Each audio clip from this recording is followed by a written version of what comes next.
They used to be the sole protectors of an ancient relic, passed down from generation to generation. However, due to some unfortunate accident during a terrible earthquake, these two chieftains lost possession of this relic forever. Because of this loss, the two orcs became sworn enemies of each other. The Orcanine chieftain thought that his friend was a coward who couldn't show up at a critical moment, while the Orcupine chieftain thought his friend was an idiot meathead who lost their most precious treasure in the entire history of the orcs. They blamed one another, and once they became chieftain of their tribes, this hatred and rivalry seeped into their clansmen and escalated into the civil war that they have now. As Michael listened to Fudge's story, he couldn't help but see the cute little ninja in a completely different way. He always thought that Fudge was just fooling around, but this time, it seemed that he had brought in an extremely important discovery that would completely change the atmosphere of this meeting entirely. Do you know what kind of relic they used to have? The violet snake shook its head. They refrained from directly speaking about the relic in their diaries. Oh yeah, I got all this from the journals under their bed. With the root cause of all this tension and rivalry finally unearthed, Michael finally knew how to solve their problem once and for all. He looked at the two chieftains, who were still in a perpetual screaming match like children on a playground. You coward meh, the Orcupine chieftain mimicked. Michael put up his hand and commanded the earth mana in the surroundings to stop. Fuzzy balls of brown energy halted their natural flow in the world. They had gone still, forcing the two orc chieftains to stop what they were doing and wonder why they couldn't feel the presence of the earth goddess in their bodies. Michael cleared his throat and caught the attention of the two.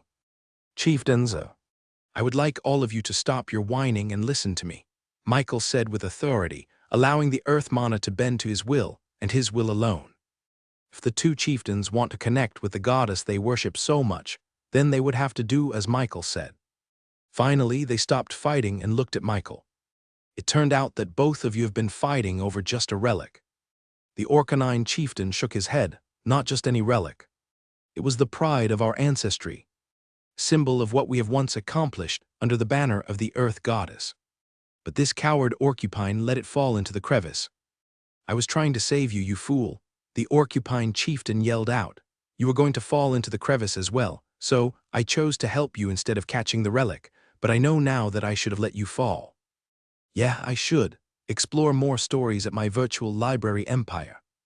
Michael tried to calm the two chieftains once again. So this relic, is it perhaps called a mithril artifact? The two chieftains nodded.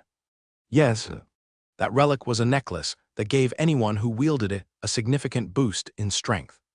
Anyone who wore it would feel the equivalent of consuming 50 cacao beans.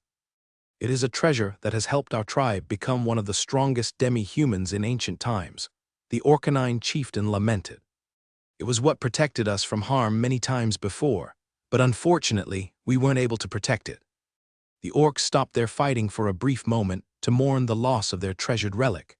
The very root of their hatred for one another was actually a hatred of themselves for failing to protect their legacy. So, if you had an item equivalent to your relic from before, would you be able to forgive each other? The two orcs looked at each other, remembering the times when they were young orcs.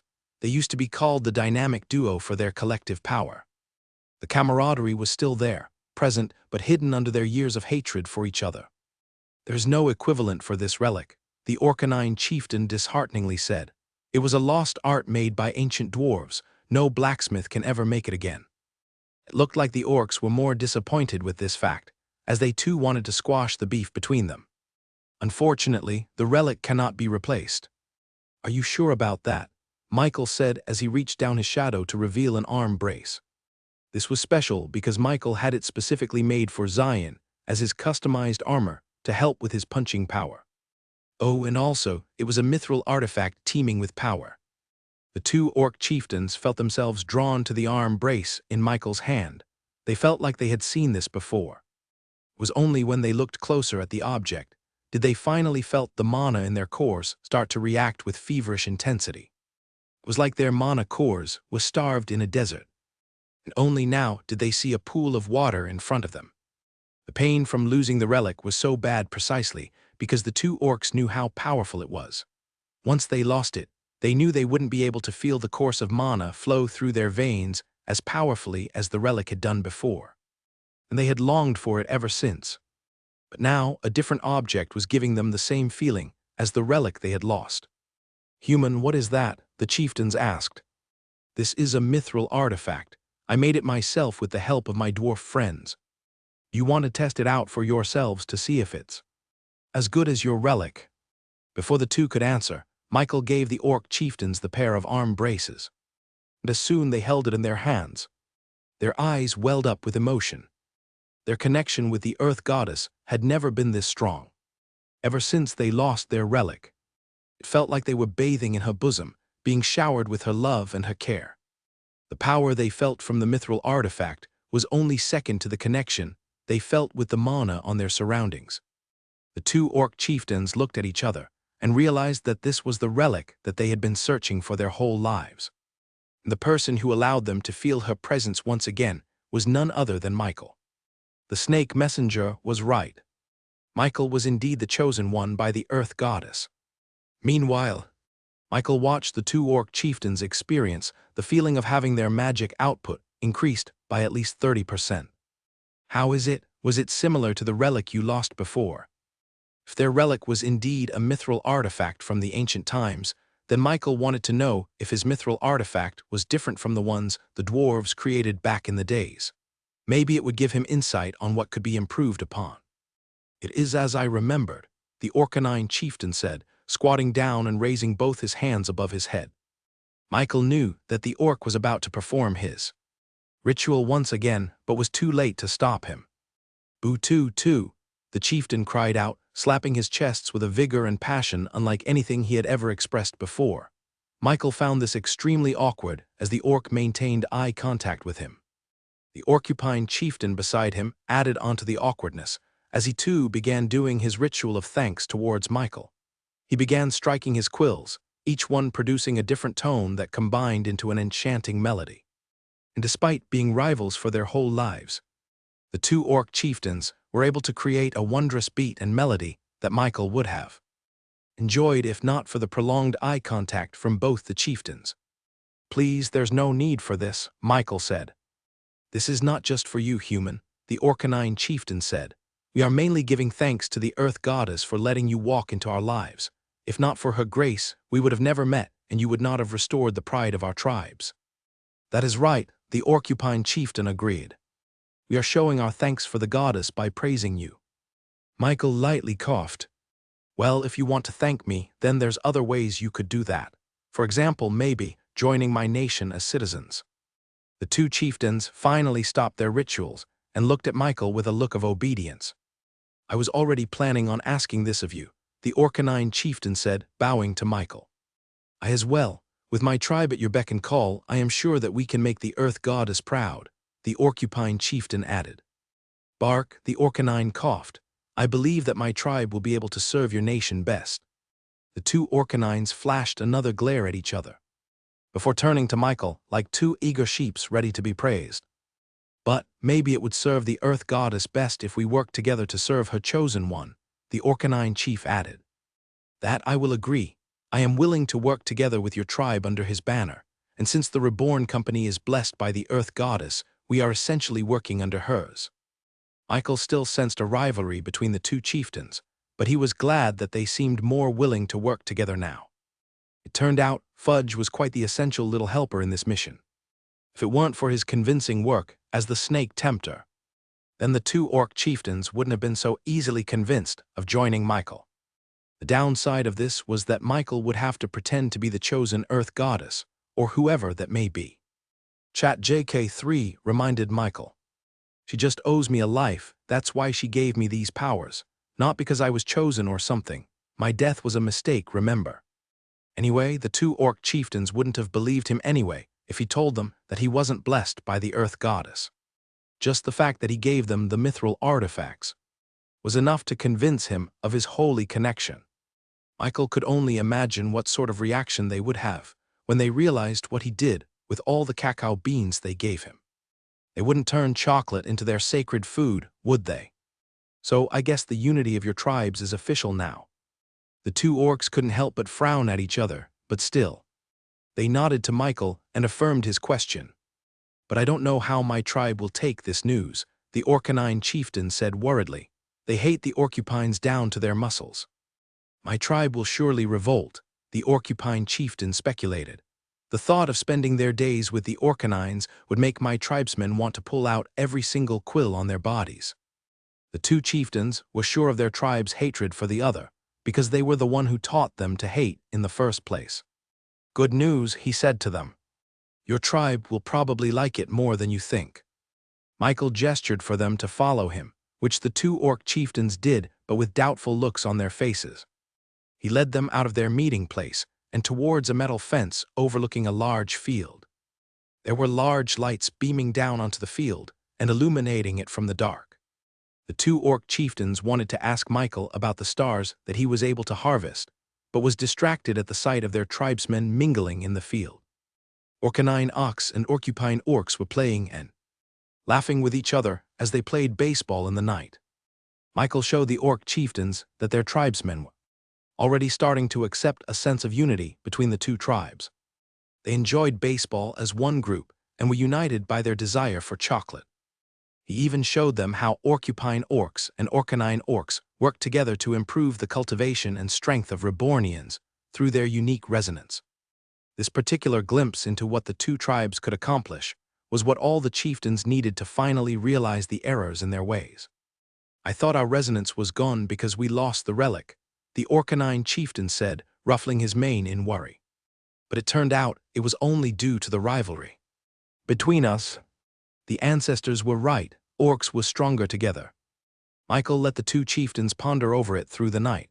He watched as the two chieftains returned to the forest and back to their village. The next day, the two tribes arrived at the gates of Neo-Orcus. It wasn't just the chieftains, it was the whole entire tribe.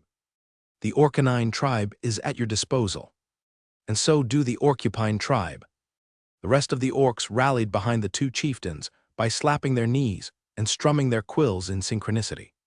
"I have told everyone of our plans to serve under your banner." As one, it took no convincing at all to have the rest of the tribe join me in my decision, the Orcanine chieftain said. "We told them of our tribes, the history of our rivalry, and admitted that it is nothing but hubris and pride. I confess that I led the tribe into the wrong path for too long. It is therefore my responsibility to right that wrong. I step down as the chieftain of the Orcanine tribe and relinquish it to you, human, who is the chosen of the earth goddess." The Orcupine chieftain stepped up right after the Orcanine chief and kneeled to Michael. "I give way for your guidance as well." The rest of the orcs looked up at Michael with expectation in their gazes. Their eyes reflected the image of Michael standing with the Dragonborns and the rest of Neo-Orcus standing behind him. They, too, longed to be part of his community. "Well, I guess we should start the festival to commemorate this event, right?" Shayna began clapping, followed by the rest of the Dragonborns and the locals of Neo-Orcus. It was a celebration. Today was the day that the orcs officially became citizens of the nation of Reborn. The integration of the orcs was much easier than Michael thought. He thought it would be hard to convince the orcs to suddenly start working together after being rivals for so long. But seeing for themselves how Orcanines and Orcupines could play baseball together or share a beer was enough to dispel their previous thoughts. Of course, as citizens, he had to awaken their talents first and foremost. He first started with the former Orcanine chieftain, obscured shadow orc. This orc species uses the shadow as their main form of offense. They strike from where their opponents could not see or feel, dealing critical damage that may paralyze those unfortunate enough to be struck. This subspecies of orcs can mend their shadows into different constructs depending on the user's imagination. The stronger the image they have on their mind, the stronger and more detailed the shadow will become. This orc species uses their innate connection to the earth and borrows from it the power to mold oneself into one that will conform to the ideals and will of the earth goddess. Michael was not surprised when the orc chieftain chose the earth shadow orc bloodline. As expected, "This is truly the way to please her," the Orcanine chieftain said. "Please let me become her shadow." As Michael chose the third option, a blinding light obscured the orc's entire body for a few seconds. Then the light subsided, showing the Orcanine orc's new form. Didn't see much difference from the orc's physical structure, with him having the same orc and wolf mix of genes. However, there were now small flickering shadow flames emanating from the orc's body. As the Orcanine tested his new abilities, Michael observed that, as the shadow flames increased in intensity in the orc's body, the harder it was to perceive him. It was as if he started to blend into the background, blend into the very earth itself. After evolving the former Orcanine chieftain, his counterpart was next. Michael was surprised to find that despite their difference in species, the two orc chieftains' talents were strangely the same. He also chose to become an Earth Shadow Orc. Michael thought that this was just a product of them being blood brothers when they were younger, but as Michael began to awaken the talents of the other orcs, he was surprised to find out that all of them had a talent in the shadows. Fudge was right. The orcs did indeed have the talent to become shadow ninjas like him. Seeing this made Michael curious. Was a species' talent for something formed from their very birth, or nurtured through their childhood? Their obsessive nature about the Earth Goddess must have influenced their talents in some way for it to manifest as one of their bloodline evolution options. With ChatJK 3 words, Michael was more sure of his guess, though he had no way to prove it. He just had to awaken more people to get more evidence. Anyway, after Michael spent 3 days awakening every orc from the two tribes, Fudge popped out of his shadow and immediately showed Michael his pity eyes. Master, since I did good, can you please fulfill a small favor for me? Michael looked at the slime and knew exactly what it wanted. Fine, you can have the orcs. Fudge didn't waste any time and slipped out of his shadow to meet with the orcs. Meanwhile, Michael sat in his bed looking at his system screen with a smile on his face. After awakening thousands of orcs, he gained one of their innate skills. This is good. You think I can give this to every Rebornian? ChatJK 3 replied. Michael looked at his screen. On it said, this skill allows the user to explode with the power of unity upon consumption of chocolate, allowing them to transcend their current power for a limited amount of time. The user can consume only one at a time, with no time limit in between consumption. This was a universal skill that was applicable to any Rebornian, either they be engineers, farmers, or even musicians. It would serve as a trump card, giving them a huge burst in strength in order to protect themselves at a critical time. So now all Rebornians had as their protection and as their offensive option. Although it would take a lot of time and effort to implement this new skill to the tens of thousands of Rebornians personally, Michael was glad to do it for his citizens. It would give him peace to know that they would be safe from harm even if he wasn't there. Before they even needed to protect themselves, he and Fudge were sure to arrive before anything happened. That was why he and the ninja slime spread their clones to every citizen, allowing them to appear to any Rebornian at a moment's notice. Speaking of Fudge, Michael was a little bit curious as to what the mischievous devil was doing with his knee regiment of orcs, so he visited them in the forest where the village was located. He arrived at the outskirts of the orc village, with wooden stakes as their walls and thatches as their houses. It was still the same village as before, but there were now Rebornian engineers surveying the place for a renovation. Now that they were a part of the nation of Reborn, their standard of living needed to be upped quite a bit. Seeing no sign of other orcs in the village, Michael walked further inside their territory before he came across their sacred grounds. Only now did he fully appreciate the size and magnitude of this place. Every tree was bountiful with cacao seeds, ripe for the picking. And since the orcs were part of his territory, that meant all of this was now his to take. He planned to expand this sacred ground even further to accommodate their chocolate needs. Not only would he sell it, but he would also have to stock up chocolate for his citizens as well, for emergencies. Hear ye, as good ninjas you must all know that stealth is critical. Michael heard the echoing voice of a very excited slime. He walked further up the sacred grounds and saw Fudge in his snake form, wrapped around the tallest tree and looking down at the Orcupine and Orcanine orcs below him. We shall learn your ways, messenger, the former Orcanine chieftain vowed. You have us at your disposal, the former Orcupine chieftain said. Good. For our first mission as the Shadow of Reborn, each of you are assigned a Rebornian to protect. 1 Orcanine and 1 Orcupine, Two of you are to spend your days in their shadow, never showing yourself unless they are in danger." "As you wish," they all screamed. It looked like Fudge was doing good work. Michael didn't interrupt the slime and the orcs doing their rituals, letting them do whatever they wanted.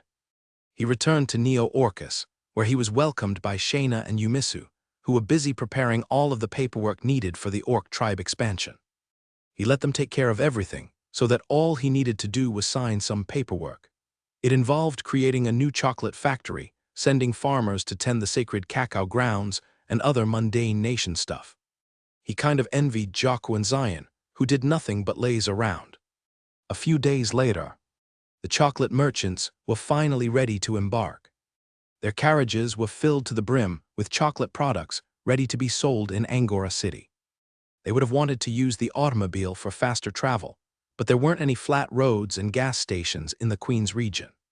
Hopefully, in a few months, the new Golden Road would have made significant progress and allow automobiles to be used in the Queen's region. "Thank you again, Michael." "No, the Reborn company is thankful for you," he said to them. After some reluctant goodbyes, the chocolate merchants set off. Before they left, though, Michael saw a few black figures merge with the carriage shadow. It was none other than Fudge and a few shadow orcs doing their first mission. They sent their clones to the merchants as protection. "Master, they are now citizens of our nation, right?" Fudge plopped out of Michael's shadow.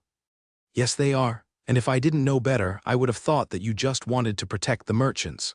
But you just want to infiltrate Angora City, don't you?" The slime flashed a guilty smile. Maybe." Michael didn't object, so he didn't say anything to Fudge. He, too, was a little bit curious as to what a capital city from the Queen's region looked like. Maybe I'll plop in their carriage once in a while to check in too." He flicked his finger and sent one of his shadows to the merchants. Michael spent a few days meeting with all Rebornians and giving them the skill, while also catching up with them in the meantime. He became intensely bored by the third day and wanted to see a different scenery. He checked in on Kingsbridge, the nation of Reborn and the Dwarven Kingdom, but they weren't doing anything special. Neo-Orcus was busy with the Golden Road project, so not a lot of people were free to entertain him. Then, out of curiosity, Michael traded places with Shadow attached to the chocolate merchants. They were surprised at his appearance, but welcomed him dearly. On the way, they told him about their lives in Angora City. He spent the rest of the day with them until they set up camp in the wilderness to pass the night. After sharing soup and bread, they snuffed out the campfire and readied their tents to sleep. Michael was going to leave and rest back in Neo-Orcus when he suddenly heard faint whisperings in the forest. "Jackpot, they don't have any security with them. They look like merchants too. Their carriage looked to be full of money ready to take. Listen guys, let's make this quick. Steal their money and get out. No need to make this messy." With his enhanced hearing, Michael caught wind of a thievery waiting to happen. He peeked out of his tent and used his supreme skill, Unity Gathering, to search the environment for life mana. And sure enough, he saw 5 people waiting in the bushes and watching the camp with greedy eyes. The chocolate merchants were none the wiser. They slept in their tents, unaware of such dangers lurking in the shadows.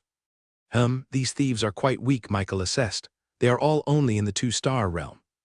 Michael didn't want to brag, but he could deal with these thieves in a literal blink of an eye. He didn't even have to use any physical art spell. A simpler spell would be enough to scare these thieves into unconsciousness. Should I deal with them now? Before Mitchell moved, he saw Fudge emerge from the shadows. The slime looked up at him, begging, "Master, please. Let us deal with this. This is so exciting. This is the first time that any of us can show off the power of Reborn's shadow." "Fine," Michael acquiesced. Since Reborn's shadow, as they like to call themselves, was going to be the first line of defense for the nation of Reborn, Michael wanted to see what they were capable of firsthand. "Yes," Fudge rejoiced. "But don't tell the Dragonborns." "Oh, of course, Master. Miss Shayna would be angry at me if she knew that she wasn't. They're to protect you from these thieves."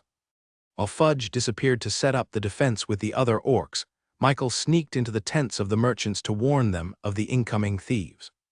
The veteran merchant groggily woke up. "Michael." After Michael told them about the 5 thieves in the bushes, the veteran peddler hastily stood up. "Thieves here, Who would be so brazen as to do that? Isn't it normal to have thieves in the wilderness? Michael asked them.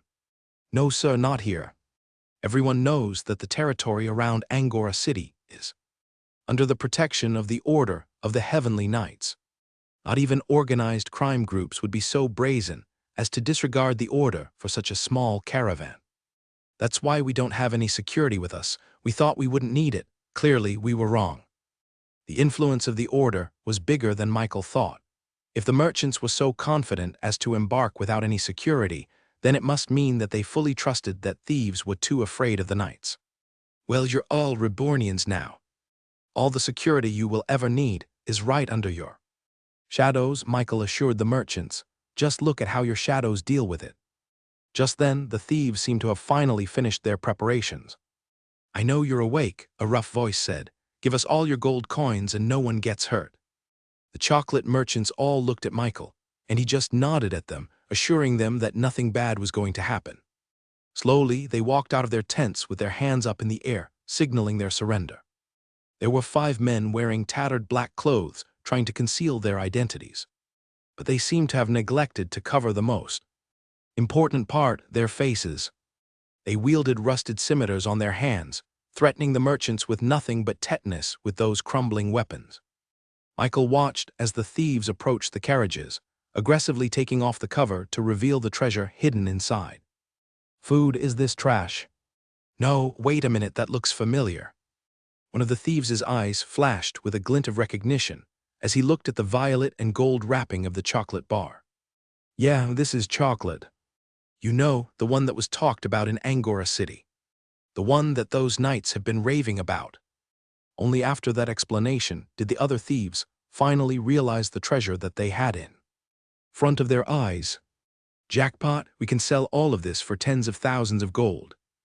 Greed could be seen overflowing in the thieves' eyes.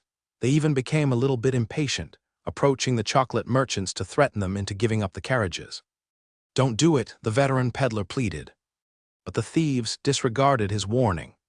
Hey, old man, this is our carriage now. Leave if you don't want to get cut up into pieces. The chocolate merchants stood their ground. They wanted to protect the chocolates because it was not theirs but the Reborn company's possession. One of the impatient thieves ended up picking a big rock from the ground and throwing it to the veteran peddler. As it was about to hit, a transparent prismatic shield appeared to protect him from harm. The thieves were stunned.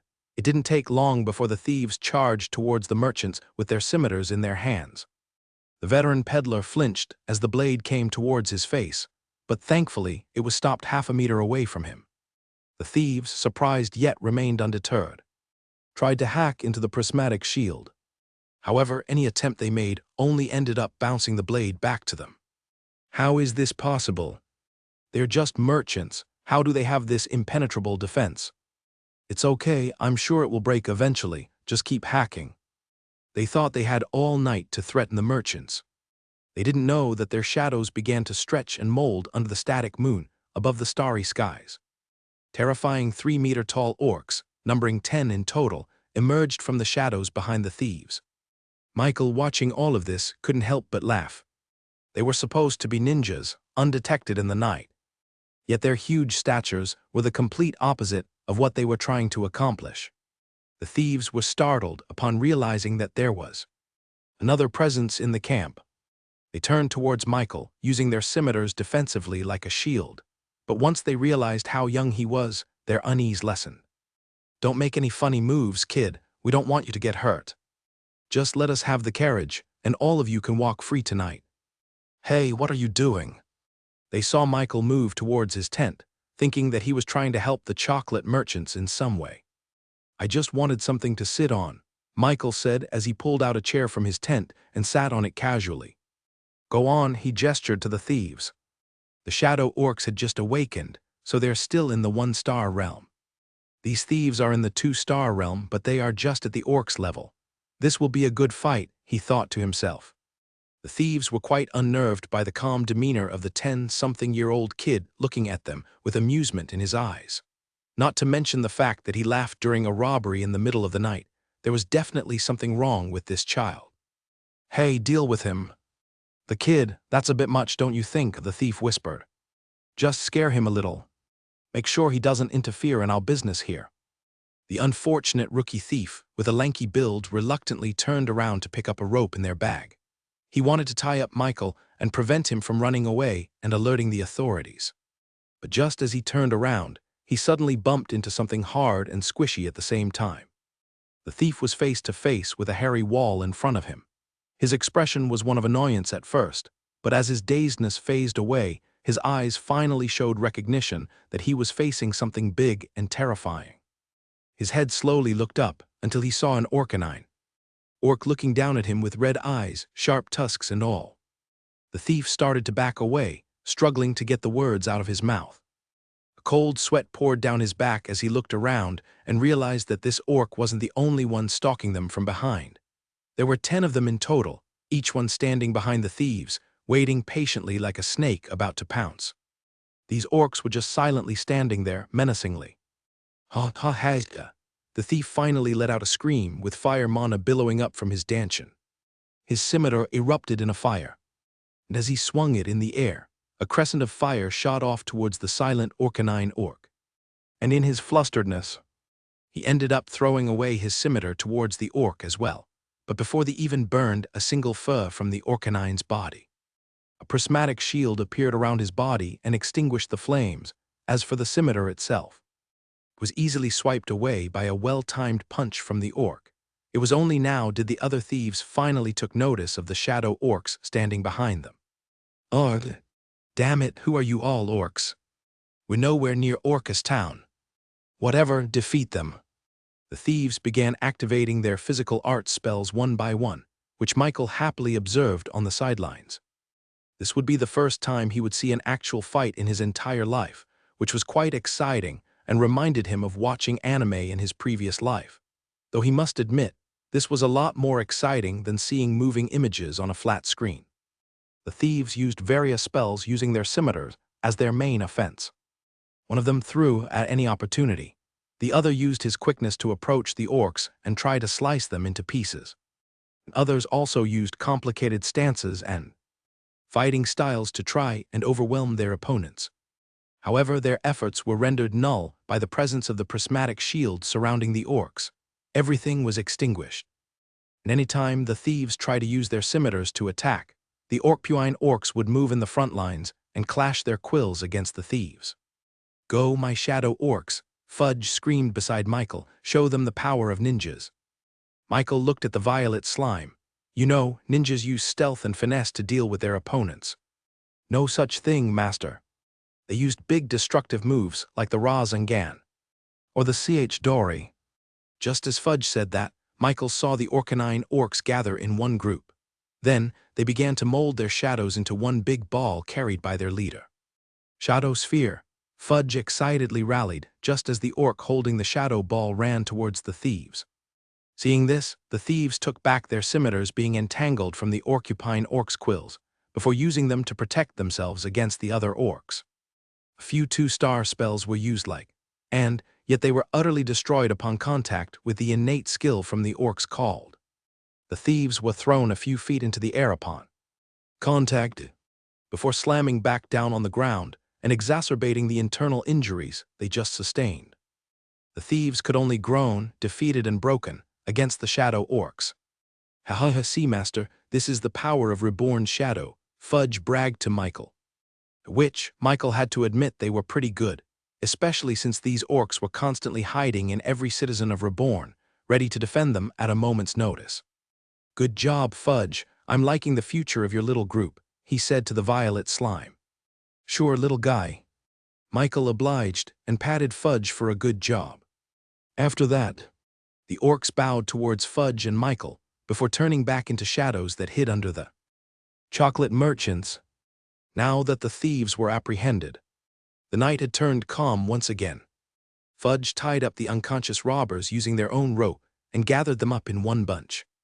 Michael was about to speak when all of a sudden he felt another presence coming from the wilderness. "Someone is coming," he said. This person's pace was steadfast and strong, the complete opposite of the thieves who sneaked around with malicious intent. Even if the moon only gleamed a sliver of its light down on the ground, Michael could still see its brightness reflected upon the steel armor worn by this person. It only took a few seconds before a man wearing full metal armor entered their camp.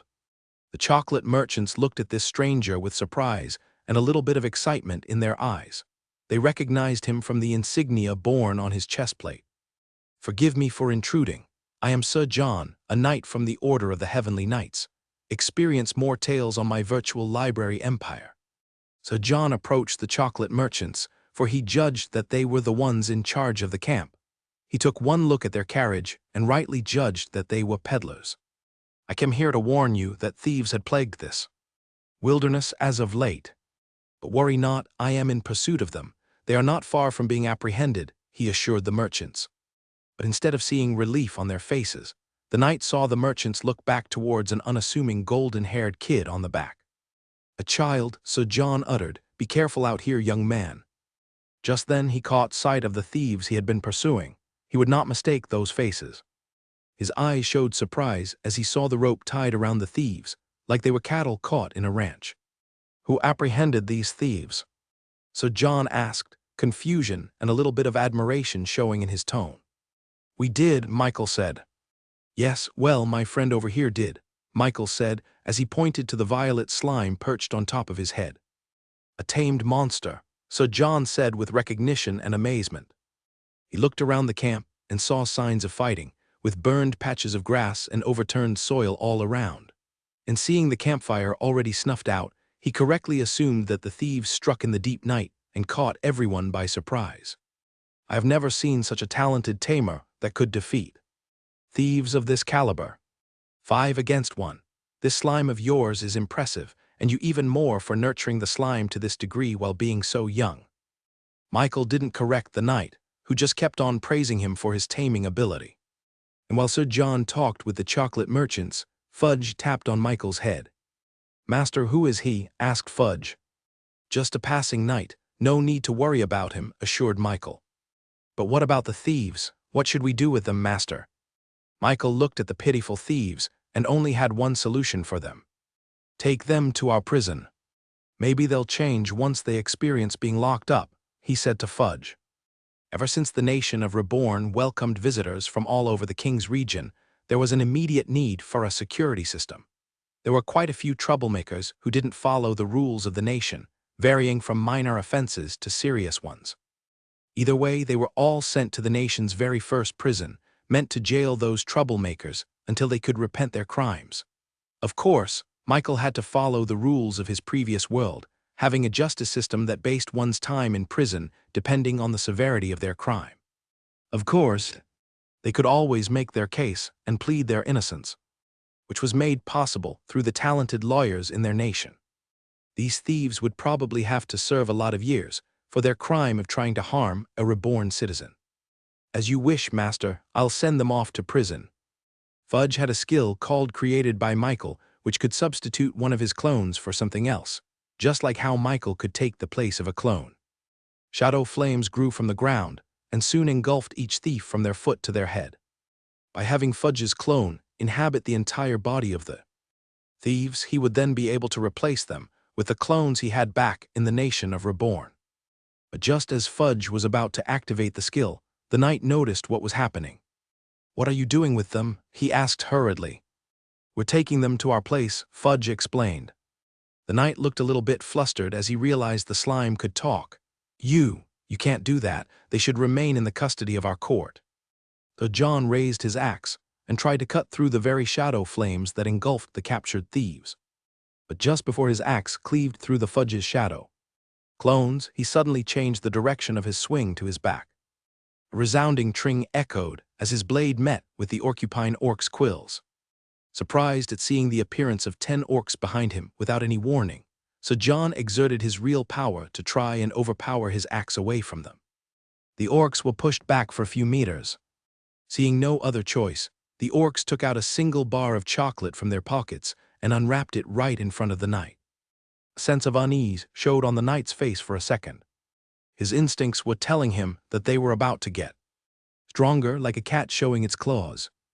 But just as the orcs were about to consume the chocolate in one go, the veteran peddler suddenly jumped in the middle of the two.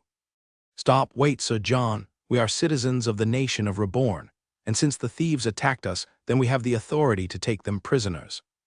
The knight, realizing his mistake, quickly lowered his axe and returned it to his back. I apologize, he said to them. I didn't know.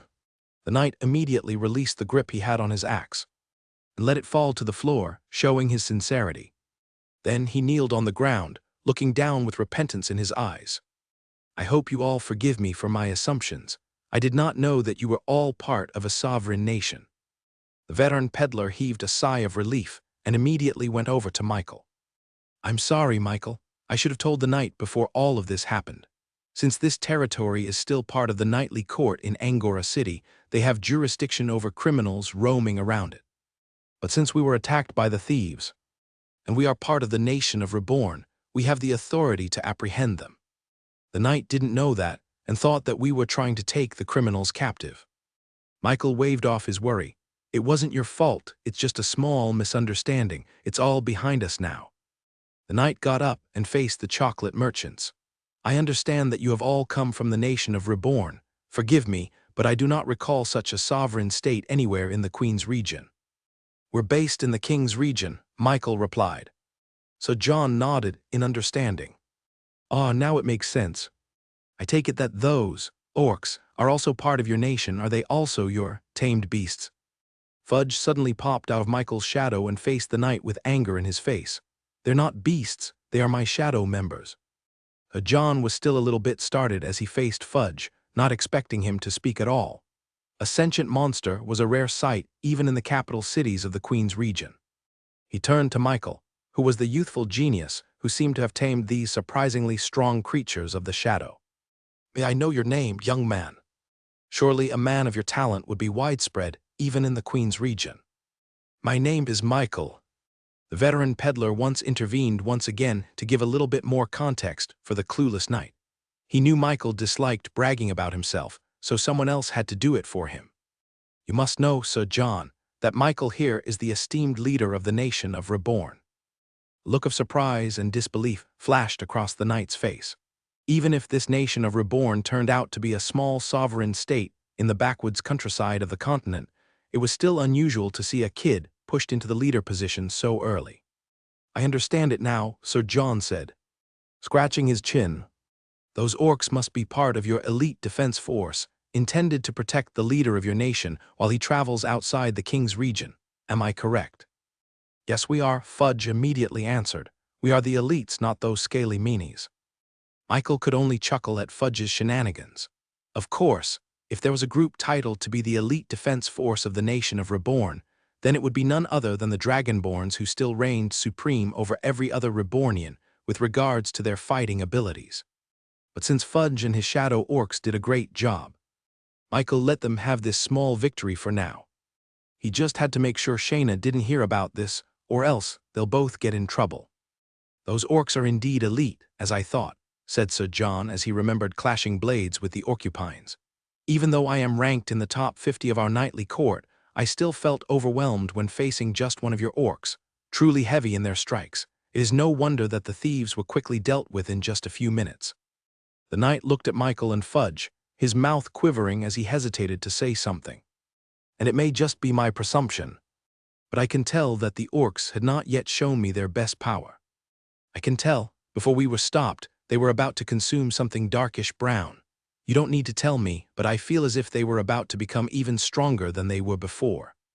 Fudge's bulbous body immediately inflated with pure pride and confidence. You guessed right, my curious knight.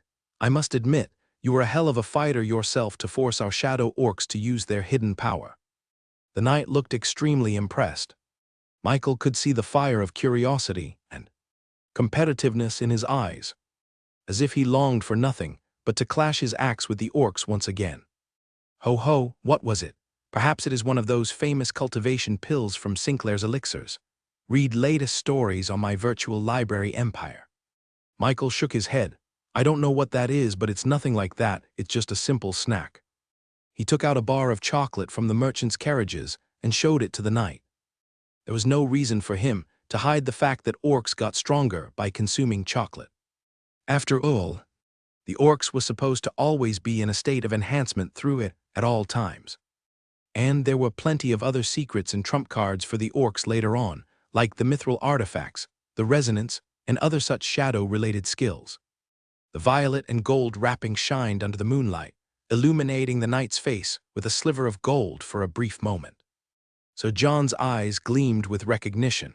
He couldn't help but point at the chocolate, as if it was something that he had been looking for this whole time. "Chocolate," he excitedly yelled out, "that's chocolate. The one being sold in our city." "You know this?" Michael asked him. "Of course, chocolate is extremely popular in our knightly court. It is the most sought-after product within our community, as it has shown great effects upon consumption." "I can't believe it's here." Michael looked at the chocolate merchants, and they nodded in confirmation. "It is true, Michael. Our main customer base is mostly squires and knights from the order. They were the reason why chocolate spread so fast in Angora City, and why our products were quickly sold out after just a few days," said the veteran peddler. "You don't know how popular chocolate is in our circle," said Sir John. "After you guys left, chocolate became some sort of a mythical product in our city. Those who were able to buy one before it sold out were able to sell it for 10 times the original price they bought it for. Of course, most refused to sell it at all. After all, we didn't know when we were going to get chocolate again." Michael knew chocolate would be a bestseller, but he didn't know the reaction for it would be so maniacal. 10 times its original value. He wouldn't have believed it if not for the look of excitement and seriousness in the knight's eyes. The main customer base for chocolates is knights and squires, who spend the majority of their days training in grueling conditions to create the perfect body. They certainly wouldn't consume such a high-calorie food for nothing. That must mean that they get some sort of benefit from the chocolate. Do you feel different when consuming chocolate, like having the mana in your cores burst out in an unprecedented excitement?" he asked the knight. So John didn't deny nor confirm Michael's question. "Nothing that drastic," he said. "We just feel a lot more energetic than before. The effects it gives us feels like a toned-down version of a cultivation pill, but a lot cheaper."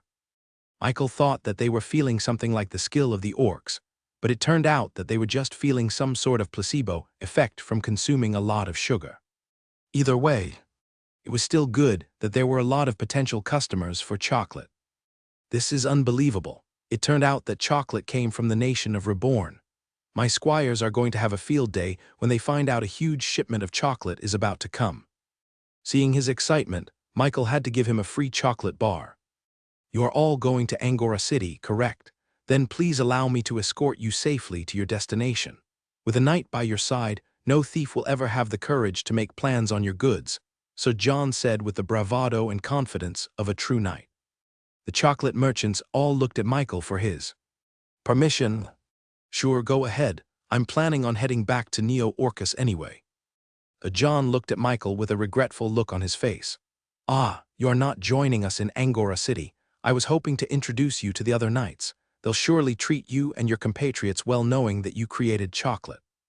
"I'll take you up on your offer, but I'll just catch up with you later," he said to the knight. So John didn't pursue it any further. "Well then, I'll just leave you with a warning for caution. Today is not a good day for traveling alone in the wilderness. The knights are preoccupied with something big, so the unscrupulous groups take this as a chance to prey on the weak and troubled." Michael was intrigued and pressed the knight with a question. "Preoccupied with something big, can I know about it?" So John looked hesitant to spill the beans. But then, he looked at the chocolate bar in his hands and couldn't help but feel indebted to the young leader of the nation of Reborn. "You must keep this a secret to others," he warned Michael. "But there was a recent sighting of a discovery very near here. Details are still fuzzy, but there are talks of a tomb containing the inheritance of a legendary figure in ancient times. The Order is trying to keep this news contained for now, but there are already a lot of companies in Angora City preparing to participate in the campaign." Michael nodded with a blank expression, but even he couldn't help but be interested in this tomb inheritance. Any chance he could try and advance the progress. Upgrading Chat JK3 was a risk he was willing to take. "Thank you for telling me," he said to the knight. "No problem. This news would have spread through rumor anyway. No matter how much we try to hide this, it will always find its way to everybody's ears." Early in the morning, the chocolate merchant set off into the wilderness, guided by Sir John. The knight almost pushed the carriage himself in excitement of getting the chocolates into Angora City. They said goodbyes to Michael, who stayed behind in their camp. Now that he was alone, Michael looked down on his shadow and summoned Fudge. Continue reading at my virtual library empire. At your service, master. Michael looked at the slime. You heard what the knight said last night, right? Fudge flashed a smug smile. Of course, master. Who do you think I am? I'm the best ninja in the world. Last night, I already sent out the shadow orcs to survey the wilderness for this supposed ancient tomb. It will only be a matter of time until we find it, I guarantee. Good job, he said to Fudge. Michael then sunk back down to his shadows and arrived back in Neo-Orcus, just behind the Rebornian engineers currently working on their project.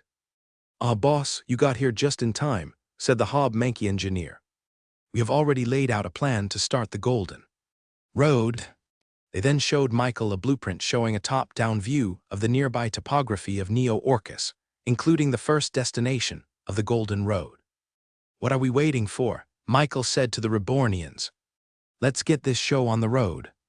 The construction of the new Golden Road was finally on its way.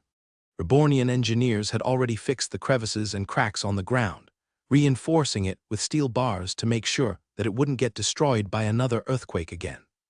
If anyone visited Neo-Orcus at this time, they would see nothing but big trucks filled with rolling cement coming in and out of the town every single day.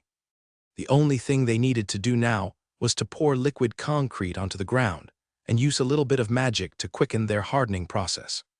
Michael helped a lot with this.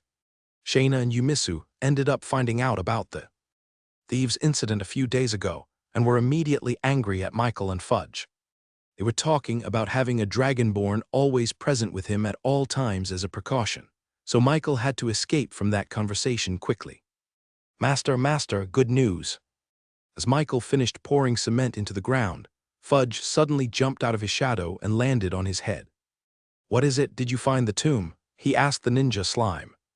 Yes, we did, replied the excited Fudge. Foo. Nothing could be hidden in the shadows with us around. Michael conjured a ball of water in his hands and washed off all the dirt and cement in his hands. Michael and Fudge both descended into the shadows, leaving the Rebornian construction workers to their jobs. As the two ascended from the shadows, Michael was immediately greeted with the sight of overgrown vines and moist grass all around him.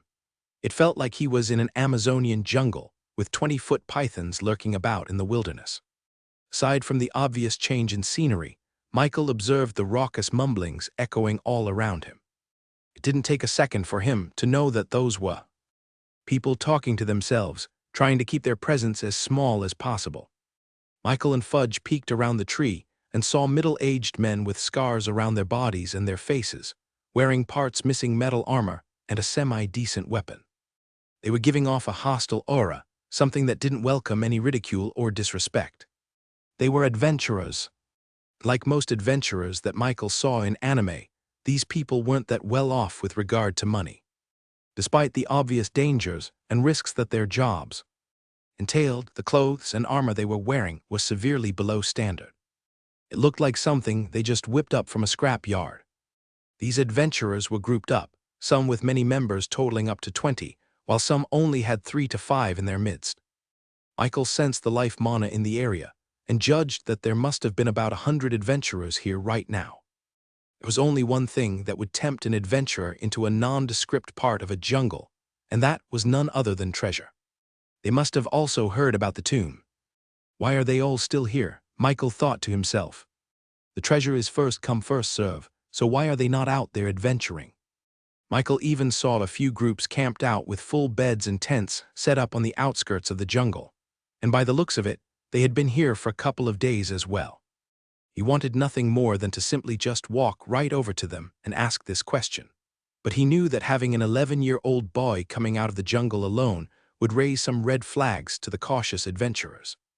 Michael planned to show himself with the Dragonborns and some of the Rebornians later, but for now, he had to stay in the shadows.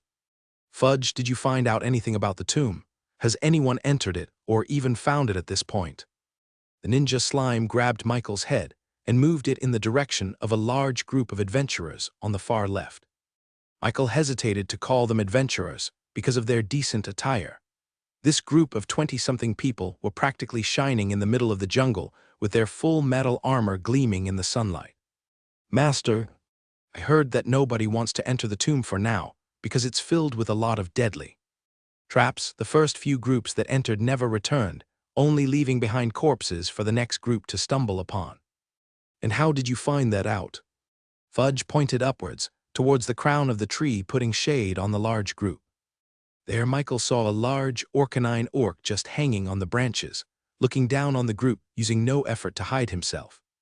Michael slapped his own forehead. "I don't even know what a ninja is anymore, HM. We are the exemplary specimen, master. Find more to read on my virtual library empire." Anyway, Michael sighed. Who is this group, and why are they being the subject of all the gossip and whisperings from the other adventurers? "They seem to be part of Hammerstone Company, master. I don't know much about them, but from what I could piece together from the other adventurers, they are on some sort of ranking or whatever. Golden. Yeah, Golden 500. I heard they are ranked 495th, meaning that they have the best chance of breaking through the tomb and reaching the inheritance. At least that's what I've heard." Michael didn't know much about this company, but he knew that he wanted to someday break through this Golden 500 ranking. He would have to ask more from Jimmy or Yuna if they knew more about this Hammerstone Company. For now, Michael had to go back. But just as he was about to descend back into the shadows, he heard a faint sound coming from the jungle. A haggard adventurer with his entire lower leg turned into nothing but red flesh came rushing out towards the group of adventurers. "Legs. We need leggings," he screamed before eventually collapsing into the ground. Michael immediately signaled Fudge to move in closer to the ailing adventurer. An unsuspecting shadow slithered through the ground without arousing any suspicion, which was easy because everyone's attention was on the adventurer lying helplessly on the grass. "Whoa, what happened to him? Another impatient bastard bites the dust. That's why I said we shouldn't go in before the knights arrive." "Are you kidding? By the time they arrive, they'll have scooped up any treasure in the tomb." The adventurers got too caught up in their squabble, which allowed Fudge to inhabit the shadow of the fallen man. "How is it?" Michael asked Fudge. A small bit of the slime's head peeked back up from Michael's shadow, shaking its head. Michael was going to try and help the unfortunate guy, but he was too late. The man had already used up the last of his remaining life mana to warn the other adventurers of the dangers in the discovered tomb. "Clear out, everybody. Give the man some space." Commanding voice from a bald man wearing bulky red armor carved through the nosy adventurers. Now, as a group of rebels, it was in their nature to never take commands from other people.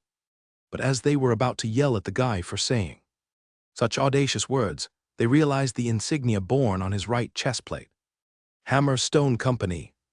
The unruly adventurers ended up backing down in front of the 20-something fighters from the 495th ranked Hammerstone Company. They knew they were outclassed just from the clean clink sound of their armor alone. "Do we know what happened to him?" asked the bald man, clearly the leader of the whole group. "His legs are in terrible shape. It's a miracle he was able to even get out of the tomb." Michael couldn't hold in his curiosity any longer. He turned his entire body into a shadow and glided through the backs of unsuspecting adventurers until he reached a large tree overlooking the whole situation below. Coincidentally, the best view he could get of the whole situation was by hanging onto a branch on the tree directly above the adventurers. "I owe the shadow orcs an apology. This is actually quite a stealthy way to eavesdrop on someone." Michael looked down at the corpse below, expecting to see only dark mana permeating the body. But, instead, he also saw large chunks of poison mana on it, specifically the legs. "Poison. Chat JK3, can you find out the cause of death?" "Look at his chest plate," the bald man from Hammerstone said curiously. "It's barely scratched. It's the complete opposite of his lower body, which seems to have been eaten through the bone. Some kind of acid or poison, maybe." The other experienced adventurers drew their own conclusions, not that much different from the bald man's guess. "That means the tomb has an acid section that must be traversed, and this unfortunate soul didn't have any protection at all for it." That's why it's important to have leg armor. Everyone thought that the man foolishly tried to swim through acid with nothing but leather boots and a can-do attitude. "Wait, I know him," said one of the adventurers. "He did have leg armor on, and it's full-on steel armor as well." If the man's words were to be believed, then this meant that his leg steel armor did nothing to protect him from the acid. That's why he said we need legs or leggings, Michael thought. I'm guessing this acid could permeate through the smallest of crevices in the leg armor, which they didn't anticipate. Michael looked at the bald man and saw his eyes gleam with understanding as well. "We know now that to storm the tomb, one must have strong metal leggings to withstand the acid," the bald man said. It didn't take long for the other adventurers to see through the meaning behind his words. "Experience tales at my virtual library empire." Slowly, they began to walk away from the forest with only one thing in mind: searching for the best steel boot leggings money could buy. If they were to get their hands on leggings like that, then it was more than possible that they would be the first ones to get through to the treasure room of the tomb. The problem now would be to find a blacksmith good enough to create such a craft. Michael listened in on the conversation of an adventurer group, planning on going back to Angora City to find a blacksmith. "Where are we going to find a blacksmith that can create something this fast? How about Hammerstone? Surely they have a lot of metal leggings to sell. Let's buy from them even if we have to pawn off some of our stuff." "No, didn't you see them out here? They don't plan to share the tomb with anybody else. I'm betting that they won't be selling any leggings in Angora City by tomorrow. They'll hoard it for themselves, I guarantee it." After being a good ninja, as Fudge liked to call it, Michael found out that the Hammerstone was a blacksmith company. It made sense, seeing as how well equipped their fighters were. And he also thought that the adventurers had a point.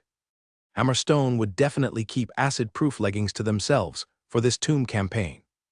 "What should we do, Master?" Fudge said, returning to Michael's shadow. "As much as I hate to admit it, those scaly meanies can enter the tomb by themselves." It wasn't just the Dragonborns. Michael was sure that any Rebornian could bypass the acid section of the tomb quite easily. They had after all. But Michael wasn't just thinking about the tomb and its treasures. Instead, he was also thinking about a way to spread the Reborn Company and the new Golden Road to a much wider customer base. He reached down into his shadow, letting part of his hand reach Neo-Orcs, as he picked up one of the blueprints for the Golden Road project. As he observed the outskirts of Neo-Orcus on the map, Michael's eyes latched onto the jungle portion of the territory. Chat JK3. Use this map as a reference to tell me my exact location. Just then, a small light suddenly appeared on the blueprint, just on the borderline of the paper. That was his current location on the map. Coincidentally enough, the location of the tomb was very near and close to the path of the new Golden Road. "Come follow me," Michael said to Fudge. "Where are we going?" "We're taking a little visit back to the parched lands. We need the dwarves' help on this." Michael was planning on becoming the main supplier for the adventurers. This would be a tremendous opportunity for the Reborn Company. He would supply not only acid-proof leggings, but also food, armor, weapons, and other such necessities for the campaign. This would earn him a lot of reputation within the adventuring community. But of course, Michael wasn't planning on just letting the adventurers have the tomb for themselves. While selling the leggings for the adventurers, he was also planning on diving into it himself and getting the treasures inside. It was a double win. In preparation for this whole campaign, Michael visited the blacksmith workshop in the parched lands once again. He was greeted by Thrain and the rest of the ancient dwarves with excited smiles. They almost couldn't contain their excitement as they showed Michael what they had been working on for the past few weeks. "Boss, welcome back. You missed a lot when you were gone. Barkus got married, I was able to hit a home run, and we were finally able to solve the mystery of the multi-elemental mithril artifact." Thrain picked up a glowing arm brace from his furnace and shoved it in the water, whistling a satisfying tshhh as its internal temperature shot back down to normal. A few seconds later, Thrain showed Michael the finished product. The uni-elemental mithril artifacts that they had created before, the ones that were only good if they only had one element in them, had the appearance of a glass sculpture with a glowing light in its core. It certainly looked good for wands and other such delicate weapons, but it looked a little bit too brittle for offensive weapons and armor. But now this multi-elemental mithril artifact looked a little bit more opaque, with a milky white appearance with the frequent red, blue, and yellow glints of light shining through the surface. Fire, water, and earth mana, Michael said, listing off the mana in his body that was reacting crazily from the appearance of the mithril artifact.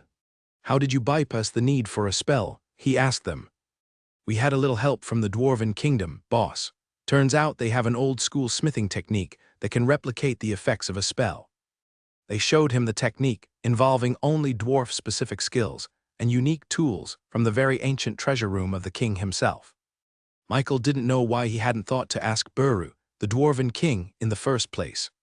There was a reason why they were renowned for their smithing technique back in the past, and even in the present as well. Congratulations. Looks like we can finally mass-produce these mithril artifacts for the Rebornians. The ancient dwarves shouted their joy, clinking their hammers on their anvils to express their excitement.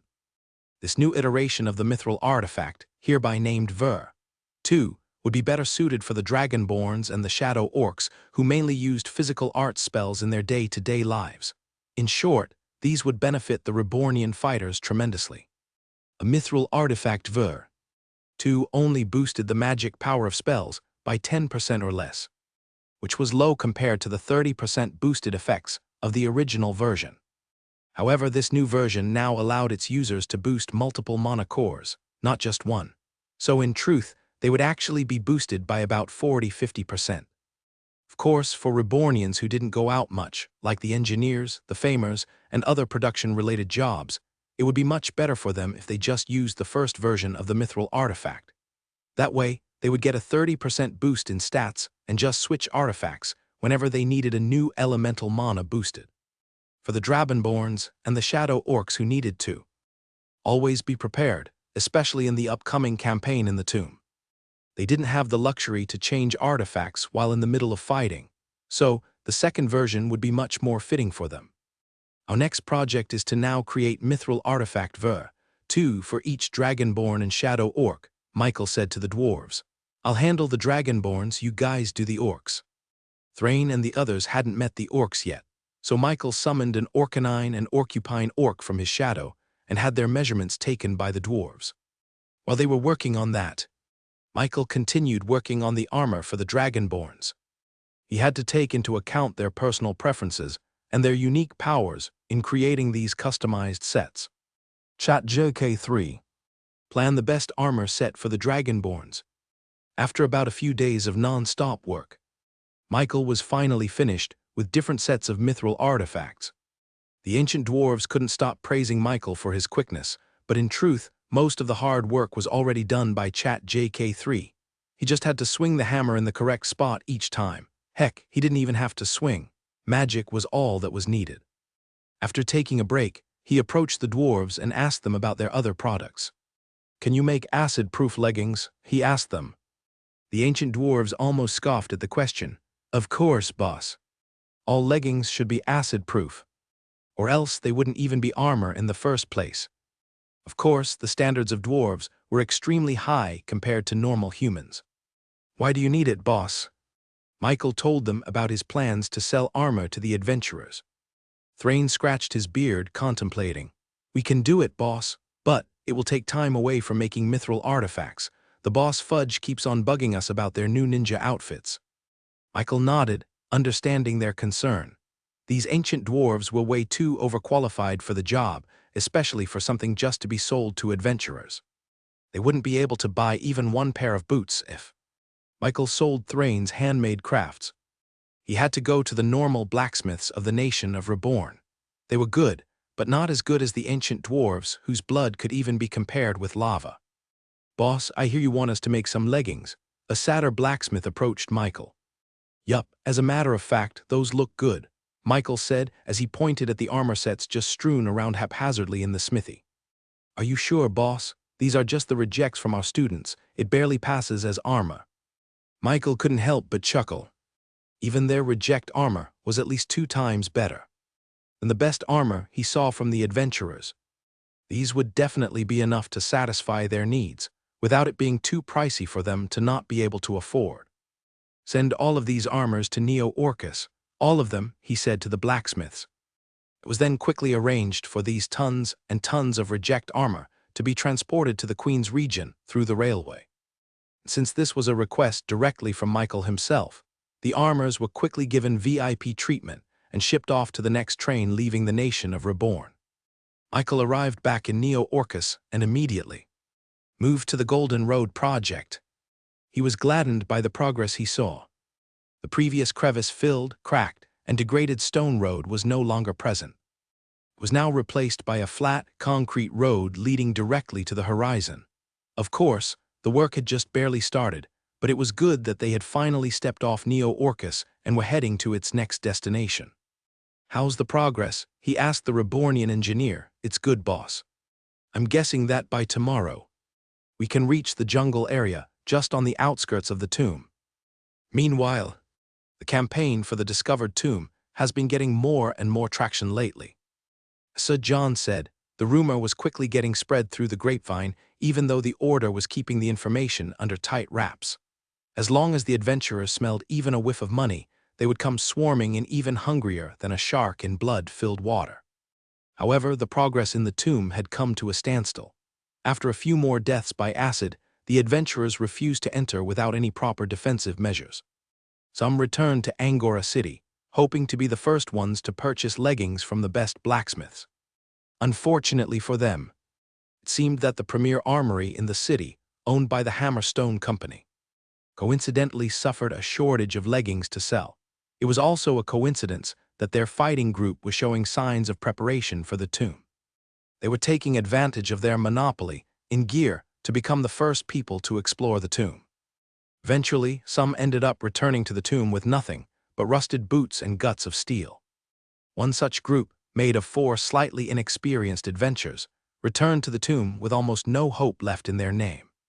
As no names, they certainly didn't have any connections to established blacksmiths that would hook them up with acid-proof leggings like some high-class adventurers. After another scream echoed in the jungle that signaled another death in the tomb, the group decided to call it quits and return home. However, when they were about to leave for Angora City, one of them suddenly spotted something out of the corner of his eye. There was a slight glint in his vision. "What's that?" he said loudly to his group, which caught all of their attention. They all turned around and slowly walked over to this strange sight. And lo and behold, they saw something completely out of their expectations. It was actually a small house right here in the middle of the jungle. Was this always here? The structure was just large enough to be called a home, with a roof and 4 walls. It was bare bones, with no decoration or paint around it. And if it didn't have any sharp edges, they would have thought that it was just a large boulder. They didn't recognize the material. It looked like stone, but was way too smooth to be one. Maybe it's part of the tomb. No, it looks modern. And look at that, there's light inside. As they slowly walked over to the front of the house, they finally saw part of its interior through the looking glass beside the double doors. They all looked up at the signage carved in stone. It said. The adventurers couldn't believe their eyes. They would have never expected to see an armory in the middle of nowhere. They had half a mind to consider this as a trap, just like seeing a puddle of water in the desert.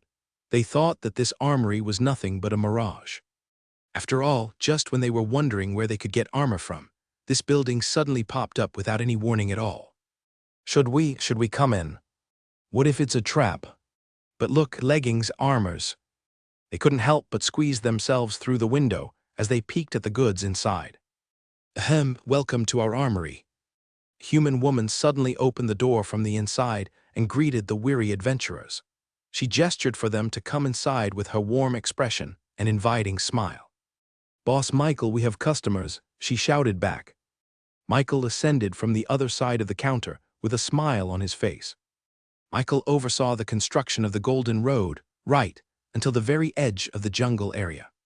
There, he instructed the engineers to create a little shop to set up their armory.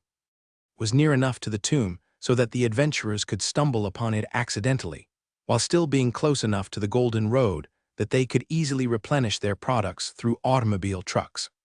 With Michael's magic, it took barely 2 days for the armory to be completed. It was simple but quaint.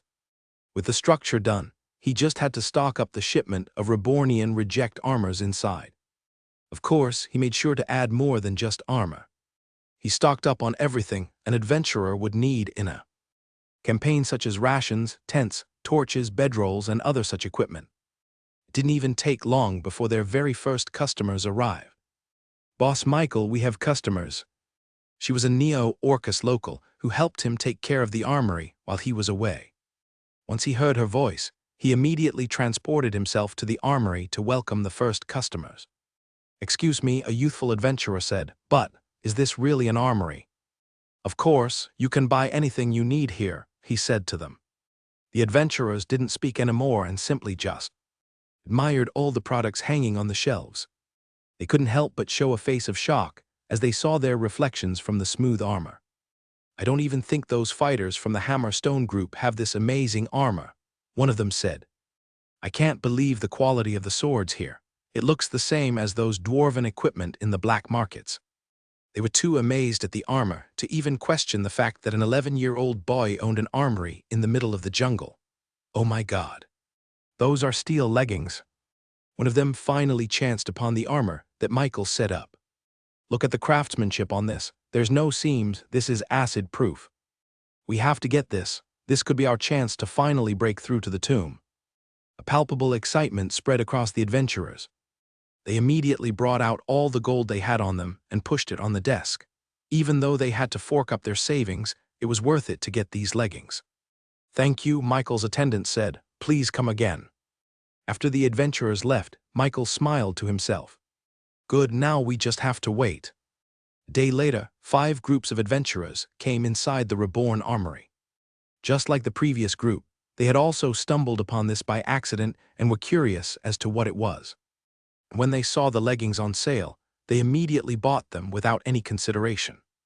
By the second day, there had been rumors that a few groups had been able to cross the acid part of the tomb safely.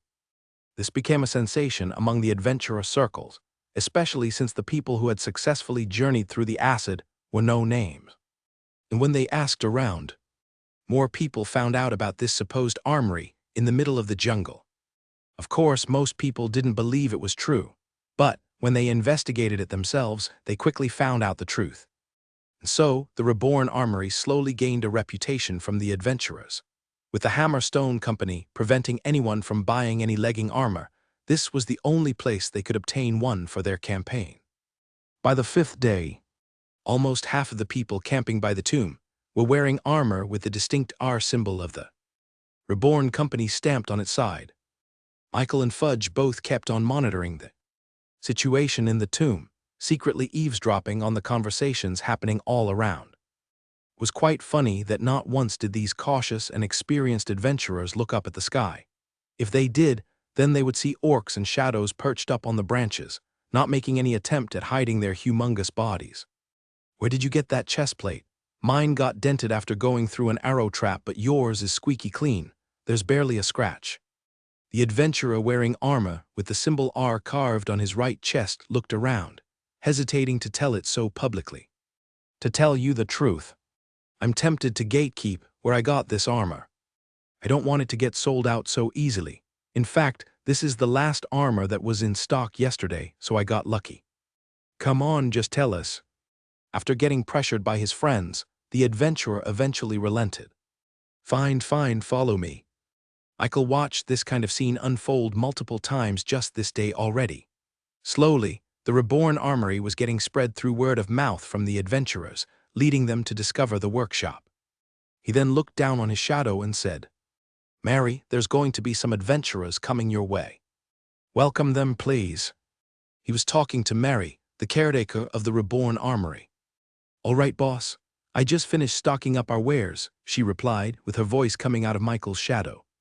A couple of minutes later, those adventurers arrived at the Reborn armory, where they were immediately welcomed by a homely-looking woman.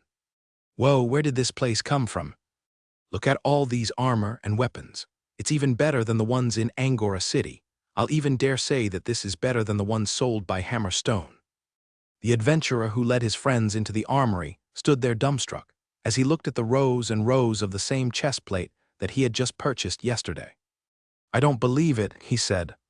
Yesterday, this was the last chest plate they had. And as he looked around, he realized that their most popular item being sold, the acid-proof leggings, had already been fully restocked. By the time he got here yesterday, they were all already sold out. "Excuse me, miss, how fast do you guys restock?" The attendant just smiled and just had one simple explanation for them. "It's because we are the Reborn company," she said. The adventurers showed an expression of unfamiliarity, but from now on, the name Reborn would get stuck in their minds. The adventurers quickly bought all the equipment they could afford. Even though the prices were a little steep for their liking, the fact that they could buy it in the first place was already a privilege that they were thankful for. "We can't even buy this stuff if we're not a member of the Hammerstone Company. The quality is better too. Whoa, this says that we can create fire just by striking this match. We can finally have a torch anywhere we want. Come on, let's try this out in the tomb." The adventurers left the Reborn armory with their new, glistening armor and equipment. Of course, Fudge sent his clones to monitor the adventurers. "From what I hear, the acid portion of the tomb is just the halfway point of the exploration," Michael thought to himself. "But thanks to our leggings, people can finally explore further." There were plenty of rooms and caves that had diverging paths, with some leading to a dead end with traps, or some just looping back at the start. It seemed that some of the real pathways led into a big chamber, with nothing but a lake of acid preventing the adventurers from advancing further. Michael even heard that the acid lake had varying degrees of depth, with only one true path being shallow enough for a person to walk through with just their legs getting soaked, hence the need for acid-proof leggings. From the rate of progression of the tomb's exploration, it would probably take another month before the tomb was fully mapped out and the treasure room was discovered. Of course, Michael heard this from the adventurers who heard it from another source, who heard it from the Knights of the Order, so the credibility of the news was still a little bit hazy. But it seemed accurate enough. At least Chat JK3 seemed to think so based on the size of the abnormal earth mana on the ground, which Michael thought to be the whole size of the tomb itself, and from what he could see, the acid room was barely halfway to the end. It was probably the reason why the Knights from the Order hadn't arrived yet. They wanted the adventurers to do all the legwork for them, not risking their lives and letting others map out the tomb. But as a consolation prize, these adventurers did find some treasures here and there that made it all worth it. "Oh look, Master," Fudge said as he pointed in the distance. "There's a group of adventurers returning from the tomb. Hee, their armor is toast." Michael watched as the disappointed adventurers limped out of the mouth of the cave, with their weapons and armor chipped and dented. "Damn, we're going to have to return to Angora City to resupply. It'll take us a week to return here. Maybe it'll all be too late by then. We can't fight for the main treasure room, but I thought we'd at least get some from the other rooms." Just then, they were approached by a female adventurer. She pointed at the R symbol on her chest plate, and then pointed towards the jungle, where the Reborn Armory was located. Michael didn't even have to listen to their conversation to know what happened. Word of mouth once again did its work. About half an hour later, those same adventurers returned to the mouth of the cave with entirely new weapons and armor, as well as a couple of new hiking and exploring equipment, which all had the R symbol printed on it. This was how the Reborn Armory became the premier store for these adventurers. Not only was the quality good, but it was also placed extremely close to the tomb, saving them a lot of time and effort. The fact that they could restock their inventory in just a single day was also incredibly impressive, causing the adventurers to wonder if they had some sort of pocket dimension hidden somewhere in the armory. Of course, it was all thanks to the automobiles coming from Neo-Orcus via the newly constructed Golden Road, which no company could even hold a candle to. A day later, the gossip and conversations from the adventurers in their camps became alit with new topics. The Hammerstone Company adventurers finally returned to the tomb. They had just returned from Angora City after the whole acid incident, and they expected the tomb to be a lot less populated because of the lack of acid-proof leggings. But they were quickly stunned by the fact that almost all the adventurers, whether they be no names or not, were fully equipped with new armor and weapon sets. Not only that, but the tomb had been explored much further than the acid lake portion. They were actually behind in progression. Master, you should have seen the look on their faces. Fudge said, telling the story to Michael about how the Hammer Stone group was completely caught off guard by the current events. Tell it to Master, Naruto, and Sasuke. The former Orcanine and Orcupine chieftain ascended from the shadows and showed themselves to Michael. Fudge took it upon himself to name the two dignified chieftains as Naruto and Sasuke, which was extremely similar to the anime characters in his previous life. The orcs didn't mind it at all and embraced their new name. After all, they had no name back when they were unevolved. They simply referred to each other through the unique sound they produced from their bodies. The Orcanines slapped their thighs, and the Orcanines strummed their quills. Butch, the leader of the Hammer Stone group, had his people investigate the cause and found our armory, reported Naruto, the Orcanine chief. You were leaving a lot of stuff out, said Sasuke, the Orcupine chief, with a competitive spite. He already sent out a messenger to deliver the news back to Angora City. I had my subordinates follow their shadows and find out more. I wasn't done talking, Naruto grunted. I was just about to report that to our boss. Why do you always undermine me? I was making sure that our boss got the truth. It is simply your pride thinking that. Michael had to appease the two from bickering any further. So, what did the Hammer Stone Company do? They're planning on competing with us by allowing their customers to buy their acid-proof leggings again. They tried to keep it for themselves, but seeing as everyone is buying leggings from us, they quickly changed their tactics. Fudge was quite proud of what the Reborn armory was able to do. According to our ninja orcs, they are also planning on establishing a temporary armory in the jungle. They are building it now as we speak, Naruto said. True enough, a couple of days later, Michael took a look for himself and saw a makeshift wooden cabin on the opposite side of the Reborn armory. It had the insignia of the Hammer Stone Company, manned by their employees. It was shabby and devoid of any decorations due to how rushed they had to build it, but it did its job. It displayed all the available Hammer Stone armor and weapon sets anyone can purchase. However, they found that business was a little bit slower than they were expecting. No one was buying from their stall. This was all because the adventurers had gotten used to buying and using Reborn products. In short, they were too late. Not only that, but their quality was a little bit lesser than that of the Reborn armory, while still being a lot more expensive. Butch, the bald leader of the Hammer Stone adventurers, who wore the fiery red armor set, had to lower the prices a lot to compete with the Reborn armory. They slashed it by about 40%, making it cheaper than the Reborn products. This led them to finally gain customers. As the exploration in the tomb progressed further and further, the traps and dangers increased, leading to more wrecked armor needing to be replaced. Conversely, the treasures found within became even more and more valuable, which tempted more explorers despite the increased risk. This led to a boom in new adventurers coming in from different territories, who all needed proper equipment to brave the tomb. Due to this, the makeshift Hammer Stone Armory store found a problem.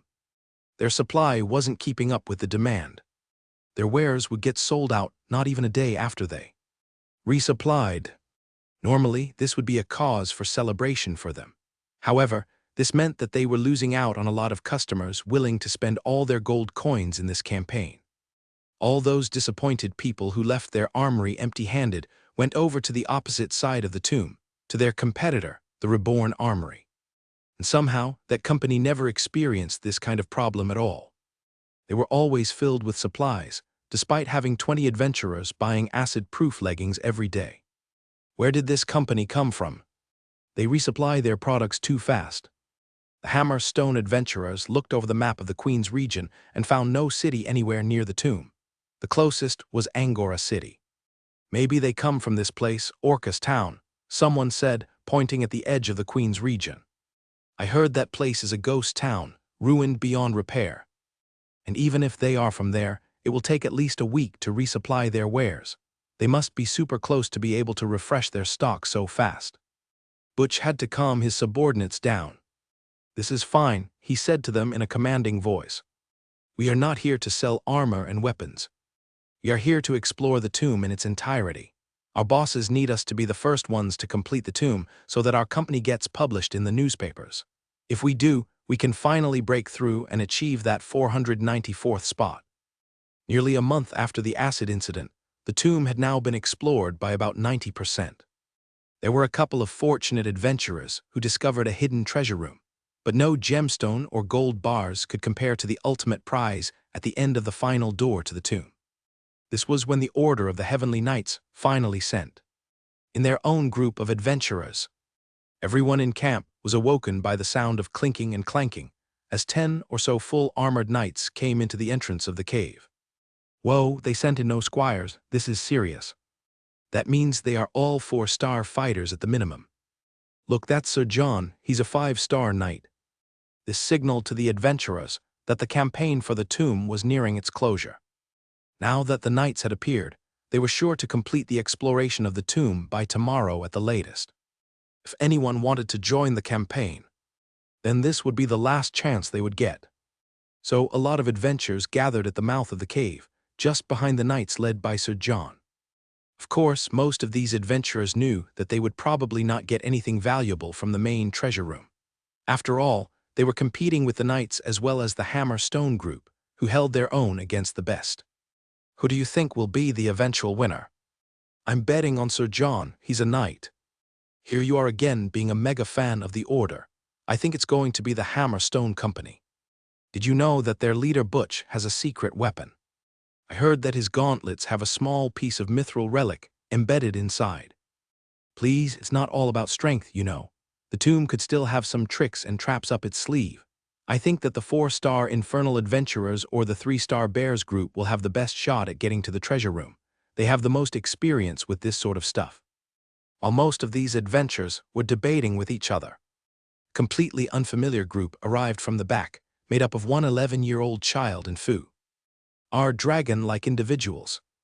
Michael initially wanted to explore the tomb by himself. But of course, Shayna had to intervene and invited themselves on this campaign as well. Now this whole exploration of the tomb became some sort of field trip for the siblings. Despite the inherent dangers and risks that they would face in the tomb, the Dragonborns treated it as nothing more than light work, and it was not without merit. Their fighting techniques had improved far beyond normal after months of training with Agnes. And so, Michael and the Dragonborns arrived on the mouth of the cave, along with about 100 or more adventurers waiting as well. Just like others, they waited behind the group of knights in the front line. As the knights moved, the adventurers moved as well. Even though Michael had spent about a month focused on this campaign, he had yet to see it with his own eyes. This would be the first. The very entrance of the cave looked like it was born from the ruins of a once great civilization.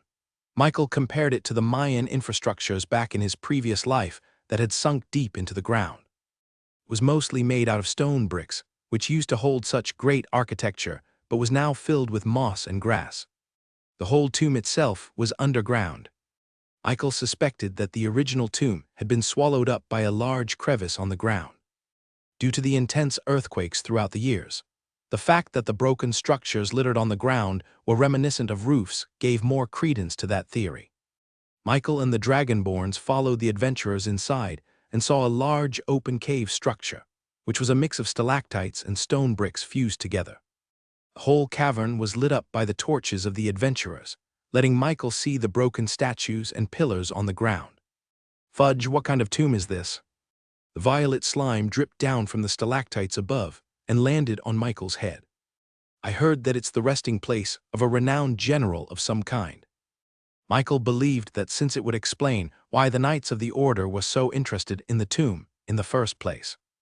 As they advanced further down the cavern, the whole structure narrowed down and forced them to choose between 10 different openings. The right choice had already been marked by the previous adventurers, so everyone easily passed the first trap. This made the tomb relatively safe, which made the Dragonborns a little bored. Even Shayna, who was always serious, ended up sharpening her arrows while walking. Jaku, the eldest of the bunch, couldn't help but yawn and drag his feet on the cracked stone brick flooring as he followed the adventurers. Yumisu, on the other hand, let herself fall behind because she was incredibly shy from all the adventures in front of her. Meanwhile, Zion was the complete opposite. The energetic little Dragonborn couldn't help but catch up to some of the adventurers up in front of and chat with them. He began to bombard the adventurers with a lot of questions about their previous experiences and their hardships from before. The tunnel they were going through wasn't that big, so his voice was booming and echoing through the whole pathway. It was only now that some of the adventurers noticed Michael's peculiar group. Michael could see that the adventurers were a little bit confused as they looked at their group. First of all, they had never seen a dragonborn before, and secondly, they didn't expect to see a child accompanying them as well.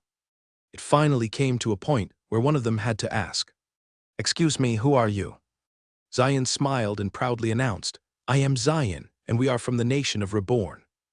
His answer was met with a lot of blank faces as they tried their hardest to recall their geography classes. But no matter how hard they tried, they had never heard of this nation before. "Wait, Reborn, why does that sound familiar?" It was only when the adventurer looked down at his chest with the intricate R symbol imprinted on it that he finally connected the dots. "Reborn Armory, do you guys own that?" "Oh yeah, our boss owns that," Zion said as he pointed to the golden-haired kid walking behind. The adventurers who overheard their conversation ended up stopping right in the middle of the winding stone brick tunnels, creating a traffic jam. "Reborn Armory, you guys are the one to thank for saving my life. If it weren't for this helmet, my head would have been skewered by now." "Me too, and it's also thanks to their matchsticks that I was able to survive the cold night when I got stranded in one of the rooms." "Hey, tell me how you guys create these armor so fast. It's as if you just magic their existence." Michael and the Dragonborns were swarmed with these curious adventurers. They asked all sorts of questions about the Reborn company and how impressed they were at their smithing capabilities. Of course, these people thought that they were purely a smithing business like the Hammer Stone Company. So, Shayna had to explain to them that it was just one part of their product line. This led them to bombard them with even more questions, but Shayna wasn't entertaining any of them until they continued to walk further, or else they were getting completely left behind. And so, as they continued to progress through the tomb, some of the adventurers finally noticed the abnormal physical abilities of the Dragonborns. They jumped through pitfalls with barely no effort. They showed no care as arrows shot past their faces from hidden wall traps. They were doing all of that while conversing with each other like they were just walking through normal ground. "Who are these people? They're stronger than they look. What do you think, 3-star fighters?" "I think they're 4-star fighters." "Either way, how did the Reborn Company get these elite fighters from out of nowhere? I've never even seen their species before." The adventurers were even more surprised as they reached the acid lake portion of the tomb. Most of the experienced explorers carefully followed the one before them, wading through the acid with their legs fully submerged under it. They stepped carefully, making sure to never walk a step away from the established path, or else they would risk sinking into their death.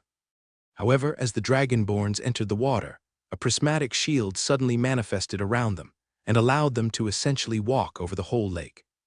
The acid tried to eat through the shield, but there was some sort of magical property within it that destroyed the acid entirely as it tried to push through. "What the hell? What kind of defensive spell is that? Is their armor magical? I'm super envious." "That's gotta be a secret defensive spell from their company. Where did this Reborn come from, and why are they so powerful?" The supposed leader of this company, the 11-year-old boy with blonde hair, simply floated in the air and bypassed the lake entirely. "A 4-star spell. Just like that." After journeying for hours and hours into the tomb, ducking through semi-collapsed terrain, squeezing through tight walls, even jumping 3 meters across a black abyss, the whole adventure group finally arrived at the supposed last room of the tomb. They knew that this was the last obstacle from the treasure room, because the large, gigantic, double doors were intricately carved with depictions of a man's heroic triumph against a whole army of monsters. "This is it, General Grievous' final resting place." Sir John's words were directly transmitted to Michael's shadow, courtesy of none other than Fudge, the good ninja. Meanwhile, another voice came through the shadows. This time, the voice was more commanding. It was Butch, the leader of the Hammerstone adventurers. "Remember, we care not for the treasures inside but the triumph of its first exploration. The Hammerstone group's reputation rests solely on our shoulders. We shall make them proud." Fudge had eyes and ears everywhere inside the tomb, allowing Michael to hear everyone's strategies and preparations for the upcoming final door. This was a little bit strange for Michael to hear, because he thought that everyone would push themselves to try and be the first ones to open the door. Yet from the look on their faces, it seemed like they were all hesitant to be the first ones in. "Oh look, master, all the leaders are gathering in one spot." So John, the representative of the knights, took charge and gathered all of the other large names in the group. Butch joined him, as well as two other leaders from the most prominent adventuring groups in the campaign, the Infernal Adventurers and the Bears group. These four leaders talked amongst each other and planned their respective roles in the upcoming event. Shayna walked up to Michael. "Shall I insist that you be included in their meeting, Lord Michael?" "It is only fair." She sounded a bit upset at the others for neglecting to include Michael, as if they knew he was even here in the first place. "It's fine," he said. "I don't want to interfere in their plans. After all, I've got plans of my own." Michael scanned the whole chamber, with his normal eyes seeing stone brick walls swallowed up by mud and soil. It looked like everything was normal. Yet with his supreme sensitivity to mana, Michael was sensing that there was some sort of spell hidden inside this very chamber itself. All he should be seeing was earth mana randomly present in the walls, but curiously, he saw unnatural crystallized formations that should not be naturally made. Someone manipulated the walls of the chamber to make it look like a normal room. Chat JK3, can you decipher the magic theory behind this mystery? Michael even went to the wall and physically touched the recessed stone brick wall, feeling the wetness of the moss growing on its cracks. It certainly did feel real. Yet Michael knew it was all an illusion. Meanwhile, as Chat JK3 examined the abnormality within the room, the four leaders began their discussion. Michael listened to their conversation through Fudge.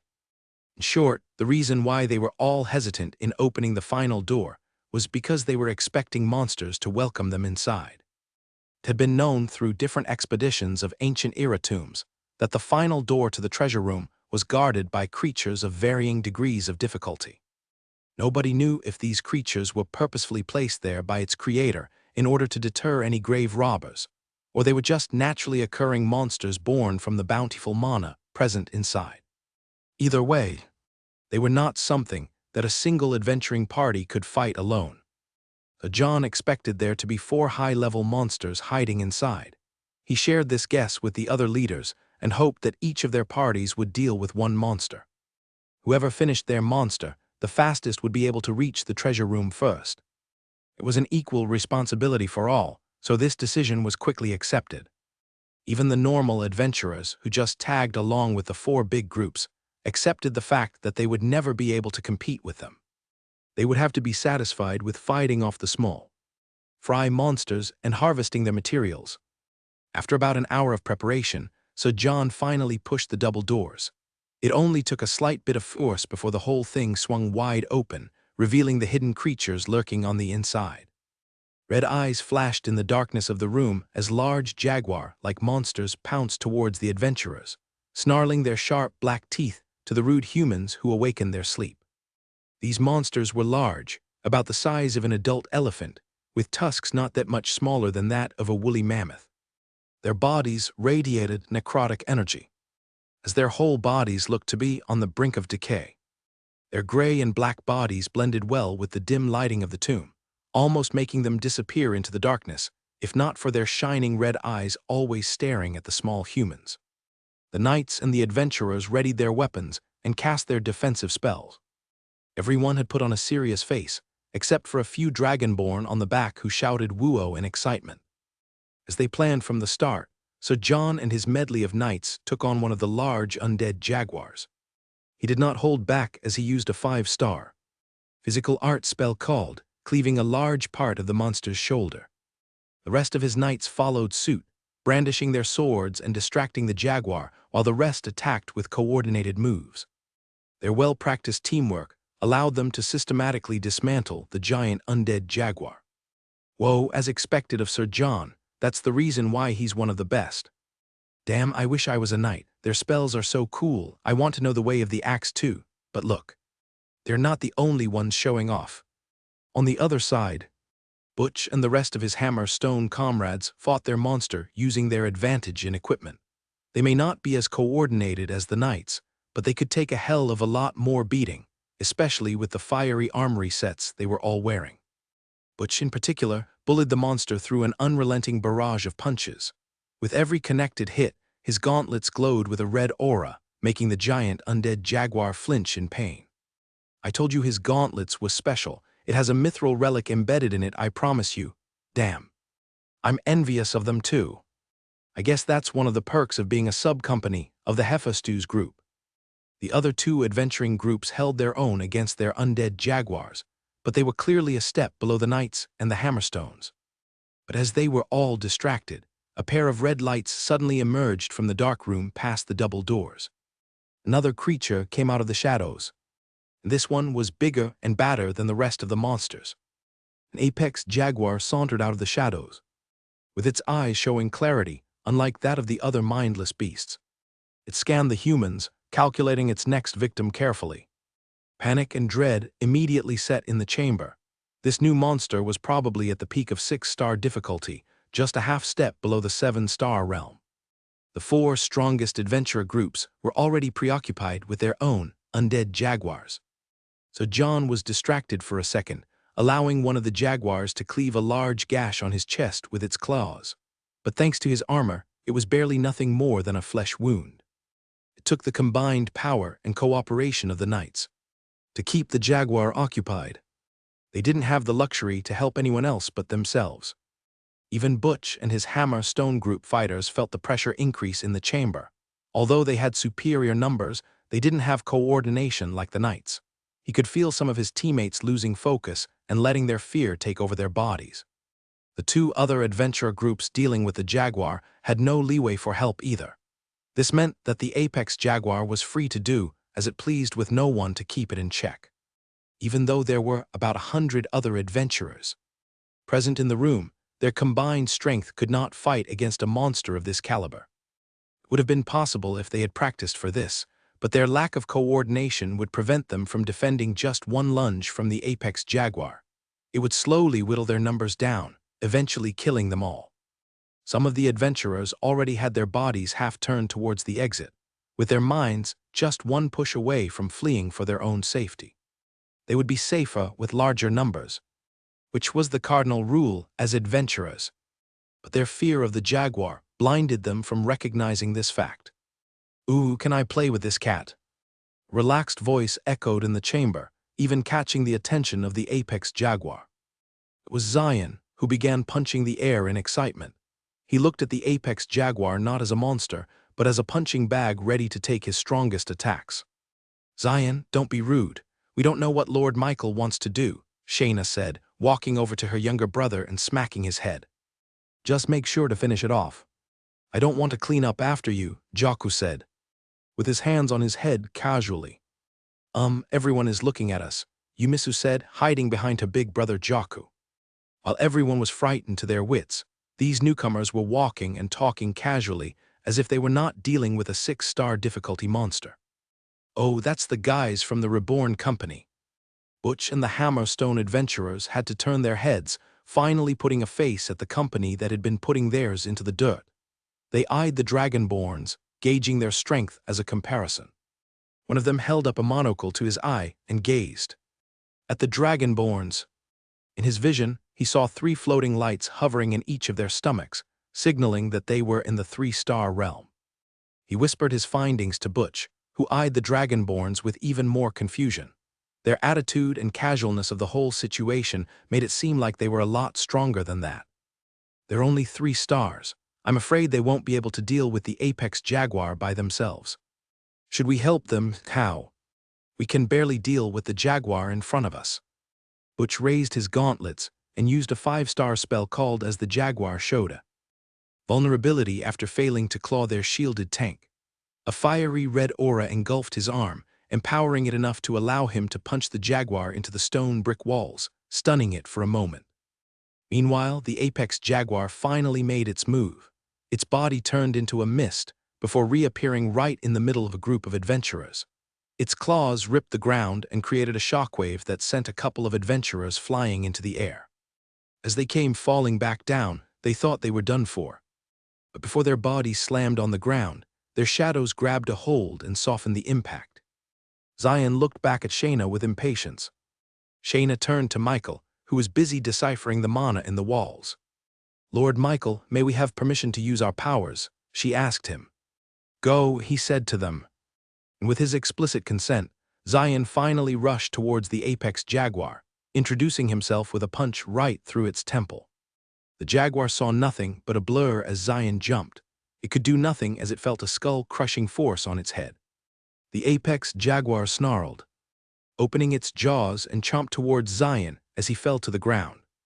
The youngest dragonborn smiled and punched its tusk, producing a shockwave that pushed both of them away from each other. Everyone who watched this scene unfold couldn't believe their eyes. This dragonborn was fighting toe-to-toe with the apex jaguar, exchanging blows while barely incurring a scratch. The apex jaguar's eyes glinted in surprise. It didn't think that such a small creature could keep up with its attacks so easily. As it looked at the taunting punches of Zion, the apex jaguar's posture changed into one of seriousness. It bent its body low, with the ground cracking under its feet. "Ooh, getting serious, are we?" Zion teased. Necrotic energy gathered on the apex jaguar's feet, imbuing it with the strength of a 6-star magic power. It intended to skewer the annoying little fly in front of her. But before it could lunge at Zion, a single arrow flew through the air and struck its shoulder, interrupting its spell. The bluish-green energy in its paws flickered before disappearing. It snarled at Shayna, who calmly took out another arrow from her quiver and kept it aimed at the jaguar. The 6-star monster, angry at these new pests, ripped out the arrow from its body before using its claws to lunge at Shayna. Before its sharp talons could rip through the female dragonborn, the jaguar's paws was stopped in the middle of the air. It was only when it looked down did it finally notice Jakku, who had his blades drawn and clashed with its claws. The jaguar didn't even see him arrive. It retracted its claws and turned around, now using its tail to sweep the dragonborns away into the wall. But unfortunately for the jaguar, Yumisu was already there with her spear, thrusting its tip towards the tail and deflecting it away from them. The apex jaguar had to retreat for a second as it assessed its situation. Its eyes showed confusion, as it never once thought that there was anyone in the chamber who could contend with its claws. Yet it was proven wrong. These dragonborns showed their prowess. The adventurers couldn't help but stare at the backs of the dragonborns with amazement. And there was only one thought in their mind. Where did these reborn people come from? 5 groups of adventurers were each fighting against an undead jaguar of their own. All of them were established groups. The knights came from the Order of the Heavenly Knights, known for their mastery over all the known weapons. The Hammerstone Company was renowned for their weapons, armors, and equipment. Not only that, but they were considered to be a sub-company of the Hephaestus Group, a conglomerate on the same level as the Vanderbilt business. The Infernal Adventurers and the Bears Group were all part of guilds famous for their exploits all around Queen's region. In short, nobody was surprised that they could contend with a 6-star, undead monster like the Jaguars. However, nobody expected the physical dominance that these Dragonborns were showing right now. The fact that they could go toe-to-toe with the Jaguars showed that this unknown Reborn company was powerful in their own right. And it wasn't just a normal Jaguar. It was an apex Jaguar, the leader of the pack. Their unique powers and skills were keeping this beast subdued, parrying its terrifyingly sharp claws and keeping up with its lightning-fast lunges. Sure, one could argue that these Jaguars were not real 6-star difficulty monsters due to them being undead, therefore they were not at the peak of their physical power, but their magical ability was not in the least bit degraded at all. This meant that although its physical power was realistically only in the 4-star realm, its magical power was still in the 6-star realm. Even Sir John won't survive being hit by a 6-star necrotic spell head-on. The fact that these unknown demi-humans from the Reborn Company clashed with the Apex, undead, Jaguar meant that they were the undisputed strongest group amongst the entire adventuring campaign. "Ugh, this cat is pretty strong," Zion said as he ducked under the Apex Jaguar's claws. He tried to punch its head again, but the monster turned into mist and disappeared. His punch ended up creating a shockwave in the air, but hitting nothing else. Focus were slowly cutting away its life mana. Shayna shot another arrow towards the Jaguar, this time hitting its hind leg. But the monster barely flinched and retaliated by slamming its paws towards her. Jaku's sword blurred as he drew it from his scabbard, parrying the jaguar's claws. "I agree, this is too slow," he said. I'm trying my best." Yumisu swung her spear and slammed its end on the ground, using the momentum to jump kick the jaguar's ribs. "Bro Mike, can we use our new artifacts?" Michael had been watching the Dragonborns fight the apex jaguar. Chat JK3. "Do you think they can beat the jaguar like this?" Michael looked at Shayna and gave her a subtle nod. Zion saw this and excitedly reached for his own shadow. Shayna, Jaku, and Yumisu followed suit as they took advantage of the Orc Shadow's abilities to retrieve their newly created mithril artifacts from the nation of Reborn. A pair of black gauntlets with glowing violet cracks ascended from the shadows in front of Zion. The youngest Dragonborn didn't wait any longer and put on his new mithril artifacts. The unity mana in his body coursed with excitement, increasing his strength even further than before. And as the rest of the Dragonborns wielded their mithril artifacts, there was a subtle change in the air. It was faint but palpable. The apex jaguar's eyes narrowed as it looked at the Dragonborns. It wasn't just fear in those eyes, it was recognition. Back when it was alive, it witnessed the power of mithril artifacts in its entirety. And the fact that weapons like these appeared in front of its eyes again made its undead heart quiver in fear. The other jaguars felt the change as well. Their tails lowered, wary of the mithril artifacts wielded by the Dragonborns. And in some way, every other adventurer knew that the Dragonborns had achieved a power even greater than before. They didn't recognize these mithril artifacts, but they felt its power. Zion's gauntlets distorted space itself, as his natural talents began to manifest itself even stronger through the magnification effect of the mithril. Jaku's sword crackled with lightning. Yumisu's spear made the winds move. Shayna's bow emanated an ever-seeing light that illuminated even the darkest of shadows. "What are those weapons? Is that even a metal? Why is it glowing?" So John and the knights eyed the mithril artifacts with surprise. They recognized it, but they could hardly believe it. They had only felt this kind of power when they visited the headquarters of the Order and saw the Heavenly Knights for themselves. They knew that those weapons held mithril relics, they were sure of it. No one was more sure of that than Butch. After all, he also held a fractured version of a mithril relic in his gauntlets. It was what gave him the power to launch punches with the eruption of volcanoes. It was a precious gift given to him by the Hephaestos group. He thought he was the most fortunate man in the world for receiving it. Yet, when he saw the mithril artifacts worn by the Dragonborns, he knew that theirs were much stronger than his own. Of course, all of them thought that those weapons held pieces of mithril relics. They didn't know that everything was made out of mithril artifacts. And with the power of the mithril artifacts, Zion and his siblings began unleashing the power of their skills to the apex jaguar. Zion punched the air, breaking the very space itself, letting the power of his fist reach the monster's face even though they were tens of meters away from each other. The jaguar felt its jaws break from the punch, and before it could even recover, Jaku jumped up and released the sword from his scabbard. Before anyone could even see anything, he put the sword back in its scabbard as if he had not yet done anything. And as he landed on the ground, hundreds of large gashes and cuts appeared around the jaguar's body. "Grow!" it screamed. It used its tail to reposition itself in the air. With its legs scratching the ground, its jaws hung loosely in its head. Just then, Shayna released her arrow. The apex jaguar jumped out of the way, using all of its speed and strength to evade. It was no longer underestimating these Dragonborns. The arrow struck its neck cleanly. The arrow seemed to have predicted where the jaguar was going to go and struck it in its perfect spot. And before it could even patch itself up, Yumisu finally finished her preparations. She had been swinging her spear this entire time, gathering momentum in her body. And each time she used her spear, wind energy began to pick up around its handle, empowering her strength even more. And as the jaguar felt incapacitated due to the arrow stuck in its neck, Yumisu finally released the power in her spear. With a single thrust, an invisible cone of destruction appeared and struck the apex jaguar straight in its body, propelling it to the stone brick walls. As the apex jaguar crashed onto the stone brick walls, Michael felt the crystallized earth mana in the area destabilize for a second. "This is a chance," chat JK3. The defensive measures set by the person who created this tomb was disabled for a split second. The chamber shimmered imperceptibly for normal people who didn't have an insane mana sensitivity. But for Michael, it was enough for him to peek through the curtain and partially see the mechanism hidden inside.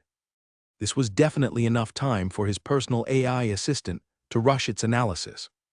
Information washed over Michael, detailing the very structure of the tomb itself. He saw purpose in the crystallized earth mana around the walls. It acted not just as a containment facility for the tomb, but also some sort of battery for the undead monsters living inside. Beyond the wall of earth mana, Michael saw complicated dark mana pillars pointed directly downwards, slowly spilling out the sustenance needed by the undead creatures. This gave him insight into the inner workings on what made undead creatures possible. He made a mental note to himself, memorizing the very structure of dark mana in the jaguars for the possibility of one day creating one for himself. Of course, that wasn't his goal at this moment.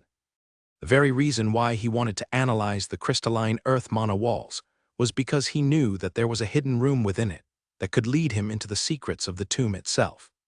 After all, the double doors that everyone thought led to the treasure room was nothing more than an empty space used by the undead jaguars to hibernate. Michael looked beyond the shadows and saw nothing but layers of the earth's crust, meaning that there was no treasure room beyond it.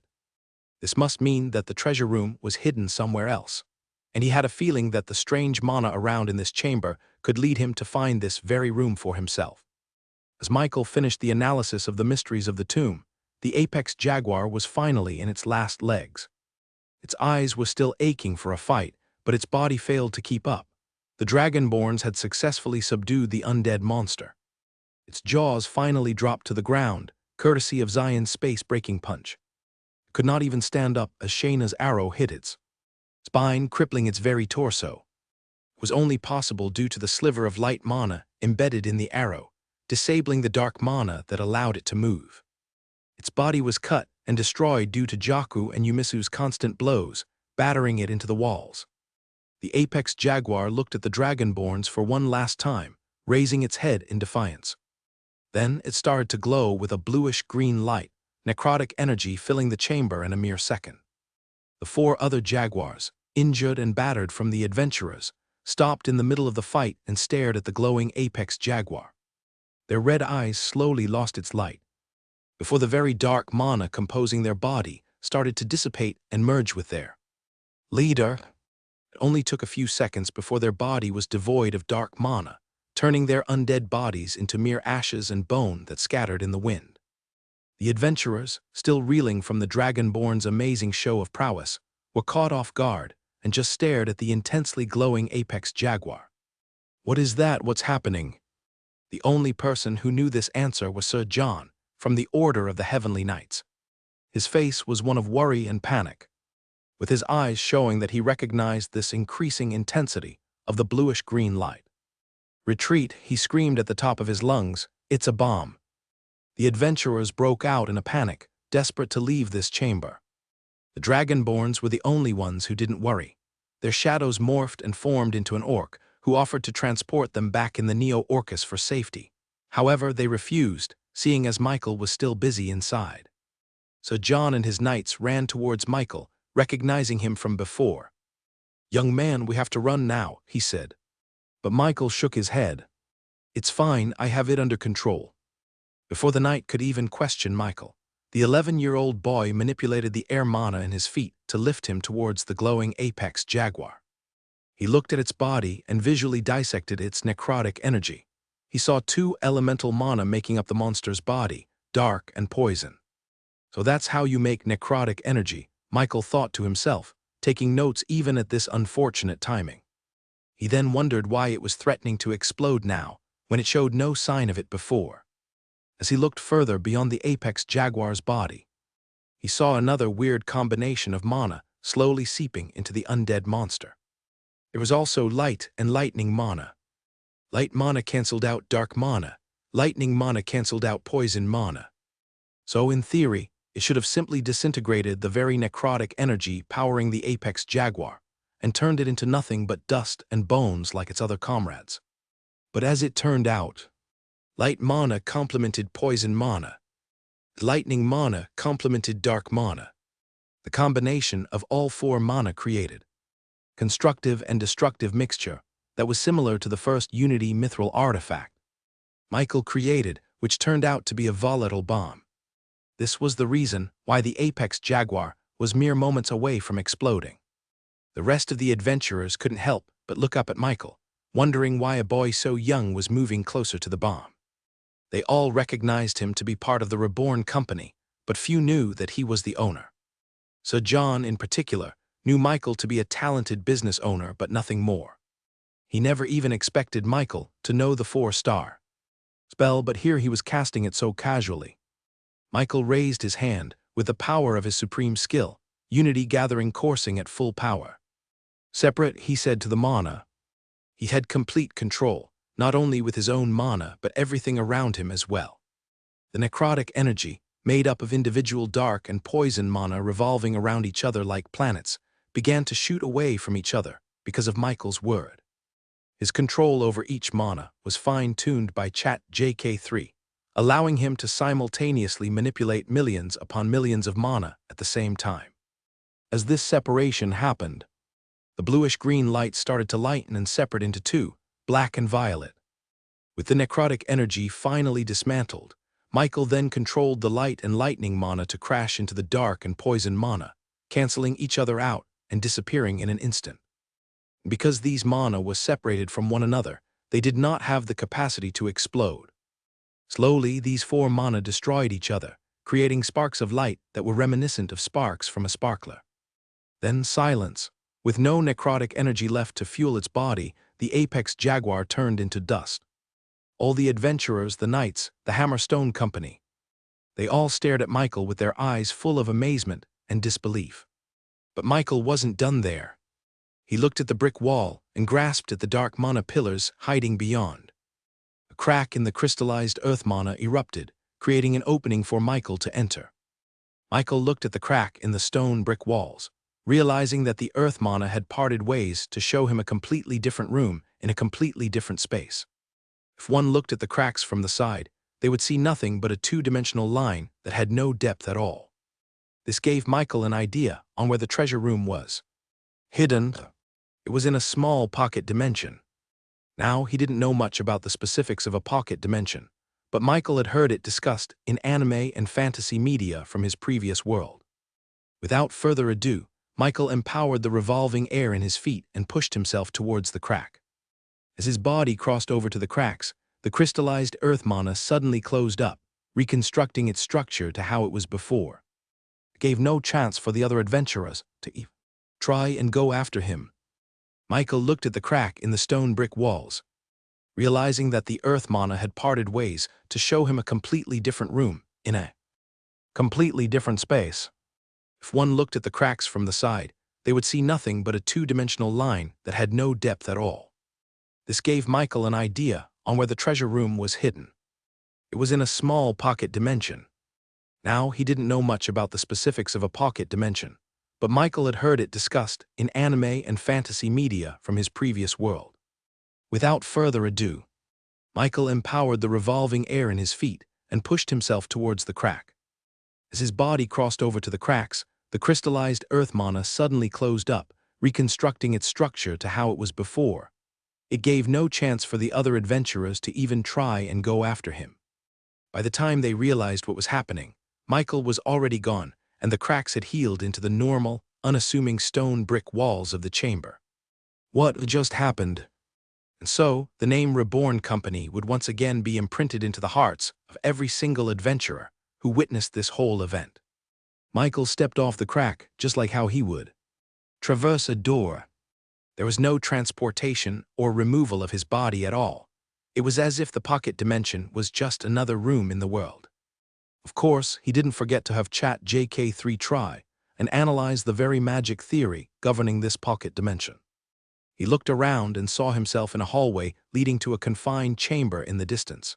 The stone brick walls around him were in pristine condition, with no sign of degradation or cracks in its structure. If Michael didn't know any better, then he would have thought that this place was created just yesterday. This was probably what the tomb would look like 1,000 Years ago when it was first constructed, Michael thought, appreciating its architecture. The hallway was lit up by torches, which was mystically being powered up by nothing but fire mana, probably a spell left behind by its creator. He looked around and saw paintings depicting some kind of historical scene from the past.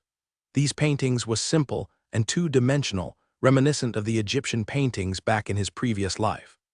From the very start of the hallway, he saw a scene depicting a normal man in a ship, looking over towards a large landmass in the distance. And as Michael walked down the hallway, he saw the painting's progress in story as well. The next scene depicted the same man touching down on the land and meeting with the locals.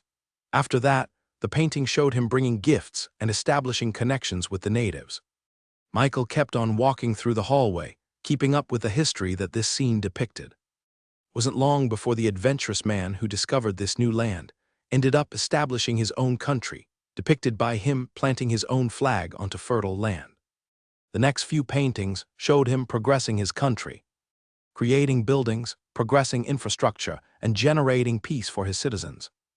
The paintings after this now showed the man leading an army to siege a walled territory.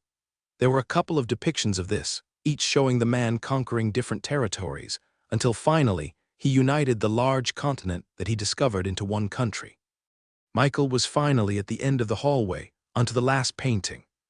This time this painting was a lot more realistic, almost like Leonardo da Vinci painted it himself.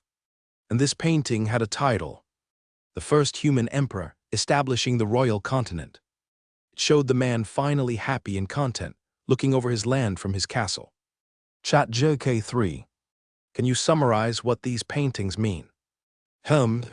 Royal Continent. And the two regions inside it are the King's and Queen's region. Does that have any correlation to each other? With no other painting to look at, Michael then set his sights onto the large confined chamber in front of him. This was a tomb, all right. An enclosed sarcophagus made out of pure silver steel was placed in the middle of the chamber. Round the sarcophagus were piles of gold coins, chalices, and jewels from the ancient world. Although these would make any adventurer salivate at the sight, Michael wasn't that much interested in this paltry amount of wealth. He was more interested in the sarcophagus and what laid inside it. There must have been a reason why the Order of the Heavenly Knights was so interested in finding such a tomb. From what he heard from their organization, they didn't seem to be the type of group that prioritized wealth over anything. That meant that whoever was buried under here had some sort of significance for them. Fudge, can you hear me? Loud and clear, master. Fudge popped out of his shadow and landed on the ground. Usually, the violet slime would immediately ask for head pats from Michael, but this time he seemed to be incredibly taken by the treasures all around. Focus, Fudge, what did they say about this tomb? Oh, right. They said that it was the burial of an honorable general. Michael then looked back at the paintings depicted in the hallway and started to put the two and two together. Is this guy a general of the first human emperor? Spurred on by his curiosity, Michael decided to open the sarcophagus to see for himself. I am not a grave robber, Michael muttered to himself as an excuse. I'm an archaeologist. He pushed the sarcophagus lid using great force, aided by some magical spells, until finally it slid off the structure and landed on the floor. Michael, with Fudge on top of his head, peeked over the sarcophagus and saw a skeleton. A normal skeleton, with nothing but dust and cobwebs inside. For a tomb that took such great lengths to conceal itself, Michael would have thought that it hid something a lot more special. He would have thought that for a tomb made for a general, it would have some kind of special relic armor or weapons worn in battle during the ancient era. But even as he looked at the treasures around the sarcophagus, he saw nothing of the sort. He turned back and consulted the paintings and depictions once again, trying to see if he missed something. There's gotta be something more, Michael muttered. Michael thought that there was some kind of puzzle hidden inside the paintings, like those adventuring games he played in his previous life. A hidden button, perhaps. Michael turned around and saw Fudge looking up as the skeleton suddenly arose from its eternal slumber. Wisps of necrotic energy seeped out of the very wedges of the stone brick walls, supplying the skeleton with enough energy to reanimate itself. The skeleton slowly floated out of its sarcophagus with dark and poison mana gathering at its pores. Its bones slowly glowed a bluish-green light as it got filled. The whole chamber started to shake with a magnitude 7 earthquake, dust cascading out from the ceiling. If it weren't for the magnificently crafted stone brick walls surrounding them, Michael was sure that the whole tomb would have collapsed by now. He looked around and saw the dark and poison mana pillars around from earlier. But this time, its whole structure was starting to disintegrate and turn it into strings of mana that floated over towards the standing skeleton. It sucked in all the mana from the tomb, absorbing everything, even at the cost of fully damaging the very structure itself. Michael could feel the power of the mana forming in the skeleton start to intensify even further and further as it continued to absorb everything. At first, its power solidified into a single point, signalizing its return as a one-star realm fighter. But it didn't end there. The revolving necrotic energy in the air started to crash into each other, creating clumps that eventually formed into another giant ball of mana. Slowly, these lights popped up one by one. It only took a few seconds before the skeleton went from a one-star undead creature into a 9-star undead monster. Facing such a legendary creature made Michael sweat for the first time. He was so enthralled with seeing the formation of an undead creature that he completely neglected its inherent risk and danger. Now a 9-star skeleton with balls of bluish-green eyes of light was staring down at him from its sarcophagus. It raised its hand, gripping the air as if it still wielded a sword. Then it brought its hand down towards Michael with no added force, letting gravity do all the work. Hair stood on Michael's neck as he instinctively felt the danger coming towards him. He ducked down just in time as an invisible slashing force suddenly cleaved the entire hallway in half, turning its pristine stone brick walls into a lopsided structure. Seeing its attack had missed, the skeleton raised its sword again and swung from the other direction, intending to separate Michael into a top and bottom half. A mound of earthen rocks sprung up from Michael's feet, raising him up above the invisible slashing line just before it wreaked havoc onto the hallway again. Michael knew he had to do something. He raised his hand and multicast 4-star spells and directly towards the skeleton, not caring even if the treasures beside the sarcophagus would disintegrate it into pieces. A big ball of fire manifested in front of him, about as big as the hallway itself. He launched this mini-sun into the skeleton, turning everything asunder in mere seconds as it exploded upon impact. It wasn't long before the gold coins and chalices started to meld into a liquid from the pure heat given off by the sphere's explosion. And if that wasn't enough, a tornado formed inside the skeleton's sarcophagus, feeding the fire and increasing the temperature even further. But still, the skeleton stood unmoving above its casket, with its bluish-green motes of eyes staring lifelessly towards Michael. Its dark and poison mana were too plentiful to be destroyed by Michael's 4-star spells. Seeing that it wasn't enough, he cast as cold air breezed towards the chamber, freezing the flames and turning the liquid gold into solid form. Frost started to build on the skeleton's body, permeating to its pores. That wasn't the end, though. He cast, intending to bury the great general for another time in its life. Pure earthen stone in the form of jagged spikes erupted from the floor and pierced towards the skeleton. As more and more of it grew from the ground, the entire tomb itself began to be encased in stone. And for a second, silence reigned in the hallway. "Whoa, Master, that was close." Fudge had already turned back into his shadow form and hid under Michael's feet from the moment the skeleton started to move. "Scary bones," he said, "can we go back home now?" Michael also wasn't a fan of being slashed into half by an invisible sword. However, he did notice something weird from the skeleton. Even though it had the magical power of a 9-star mage in its body, it barely used anything while wielding its sword. Now, Michael was glad that there weren't any relic weapons left behind in this tomb. Just then, a prismatic shield showed up around Michael's body. A few milliseconds later, the buried earthen tomb exploded out into a million pieces, sending sharp cubed rocks flying towards the hallway, with each one as smooth as glass. It caused further damage in the tomb, but were immediately disintegrated upon hitting Michael's prismatic shield. This guy must have been a tremendous swordsman in the past, Michael guessed. Even without a sword in its hand, it could create devastating attacks through nothing but its stances alone. Michael guessed that it had some sort of sword intent, like the ones in anime and fantasy books. Its mastery over the sword was so high that it could use just its bony fingers to act as its weapon.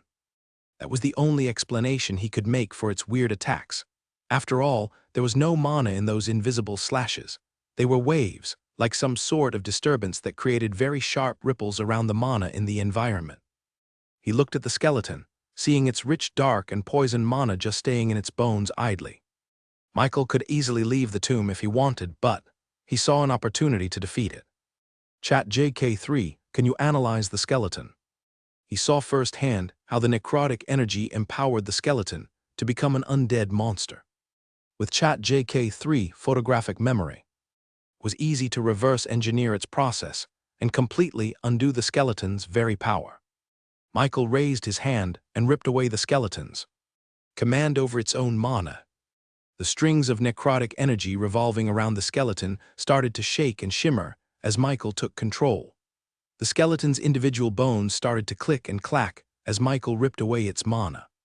Then a flood of information washed over his head, showing him the proper way to fully deconstruct the skeleton from its undeath. Michael took advantage of the fact that the 9-star general skeleton had no recollection of what it was or what it could do. Only its muscle memory was retained, ironically. He peered through the invisible realm of mana and saw individual fuzzy balls of black and yellow mana, dark and poison, which comprised the necrotic energy of the skeleton. He began to separate the two mana, ripping each other away from their orbiting bond. One of the light points inside the skeleton's ribcage died down and dissipated into pure dark and poison mana. It was now only an 8-star undead. Michael continued to wrestle away control of the skeleton's power, dissipating its points of power until it was just a mere 1-star undead skeleton. No longer was its presence as large as a mountain, turning it into just a small whimper of a mound. He was about to snuff out the very life that infused the skeleton, when all of a sudden, its bluish-green eyes of light looked at him with a sense of wonder, as if someone was trying to recognize a stranger from the street. The skeleton then looked at its arms, confusion evident in its face as it saw nothing but bones making up its body. Michael, amazed at what he was seeing, stopped his deconstruction of the skeleton. Somehow, the skeleton became more conscious as it grew weaker. An idea flashed in Michael's head. It was a little bit crazy, he would admit, but he couldn't help but think of the possibilities it entailed.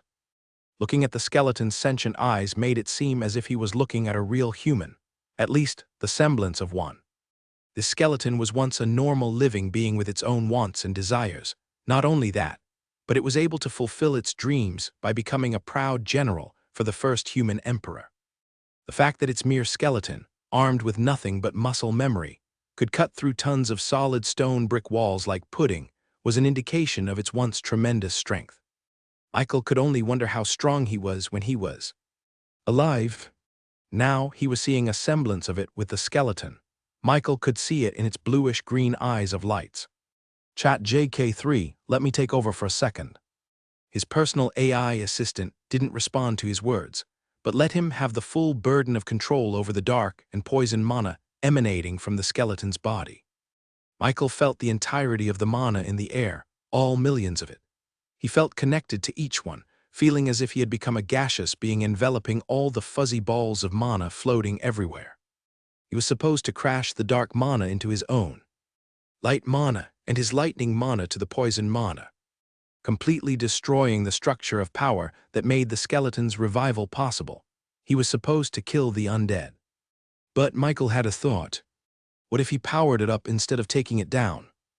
Now Michael knew that the full power of the 9-star skeleton was nothing more than a mindless beast that swung its invisible sword at anyone it could encounter. But what if it didn't? What if it had the sentience it had when it was alive? This possibility only came to light when Michael saw when he was about to end the skeleton's undeath. When it was only a 1-star undead, the powerful yet corrupting power of the necrotic energy had dissipated enough for it to regain its sentience, just for a little bit. This gave Michael a theory.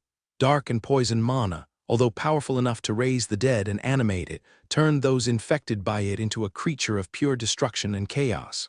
After all, those two mana were the blackest of all elements, embodying death and degradation. And what was the difference between a living being and a dead one? From what he could see, it was only the mana present in their bodies that changed. A living being, as it dies, replaces the light mana in its body with dark mana. But somehow, dark and poison mana can make something alive without the use of light mana. But what if he added light mana into necrotic energy? What if he added light mana into the mixture of dark and poison mana? Michael raised his hand and drew from his own cores a single mote of light mana. This fuzzy ball of light slowly made its way toward the skeleton, towards a single strand of bluish-green light that revolved around the skeleton's skull. With Michael's supreme skill, he was able to see the true reality of mana. He commanded the light mana to enter into the dual orbit of the dark and poison mana. He pushed it further, allowing it to orbit into the necrotic energy. And as it entered into the rotation, the dark mana suddenly shot away from its original course and gravitated towards the light mana, with the two attracting each other like magnets. This resulted in a collision, with the light mana destroying the dark mana and vice versa. This left the poison mana aimlessly wandering about. With his first attempt a failure, Michael raised his hand and took out 1,000 more individual light mana from his cores. This time he began to experiment with the combination of the three. 1,000 light mana individually entered a pairing of dark and poison mana. Then, Michael instructed it to push itself into their orbit in 1,000 different ways, hoping that it would reach a different result. But the same thing would happen. The light mana and dark mana would eventually cancel each other out. Michael didn't give up and sent out 1,000,000 more light mana from his body. ChatJK3 saw what he was doing and started refining his methodology into something like a science experiment, testing different variables and constants simultaneously. Michael didn't know how much time passed before he found the right track. By separating the dark and poison mana from their orbit first, he could add the light mana into the mix away from the dark mana. As he found out earlier, light and poison mana complemented each other well, making a strong bond that increased each other's magical properties. Michael then added the dark mana into the mix. This time, the bond between the light and poison mana was enough of a deterrent to prevent the dark mana crashing into the light mana to cancel each other out. He had successfully added light mana into necrotic energy. But a new problem arose. The light mana became too overbearing and started to purify the very structure of the skeleton. Michael could see it starting to eat away at the bones, turning them into white ashes. Necrotic energy still needed a large mix of dark energy. The only solution Michael thought of was to add the lightning mana into the dark mana. After all, the two mana had a complementary bond, just like light and poison. Michael was sure that this could resolve the purification issue with the skeleton. However, he also knew from experience that the combination of all four mana, dark, poison, light, and lightning, would set off a mini-bomb just like the apex jaguar.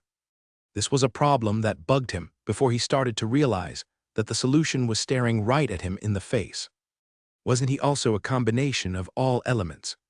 Unity mana was the combination of all 8 known elements. And when Michael tried to add unity mana into a mithril artifact, he found that the combination of it was extremely volatile and explosive. So then why wasn't he explosive? Why hasn't any of the Rebornians he awakened exploded into bits by the moment of their evolution? The answer must be because a living being was different from a non-living being.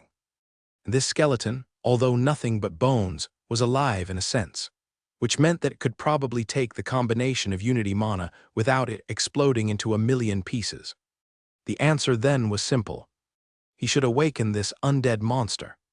Michael raised his hand and activated his other supreme skill gift bestowal. ChatJK3 took control of every dark and poison mana in the tomb making up the necrotic energy of the skeleton. Then, it started to gather them in one place, intending to create a whole being for the supreme skill to latch onto. Michael looked at the skeleton in its bluish-green eyes of light, and the skeleton looked back at him, waiting. He only said one word. A white light began to envelop the skeleton, bathing it with the power of a supreme skill. It began to course through Michael's veins, with all 8 elemental mana mixing together to create unity. As the words left his mouth, he came into contact with the necrotic energy in the skeleton. Just like with a normal living being, his supreme skill began to change and evolve the very mana structure of the skeleton, infusing it with the mysteries of unity mana. The dark and poison mana that was innately present in the skeleton began to be bombarded with unity, with all elemental mana, and forced the light mana to enter into the orbit of the necrotic energy. The dark and light mana that was supposed to cancel each other out began creating a bond with each other than destruction. The mysterious and contradicting relationships of the unity mana somehow allowed the two to coexist within each other's orbit. All the knowledge gained from observing the skeleton affected the awakening of this skeleton. Michael was sure that if he didn't know how necrotic energy worked, he wouldn't have been able to awaken the undead creature even if he tried.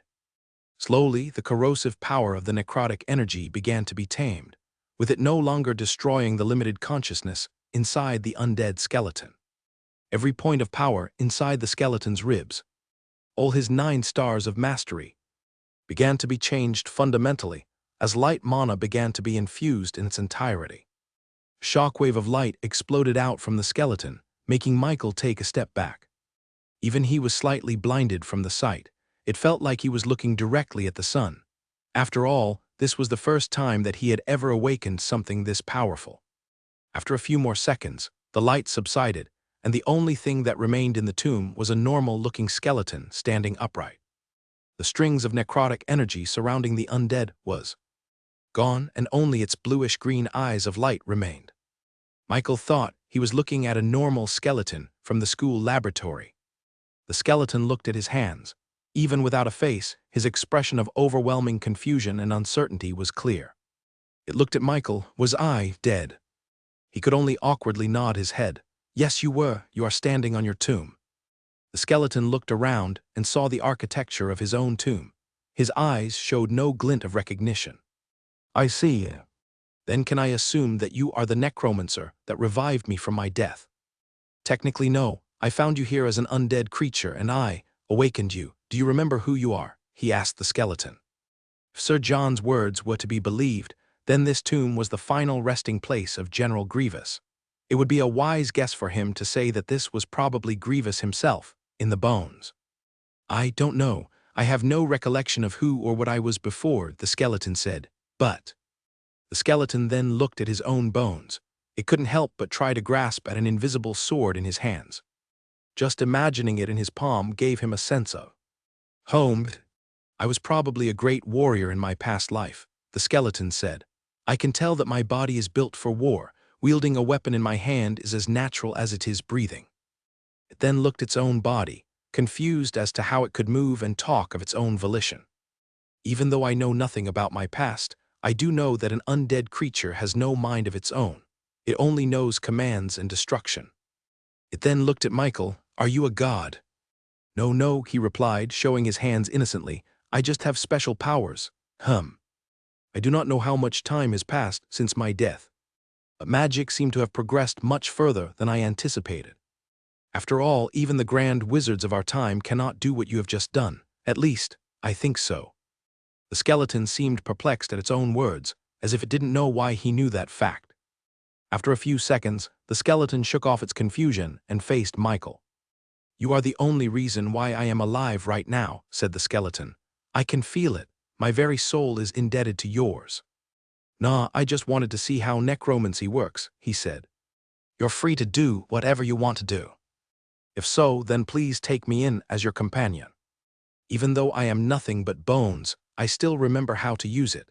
My mind, if I even have one, is filled with knowledge of the past that may prove useful to you. I have only one request. I wish to see the world as it is now. Even if everything had changed after I died, I am still clinging to the hope that something would rattle my brain and make me remember who I was before. The skeleton's sincere request made Michael sympathetic. After all, if the goddess hadn't allowed him to retain his memories after his reincarnation, he would also feel frustrated, feeling as if his whole life was missing from him. Sure, you can join us. Michael wasn't going to reject a 9-star general from the ancient times, and judging from what the skeleton said, it seemed to at least remember some of its powers from before. Wait a minute, said Fudge as he jumped out of Michael's shadow. Who are you, oh slimy one? Asked the skeleton. I am the esteemed pet of Master, the very first and only companion. However, since you seem a little bit strong, I am willing to let you join us on one condition. The skeleton immediately kneeled in front of Fudge. I will treat you as my senior, he said. Ho ho ho, I didn't know you were such a nice guy. I'm fine with this now, master. Fudge laughed like a maniac and jumped on top of the skeleton's skull. Michael didn't know if he should tell Fudge that he was stepping on a 9-star realm fighter, but whatever. He seemed to be having fun, and the general didn't seem to mind. By the way, what do you want to be called? I heard that your name was General Grievous or something. That name means nothing to me, he said. I will have to defer this to you. After all, you were the one who gave me my second life. It is also fitting that you give me my second name. Grievous then, he said. The skeleton nodded and accepted Michael's name.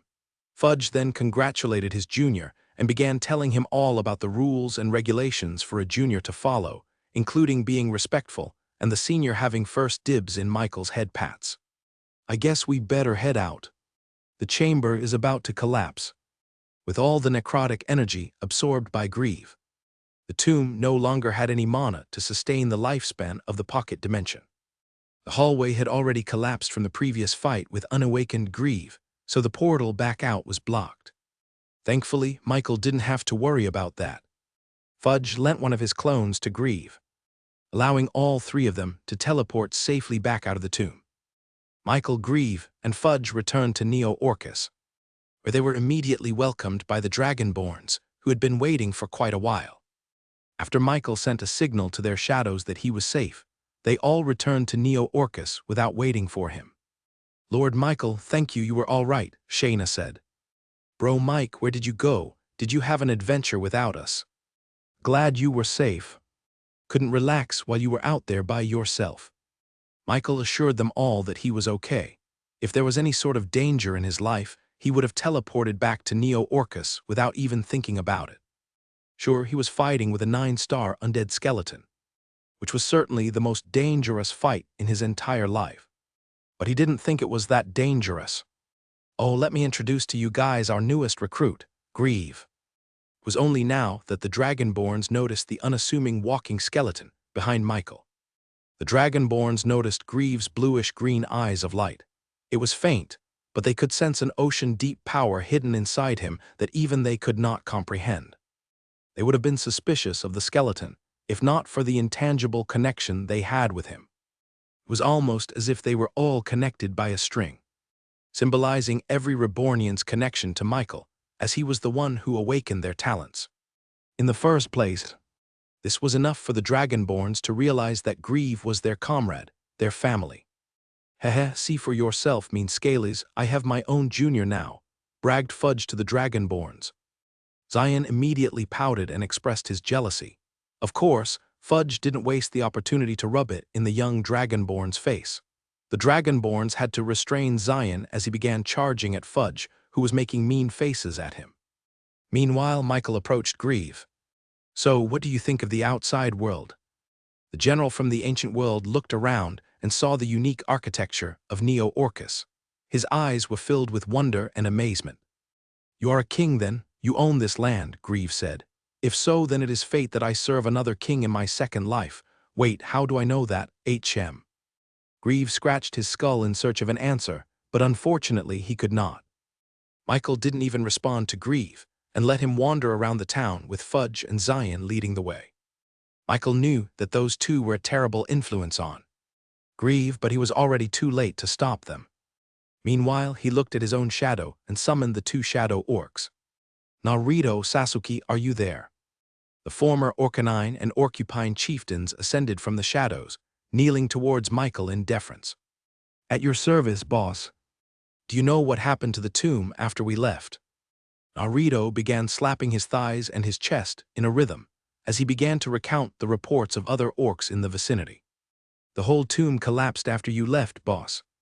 Thankfully, everyone was able to retreat before the whole thing sunk back into the ground. It became quite a topic for the adventurers, with some thinking that you were left buried under the tomb, or some thinking that you had already left with the treasures in tow. A lot of people are asking about you, boss, Sasuke added. Everyone is starting to wonder about the Reborn company after this whole tomb campaign. After all, everyone thought that it was either going to be the Knights or the Hammer Stone group that would be able to reach the treasure room. But in a twist of events, you were the only one able to reach the tomb itself. We have heard quite a lot of chatter about the Dragonborns as well, added Naruto.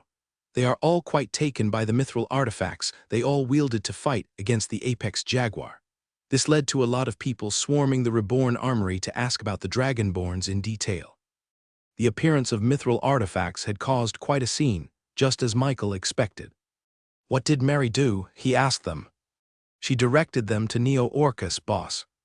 Michael nodded in satisfaction. Surely by now, the adventurers would have noticed the newly constructed Golden Road and followed its path to Neo-Orcus. This was part of the reason why he allowed the Dragonborns to show their strength in the Tomb campaign in the first place. He wanted to make a strong first impression, allowing the Reborn name to stick to their mind. And once their curiosity piqued, they would then follow the Golden Road and reach Neo-Orcus in search for answers. What was the Reborn Company? Who were the Dragonborns? Who was that golden-haired boy who reached the tomb by himself? And once they reached Neo-Orcus, they would be so surprised by everything the town had to offer that they would completely forget why they were there in the first place. Then they would eventually find out about the King's region, which would lead them straight to the nation of Reborn. This was Michael's plan to get more visitors to the parched lands. This was the very goal of the Golden Road to begin with. It was a cookie-crumb path that everyone would slowly follow until they reached the end, the nation of Reborn, where all their dreams would come true. And sure enough, a couple of days later, the first batch of adventurers arrived in Neo-Orcus. They were the ones who witnessed the Dragonborns defeat a 6-star undead creature by themselves. And technically, they would be the first tourists of the Golden Road itself. Of course, the town welcomed their arrival with happy smiles and chocolate bars in hand. Meanwhile, conversations were happening in Angora City. It wasn't long before the results of the Tomb expedition were brought back to the capital city. At first, the news was limited to the companies who joined the Tomb campaign, like the Hammer Stone Company and others. But as time passed, the news spread like wildfire. And he couldn't believe that a no-name company would be able to pull off such a feat. Most of the top adventuring companies in Angora City had never even heard of the Reborn Company at all. Of course, there were some who recognized their name through the chocolates being sold on the market, but that only increased confusion within everyone. A snack company owning an armory, those were two completely different things. Not only that, but there were also rumors that the adventuring party of the Reborn Company were in possession of mithril relics. That idea was absurd for most people, especially for smithing companies within Angora City. They knew exactly how rare it was, and how nobody could buy it so easily even if they had all the money in the world. Even Butch, leader of the Hammerstone Adventurers, had to convince his company that what he saw was real. Of course, even Sir John was met with a lot of doubtful glares from other knights in the court. Everyone began to speculate about the Reborn Company, but none of them knew that their own shadows were twitching and morphing unnaturally under their feet. A few days after the events of the Tomb campaign, things had settled down in Neo-Orcus. Grieve quickly showed off his expertise as a 9-star undead general from the ancient era. He seemed to have retained all his physical art spells he learned back in his previous life, and was now using it to teach the Rebornians and the Dragonborns everything they had to learn. It was quite a wake-up call for the Dragonborns, as Grieve was quite strict about his training routines. He would have everyone up and running very early in the morning while the sun was still hiding in the horizon. "Heir, Heir. Bro Mike helped," Zion said as he dragged his feet forward, completely beat from the laps he did around Neo-Orcus. Michael looked at the Rebornians and saw them all collapsed on the ground. Grieve was quite harsher on the Dragonborns, giving them 10 times the hardships. "Is this all right?" he asked Grieve, a little bit concerned. "Yes, Michael. Even though this world had changed quite a bit since I died, I am still sure that the physique of these young ones are not quite up to par. They are not even better than our ordinary soldiers, definitely not fit to be a general for your kingdom. At least, I think so." "I don't remember, ho-ho." "You old bones, we heard that," Zion shouted back. "Hey, no shouting at my junior other than me," said Fudge from atop Grieve's skull.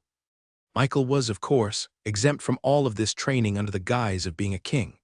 Although Michael didn't regard himself as a royal, if it would allow him to skip training, then he would assume that role as fast as a rabbit. Eventually, he was approached by Una and Agnes, who eyed Grievous with suspicion. "Sir Michael, about your friend, who is he?" Agnes asked, her eyes moving up and down at the skeleton standing upright. "Oh, I just found him someplace," he explained. "Why, do you recognize him or something?" Agnes looked at the Dragonborns and the Rebornians performing weird stances in unison. They seemed to be training in some kind of weird fighting technique that she hadn't seen before. That way of pure physicality, their importance on using bodily power. "I've heard something about that kind of style only once," she said silently. "Back when I was a part of the Order, my Master Kruger showed me an ancient scroll, and even though I only saw a glimpse of it, I am sure that it is quite similar to what the Dragonborns are learning now." "The way of the Emperor," she said. Michael thought about it and figured that it lined up with what he thought. Since Grievous was a general from the ancient times, then he would have knowledge and mastery of the fighting techniques back in those days. But it was said that this way was lost to time forever. Even the other heavenly knights are only privy to sparse scrolls they found survived in the Queen's region, Agnes added. If this is indeed what the Dragonborns are learning, then who is he? Michael looked towards the forest. "He is Grieve, he is a Rebornian," he answered. After a while, the construction of the Golden Road had progressed far enough for it to see a glimpse of Angora City in the distance. It wouldn't be too long before the capital city would find out about what they were doing. And according to Una, it would be better if they arrived in Angora City and announced it themselves rather than them finding it out for themselves. "It will give you a strategic advantage," Una said. "If you earn the trust of the Master of the Magic Tower and the head knight in the knightly court, then you will have enough influence to allow the city to incorporate the Golden Road into their midst." "I know how to meet with the Tower Master," Michael replied. "But I don't know how to connect with the knights." "Don't worry. I will introduce myself and request a meeting in their court. I have a feeling that they would certainly welcome your presence after what you did in the tomb." Una was alluding to the fact that Michael showcased the true power of the Rebornians through the use of their myriad of mithril artifacts. Even knights had limited inventory of relic artifacts, which only consisted of fragments and sometimes broken pieces. Yet the Reborn company showed up out of nowhere and showed possession of a complete set of them. I wonder how they would react when they find out it's not just weapons the Dragonborns have, but also armor.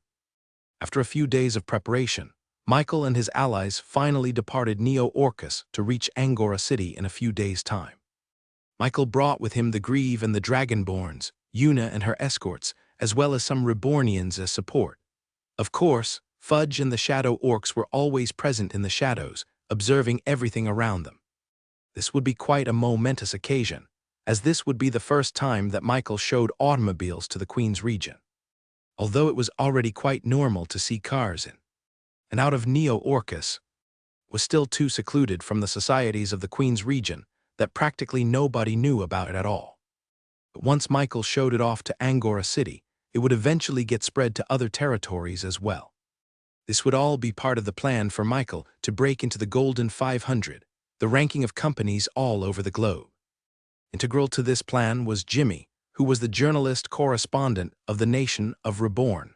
He came with Michael to Angora City in the hopes of having his papers be published by his company. Hopefully, this would be enough for the Reborn company to break through to the rankings. What should have been a weeks-long journey turned into mere days, due to the speed and efficiency of automobiles. In fact, it would have been much shorter if the Golden Road had finished its construction all the way to Angora City. Michael was on a cliff overlooking the Angora City in the distance. He saw the magic tower in the distance. Even now, he could see the intricate magic and spells set up by the tower to protect the city from harm. It wasn't that much different from the magic tower back in Kingsbridge City. Just beside the magic tower was the castle surrounded by a moat. That was where the ruler of Angora City lived. This castle was protected by the knightly court, which was made up of knights and squires from the order. Those three institutions were what comprised the political landscape of the capital city. "Have you prepared for what's to come?" asked Una. "I did," he replied. "I already asked the chocolate merchants to scout a potential headquarters for the Reborn company." I hope you brought a lot of money, she said teasingly. Angora City is a capital city. Owning real estate, there can be quite pricey. Michael looked at Angora City one more time and smirked.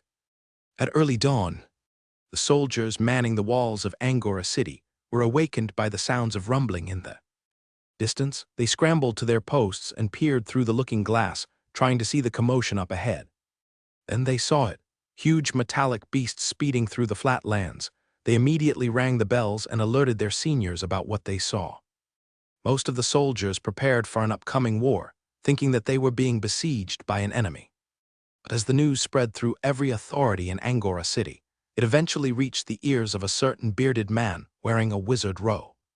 His room was located at the topmost floor of the tallest building in Angora, overlooking the whole territory and the wide regions surrounding it. There, the man saw Michael's automobiles running through the plains at speeds much faster than a horse. He looked at a scroll in his hands. Please welcome my dear friend into your abode, Tower Master. He can be quite the overwhelming little fellow, but he means well. Consider this not as a favor to me, but as a favor to you. It is in your and everyone else's interest to be allied with Michael. Yours truly, Cerberus. Tracheus looked at the automobiles in the distance one more time before teleporting out of the magic tower directly to the walls. The soldiers who were rushing to pick up their armor were surprised at the sudden appearance of the famed Tower Master. Honorable Tracheus, have you come to help us fend off this enemy? The soldier asked. The wizard shook his head. I am here to save you from the misunderstanding. That is not an enemy, so I suggest that you retract your weapons and your fighters, or else our magic tower will be forced to intervene. The soldiers looked up at the floating Tower Master and did not know what to do. A few seconds later, a messenger coming from the castle itself came and shouted out to the soldiers. False alarm, he cried out. They are to be welcomed with our utmost grace. The soldiers all looked at each other before starting to unarm the giant crossbows pointed downwards. Tracheus then looked back at the castle and muttered to himself, looks like they are interested in the Reborn company as well. Anyone would, especially with the rumor of what they have under their possession. Michael's automobiles finally arrived in Angora City. Even far away, he could already see some curious heads popping out of the walls to peek at their metal carriages. Yuna immediately got out, with Michael just behind her. He saw her take out an emblem of the Montgomery family and show it to the guards, who quickly scrambled to open the gates. Michael looked around Angora City and saw that they were gathering quite a crowd around the gates. Just then, he sensed the presence of a strong mystical arts user. The mana in the air were quite abnormally excited, jittering and pointing his attention upwards. He followed their direction and saw an old man with a scar across his right eye, floating in the skies with his robes fluttering in the wind. You must be the Tower Master, Michael said, as he floated up to the old man. Fufufu, Cerberus was right. You are frighteningly talented in the mystical arts. Why do you say so? Michael asked. I was trying to hide my presence from you. Even resorting to high-level spells, I was still not able to obscure myself in your eyes. Quite impressive. My name is Tracheus Waterdeep, and I am indeed the Tower Master of Angora City. The old man introduced himself to Michael with a respectful nod. Have you heard about me? Cerberus will not stop talking about you, Tracheus said. You don't know how many scrolls were sent by Cerberus, all describing the genius boy of the Vanderbilt family. I have also heard rumors, young boy. They say that you are not only talented in the mystic arts, but you have also inherited the skills of your grandfather. Cerberus says you established your own nation in the rumored wastelands of the south, creating a paradise out of the desert. And not only that, but you have also recently performed quite a feat, conquering the tomb of General Grievous. It caused quite a stir in the higher circles. I wondered if any of that was true.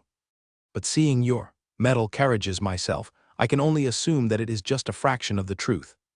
Michael shrugged, not knowing what to do after being complimented. Thanks, I guess. Do you have any accommodations in the city?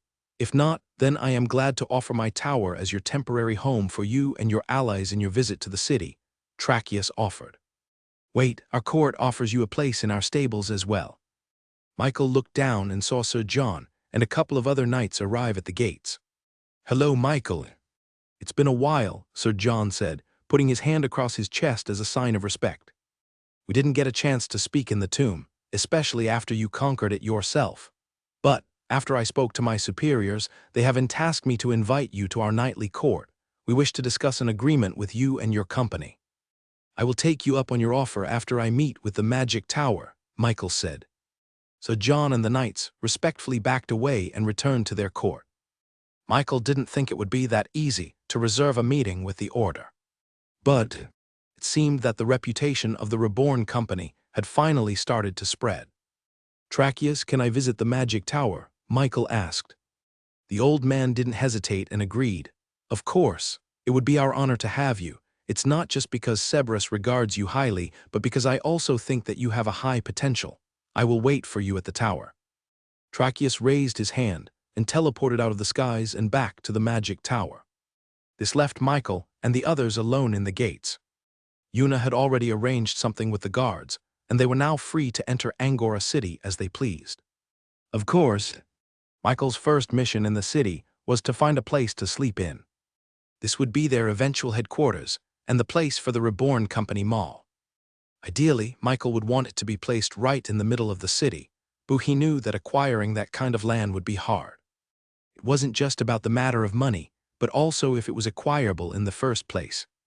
Michael welcomed to Angora City. It didn't take a while before the chocolate merchants arrived to welcome Michael and his party in the city. Michael used the automobiles and paraded it through the streets, letting everybody see the magic of horseless carriages. It caused quite a stir, having a lot of people crowding the streets just to have a glimpse at this strange new vehicle. Michael let Shayna and Yuna deal with the arrangements of the Reborn Company, while he, of course, went on to explore Angora City by himself. He reiterated to them that this was purely a scientific endeavor, one that would allow them to observe the happenings of this new and unknown place. Of course, he was met with a lot of speculation that he was merely, as they say, playing around. The fact that Fudge was with him made it seem even more apparent to them that he just wanted to slack off in this new city. Thankfully, one of the perks of being the leader of a nation was that he could do whatever he wanted. So he began walking through the streets of Angora City, looking at the unique architecture and culture that was still in its medieval form.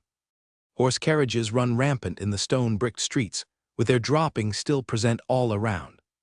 For people in this world, this was normal. He walked and observed the food, the people, everything that he could see. He found it quite weird that he didn't see that many demi-humans in this place. They were present for sure, but not to the amount they had back in the King's region. He had heard that, because of the expensive living situation in most capital cities, demi-humans struggle to populate them. Just then, as Fudge jumped around and judged the lesser quality of life in this city, Michael came across a peculiar group of demi-humans in the streets. There were a few demi-human teens scrubbing the stables and taking care of the horses parked inside. They seemed to be employees of the establishment in front of them. Michael stopped in the middle of the street and looked at the inn in front of him. It was still primarily made out of wood, probably about a couple of decades ago, and it looked like it hadn't been renovated recently, as Michael saw evidence of rotten wood and decaying planks, compared to the other high-end establishments he saw earlier, which were made out of stone. This one looked to be in a very poor condition. Not to mention that this place was located in the slums part of the city. The Welcomes Inn didn't look like a place that was visited much by a lot of customers. But however much interesting this place was, Michael's initial curiosity wasn't with the building, it was with the demi-humans taking care of it. They stood on 2 feet, had bodies filled with fur, and a tail that dragged across the floor. He recognized them because they were the species that Michael first awakened back in the parched lands. However, there was one stark difference with the Mankeys here and the Mankeys back at the parched lands. These people had red fur. Species red Mankeys. Just like before, these species were the lowest of the low, having no affinity at all to wield mana in their bodies. Of course, he was able to change that. Now, Mankeys were the most talented group in all of the nation of Reborn. Their skills in production, agriculture, and engineering were part of the reason why it had grown and developed so fast in a matter of a few years. Just then, Michael's nose started to itch.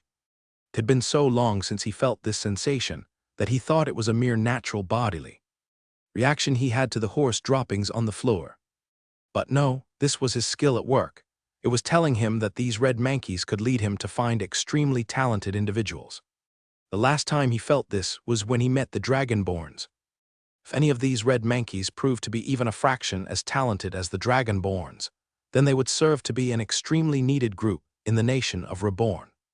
Spurred on by this possibility, Michael quickly turned around and introduced himself to the red mankeys. "Hello, sir. Welcome to Welcome's Inn," one of them said meekly, struggling to maintain eye contact. "Welcome, sir," the others followed suit. Michael sent a signal to Fudge, and the violet slime immediately sent out his clones to inhabit the shadows of the red mankeys. And with this connection, ChatJK3 was able to take a peek at their potential talents. They don't have talent in production. Every yellow mankey had some kind of talent in engineering, farming, smithing, and any other kind of production possible. But it seemed that this group of red mankeys seemed to have a knack for fighting. Michael was intrigued. Fighting talent wouldn't be the first thing he would think of when he looked at the scrawny, barebones mankeys in front of him. "Excuse me, but are you the owner of this inn?" he asked them. They immediately shook their heads desperately. No, sir. We just help around," they said. "So you are all employees?" "No, sir, we are in debt." Just then, Michael heard a bit of a commotion happening inside the inn. A couple of seconds later, a man in a suit came out of the inn looking a bit stressed and disheveled. But before he could leave, another man, wearing a plain white shirt and overalls, came out and pleaded to the suited man. "You don't have to do this," said the man in the overalls. "What choice do I have? I can't fend off the officials any longer. If I do nothing, then they will seize everything in this place." The man in the suit looked pained, as if he were about to make a very hard decision. Michael looked to the red mankeys for some answers. "What's happening here?" he asked them. And from what he could piece together from what they said, the man in the overalls was the owner of the inn itself, while the man in the suit was the debt collector. It seemed that the inn wasn't doing well these days, and the owner was able to pay the rent for the whole place. And after a month of overdue fees, the city itself was close to taking back their property from the inn owner. Strangely enough, the debt collector wasn't here to force the inn to pay him cash. Instead, the debt collector was trying to extend the lending period by offering his own money to lessen the burden. "I like what this place stands for," said the debt collector. "I have friends, demi-human friends, and they wouldn't be able to stay in this place if it weren't for this inn. This is the only place that is cheap enough to take them in. So even if I have to go into debt myself, I will keep this inn afloat." Michael was moved. As it turned out, this inn was the only place that demi-humans could turn to in their hour of need. He looked at the inn and saw multiple demi-humans looking out of the windows, with tears nearly welling up in their eyes.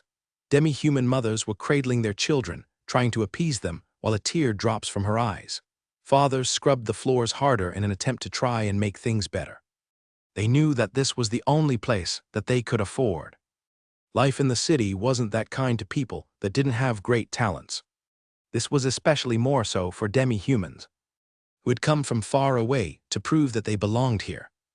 However, the good graces of the owner led the inn to its eventual downfall. While prices were low enough for poor demi-humans to afford, it wasn't enough for it to keep the establishment afloat. Just then, Michael heard a voice coming from his shadow.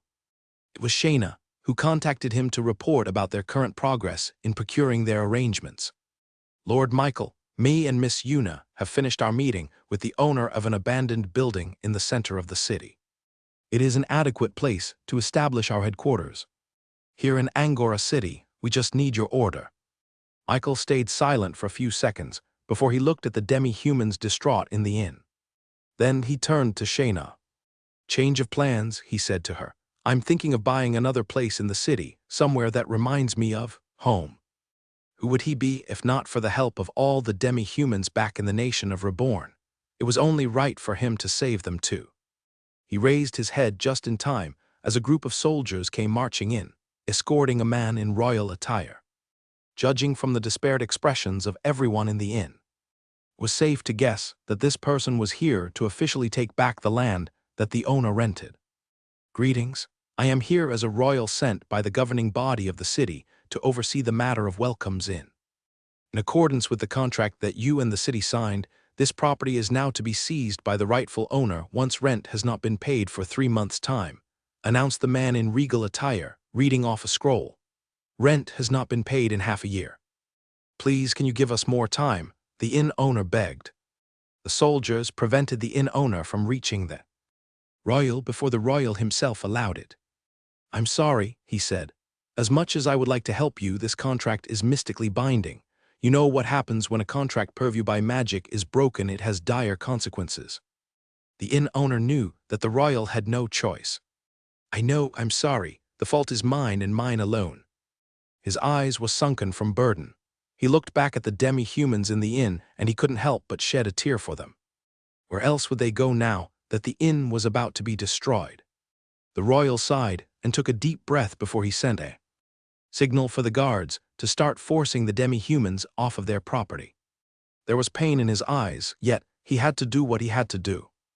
Michael's voice compelled the soldiers to stop their advance. Everyone looked towards Michael, the golden-haired boy in the middle of the street. What if I paid off the debt? He asked the royal. The inn owner and every demi-human in the area looked at Michael. In their eyes, a tiny bit of hope flared in their souls before eventually dying down. What good could a child do? Young man, I'm sorry, but my debt is in the total of 100,000 gold coins. I'm not sure you understand that, but even blacksmiths have to work for 5 years to afford that, said the inn owner.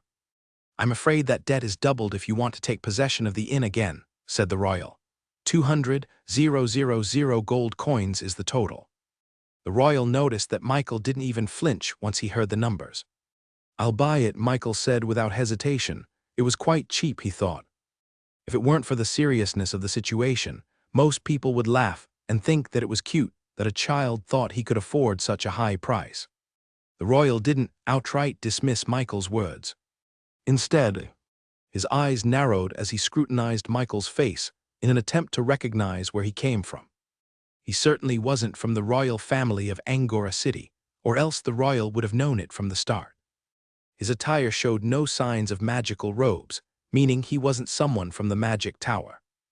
His age and lack of weapon in hand meant that he wasn't from the order either. An inheritor of a company was the only possibility. However, the royal still found no possible answer for Michael's background. He could see a sense of confidence in Michael's eyes that told him that the kid wasn't kidding. Even if you could afford it, this matter has already been passed to another buyer, said the royal. They have already reached an agreement with the city to take over this land and make it their own. Michael looked at the scroll in the royal's hands. Is that the contract for this territory? He asked the royal. And before the royal could even say anything else, he suddenly felt the scroll thrash away from his control.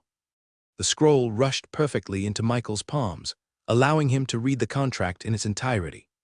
Hence the royal established that this was a mystically binding agreement, then it meant that this contract was filled with magic and mana. Of course, all he had to do was beckon them, and they came running to his possession. That was his supreme skill. Chat JK3, can you analyze the contract and find a loophole for me to buy this land? It didn't even take 5 seconds before his personal AI assistant came back with an answer. It flowed into his mind like a wave, allowing him to see the answer. It says here that once the territory has been seized, there is a 1-month grace period for buyers to bid for the territory itself. Yes, the royal nodded, still staring with disbelief at the scroll in Michael's hands. But as I said, the bid has been finished. It has been bought by a company at a price of 300,000 gold coins. Michael nodded and pointed to a certain clause within the contract. But it says here that the bidding for the property has to allow participation from all interested parties. This means that I can still bid for the land itself. The royal looked at Michael. Yes, but it has another clause beside that. Once bidding has finished and another party shows interest, then this new party must bid twice the bid amount. Meaning you need to pay 400,000 gold coins. The demi-humans winced. The price given by the royal was something they couldn't even fathom. Its heavy amount crushed their dreams of retaining their current living situation. No doubt they would have to return to camping in the woods to survive, or worse, they would have to be cast out into the parched lands. Such are the difficulties of living in a capital city, said the inn owner. We'll have to put our land somewhere else, somewhere a lot more lenient with struggling folk." The man tried to put on a brave face, but his creaking voice betrayed his true sadness. "No need," Michael said. "I'll buy the lot myself." With a simple nod from Michael, two shadow orcs emerged. The royal and his soldiers were caught fully unaware of where the pair of orcs came from. It was as if they just appeared in existence in the blink of an eye, which was extremely weird because their huge stature should have alerted the well-trained soldiers from 10 meters away. Without even saying anything, one of the orcs took out a large leather pouch from out of nowhere, about half as big as Michael himself, and presented it to Michael with a kneel. Michael lifted the bag with magic and threw it to the royal's feet, surprising them all by the heavy clinking that came from the impact. It was hefty by the sound of it. By the time the royal and his guards looked up, Michael was alone in the streets, with no sign of the humongous orcs anywhere near him. They disappeared as fast as they came, leaving everyone to wonder if they were simply just a figment of their imagination or not. "This is 500,000 gold coins," Michael said casually. "The rest of the money is yours if you process the contract today." After a moment of disbelief, the royal eventually took up the courage and loosened the string on the bag. And as soon as he did, a golden glint reflected back on his face, showering his sight with a mound of pure gold coins. The royal, with shaking hands, took one of the coins and scrutinized it with great care. His royal background allowed him to discern the authenticity of the minted gold. "Recently minted," he said, looking at the minimal scratches of the coin. Then his eyes moved to the small inscription at the bottom. It said KR. "It's not made in the Queen's region, which means King's region." Just this one clue alone allowed the royal to glimpse at Michael's true background. "You're not from here," he said. That was all the royal had to hear. His eyes showed that he realized something when talking to the golden-haired boy. "Very well," said the royal.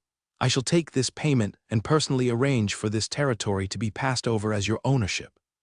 The soldiers were left confused as to the sudden change in the royal's demeanor. "Sir, is this all right? What about the previous buyer?"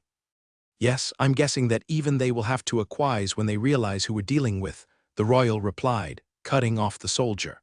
"There is only one group here that has this kind of money to spend. And that is none other than the Reborn company." The soldiers looked back at Michael with disbelief.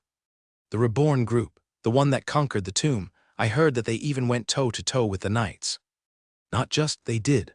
Sir John reported to his seniors that in a scenario where they had to compete with each other, he confessed that they may not triumph over them at all, said the royal, who was clearly a lot more privy to insider knowledge. "What makes you so sure he's part of them?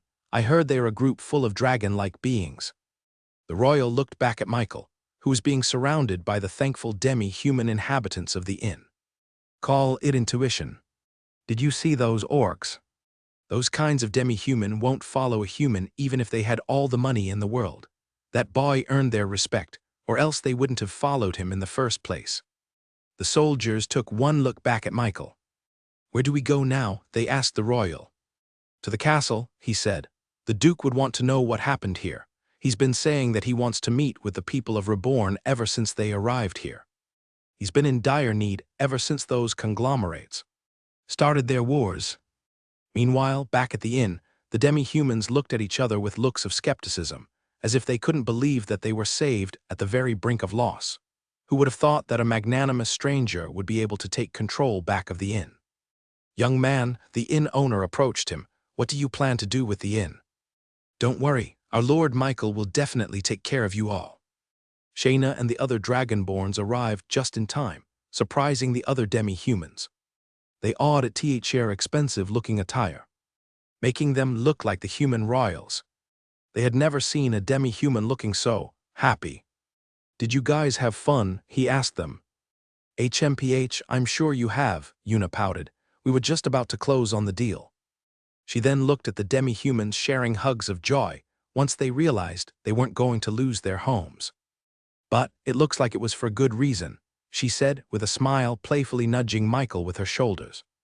Michael then looked at the inn owner and reached out with his hands. "I haven't introduced myself." "I'm Michael." The inn owner named Plato introduced himself, as well as the other demi-humans in the building. "I have inherited this inn from my father. He's the one who created this safe place for unfortunate humans and demi-humans alike. I'm just trying to continue the tradition. Michael looked at the demi-humans in the inn. Most of them were wearing tattered clothes with permanent grease stains, almost to the point of being rags. And behind these attire were nothing but skin and bones, clearly sustaining themselves with the bare minimum. This was a sad sight. After all, demi-humans of their kind were prospering in the nation of Reborn. Catfolk back home were renowned for their agility and speed, useful for performing arts and gymnastics.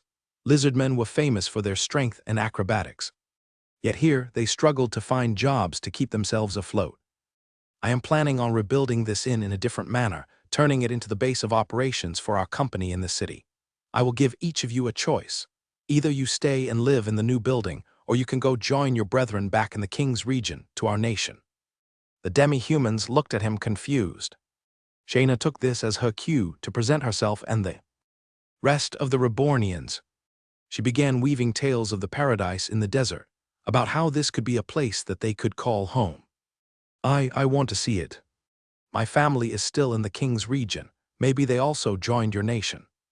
That place sounds even better than here. Please allow us to live there.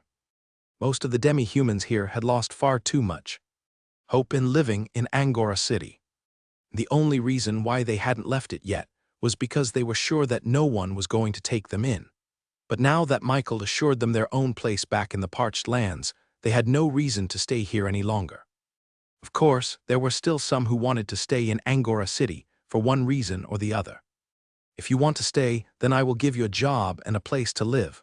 You will be part of our nation too. Shayna, please make sure that these people are taken care of in the meantime.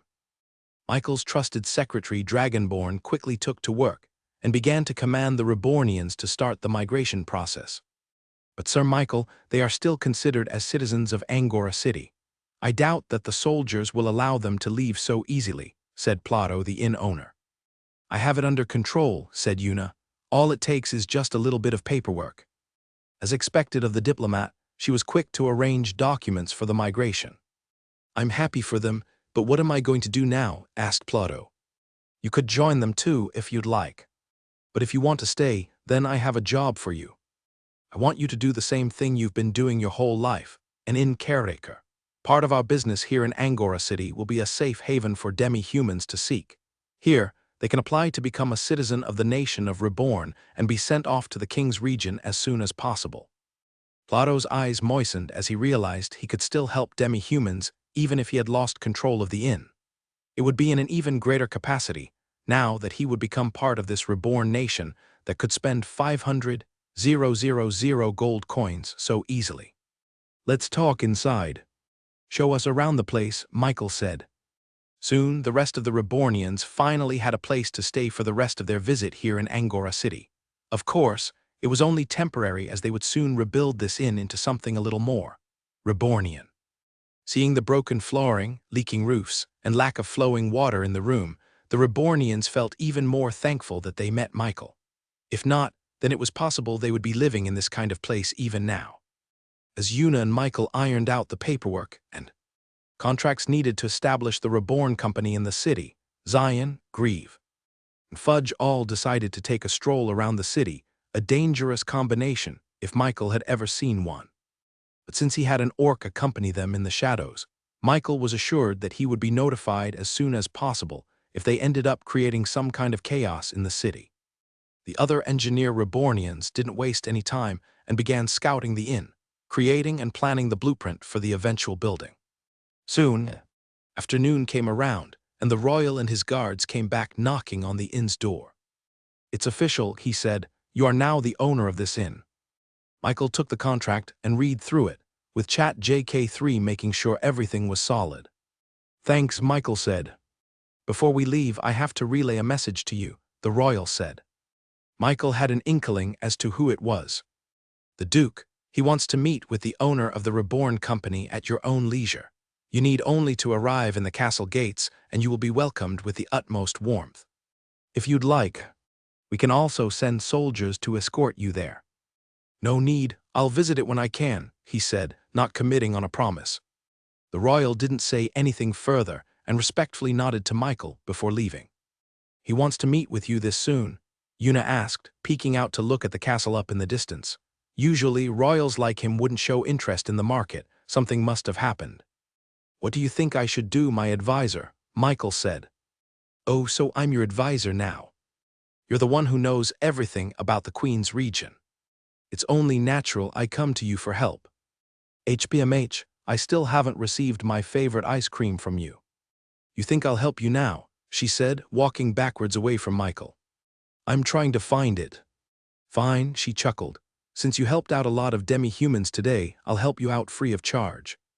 I think you should meet with the Magic Tower and the Knightly Court first before you meet the Duke. It gives you leverage to negotiate a better deal. You think the Duke wants to come to an agreement with me? It's the only reason why he would want to meet with the Reborn company. It's no secret that you were able to conquer the tomb. With your mithril artifacts, he'll probably want to commission a set from you.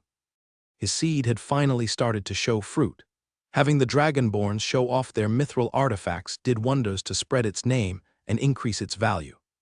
Then this means I'll have to meet with Tracheus first. Hopefully, he'll allow me to access their magic library. Just then, Michael's shadow fluctuated a little bit before Fudge popped out of the ground. Hello, Master and Miss Master. Fudge jumped directly to Yuna and received plenty of head pats. How's the trip going? It's a bit boring, Master. It's so much cooler to walk around in our nation. But it's nice to have all the people look in my direction when I'm walking. They must think I'm such a cool ninja. Michael laughed. Fudge always seemed to forget that a ninja was supposed to be invisible. Oh, Master, Bones Jr. said that he found someone talented, or at least he thinks he thought so.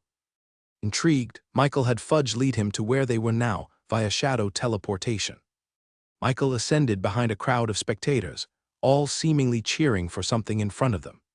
He looked around and saw that he was in a circular arena of some sorts with a capacity of about 1,000 people. There were flags all around the arena, each one a different color and having a symbol or insignia of different weapons in the same style. Everyone cheered, pointing Michael to the main event of the arena, a fighting match between two well-armored individuals. Woo-oh, go win this for me, Sir Buckus. Ha, you think the way of the sword is better than the way of the spear? Keep dreaming. Sir Bran will win this like any other fight he had today. Two knights squared off inside the arena, each one emanating a strength of a 4-star fighter. This is the Knightly Court, Michael realized. This is the territory of the Order of the Heavenly Knights. And just as Grieve said, Michael did indeed catch wind of a talented individual somewhere inside the arena. Michael felt his superior golden nose ticking off, alerting him of talented individuals. Now, seeing as they were in the territory of the Order, it was more than possible that the talented individuals were the knights themselves. However, since they had already been awakened and became a knight, then it meant that if they had some sort of unknown talent, then it would be in a different category of skill. He would have wanted to find out more, but these knights were fighting in broad daylight. Having his shadow inhabit them for a brief inspection would definitely catch the eyes of some few sharp-eyed individuals, especially from the Order. Bro Mike, you finally came. Zion pushed himself through the crowd and the bleachers to reach Michael and Fudge. The youngest Dragonborn seemed to have the time of his life, seeing as he was filled with knightly paraphernalia like patched hats and flags all around his clothes. He was accompanied by Grieve, who was completely draped in loose clothing in each crevice of his bones and a hood to cover his face, making sure that no one could discern his true nature. The city here is not much different from the cities that I was familiar with back in my time. At least I think so. It seems that your territories are the only ones that have advanced much farther than anyone else, the skeleton general remarked. Michael then remembered that it was Grieve who sensed the talented individual first. Can you tell me who you think is talented? Grieve nodded and looked towards the arena. The two knights were deep in their fight, clashing their weapons with great fervor and passion. For experienced fighters, they immediately saw how the knights exaggerated their moves for the crowd. They clashed their swords more frequently than they avoided strikes, as if they just simply wanted to paint a picture of a more intense duel. After all, the crowds cheered whenever their blades sparked from each strike. But as the duel progressed, it became apparent that one of them was going to win. The knight with the spear held the advantage, parrying the other knight's strikes easily while keeping his distance. He used the spear's advantage quite well and was able to put its tip just an inch above the other knight's neck. The crowds erupted in cheers, with the spear knight brandishing his weapon for all to see. They cheered even harder, chanting his name even louder. Some even threw clothes, handkerchiefs, and flags towards him in an attempt to show their love for the fighter. "Are those knights talented in your eyes?" Michael asked Grieve. The undead skeleton kept his silence until the two knights left the arena and a few demi-humans came out. They wore simple clothing and wielded no sharp weapons, but wooden brushes and brooms. They began to sweep up all the things the crowd threw in order to prepare the arena for the next fighter. Michael was surprised to see these demi-humans here. Their striking red fur immediately caught his eye. They were red mankeys. "Those are elite soldiers," Grieve said, pointing his gloved hands towards the group of red manky janitors. "My memory is hazy, but I feel as if I have seen them before. I feel as if I had walked through hell, blood, and fire with their ancestors from before your time. At least, that's what my bones are telling me." Michael believed his general's intuition. After all, he did discover that red mankeys had a natural talent for physical arts. They were basically born for it. "I think it would be best if you could get them under your wing," advised Grieve, with his bluish-green eyes flaring up for a brief moment. Michael went down the arena towards the barracks where the knights and the squires were chatting with each other. He even saw the spear and sword knight with them being treated with bandages. They seemed to be on a break, with their full metal armor unequipped and stored in boxes. "Excuse me, this is for knight personnel only," said one of the men as he chomped on a single bar of chocolate. Then one of the knights on the back stood up and squinted as he looked at Michael's group. A second later, his eyes widened as he stared at Zion. "That's them," he yelled out. "They are from the Reborn company. He's the one who punched that apex jaguar into the wall." The rest of the knights perked up once they heard the name Reborn. Ever since the Tomb expedition, the knights in Angora City stamped the name of Reborn into their hearts. It was one thing to showcase their immense strength through defeating a 6-star undead monster, but it was a completely different matter that they turned out to be the one who created chocolate in the first place.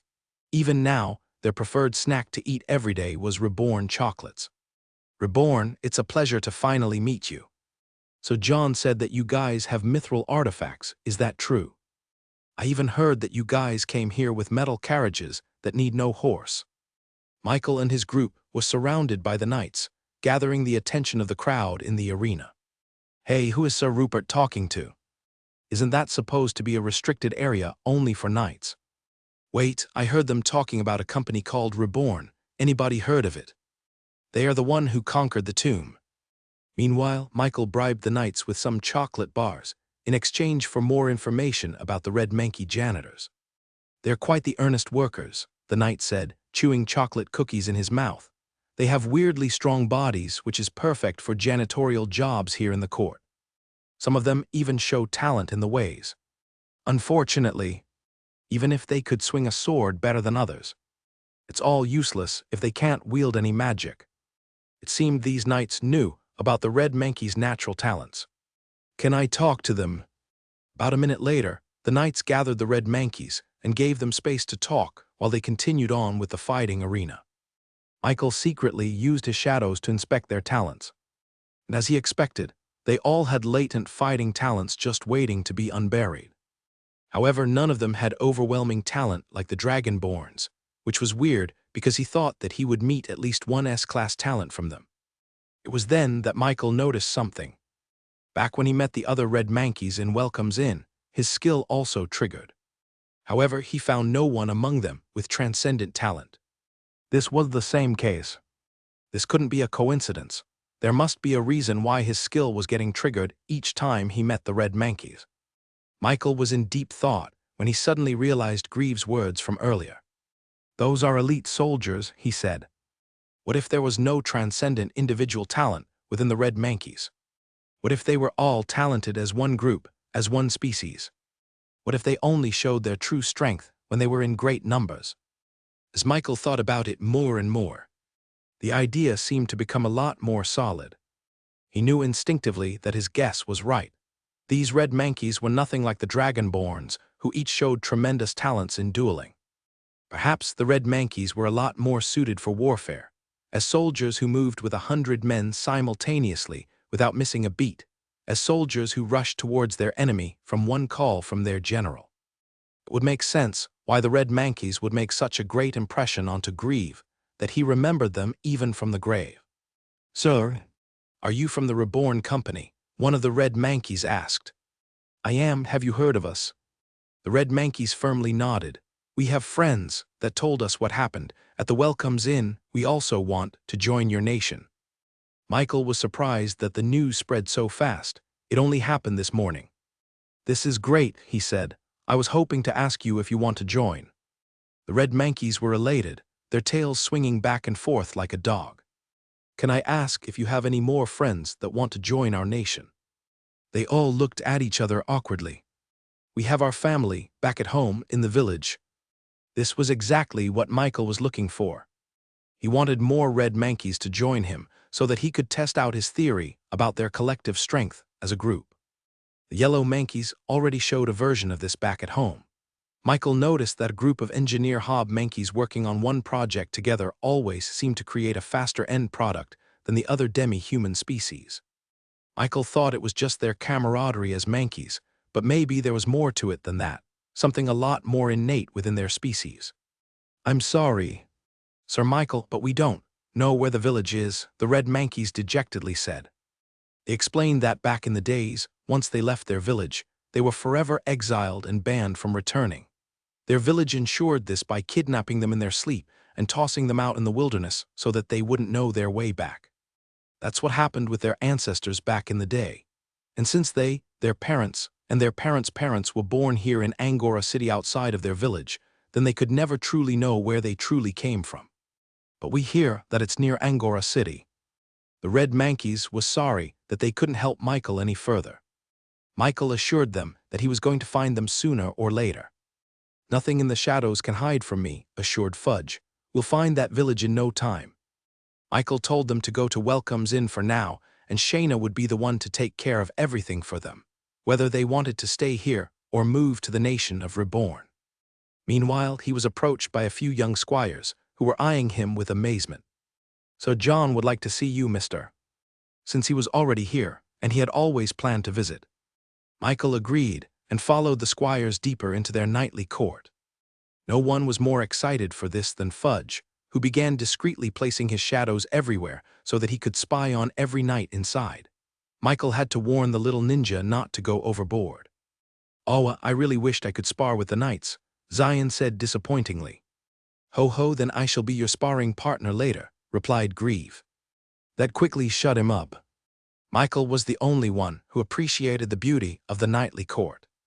Everything here looked like it was ripped straight out of medieval England, with mossy stone walls and knights polishing their metal chest plates. The whole circular court was divided into many sections, each one dedicated to a specific weapon. The sword section, named the Way of the Sword, were full of knights training their squires how to properly hold a sword. Their barracks contained nothing but swords, having many different varieties that they could choose from. Beside them was the Way of the Spear, which seemed to harbor quite the rivalry with the Way of the Sword, as they began shouting teasing remarks at their rival for losing the games in the arena. Everyone he passed, whether they be soldiers, civilians, or even animals, gave him a passing glance and a polite nod when he walked through. It seemed that the rumor about the Reborn company had already spread here as well. The squires eventually led him towards the furthermost slice of the circular court, containing the barracks of the Way of the Axe. There he was welcomed by Sir John and the rest of the knights that saw him in the tomb. "Michael, it's great that you decided to meet with us today," Sir John said, shaking Michael's hand. Then he turned to Zion and offered his hand to him as well. "And you, great sir, what is your name?" "Me," Zion said proudly. "I am the great Zion, sting like a butterfly, float like a bee."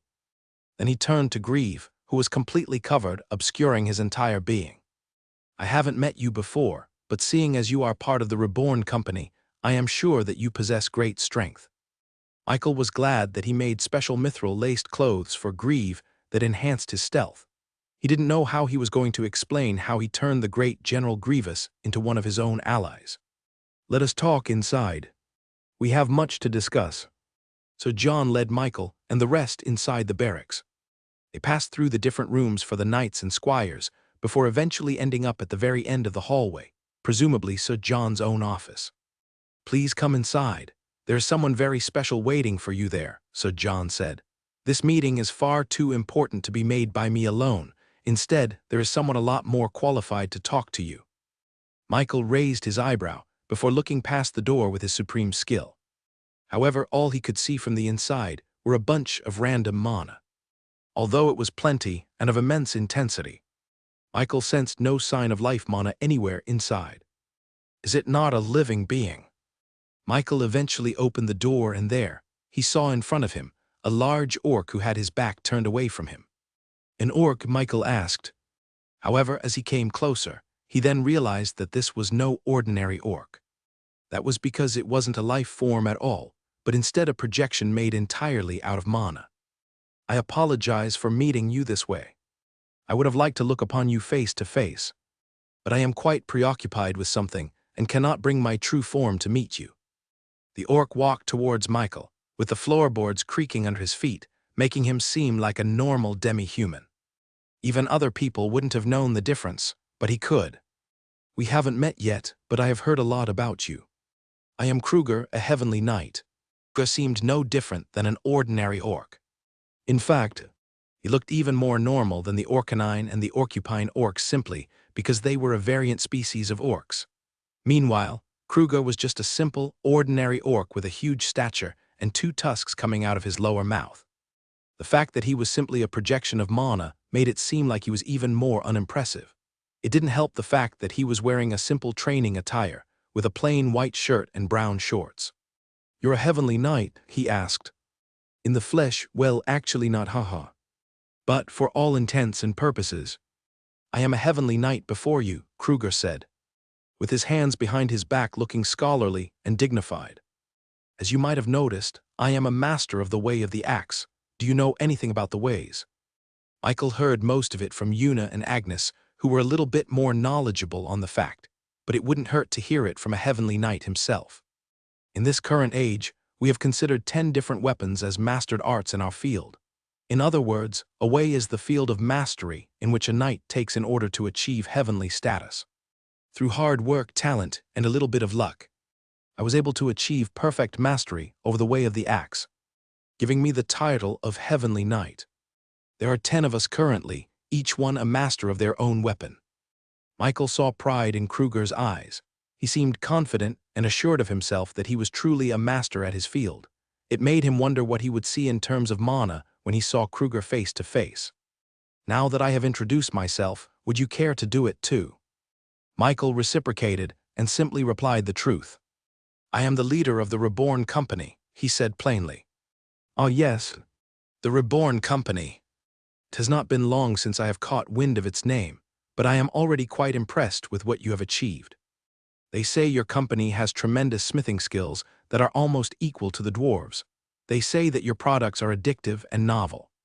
They say that your company has established the Orcus town as your own, now known as Neo-Orcus. But perhaps the most impressive of which is the fact that you have both the Orcupine and the Orcanine tribe under your employ. I could hardly believe it when I heard it. Many of my orc comrades even deem it as a myth, especially since no one has ever confirmed the sightings of these orcs together. I would have asked you to confirm this yourself, but I know that sometimes one has to keep their hands in the dark. So all I have to say to that is thank you. I am deeply grateful that you were able to save my brethren from their own folly." Michael shrugged. "They just needed to hash things out," he said. Kruger laughed, knowing the difficulty in getting those 2 orc tribes to work together.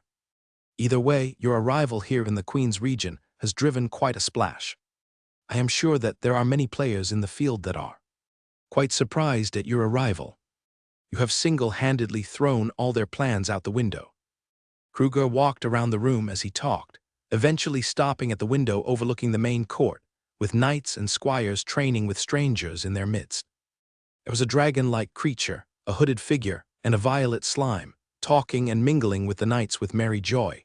Usually, those spear knights dislike talking with people they do not know, but they seem to be quite happy with chocolate bars in their hands. But let us get to the bottom of why I have requested. To meet with you. Your friends down below. Even while I am a projection, I could see that they are brimming to the top with talent. It is quite rare to see a collection of them under one banner, and in such an early stage of their career. They have proven themselves in the tomb, fighting a 6-star apex jaguar and defeating it quite handily. But of course, not without the help of those certain weapons, mithril relics. Of course, Michael knew that this would happen. He just didn't expect that he would lure such a big shot so soon. Kruger wanted to meet Michael to discuss these very weapons. What do you want to know about them? He asked Kruger. The Heavenly Knight orc looked back at Michael, surprised that he would admit it so easily. There's no point in hiding it, he replied. You do know that these are weapons of great power, once thought to be erased from the annals of time. Even our order spent great resources and time gathering bits and pieces of mithril relics.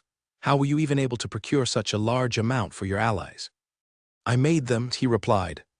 Kruger's projection momentarily shimmered, as his mental state was disturbed for a moment.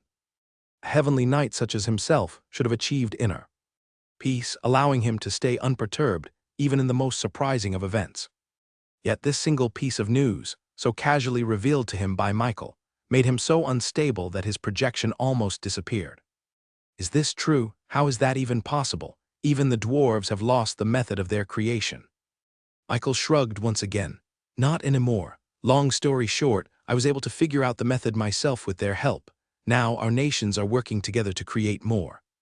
Kruger had to sit down on the chair to center himself, lest he lose control of his projection again. You are quite the dangerous man. This is the first I've even heard of the dwarves allying with a human. Michael reached into his pocket to reveal a simple mithril artifact piece. It was one of the test pieces he had when he first started making them. It looked like an ordinary crystal, transparent, and with a small red light coming off of its center. That is the real deal, Kruger said, making his way towards Michael. His eyes couldn't leave the mithril piece, as if it was glued to it. His curiosity eventually got the better of him, and he reached out to the artifact. However, his hand just passed through the mithril piece. Regret filled his face. He wished he had taken the time to meet with Michael face to face right now. If he did, then he would have been able to touch upon the mithril artifact with his own hands. Are you not afraid that such a treasure of yours will attract bad intentions? Michael simply snapped his fingers, with the fire mana leaving the mithril artifact and dissipating into the air. The transparent crystal eventually lost the red light inside its core, leaving it desolate. With no mana inside, the mithril artifact turned ashy white, before eventually turning into a crumpled piece of metal, even more fragile than paper. Kruger looked at Michael, his eyes flashing as he began to realize the power this 11-year-old boy held in his hands. So you are the only one who could produce mithril artifacts, and you are the only one who can distribute it. I was right. You are quite the dangerous character. With complete monopoly over the greatest weapons in existence, Michael was perhaps the most sought-after man in the entire world. The world just didn't know it yet. What do you plan on doing with your mithril artifacts? Are you planning on selling it? Kruger asked with an inquisitive tone. It was clear what he was trying to convey to Michael. Kruger wanted them too. For now, I can only release a limited supply, Michael said. But the price for my artifacts is not something that I want to sell for money. Kruger nodded, completely understanding Mikhail's stance. From what I hear, your company is doing quite well in Angora City. Chocolate pastries and armors. Quite a strange combination, but it has been able to gather quite the reputation for being money magnets. I am sure you have no trouble with gold. So what do you want for mithril artifacts, knights under your control? Influence on the order. Scrolls of forbidden physical art spells. Friendship, he said. Friendship, Kruger repeated. For a second, his face contorted into one of confusion as he tried to discern the hidden meaning behind that word. Was that a weapon name? Was that a territory? But when he looked at Michael and saw the look of sincerity on his face, Kruger realized that the request was genuine. He then burst out in laughter, with his voice echoing down the court and surprising a few knights and squires in training. You are quite the greedy little fellow, aren't you? You don't want one thing. You want everything, Kruger said, staring at Michael. I just believe in the philosophy of helping each other out. You scratch my back, I scratch yours. There's no need for pricing. If you need something, I will gladly give it to you. And if eventually I need your help, I hope that you can lend me a hand. In short, I want to be friends, just like how I'm friends with the Dragonborns, the Rebornians, and the Dwarves. Let's all help each other out. Kruger couldn't wipe the smile off his face. By basing their relationship, not through contracts and business deals, Michael was guaranteeing a long-time partnership with him, one of the only 10 heavenly knights in the entire world. If it was any other human, Kruger would have been wary that he was being taken advantage of. His influence as a heavenly knight was universal, only below that of the rulers like the Ocean King and the Draconic Queen. But Kruger felt Michael's genuinity. He walked over to Michael and reached for his hand. "All right, I accept your friendship," Kruger said with a big smile. Michael reached for his hand as well, using his supreme skill to manipulate the mana in the projection to have a solid handshake with the heavenly knight. After the meeting ended with Kruger, Michael left the room and was immediately met by Sir John, who had a permanent surprised expression painted on his face. "What happened back there? I just received word that you are allowed full access to our dungeons." Before leaving the meeting, Michael asked Kruger if he could take a peek into the court's physical art spells. He didn't forget his original goal in going to this place.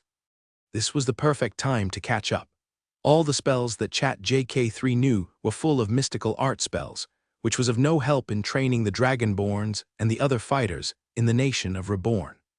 Although Grieve was there to teach them about fighting, the undead skeleton was quite forgetful of normal, basic spells. By gaining access to the bulk knowledge used by the knights to train their own people, Michael would be able to finally impart that knowledge onto the Rebornians. And Mikhail was eventually led down into the spiraling tower case, down into their dungeon. John gave him a small tour, showing all the equipment they stored as a backup. In these small caves, kind of like an underground prison, there were plenty of weapons and armors haphazardly stacked up to the very ceiling. Eventually, he was led into the very end of the room. And before he even entered, he already smelled the scent of old books wafting over from the room. And when he finally entered, he saw shelves filled with scrolls made out of papyrus papers. Each one was magnificently preserved and categorized based on their contents. Just like the court, the whole library was circular, with each slice showcasing the different physical art spells for the different weapon masteries. "Is there any particular spell you would like to learn? I can help you with it," said Sir John. "There's no need." "I'll learn them all." Michael walked to the nearest shelves and picked up one of the scrolls near his eye line. It was a simple 3-star spell, specializing in the sword called. When he unfurled the scroll, he saw a magic circle filled with the magic theory surrounding the very spell. Normal knights would take months to master such a spell. So John, expecting Michael to be completely absorbed in studying the scroll, eventually left the room and walked back up to the court. Michael looked around the circular library and began to use his supreme skill to make contact with the subtle mana imprinted into the very ink of the scrolls. These written knowledge were not just simply inked down. It was imbued with mana from an experienced user, allowing them to put their insights and learnings into the paper itself. And once that teachings have been passed on over to another person, the magic would cease to exist. This was the reason why scrolls were expensive. But of course, Michael didn't need any of that at all. He simply just needed ChatJK3 to scan all the magic theory in the room and copy it for himself. So he began manipulating all the mana in the room, with the scrolls levitating from out of their shelves and unfurling themselves right in front of Michael. With mana in the ink, his personal AI assistant was able to see all of the knowledge and analyze them to the maximum degree. With each scroll, Michael's progress to the update began increasing. In a matter of a few seconds, Michael was able to copy the magic theory upon tens of thousands of physical art spells. The knowledge washed over his mind, bringing him the acuity to perform these spells adequately. Michael thirsted for more, with his speed of consumption becoming faster and faster. Michael felt even more attuned to his own body. Every fiber of his muscles were intertwined with unity mana, allowing him full control over his own mobility. His bodily coordination shot through the roof. "Is that why my body feels so good?" In other words, Michael's muscle memory was probably even better than that of the Dragonborns, which was quite unfair for them since they were the ones who had been working hard to train. Meanwhile, all he had to do was read 10,000 scrolls, and he was able to perfectly acclimate his body into the perfect vessel for physical art skill. Michael did find it to be a bit of a letdown that he wasn't able to improve Chat JK3 to the next software. All he got was a half-step upgrade, which was good, but not better than he hoped. I knew that, he said to Chat JK 3.5. Thankfully, there's a lot of other knightly courts here in the Queen's region that I would someday be able to visit. For now, Michael had to be content with the fact that he had a modicum of master over physical art spells. Just like last time, he was now able to completely create a new skill from pure imagination. He could compose 5-star and below physical art spells in a matter of seconds. This would serve well with the Dragonborns and the Rebornians who severely needed a lot more firepower in their repertoire of skills. With nothing left for him here, he walked back up to the main court, where Sir John was caught unprepared for his arrival. You were only gone for half a candle. I'm sorry, did you not get what you were looking for? Michael shook his head. I was able to learn it, I just need more, he said. Of course, Sir John couldn't have possibly known that Michael learned every single scroll in their dungeon, nor would he even think that it was possible at all. Did you see where my friends went? Zion and the others completely went off on their own while he talked with Kruger, so Michael had no idea where they were now. I did see them go with the other knights earlier. I think they went back up to the arena, Sir John said. Knowing those three, Michael was sure that they were up to no good. You guys have healers here, right? He asked only because he was sure that Zion wouldn't be able to hold off his excitement and end up hurting one of the knights. Why, Sir John asked. I think they went to pick a fight with the knights. You guys have healers here, right? If it was any other person, Sir John would have scoffed at the question. But since he saw what those Dragonborns were capable of with his own eyes, he knew that there could be trouble brewing. I'll get the bandages, Sir John said worryingly. Sir John scurried off to warn the knights about the monstrous genius called Zion. Michael was left all alone. He was going to go to the arena, but all of a sudden, he saw the shadow of the walls morph and change in front of him before 2 shadow orcs emerged. It was Naruto and Sasuke, the 2 leaders of the Orcanines and the Orcupines. Is something the matter? We have observed an important conversation taking place, so we decided that it was best to report directly to you, said Naruto, bumping his chest as a sign of respect. Important conversation? Michael asked, intrigued. He transported himself and the orcs back to a more private location. We have spread our forces everywhere in and around the city. There is no corner in which we do not have our ears on them. Usually we hear plenty of nonsensical chatter spreading around that we ignore. But in matters of the Reborn Company, we are always fully alert, said Sasuke, with the quills on his back shaking to produce a shrill sound. Ever since the tomb incident, there is one particular group that has caught our attention, the Hammer Stone Company. We have disturbed their plans for improving their ranking in the Golden 500, and they are not too happy about it. Competition always brings some sort of friction. That was natural. He even heard that the Hammer Stone Group was a sub-company of the Hephaestus Company, one of the largest conglomerates in the world, just like his grandfather's business. What did you find out? Nothing as of yet, Boss Michael. It's happening as we speak. Michael looked back at the shadow orcs with an idea forming in his head. Meanwhile, at the very center of Angora City, in the heart of the business district of the capital, was the headquarters of the Hammer Stone Group. Their armory was the premier store for everything made out of metal. Every group, company, or guild needed armors and weapons for their security, and they were the ones to get it from. At least that was before a mysterious group came out of the jungle and showed off their new armor and weapon sets, completely setting a new standard in the city. They were slowly losing control of the flow of armor and weapons everywhere. In response, the Hammer Stone Company only had one choice left to do. They had to ask help from their parent company, the Hephaestus Group. Every Hammer Stone employee welcomed their arrival on this very day. Butch, the leader of the company's adventurers, made sure everything was perfect. After all, these visitors coming from far away were from the main Hephaestus Company itself. The double doors opened as 5 individuals stepped foot into their building. Maids and butlers laid out a red carpet for their arrival, but they didn't seem to care that much at all and continued to walk forward. I sincerely welcome you to our building. Butch's words tapered off as the fire-hooded figures continued to walk past him, completely ignoring his attempt at establishing relations. There is no need for pleasantries. We are here for one thing only: establish dominance. One of the hooded figures picked up a sword from their large collection and bent its blade with no force required. Do you know why your company is losing revenue? The hooded figure asked. It's because they are losing faith. They don't believe that the Hammerstone Company is strong enough to deliver the best equipment. Butch lowered his head. You shall do nothing but continue to improve the quality of the swords and armors you make. That should be easy enough, seeing that you are all a part of the Hephaestus Company. But we have a different job. We shall show that our strength is even better than the knights. And the wizards, that is how we build trust. Meanwhile, in the shadows flickering in the chandeliers, there were 3 figures lurking above. It was Michael and the 2 orcs.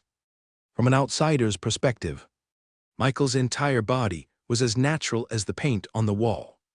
If they looked directly at him, they would notice nothing and simply thought that he was part of the wooden ceilings up above. His mastery over mana allowed him to be completely devoid of it as well. There was no light mana emanating from his body, mistaking him as a non-living being, as an object. Of course, he could have just used the orc's shadow skill to obscure himself, but he thought that this was a better stealth option overall. We have arrived here to solve the situation. And solve it we will, said the hooded figure. Thanks to Naruto and Sasuke's timely report, Michael was able to witness the arrival of the hooded figures in the city. Any idea who they are? He asked the orcs, using the 2-star spell to transform the waves of his voice into a straight line that directly transmitted the sound to their ears without any leakage. Rumor has it that they are part of an elite task force from the Hephaestus Company trained to be elite soldiers. Naruto replied, showing Michael the written reports of his orc subordinates. Instead of sending a blacksmith, they sent out soldiers instead. This told Michael one thing. They planned to use strength to showcase their dominance, especially after their failure in the Tomb campaign. He heard from Fudge that Butch's main goal during that time was to be the first one to conquer the Tomb, which would gain them a lot of reputation within Angora City. But with their failure, they lost some of that reputation, which directly led to their sales plummeting down. Now, the Hephaestus Company sent down elite soldiers to remedy this failure. The owner of the Hammerstone Company is quite disappointed. He fully expected you to be able to reach rank 490 for this month around. But it seems it's more likely we get rank 496 instead. Butch bowed his head, ashamed. I wish to convey my deepest apologies to the owner. As a direct descendant of Hephaestus, he deserves only the best of the best. This failure is mine. The hooded figure nodded, accepting Butch's apology. But not to worry. We shall solve this problem in a matter of a few days, or else we would not have been called the Stone Cold Six. The rest of the Hammerstone employees hid their gasps at the revelation of their name. Their reputation as fearsome warriors triumphed even that of the Knights of the Order. Rumor has it that they could even defeat those that were 1 star higher than their own level. Soon, hopeful smiles flashed across the faces of every Hammerstone employee. With the appearance of the Stone Cold Six, Angora City would hopefully see the strength in their company again. Michael noticed that there were only 5 of them here in this room, meaning there was 1 missing. I have already sent out one of our own to fulfill the first mission, said the hooded figure. Establishing dominance in the knightly court, Stone Cold Six will bring triumph against the knights, that you can be sure. Michael nodded to the 2 orcs in front of him. They heard everything they needed to hear. They sunk back down to their shadows and disappeared, with no one the wiser. Meanwhile, back in the knightly court, the friendly competition between the different knight factions were routinely going on their way. The Way of the Spear, the winner of the previous fight against the Sword Knight, was now the reigning champion within the court. He raised the green flag with the insignia of a spear stitched on the front, with the crowd cheering him on for his dominance. However, before he could be crowned as the winner of this competition, there was just one faction left remaining. It was the Way of the Axe, led by none other than Sir John. They were the true reigning champs of this competition. Sir John, specifically, had been quite the tough opponent to beat. It was even more apparent as the 2 knights fought. Sir John's axe was as heavy as a mountain, yet his swings were so fast as if he was wielding a rapier instead. It didn't take long before he won and became the champion of the competition. But just as Sir John was supposed to raise his flag in victory, someone from the crowd suddenly threw a cold blue glove towards the arena, landing just in front of him. Sir John eyed the glove and then looked towards the crowd. He knew what this meant. It was a formal challenge. "I humbly ask for your teachings," a hooded figure asked. As a proud knight, Sir John never shied away from a fight. He swore an oath to always honor a challenge. "Very well," Sir John said, scrutinizing the hooded figure. "But I will not hold back my strength, even for someone that is 1 star below my level."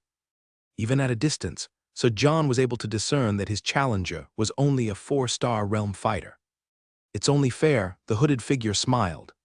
Then he jumped onto the arena, taking off his hooded robe all in one move. He revealed himself to be a bald, manly figure encased in intricate icy blue armor. His muscles bulged perfectly in the metal, as if it was molded specifically for his body. The number 5 was stamped on his back armor. "What do I call you?" Sir John asked. "You can call me 5, the bald man replied. The crowd cheered in an uproar. The sudden appearance of this new challenger excited them to no end. Just from his armor alone, they knew that this would be an extremely entertaining fight. "Whoa, look at his armor. Isn't that the emblem of the Hammerstone Company?" "Oh yeah, it's stamped on his chest." Soon everyone knew that this new challenger was adorned with a full Hammerstone armor set. Only the result of the duel would tell if the armor could withstand the heavy cleaving strikes of the famous Sir John. Meanwhile, Zion, Grieve, and Fudge finally returned to the arena after exploring every single barracks in the court. They became quite preoccupied with stuff, since Fudge insisted on visiting every corner of the court so that he could spread his clones everywhere. "Oh, look, Fudge. You made us miss the fight," Zion said, his shoulders sagging in disappointment. "It's not my fault," Fudge said. As the two kept arguing, Grieve walked forward and looked through the crowd. Eventually, he saw a strange sight.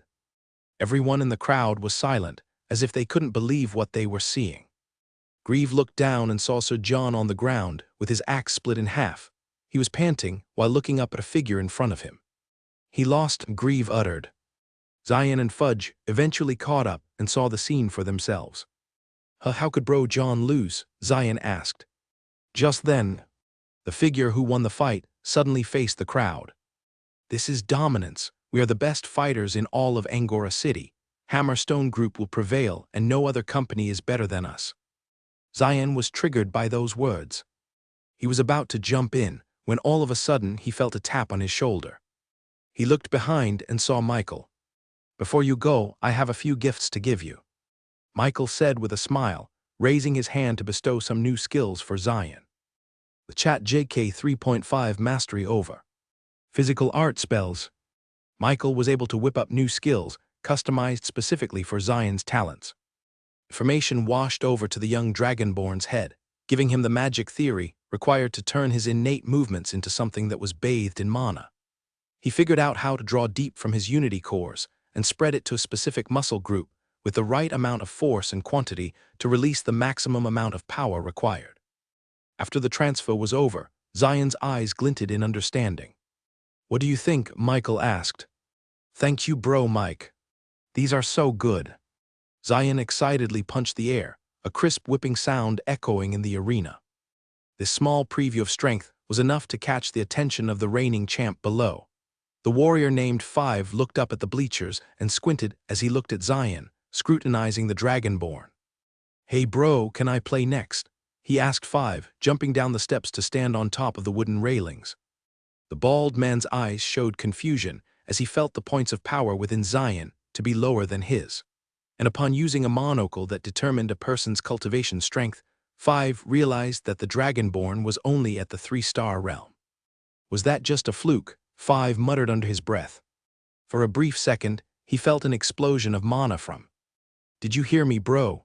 Zion asked, cupping his mouth outwards with his hands. "You wish to challenge me? I am willing to accept, but are you sure?"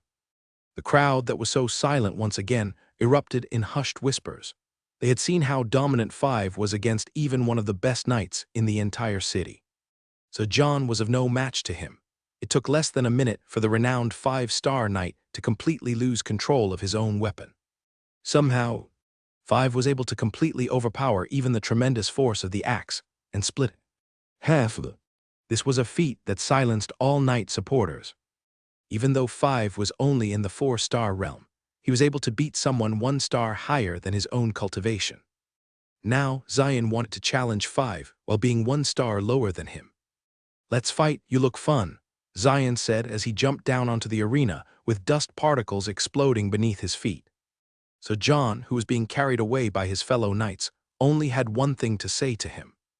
"Be careful," he said. So John had completely underestimated his opponent, leading to his humiliating loss. One of the greatest sins that a knight could commit was losing their weapon in battle. His mastery over the way of the axe should have prevented this from happening at all. Yet, it did. His weapons and armors are top-notch. It's not the kind of thing that is produced here, he warned Zion. Of course, if he knew that 5 was part of an elite task force called the Stone Cold Six, directly from one of the biggest conglomerates in the world, then he would completely understand why his weapon was unable to survive. "No worries. It's just a fun little fight," Zion said, rotating his shoulders in preparation. It was as if he didn't even hear Sir John's warning in the first place. And why would he? His face showed no sign of worries that his weapons and armors would be destroyed like the others. It was made from Reborn. There was no better equipment to be had. Meanwhile, 5 scrutinized Zion's face and swung his spear in the air. Blue frost permeated the weapon, with mist evaporating in the air. You are from the Reborn company, are you not?" 5 said, pointing the tip at Zion. Of course, the guy did his research. It would be stupid of him to not know the very reason for their failure in the first place. "Yeah, I am," Zion announced proudly, with Fudge cheering him on from the bleachers. The rest of the crowd began whispering to each other once again. Not a lot have heard about the Reborn company and only knew their involvement in chocolates. So, a lot of them were surprised when rumors began to spread about the Rebornians' exploits in the tomb. "What, they're the one who conquered that discovery?" "Yeah, and you know what I heard as well. They said that the Reborn guys were able to hold their own against the Knights and the Hammer Stone group. That's how they emerged victorious in the tomb. I heard they use special weapons too, like real rare stuff. Wow, I should visit their armory then." 5 bit his lips as he heard the discussion around them. Even though he put on a dominant show of force against the Knights, somehow, the Reborn company was still able to steal it away from them. 5 then spread his arms and looked at the ground. "Listen here, every one of you. This is going to be a duel not only for ourselves, but for the company that we represent." Then he pointed his spear at Zion. "Whoever shall win this battle will revel in the admiration and respect of every single person in attendance. And whoever loses will have to admit here, in the presence of everyone, that their company is the inferior of the two." Fire lit up in Zion's eyes. He looked back up at the stands and saw Michael and the rest of his friends looking over at him with a smile. "Kick his ass," Fudge cheered. "A good old-fashioned duel, ho-ho. I may not remember much, but I do know the triumphant feeling of, as Senior Fudge would say, kicking someone's ass. I would like to see it again." Even Grieve was pumped up. "Go have fun," Michael said to him with a thumbs up. That was the only permission Zion needed. He looked back at 5 and gave him a thumbs up, before turning it into a thumbs down. 5 immediately rushed to Zion, with dust exploding out from behind him. His spear was pointed directly at the young Dragonborn's unarmored chest. Zion punched the air, with the force transferring into the air like a wave and reaching 5's body at the speed of sound. With a single slice of the spear, 5 disrupted the punch's power before rushing forward with the tip towards Zion. The young Dragonborn skipped in place like a boxer, moving left and right rhythmically before dodging out of the spear headed towards his chest. When his thrust missed, 5 swung his spear to try and reach Zion, but he was able to duck away at the last second, countering with an uppercut aimed towards the chin. 5 stepped back, using the bottom of his spear as leverage, with Zion's punch creating a huge shockwave up to the air, but hitting nothing else. The crowd stood up, surprised at the electric fight they were witnessing today. Zion smiled and looked at his opponent. He was just getting started. He charged towards 5, punching with a left jab. 5 parried the punch with his spear, but that wasn't the end of Zion's attack. It was a 1-2 punch. Zion's immense speed and power left 5 completely vulnerable as the Dragonborn landed a heavy punch to the liver.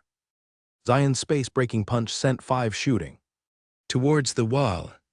Everything happened so fast that the only thing that the audience could see was a blur before 5 crashed into the wall, creating a reverberation in the arena and dust flying everywhere. The crowd got up their feet and tried to look beyond the cloud of dust to see if the fight was over. But as dirt settled, they saw 5 standing perfectly still, with his cold blue armor perfectly preserved. There was no dent or scratch on his body. Even the smile on his face was enough evidence for everyone to know that Zion's punch was not able to do any significant damage to the bald man. Whoa! Who is that demi-human? His punches are insane. But it's even more impressive that 5 is able to take that punch head-on without even feeling anything. That armor must be amazing. I never knew Hammer Stone could create such an amazing craft. 5 smiled as he heard the compliments to his armor. This was precisely the reason why he let himself be hit. You were a good comparison for my armor. Now they know where to buy theirs if they want something good, he said to Zion. Sorry, but I'll have to finish this fight. A cold blue aura emanated from 5's body as air and water mana to combine into an icy spell in his body.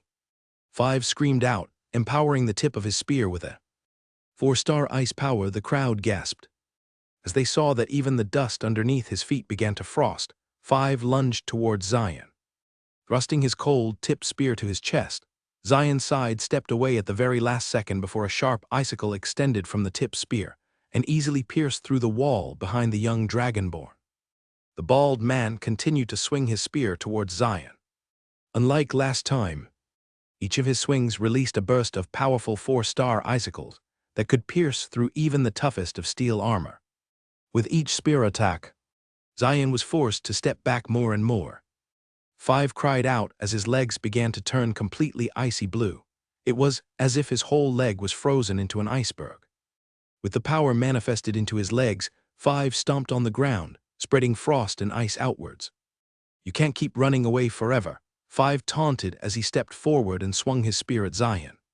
The ground beneath Zion's feet turned into a slippery ice terrain just before the cold-tipped spear arced towards him from above.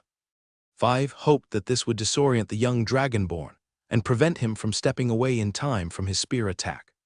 Yet he seemed to have underestimated his power. Zion simply punched the air, creating a shockwave that was enough to deflect the spear's trajectory, allowing the icicle to just slip past his ears. He then used a 1-2 punch beneath his feet, the shockwave creating a cracked crater on the ground, effectively destroying the flat terrain that made the ice become so slippery in the first place. Too late, 5 screamed out as he thrusted his spear towards Zion. A blue ball of energy launched from the tip, freezing anything unfortunate enough to be caught in its trajectory. The frozen sphere of energy crashed upon contact, creating an iceberg that encased the young Dragonborn. At least it should have. 5's eyes widened as he saw the icicle start to melt just as fast as it was created. Mist and steam erupted from the iceberg because of how fast it was disintegrating. Zion emerged from the iceberg completely unharmed. 5 thought that he would at least incur frostbite from being hit by a 4-star spell's direct impact. But then he noticed that the iceberg never encased Zion at all. There seemed to be an invisible spherical barrier that prevented the spell from reaching the Dragonborn's scales. It was what also melted the ice so quickly. I wanted to win without using the Unity defense, Zion said, disappointed at himself. In fact, he was the only one upset at himself.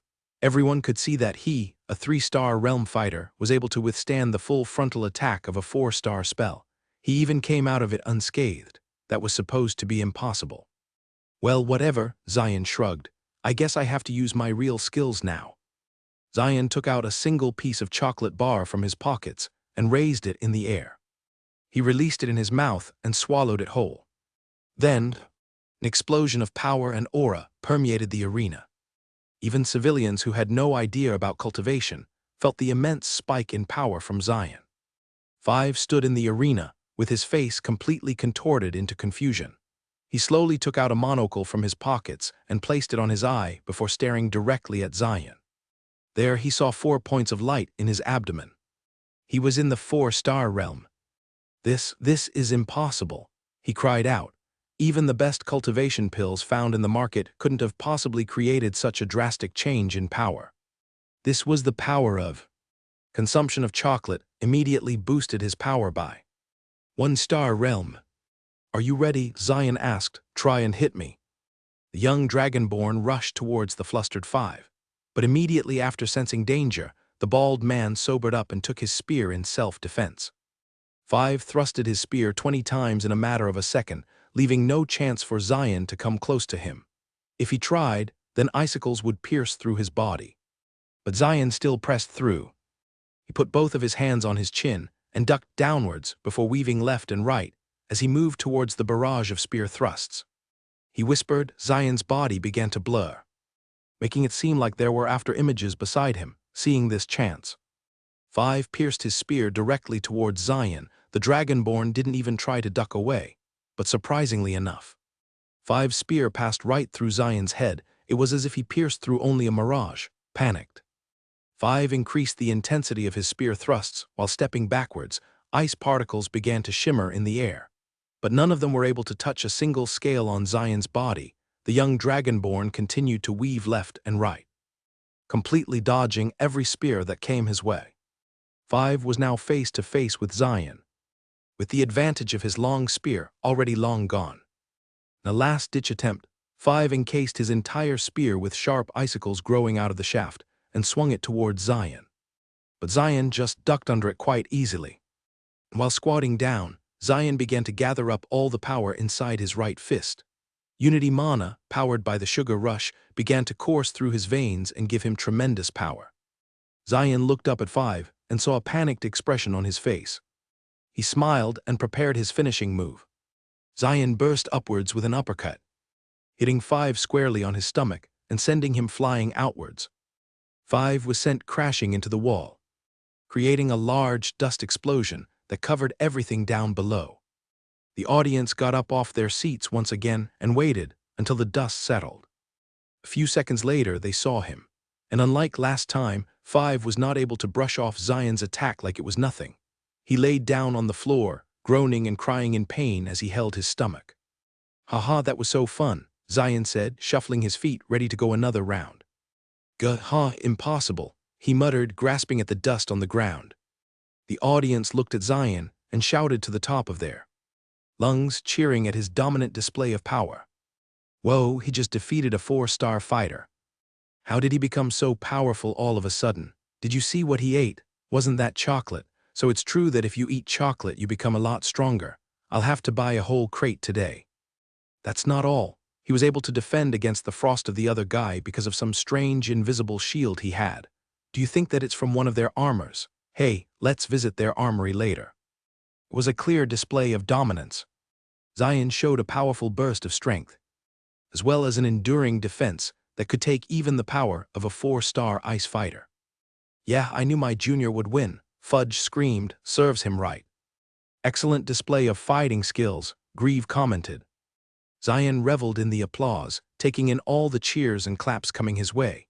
He performed a few light jabs for the audience, which seemed to have riled them up even further. But unbeknownst to the audience, 5 was not yet done. He secretly took out a white pill from his pockets and chewed on it with his teeth. The pill broke into a powdery mess, which was instantly absorbed into his body. Whatever he ate seemed to have contained copious amounts of mana as his body began to go wild. The new supply of this energy allowed his body to temporarily fix the 8 broken ribs in his chest and fix all the internal injuries he sustained from Zion's. However, the side effects of this consumption seemed to have reddened his eyes and made his face twitch uncontrollably. Suddenly, 5 burst out towards Zion with renewed strength. However, the dragonborn swiftly turned around and faced his opponent once again. Only now did the other people notice that Zion suddenly wielded black gauntlets with violet cracks all over it. The appearance of this weapon took away everyone's attention. They couldn't seem to stop looking at it. Unfortunately for them, Zion raised his gauntlets and performed a straight jab with his right hand, meeting with the tip of 5's spear. The two weapons collided, creating sparks in the middle of the arena. Magically adept people then began to notice an unusually strong amount of multi-elemental mana bursting out of Zion's gauntlets. It was so powerful, in fact, that it began to overpower the renewed vigor of Five's attacks. If it weren't for the pill Five consumed, he would have immediately recognized the power hidden within Zion's gauntlets and knew the eventual result of crossing weapons with him. But his newfound power messed with his logical reasoning. The gauntlets exploded in power, pushing the tip of the spear backwards. The force was enough to bend the shaft unnaturally before it became too much and splintered into 1,000 pieces. But that wasn't the end of that. Zion's gauntlet followed through and eventually reached Five square in his chest. The bald man's icy blue armor began to permeate with frost, trying to fight the power of unity from the gauntlets. Five's face crumpled as he tried to stubbornly withstand the force of the punch. But eventually, the ice in his armor began to melt. The water and air mana being supplied to the chest plate was counteracted by the fire and earth mana present in the unity-powered gauntlet. The icy blue armor that imitated the long-withstanding and eternal icebergs of the Arctic released a final burst of energy before losing all its color and power.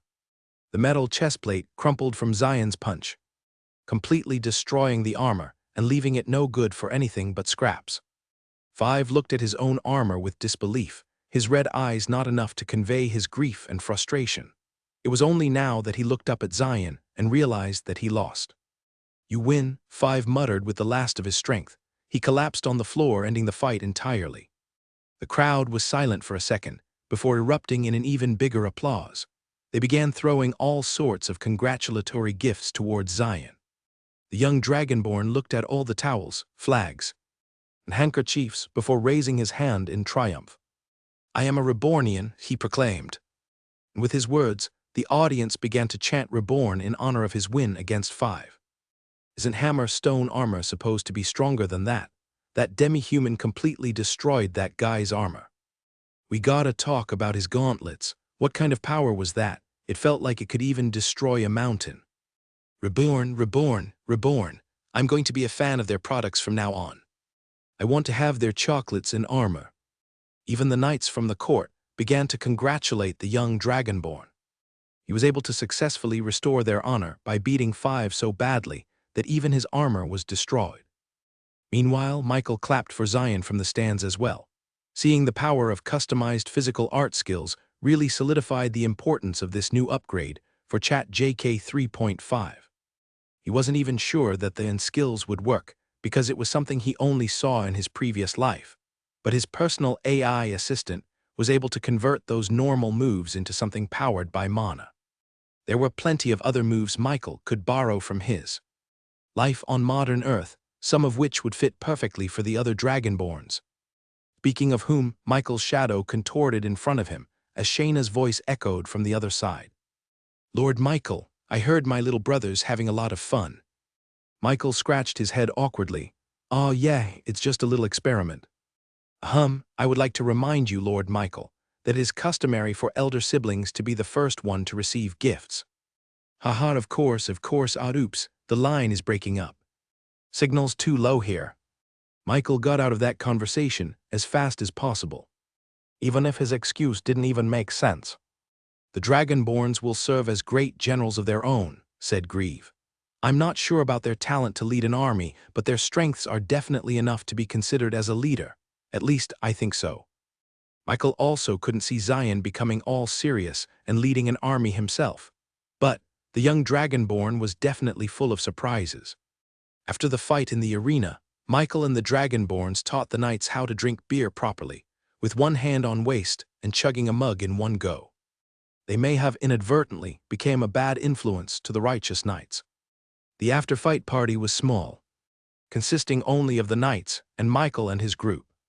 The squires immediately surrounded Zion, asking him if he could teach them some of his moves. Those who chose to become a part of the Way of the Gauntlets were the ones who asked with a little bit more fervor in their voice. "Teach us, please. The way you punch is so fast and quick. I've never even seen someone duck and dodge like you. And those gauntlets, can you show us? Is it really made out of mithril artifacts?"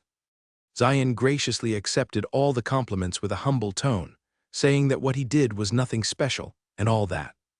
But of course, the smirk on his face said that he was enjoying the attention everyone was giving him.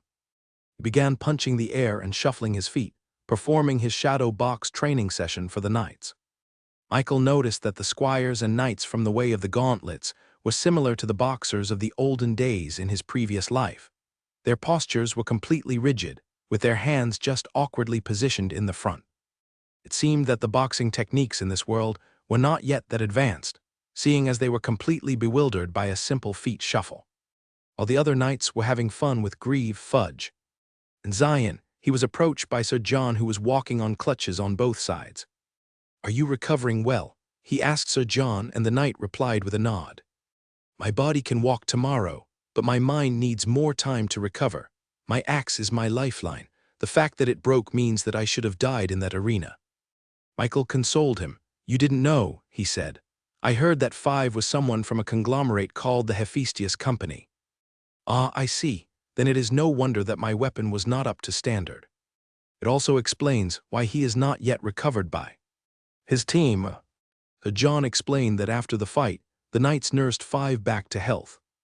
Usually, he should have been recovered by the Hammerstone Company by now to be treated at their building. But no one had claimed him yet. This meant that Five was most probably abandoned by his company. Those conglomerates are quite strict. A single failure can be enough for you to be fired and cast aside. It seems that whatever Five was trying to do in the arena, he was unable to fulfill it, leading to his dismissal. Michael found it to be a cold-blooded act. But that's just the way things go. Even in his previous world, a single mistake could cost anyone their job. And seeing as Five was strong enough to defeat a 5-star knight like Sir John, he would have no trouble finding another employment in another company. By the way, what was that pill that he consumed? It was most probably a cultivation pill. Usually, those are only consumed during meditation in order to increase the amount of mana intake into the body. But he used it while in an active state, which led to all sorts of side effects on his body. So John then looked at Michael awkwardly, as if he was having trouble if he wanted to say something or not. "This leads me to a favor I need to ask of you. A whole knightly court wishes to procure chocolates and armor directly from your company." Michael's eyebrows raised, intrigued at the proposition. "We saw how inadequate our equipment is, and we are in dire need of an upgrade. Your weapons and armors have proven to be of the best quality we have seen in recent years." Of course, Michael said yes. Becoming the weapon and armor supplier of the Angora City Knightly Court was a big opportunity that should not be let go. Although I do have to remind you that chocolates have no real effects, right? We Rebornians just have a special skill that allows us to take advantage of its properties. John still insisted on having chocolates become a part of the deal. "Even if the effects are not as substantial as young Zion over there, we still feel a little bit of improvement upon eating chocolates. And even if it is just a figment of our imagination, we have become addicted to its sweet taste." Even now, the knights were eating chocolate while drinking beer at the tables. Michael eventually acquiesced and struck a deal with Sir John and the rest of the knights. And before they shook hands, Sir John had one last request. "Oh, and can we also get more beer?" After the celebrations in the court, Michael and the others returned to their headquarters in the city. They returned to Welcome's Inn, which was now completely covered in a large cloth enclosure that obscured the whole building from the outside. The sounds of muffled hammering echoed on the outside, revealing that there was construction going on under the blanket. This was all part of Michael's plan to renovate the whole building and turn it into Reborn's Angora City headquarters. Upon passing through the cloth clover, Michael saw that the whole building was destroyed from the inside, and the wooden structures were replaced with concrete pillars for more stability. The new and old Rebornians made their homes in makeshift concrete rooms on the bottom floor. Michael saw that the red mankeys from the arena earlier had successfully reunited with their relatives here. They thanked Michael immensely for his help and asked if there was anything they could do to make it up to him. Since their talent laid in fighting rather than constructing, there wasn't any job they could do right now. So he suggested they follow Grieve for now. The undead General Skeleton quickly took control of the red mankeys and began making them do all sorts of physical construction jobs to toughen up their bodies. "Welcome home, Lord Michael."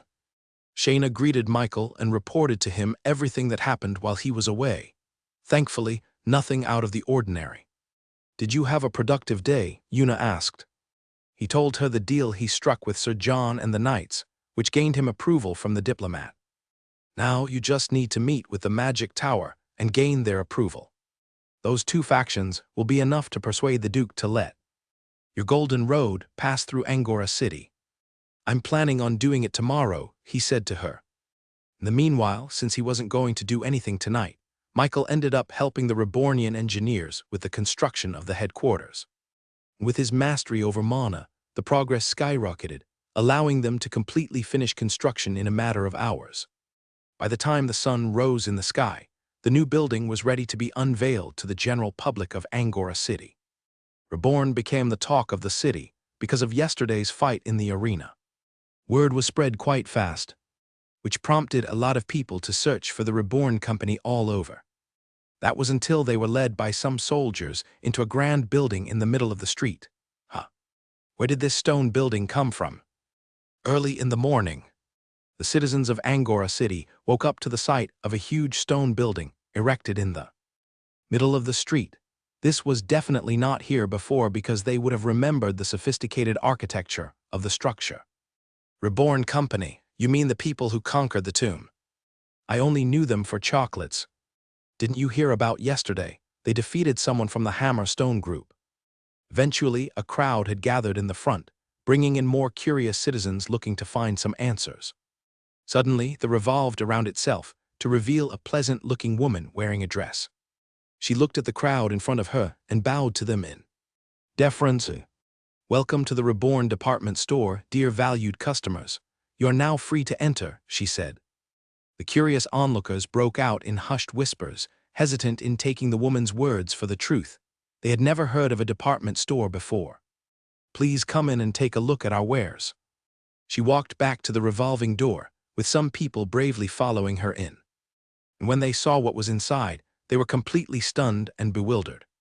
Everywhere they could see, there were shelves upon shelves containing a variety of metal equipment and armors of all kinds. Everything shone even in the dim light, exhibiting its high quality from even far away. Each shelf had a specific equipment stored. On the very left side were for arm braces and gauntlets only, while the one next to it were meant for chest plates and shoulder armors. People began to walk through the shelves until they reached the very end, where a counter was located. There were several demi-human employees behind the desk who bowed politely at the potential customers. Well, sirs, madams, would you like to try our new chocolate desserts? Beside the desk were crates and boxes full of chocolate goodies. There were visual depictions of a man and woman eating chocolates with a satisfied smile on their faces, which stimulated the appetite of anyone looking at them.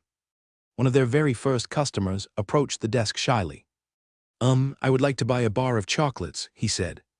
The attendants on the other side smiled at the customer. Of course. Would you like to buy our new leather shirt that is both stylish and protective?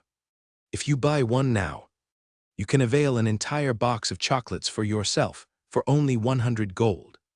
Altogether, the man immediately nodded and pushed a sack of gold to the counter, receiving his new shirt and box of chocolate. The other people who heard this couldn't help themselves and bought one for themselves as well. It was too good of a deal. Michael looked down the balcony, overlooking the entire department store. It had been a couple of hours since they opened up their new headquarters to the public, and already, the entire floor was being swarmed by adventurers and civilians alike. As soon as the first satisfied customer left the building, the news spread like wildfire. People began visiting this obscure part of the city just to take a look at the Reborn department store that seemingly got constructed overnight. It was an unbelievable story to most of them, which was quickly proven true once they visited the actual building. Curiosity was what pushed people to enter the building. Quality products were what forced them to stay and buy one for themselves. Look, this uncommon Mankey armor set looks durable while being easy to move through, said one of the adventurers pouring through the armor on display. This one looks like that Dragonborn we saw yesterday in the arena. It even has the same fiery red color, said one of his friends, pointing at the armor set inspired by Zion, which was currently displayed in a glass. I know, I want to buy that rare Dragonborn chestplate, but it's too expensive for me. The incredible display that Zion put yesterday increased the reputation of Reborn products in the city. Almost everyone heard about it by now, and timely enough, they could now purchase their own Reborn armor here. Zion's weapon and armor triumphed against Hammerstone equipment. That was enough assurance for people to believe that Reborn's quality was top-notch, leading them to buy it in droves.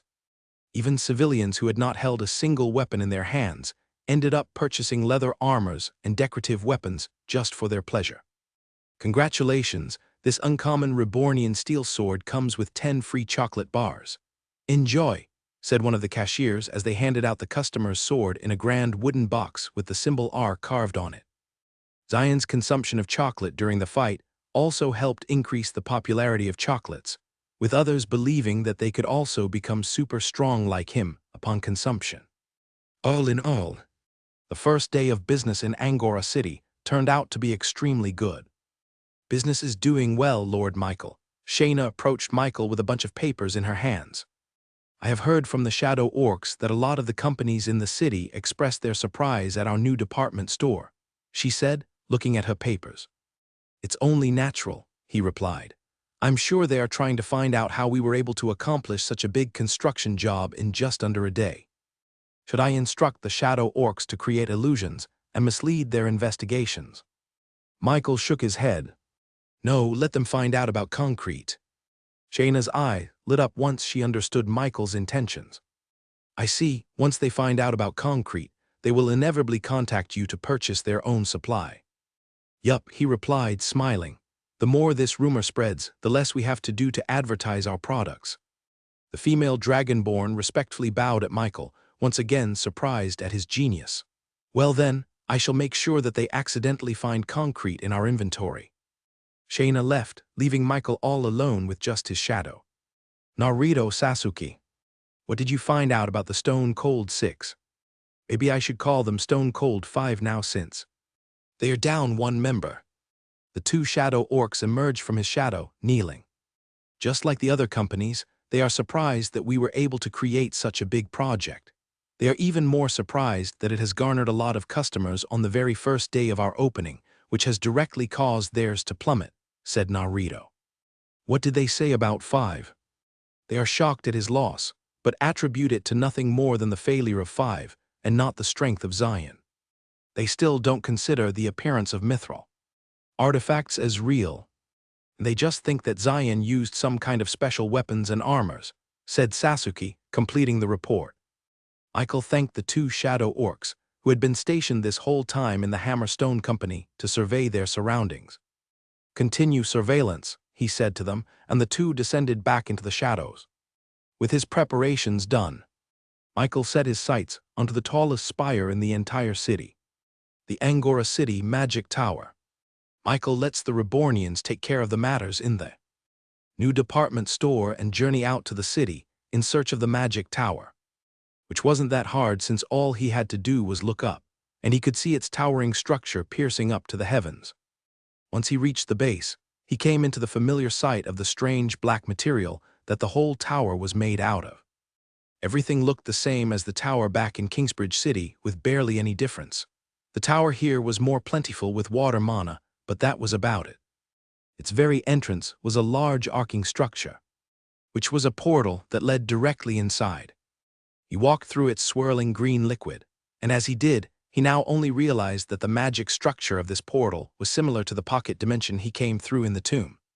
This one was a lot more sophisticated, with complicated intertwinement of mana and use of exotic materials, while the one at the tomb used a very crude form. Of course, he absorbed anything he could glean from the portal. As he stepped foot over the portal, he found himself inside the tower that opened up to a room with a large domed ceiling. There were mages and wizards walking around with books in their hands, completely preoccupied with whatever they were doing to even give a glimpse at him. They wore robes and coned hats, with some even having magical spells weaved onto the very fabric itself. He realized that it probably helped increase their magic power, but only marginally. It was like a single drop compared to a whole bucket like the mithril artifact. He walked through the hallways, seeing moving paintings conversing with him or the other mages that passed by them. Now that he was a little bit more adept in magic, Michael saw through the whole magical structure behind it. It contained intertwining complicated magic theories that allowed the figure in the painting to move like a real human. But seeing no light mana present in their bodies, he knew that they were not a living being at all. They were more akin to the robot animatronics back in his previous life. Although they moved like a real human, they only did so because they were programmed to do so. Maybe this could be good for an advertisement billboard, Michael thought to himself. After exploring the first floor of the magic tower, he came across a certain hallway that was quite familiar to him. He followed it down and led him to a library. And even from far away, he could hear that familiar sound of wooden clicks and clacks echoing from the inside. Michael walked closer and saw the library, which was filled with mages and wizards facing each other, with a wooden board on top of their square tables. They were playing Reborn chess. This was a nostalgic sight for him, as this was where he got most of his mystical art spells. He had to hustle a win against unsuspecting wizards who would never have thought that he was the one who created Reborn chess in the first place. "I heard that this is how you met Cerberus," Trachea said, shimmered into existence beside Michael. "Yeah, did he tell you how?" "Oh yes, haha, he's still salty about it after all this time. He keeps warning me and everyone he could talk to that we should never fight against you in a battle of Reborn chess, or else we'll lose all our dignity." "Too bad, I was planning on challenging you to a game," Michael chuckled, remembering the white-bearded old man. "We can play, but no bets, haha. I don't want to end up like Cerberus." Michael and the Tower Master took up a spot in one of the tables below, which garnered a lot of attention from the mages and wizards playing. "Whoa, the Tower Master is playing. Who is that boy?" "Isn't this bullying? Fighting a child is not fair, Tower Master." Trachea simply laughed upon hearing the words of his colleagues. "Don't you know who this guy is?" he asked them. He then picked up one of the boards and flipped it over, revealing a simple but imposing symbol R etched in the middle. The Reborn Company.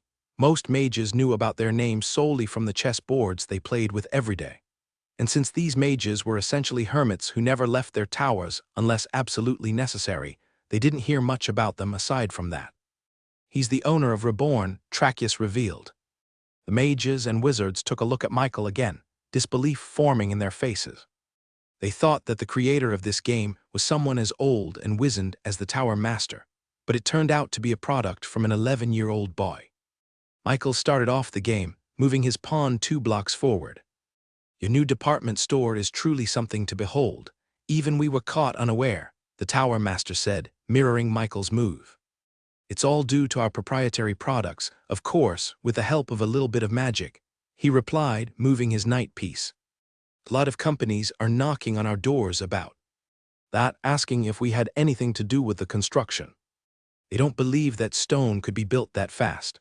Of course, we told them no. Our magic tower remains to be a neutral party in the matters of commerce and business." "Did they believe you?" Michael asked, capturing a pawn. "Most of them did, but there was one group that was quite adamant. You probably know them by now, seeing as they are your biggest competitor in Angora City." Michael looked up at Trachea's Hammerstone Company. He guessed, yes.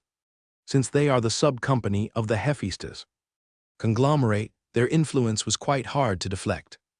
They are willing to pay a lot of money to have us help them construct a similar department store in their territory. But we told them that even with all the money in the world, we can't help them in that regard, Trachea replied, moving his queen to a more favorable position. "I have noticed that they are quite aggressive in their attempts to become the dominant company in the city. Why is that?" Michael asked inquisitively. Trachea waved his hand and cast a simple spell in a sphere around them to make sure that the spectators couldn't hear his next words. "It's because they're planning on creating a monopoly in the city," Trachea revealed. "They want to become the sole provider of everything metal, and by doing so, the owner of Hammerstone will stand a better chance in competing." Michael raised his eyebrow. "Competing in what?" "There's a current competition going around in the Queen's region. Angora City is still far away from the heart of the region to feel its effects, but we will be inevitably involved in it. Sub-companies of the conglomerates, like the Hammerstone Company, are making big moves in order to gain more money and territories at an increasingly fast rate. I hear they're planning to make their own golden roads." Michael showed genuine surprise. He thought that he was the only one in the entire region making a golden road. After all, the original one had been abandoned and left in the dust all those years ago. They're building their own golden roads, he asked, incredulous at the coincidence. Who would have thought that people would start their own projects just as he started his? Yes, Tracheus confirmed, moving his bishop piece to the corner. It has been an open secret to leaders like us that a competition has started between the up and coming companies in the Queen's region. At first, we thought that they were simply having a friendly rivalry among them with no specific goal in mind other than profit. But then, we noticed that all of those companies were connected to the main conglomerates controlling the global market today. That is no coincidence. What's weird about it is that the conglomerates themselves aren't the one making the moves. It's their sub-companies. You don't know anything about this? I'm sure the Vanderbilt family is participating in this too, with your cousins or aunts and uncles making moves with their companies. He shook his head. Even though he was part of the Vanderbilt family, he was barely related to them in name. He wasn't surprised that he wasn't informed about any of this. His grandfather didn't even show up when Michael awakened his supreme talent. Probably none of them even know about the Reborn business. So, it was safe to say that he was never going to be included in the Vanderbilt business, which in all honesty, he didn't care about. Whatever they were planning, he wasn't going to be involved, at least not in the name of Vanderbilt. I can see why they would want to start their own golden road, he said, pondering. The potential for profit is extremely high in the short term and in the long term. To be honest, I'm wondering why they never even tried it before now. He only started the project because he coincidentally arrived in Orcus town, where it all started back in the olden times. So this makes him all wonder. Why now? He asked Tracheus. Is there a reason why they suddenly think building a golden road is profitable? Tracheus went silent for a moment and made another move on the chessboard. This is only a conjecture of mine. An educated guess, if you will. But I think it all has to do with the current agreement between the Ocean King and the Draconic Queen. Michael stared at Tracheus, wanting him to continue his words. Long story short, the agreement between the two rulers now allows for easier and faster travel between continents. This means that we'll probably see a lot of tourists from other parts of the world in the coming years. I'm sure you already see the importance in controlling the Golden Road.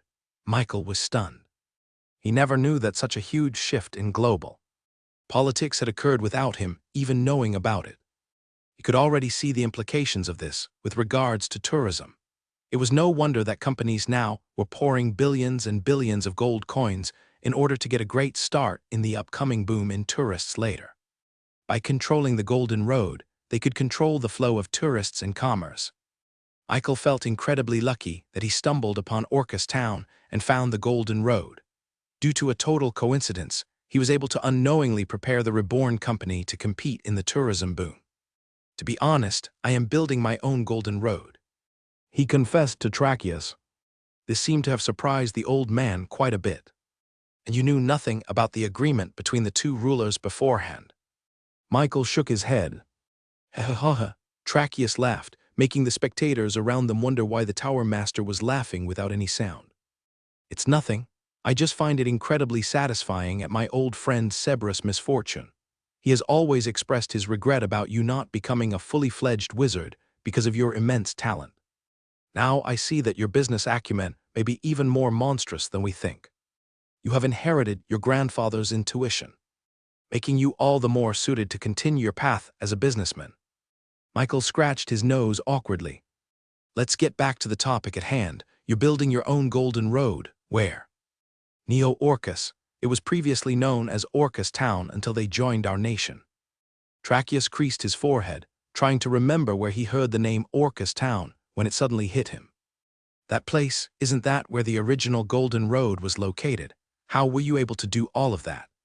Last I heard, they were getting plagued by frequent earthquakes and aggressive orcs. Michael explained everything to Tracheus, how he arrived at the place, how he renovated its structures, and how he reunited the two orc tribes. The Tower Master was so engrossed in Michael's story that he completely forgot to make a move on the board for an entire 2 minutes. Amazing, he uttered. The original Golden Road is a tried and true method to efficiently disperse commerce throughout the Queen's region. If you are able to complete its construction, I think you may have a chance at winning whatever game they're playing. Michael wasn't doing it for their competition, but it wouldn't hurt to win something as well, whatever that was. One of my current goals in Angora City is to ask the Duke for permission to allow the construction of my golden road here. Do you think that you could help me out, put in a good word? Michael asked politely. This kind of favor wasn't that easy to fulfill, since the Guild of Arcana always tries to remain neutral in these sorts of earthly affairs. You are not the first one to ask me about this, Tracheus revealed, squinting. I have already been approached by a certain company within Angora to try and gain the favor of the magic tower. Michael looked at the chessboard and uttered the name on the tip of his tongue. Tracheus nodded. Yes, the owner of the Hammerstone Company is a direct descendant from the Hephaestus conglomerate. As you may have experienced for yourself, the Hammerstone Company has been trying to increase their value for a while now. He wants to prove to us and everyone else in Angora that they are the company that has the best potential to reach the greatest heights. The Golden 500. He is the only one in the city with that kind of credential, which is truly impressive on its own. By increasing his rank by at least one place, he can prove that he can lead a company to a successful future. A confused look was painted on Michael's face. Why would he want to prove that?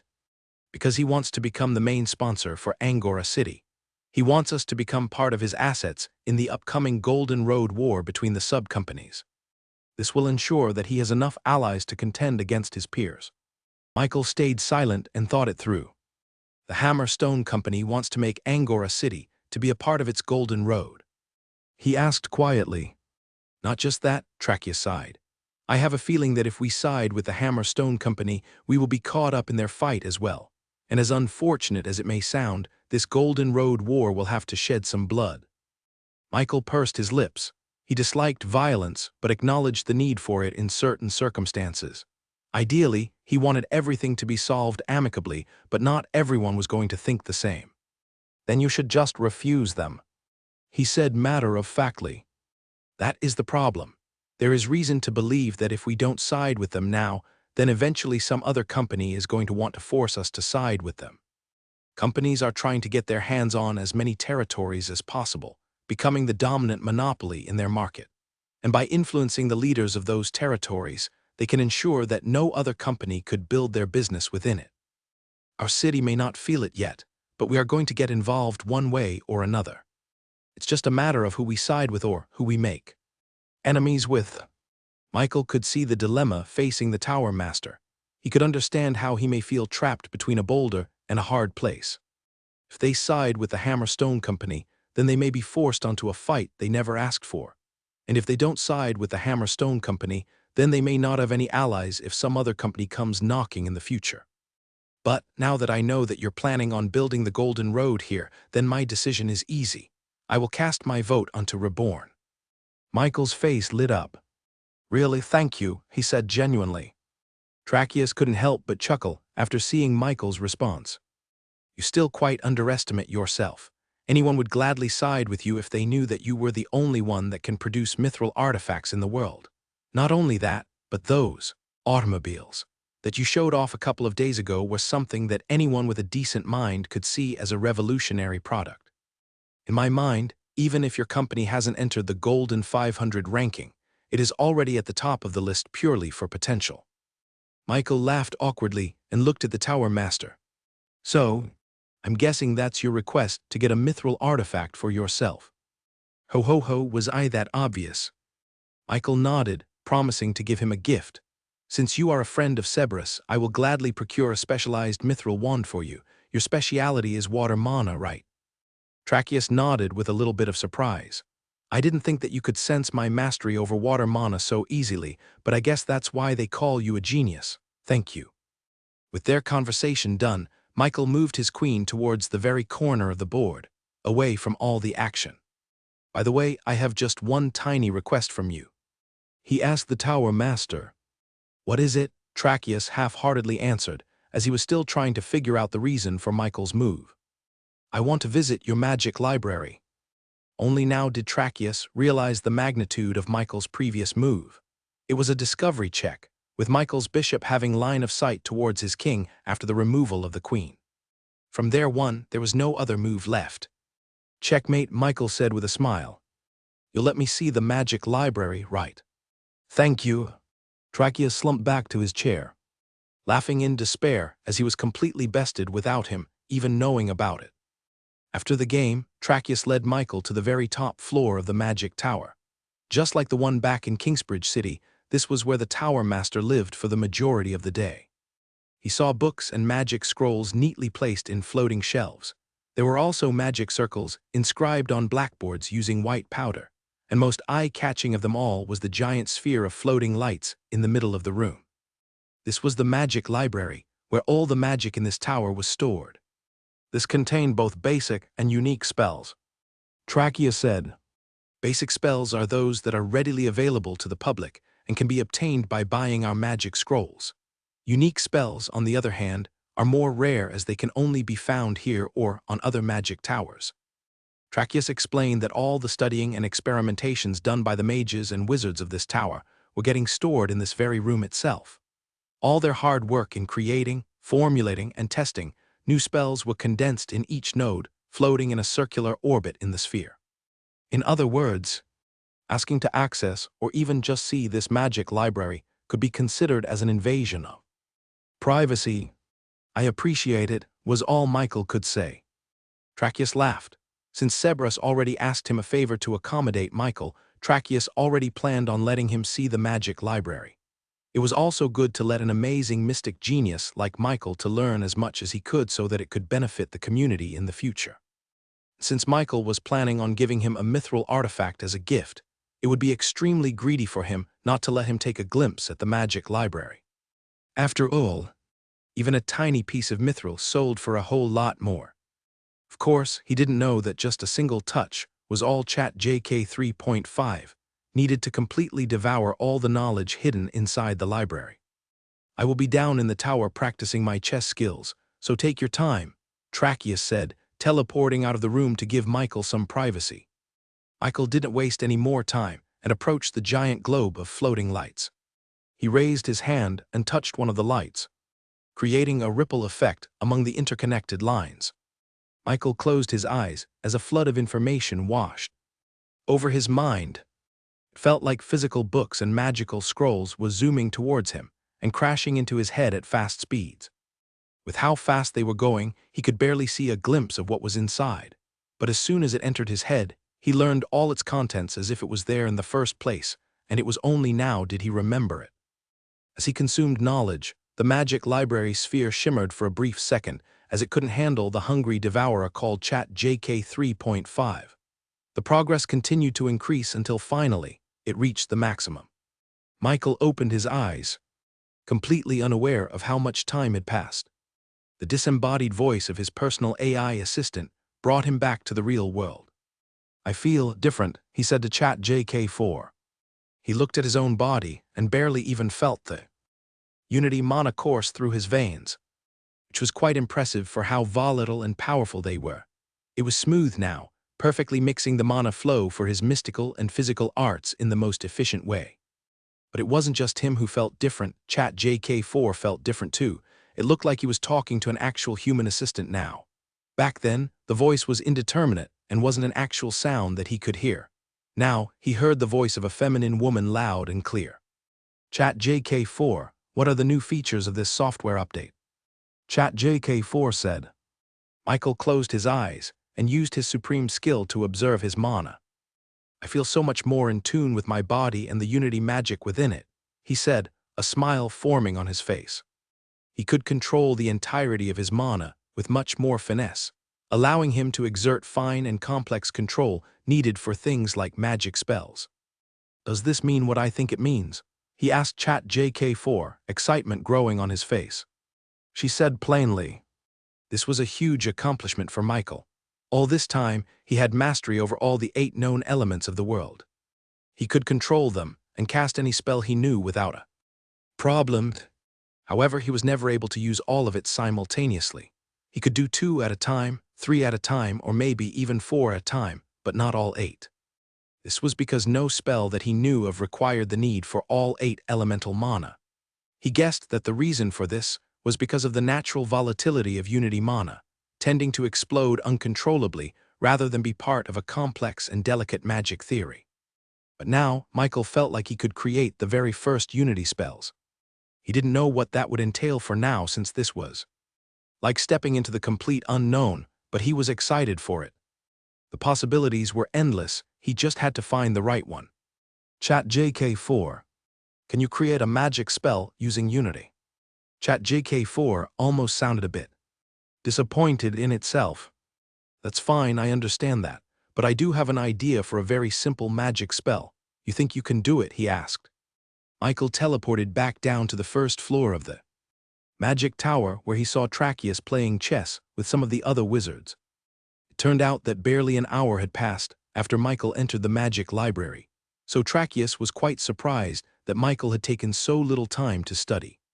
Thanks for your help, he said to Tracheus, and handed him a thin rectangular box made out of pristine dark wood. The tower master looked at the box with wide eyes. He stood up impulsively, completely ruining the position of the chess pieces on the board, but he didn't care.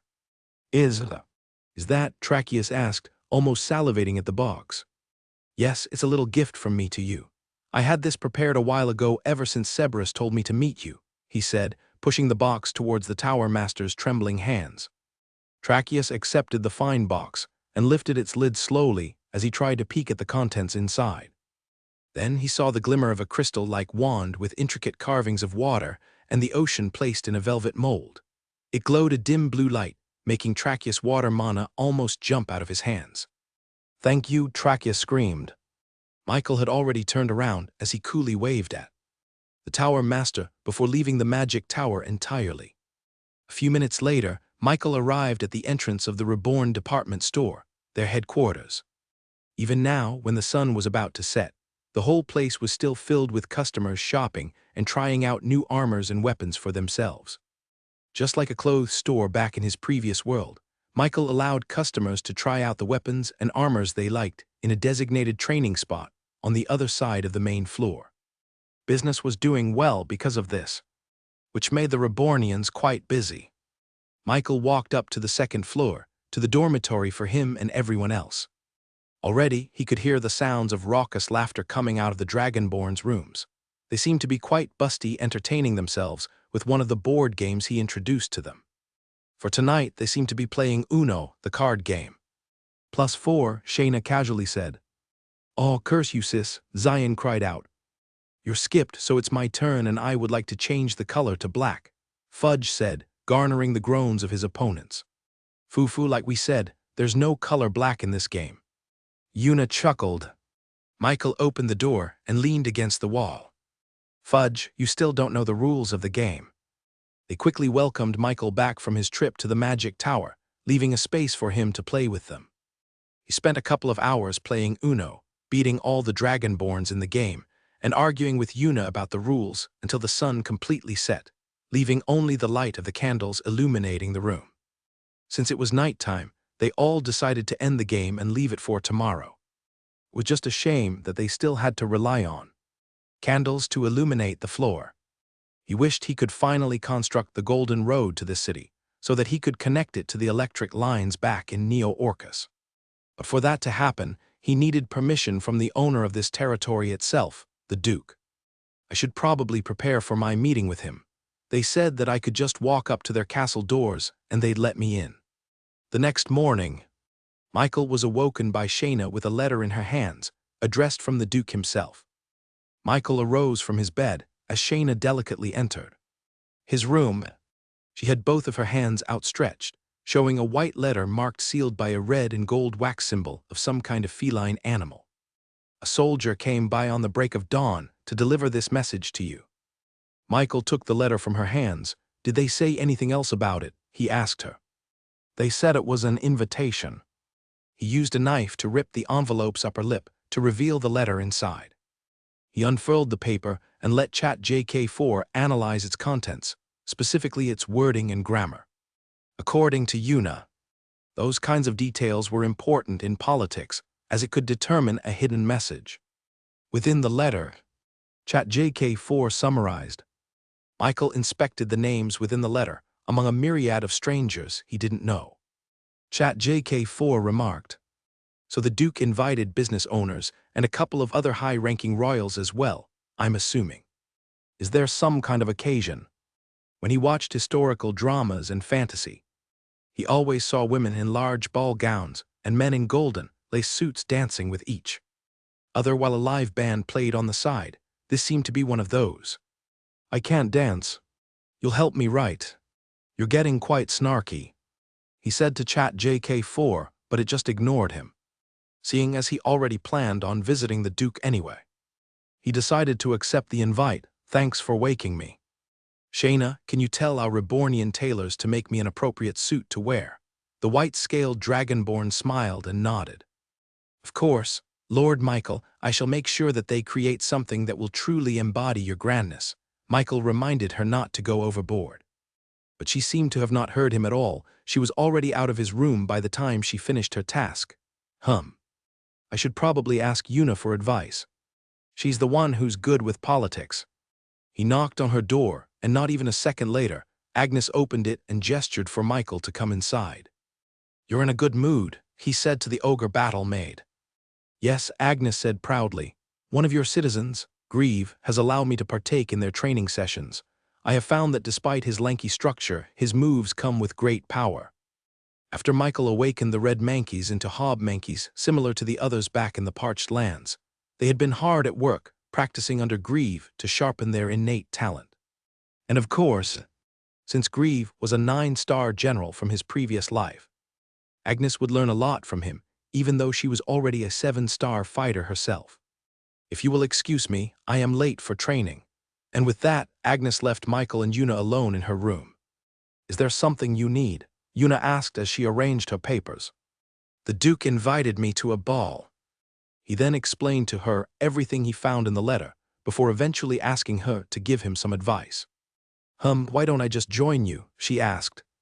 Michael hadn't thought of that, but in hindsight it would make perfect sense. As a diplomat, she would be able to help him negotiate during his eventual meeting with the Duke. That's great, he said to her. We'll go together tonight. Meanwhile, Jimmy, the main correspondent of the Reborn company, had just finished inscribing the last few words in his paper. The ink was still wet, but he couldn't help his excitement and ended up reading it from start to finish.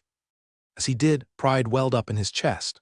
He could hardly believe that he was staring at his very first publication, one that would immediately put his name in the front page of the newspaper. He immediately rushed out of the Reborn headquarters, brushing past eager customers in the department store as he got out.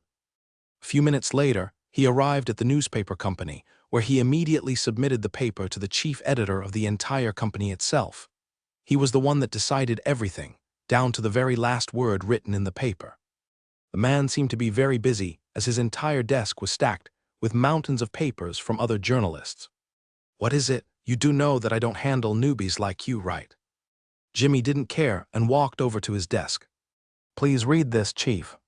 Then you will see that the Reborn company will soar through the skies. Intrigued, the editor took out the cigarette in his mouth and eventually accepted the paper from Jimmy's hands.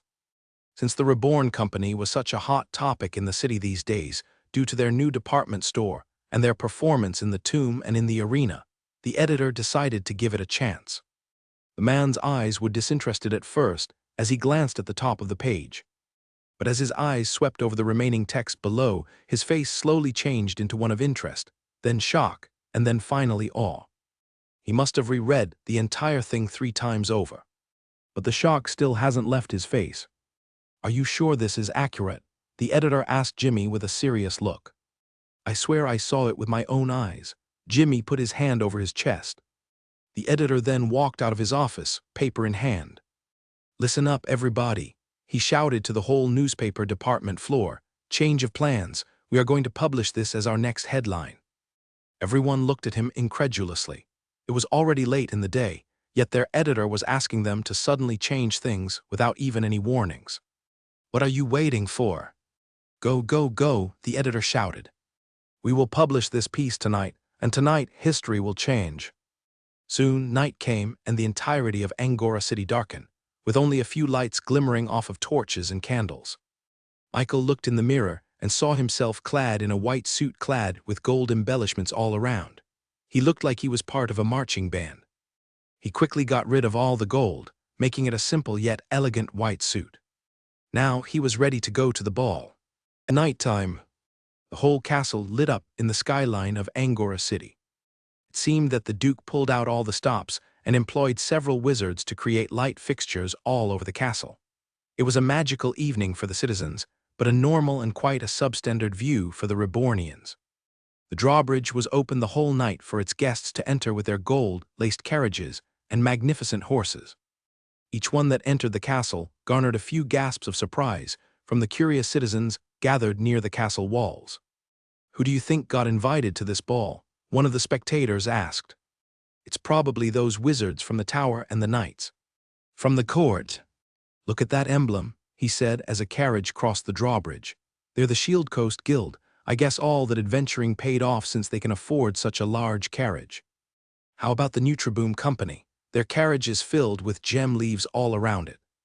They all watched the owners and leaders of these successful and wealthy companies come out of their carriages clad with royal robes made out of expensive silk and cotton. They were accompanied by their wives, who wore big gowns that made them seem all the more beautiful under the moonlight. The guests were welcomed by the soldiers who guided them inside after taking care of their carriages. Just then, everyone heard a strange sound humming in the distance. Some people thought they were in the presence of a monstrous beast, prompting some of the soldiers to be on guard. But once the source of this strange noise came closer, everyone realized that it was no monster, but a bizarre metal carriage instead. "What is that? There's no horse." "I heard about this. It's from the Reborn Company." Everyone recognized that name, as it had been the topic of bar conversations and early morning talks within social circles in the city. By now, almost all of them had heard about their exploits in the tomb and the arena, as well as their department store. The metal vehicle rolled smoothly towards the gates, where they were briefly inspected by the soldiers. The man inside the car rolled down the window, surprising the spectators and the soldier. The soldier couldn't help but take a peek in the vehicle, seeing a glimpse of a golden-haired man and a black-haired woman in the front seat. His eyes widened as he saw that the interior of the vehicle had flashing lights, as if it had an oil lamp underneath the dashboard. Not only that, but the soldier felt the breeze of cool air hit him coming from the inside. The soldier saw the young man hand him a letter, confirming the invitation, but he was so shocked at what he witnessed from the vehicle that he just stood there dazed. "We can go in now, right?" A youthful voice came out of the car, snapping the soldier out of his stupor. "Ah, yes, please come in, Sir Michael and Miss Una. Our lord awaits your presence." The window rolled back up before the vehicle's engine revved with a subtle vroom as it drove inside the castle. Everyone's eyes was stuck in the metal carriage.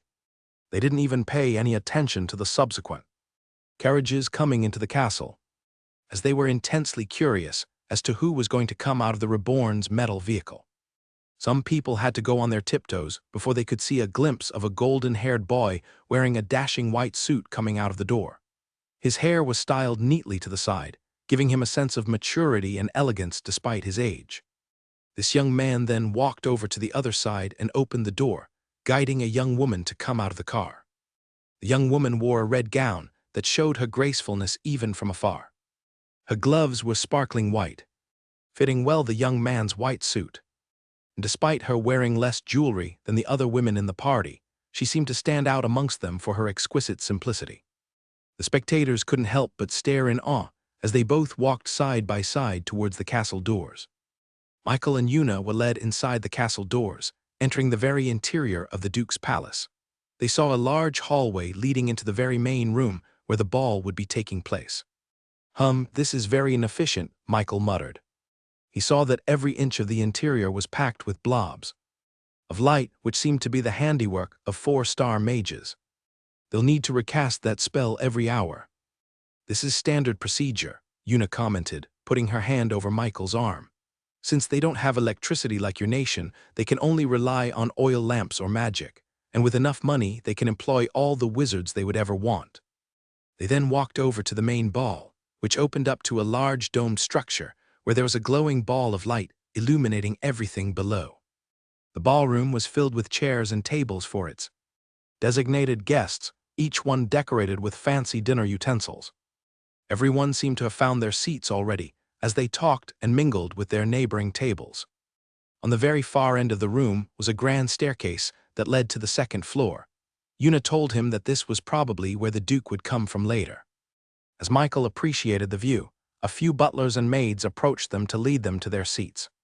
They were guided towards the very front of the tables, just behind the largest and most decorated table of them all. "We're seated behind the Duke," Michael asked the maids and butlers, who nodded to confirm his suspicion. And it seemed they were seated with people Michael was familiar with. "Ah, Michael, it's great to see you," Sir John said, standing up to formally bow to him. Beside him was an old man wearing a normal black robe that stood out against the exquisite suits and dresses that everyone was wearing. Ho-ho, Tracheus chuckled. "I almost forgot you're obscenely rich because of what you wear all the time. Now you look more like a billionaire."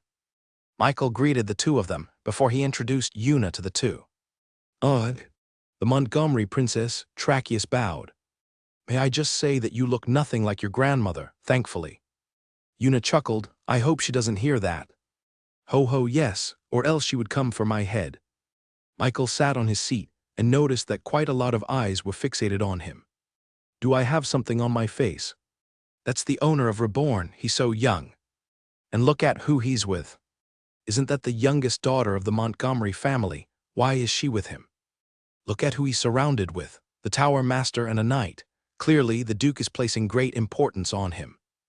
Despite this ball being made in honor of the Duke, the eventual conversation piece among its guests eventually led towards the Reborn company.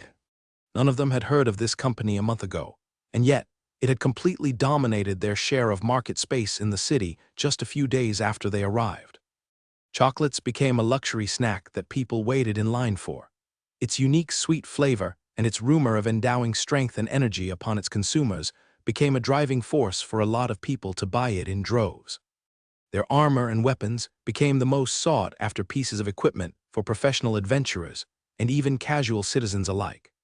Their high-end products were miles beyond what the current market could even offer, with some even comparing it to black market dwarven equipment.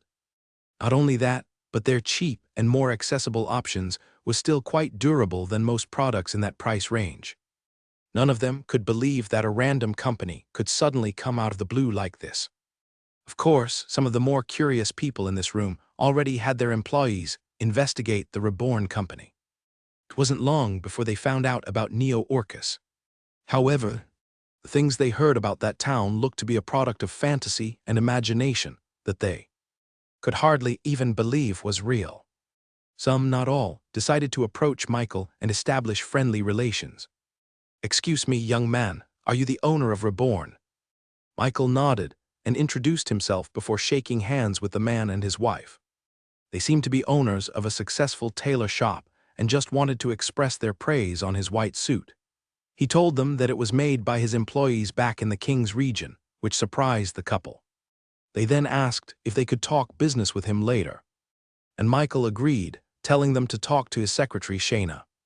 A couple of other guests soon approached Michael, with all of them striking up a conversation to express their desire to work with him. It seemed that they finally found out about Concrete. He gave them all positive responses, telling them that they should talk to Shayna for more business details. "Ho-ho, you're quite popular with the masses, aren't you, Michael?" Tracheus commented teasingly. "You're completely ignoring the young lady here."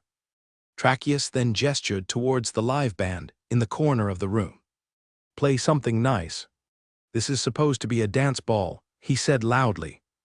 Lutes, harps, and chimes rang out and combined into a merry song of celebration and dance, prompting some people to stand up and dance with their partners. "Come on," Tracheus said, pushing Michael to stand closer to Yuna. "Don't waste your youth." Michael awkwardly stood there, not knowing what to do. Yuna chuckled.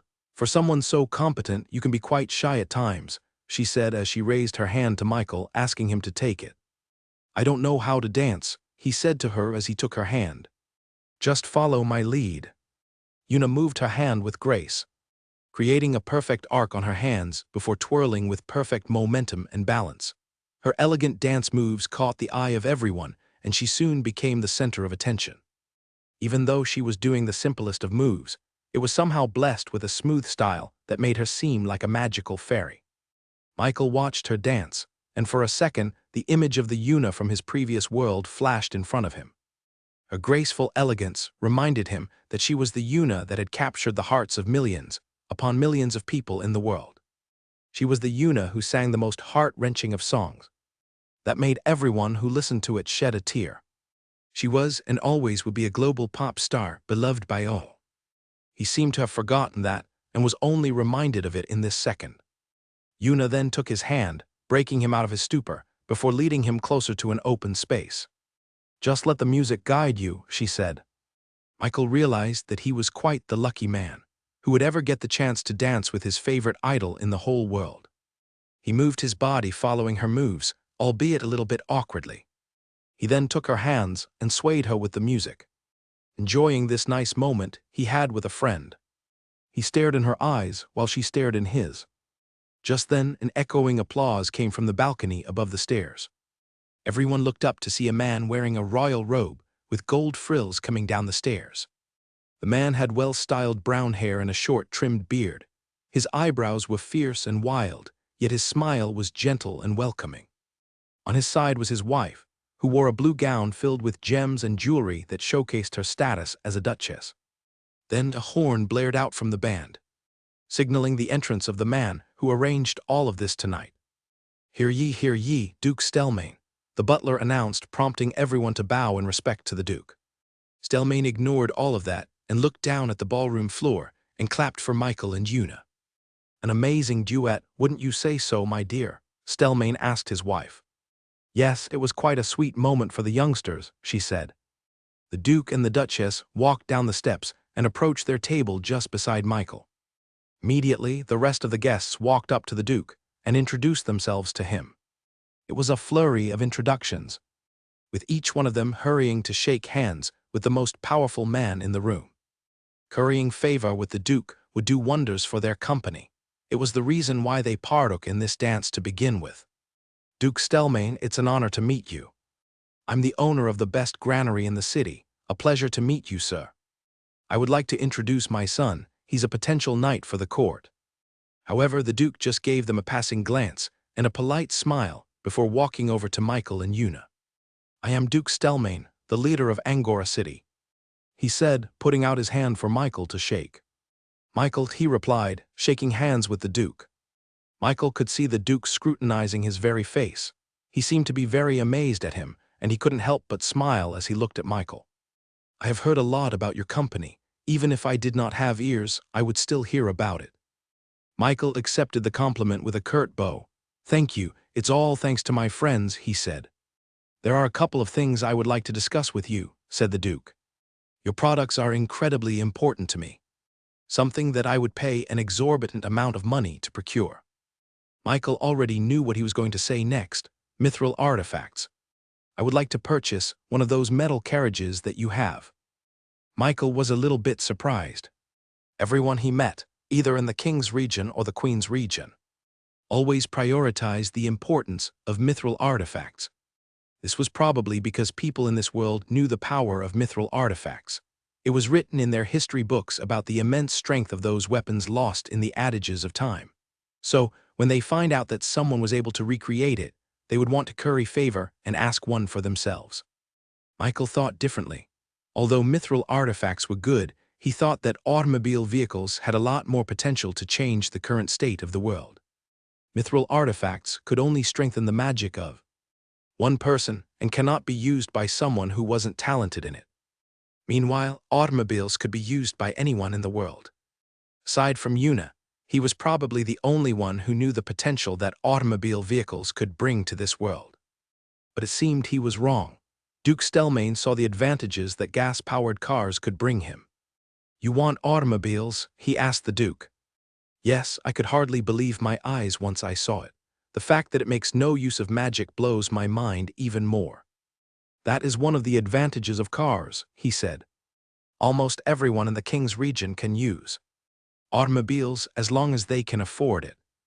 The Duke's eyes glinted as Michael revealed to him a piece of information that wasn't widely available to the general public. So it is true that you have conquered the king's region. The automobile must have played a huge part in that, the Duke guessed with a sharp wit. As Michael and the Duke talked with each other one-on-one, the rest of the guests couldn't help but talk amongst each other, speculating on future turn of events based on what they were seeing. Is the Duke planning on taking the Reborn company as the sponsor for Angora City? I don't think so, one of the more political savvy guests muttered. The Reborn company is still unranked in the Golden 500. One of the requirements for that to happen is that they are at least on the rankings. But look at who he's with, a guy said, pointing to the men and women behind Michael. That's the Tower Master, a renowned knight and a Montgomery. They could definitely influence something to happen. Michael, of course, heard everything they were saying but just ignored them. He focused on the Duke, who continued to gush about all the things he liked about the automobile. You have to tell me more about this automobile. It is a marvel of engineering if I've ever seen one. Would you like to see for yourself? Michael asked. The Duke's eyes lit up instantly. Of course. Stelmane immediately walked out of the ballroom towards the stables, where the horses and carriages were parked under the moonlight. All the guests followed behind the Duke and Michael, keeping their ears open to eavesdrop on their conversation. Wow, the Duke muttered as he stared at his own reflection on the hood of the car. Can I test it out? After seeing the excitement almost drip out of his mouth, Michael agreed. The Duke entered the driver's seat, while Michael guided his wife to the front seat. Immediately, a resounding vrmm echoed in the castle walls as the Duke revved up the engine. People could hear the sound of muffled cheers coming out of the car. After teaching him the basics of driving, the Duke and his wife took the automobile for a test drive inside the castle walls, making some of the guests a little bit envious of the experience. Meanwhile, as Michael watched the automobile almost crash into the walls, he suddenly felt a tug in his feet. He looked down and saw Fudge underneath his shadow. What's wrong? He asked the ninja slime. Master, my shadow orcs found out that the Hammerstone Company is preparing for something big. I even heard that the main leader of the group is coming there. He just arrived from a faraway place in the Queen's region. Michael found it weird that the Hammerstone Company sent no representatives in the Duke's party. As it turned out, they were just making some preparations. What did you find out? The Stone Cold Five are making their moves, Master. They all went out on their own missions, but I had a shadow orc follow them around. Do you want to see what they are up to? He then walked up to Yuna and whispered in her ears. Keep them company, he said. Yuna didn't ask any more questions and showed Michael a confident smile. He could trust her. She began tapping her feet, creating a rhythmic sound that echoed in the walls. After gesturing to the live band to start up the music, she began dancing under the moonlight with her red dress, enchanting everyone that looked her way. While everyone was distracted by Yuna's dancing, Michael walked to a discreet corner of the stables. His shadow then latched onto the stone brick walls and morphed into a rectangular shape. Within this screen, Michael could see what the shadow orcs could see. This was a 3-star spell called, which only the most skilled orcs could accomplish. You are currently monitoring the moves of Stone Cold 6, or code named 6. Michael saw surveillance-like footage of a hooded figure approaching a very familiar building in the distance. Upon closer look, it was actually the Reborn department store. The hooded figure walked up to the door and started banging on the wood, creating a huge ruckus that almost woke up all the neighboring inhabitants. Come out, the hooded figure shouted. It wasn't long before a middle-aged dogfolk, Rebornian, peeked out of the door. What is it you want, sir? We are closed for the night. I want to meet those demi-humans, what do you call them? Dragonborns. Tell them to come out here and face me. The dogfolk Rebornian shuddered at the screaming. They are currently away, sir. You can come tomorrow. No, I want to meet them now. Or don't tell me, are they afraid of facing me? Come on, let us settle this once and for all. Who is the best smithing company in Angora City? We are. Michael knew immediately what the hooded figure was trying to do. He's trying to regain their public perception, he muttered. By publicly challenging the Dragonborns, they can once again assert their dominance in the city. Cuckoo, does he really think he's that strong? Fudge chuckled. He doesn't even notice that Naruto and Sasuke are right behind him. The hooded figure was none the wiser as 2 gigantic orcs twice his size were just standing mere meters away from him. The 2 chieftain orcs stared at the hooded figure from behind, observing, waiting. "Oh, master. Those scaled meanies want to talk to you." Fudge manipulated the rectangular shadows in front of Michael, showing 3 more screens coming from the shadows orcs accompanying the Rebornians. One of the screens showed Jakku, who was stretching his arms lazily as he looked at the hooded figure in front of him. "Yawned. Can we do this some other time?" Jakku said to the hooded figure. "Boss, look at this guy disturbing my sleep." The hooded figure chuckled. "There's no one here to help you," he said. "I have come here to settle a debt." The man raised his arm, revealing a scimitar underneath his hood before pointing it towards Jakku's face. It glistened under the moonlight, showing its incredible sharpness. "One of you, Dragonborns, bested one of ours. I have only come here to prove that it was not you who won but one of us who failed, and I am here to correct that." Michael watched this scene unfold from the sidelines. Jakku's facing the stone cold too, meaning he's the second best soldier in their group. He wasn't even the only one among them who was approached by a hooded figure. On the other screen, Michael saw Yumisu sitting in a mostly empty library as a hooded figure approached her from the shadows. "Oh no," Yumisu muttered under her breath. "What about the books? They're going to get destroyed." The hooded figure stopped in the middle of her tracks as she saw Yumisu look in her direction. This startled her for a little bit before she chuckled. "Impressive for a demi-human," the hooded figure said. "I didn't expect much, but it seems that 5 lost for a reason." The hooded figure took off her robe, revealing a long frizzy hair standing up above her head that was tied up into the shape of a giant number 3. "We're going to have to fight, you and I," she said. Yumisu shook her head. "Oh no, what about the books? I'm gonna destroy them." Just then, Michael's soothing voice came out of the shadows and reassured the anxious Dragonborn. "Really, boss, you're going to replace them, yippee." Stone Cold 3 looked at Yumisu with a strange gaze. She thought that the Dragonborn was crazy, talking to no one except the empty shadows. Of course, Michael was behind those dark spaces in between the shelves. "Master, there's one more hooded figure," Fudge said, pointing Michael's attention to the last rectangular screen in front of him. This time, the vision showed a jungle-like scenery outside of Angora City. Underneath the foliage of the trees, Michael saw a couple of evolved red mankeys camping under the stars. They gathered around a campfire, with the sounds of crackling firewood echoing in the woods.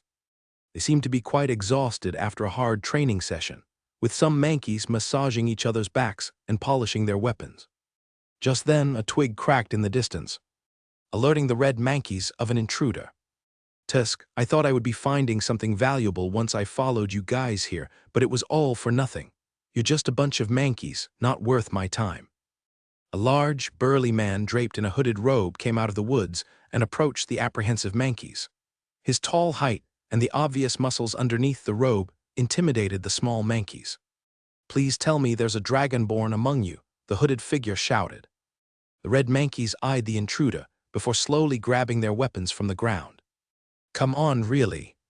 No dragonborns? It seems I wasted my time. I'll go back to the city now." Just as the hooded figure turned around, he suddenly felt the hairs on his arm stand up. His instincts flared, making his muscles contract and flex before he turned around to face whatever monster was hiding behind him. But when he looked, there was no one there except the red mankeys.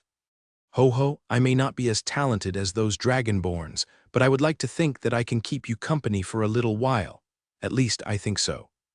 The burly man codenamed 4 scanned the red mankeys before his eyes set onto another hooded figure standing unassumingly in front of him. If he hadn't spoken up, he wouldn't have even noticed him. "Who are you 4 asked. "I am just a relic of the past, young one," Grieve muttered with a laugh. Meanwhile, back at the castle, Michael stared at the 4 screens in front of him. "That's 4 of them," he thought to himself. "Originally, there's 6 of them, but Zion already defeated a guy named 5. The shadow orcs are facing 6. Jakku is fighting 2. Yumisu will battle 3. And Grieve will engage with 4. That meant that there was only one other member of Stone Cold 6 left, and coincidentally, it was the strongest member of them all codenamed 1. If they were trying to defeat the Dragonborns in public, to declare themselves as the superior company, then it didn't make sense why they wouldn't send out their strongest fighter. Unless he has a bigger mission. Michael's question was soon answered as suddenly, a large creaking sound echoed around the walls of the castle. Everyone turned to the gates and saw the drawbridge slowly lowering back down before smacking itself onto the stone brick roads. On the other side of the castle walls, a beautiful adorned carriage bigger than anything they had ever seen came gracefully crossing the bridge. It was drawn by 4 chunky horses that seemed to have eaten nothing but whey protein. The carriage pushed through to the inside, forcing the guests to move closer to the castle walls. Who is that? Wait, that emblem looks familiar. It's from the Hephaestus Company. Even their emblem is made out of Damascus steel. I wonder how much they had to spend on the dwarven black market. The Duke had to stop his test drive of Michael's car as he awaited for the rude guest who came way too late at the party. Show yourself, Duke Stelmane demanded. The coachman walked over to the door and opened it, bowing before the owner stepped off. We have arrived, young master. The party is delighted with the arrival of the leader and owner of the greatly touted Hammer Stone Company. The young master stepped off the carriage, showing himself be a very young man, about the same age as Michael himself. This young master wearing a black and gold tunic waved and bowed to the guests looking at him. Greetings, I am Christian Hammer Stone, the proud owner of the 495th ranked company in the entire world, he said confidently. Pardon me for my late arrival. I have come from the Hephaestus family estate, you see. The rest of the guests whispered amongst each other, not expecting to see the owner of such a successful company be so young. While everyone was looking at Christian, Michael looked at the man beside him. It was Stone Cold One, the strongest member of their group. It seemed his task was protecting and serving their leader rather than fighting the Dragonborns. Christian then walked over to the Duke and bowed to his presence. Duke Stelmane, I hope that you consider my offer. Our company is the best there is. I am sorry to say this, but there is no one better than our company. He then looked at Michael. Excuse my methods, but I have sent out the very best of my men to defeat your employees. It is nothing personal, and it is only a way for the Duke to realize who he should accept as the sponsor. Michael ignored him and looked down at his shadows. The Dragonborns were there, listening to what was happening. Do you guys need any help there? Michael asked. The shadow orcs, Jaku, Yumisu, and Grieve all had smiles on their faces as they looked down at the shadow beneath their feet. Are you kidding me, master? This is what we're made for, the shadow orcs muttered.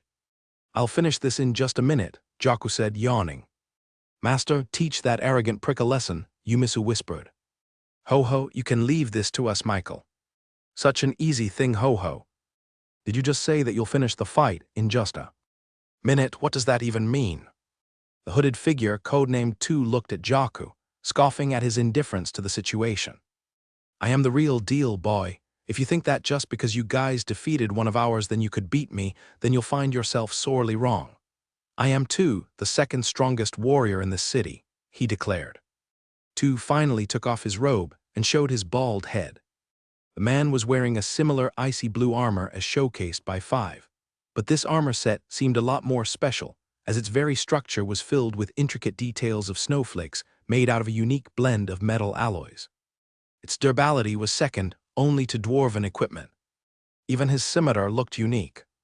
Do you know what this weapon is made of? He asked Jaku.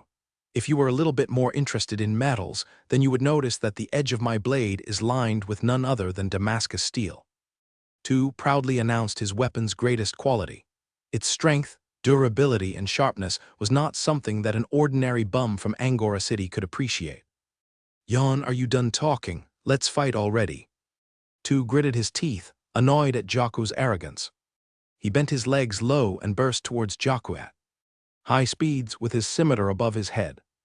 The stone road beneath his feet cracked as it reached below 0 degrees Celsius, brought on by the natural icy magic of his boots. Even at this point, Jaku was still stretching his body as if he had just awoken from his sleep.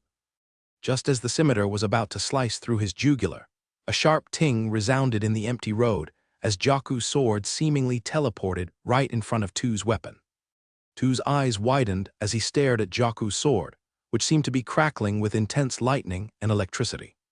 2 shouted as his scimitar increased doubly in size as ice particles covered its very body.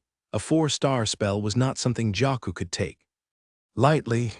So his feet began to burst in electrical energy as he activated his skill. Jaku's entire body morphed into pure electricity, allowing him to zap away from his position up towards the rooftop of the building in front of him. "You won't get away from me," Tu shouted as he cast, morphing large ice formations under his feet almost 10 meters up, allowing him to jump up to the bricked rooftops of Angora City. Tu jumped from his ice structure and brought down his scimitar to Jaku, which was quickly parried by the Dragonborn's quick sword strikes. The usually empty and quiet skyline of Angora City was disturbed by the sounds of metal clashing against each other, sparks going off and falling from the rooftops. Tu's skillful mastery in the scimitar allowed him both power and speed to completely outclass Jaku. He fully expected the Dragonborn's sword to be chipped by now after all their clashing strikes. Yet, there was barely any scratch. "What the hell is that sword made out of?" Tu shouted in frustration. "The same as you but better," Jaku replied.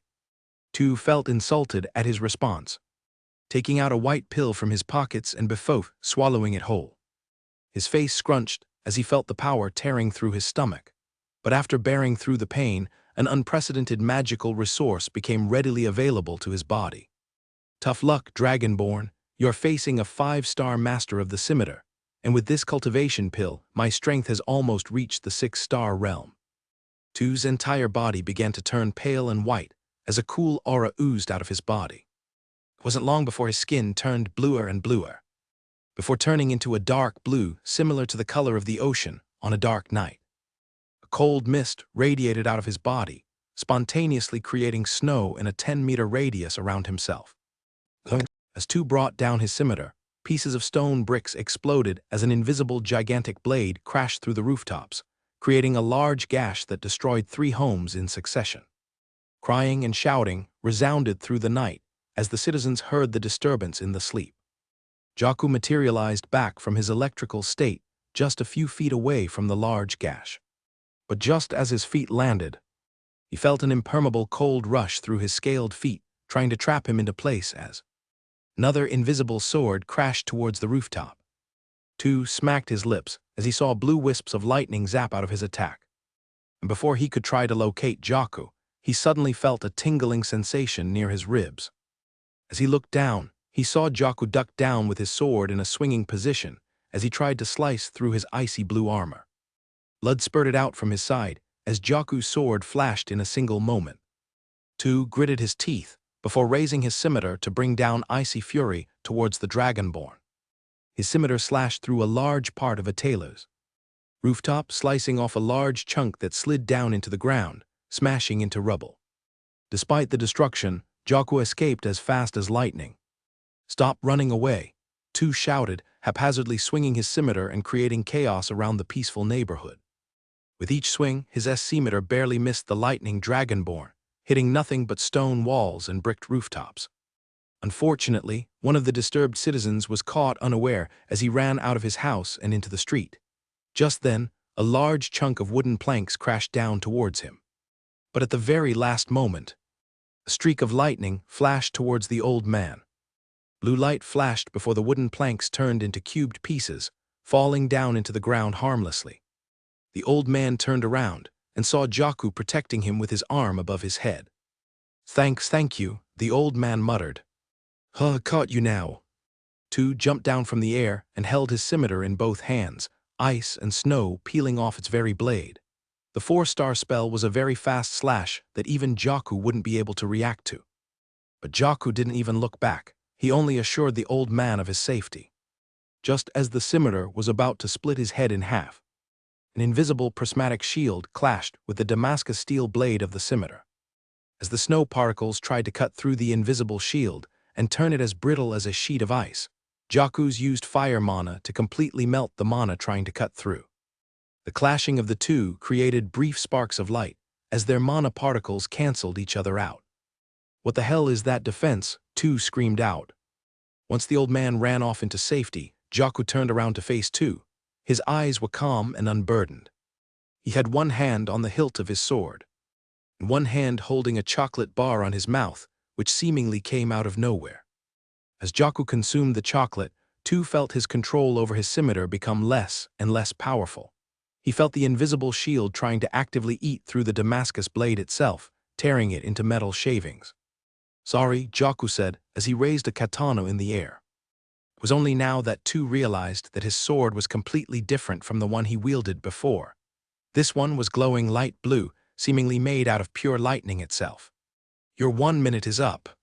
Jaku swung his blade, lightning buzzing around it, and created a huge gash from Tu's shoulder to his thigh, flinging him 50 meters out before he crashed into the city walls, burying him in the rubble. Stone Cold 3, codenamed 3, stared at Yumisu with a wide grin on her face.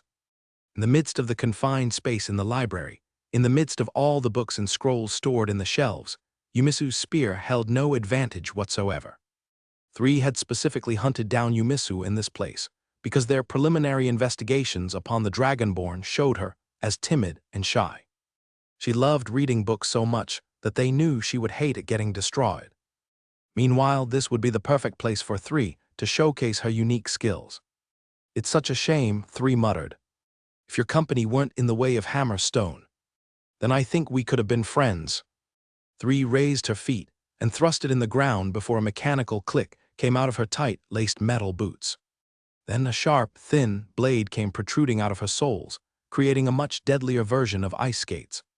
She muttered as she bent down low on the ground and swept her left foot around in a circle. The metal blade left behind an icy residue that began spreading all around the library indiscriminately. The frost permeated through the wooden floorboards, slowly spreading upwards towards the walls. Its sub-zero temperature, coupled with its magical properties, allowed the ice to somehow freeze fire itself, creating a flaming ice sculpture that allowed the oil lamps to continue providing light in the library. The very few readers in the library ran out screaming as they felt the coldness almost freeze their legs into an icicle. Soon, the ice spread through the wooden shelves and books, turning the library into an icy, desolate landscape. It wasn't long before the entire floor of the library was nothing but a slippery tundra, perfect for 3's ice skates. Strangely enough, though, the only thing that remained in its original condition was the small patch of wooden planks. Underneath Yumisu's feet, there seemed to be an invisible circumference around her that actively fought the frost from permeating towards her. 3 then took a white pill from her pockets and swallowed it whole.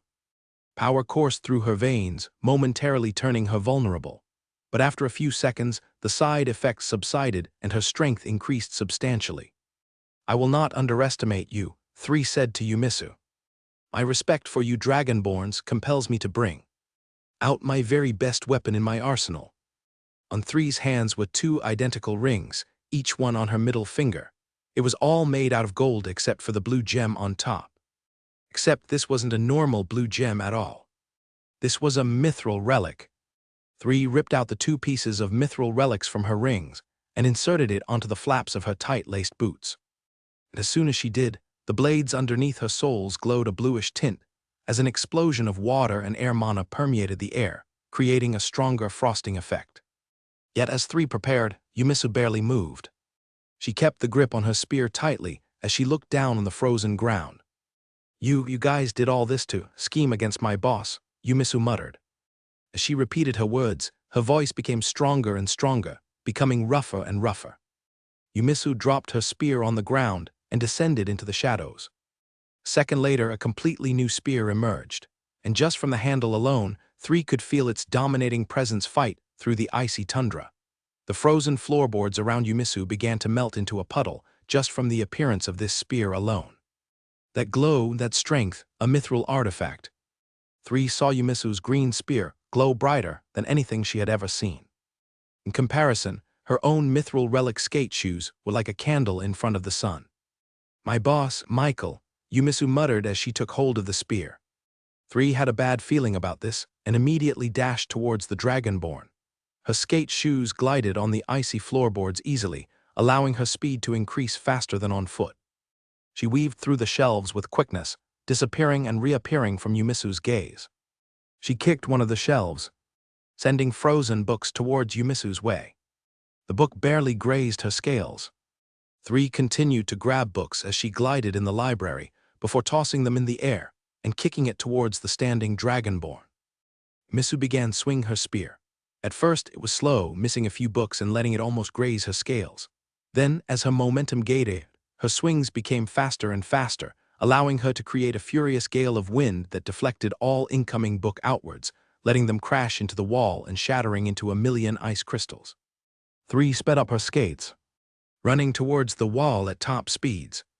And as 3 reached the end of the room, she raised her feet and began skating up and towards the ceiling. It was as if gravity was flipped upside down for her. But in truth, the ice particles in the ceiling felt a magnetic connection to 3 herself, making skating on the ceiling a possibility. 3 reached the metal chandelier in the middle of the room and used her sharp skates to cut it from the ceiling.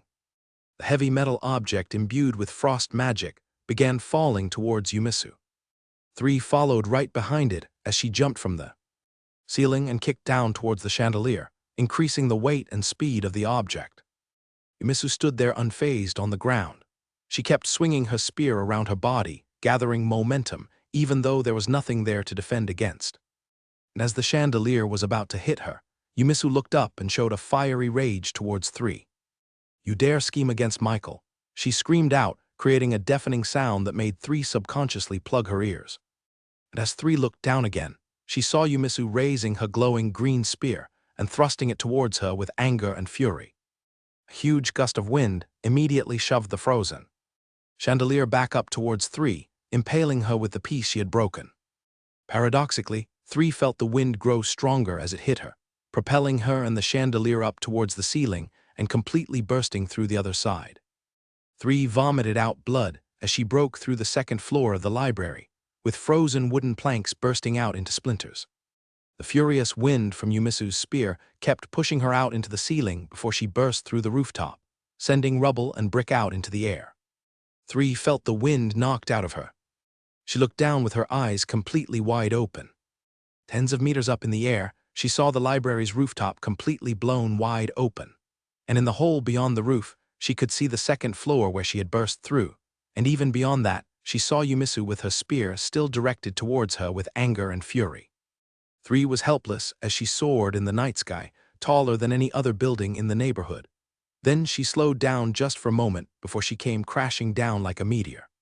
She sustained multiple broken ribs and bones from just that one thrust alone, giving her no power to even deflect the chandelier as it was falling down over her. She crashed into the stone road, cracking it into pieces. The chandelier buried her deeper, sustaining her even more injuries. "No way," she muttered under her breath. And before she completely lost consciousness, she saw a dark blue dragonborn approach her with the most casual attitude. "My sister's quite scary when she gets angry," he said, putting his glowing katana on his shoulders. She recognized him. It was Jaku, supposedly the strongest out of all the dragonborns. Codename 2 was supposed to deal with him. But seeing as he was still unharmed, the result was obvious. With her consciousness fading, she realized that Hammerstone Company made a massive mistake in crossing the Reborn Company. They were in the same levels as their seniors, those elite fighters serving global corporations. 2 large explosions in close succession rang out around the city, alerting Codename 6 to the disturbance. He looked back, seeing the sight of a woman falling down from the skies with a large chandelier above her. 6 squinted his eyes, realizing that it was none other than one of his comrades in the Stone Cold group. He realized something happened to her. And just as he was about to go towards her, he heard a faint tapping sound. What the hell was that? He muttered under his breath, looking around to see nothing but an empty street around him lit up by dim oil lamps.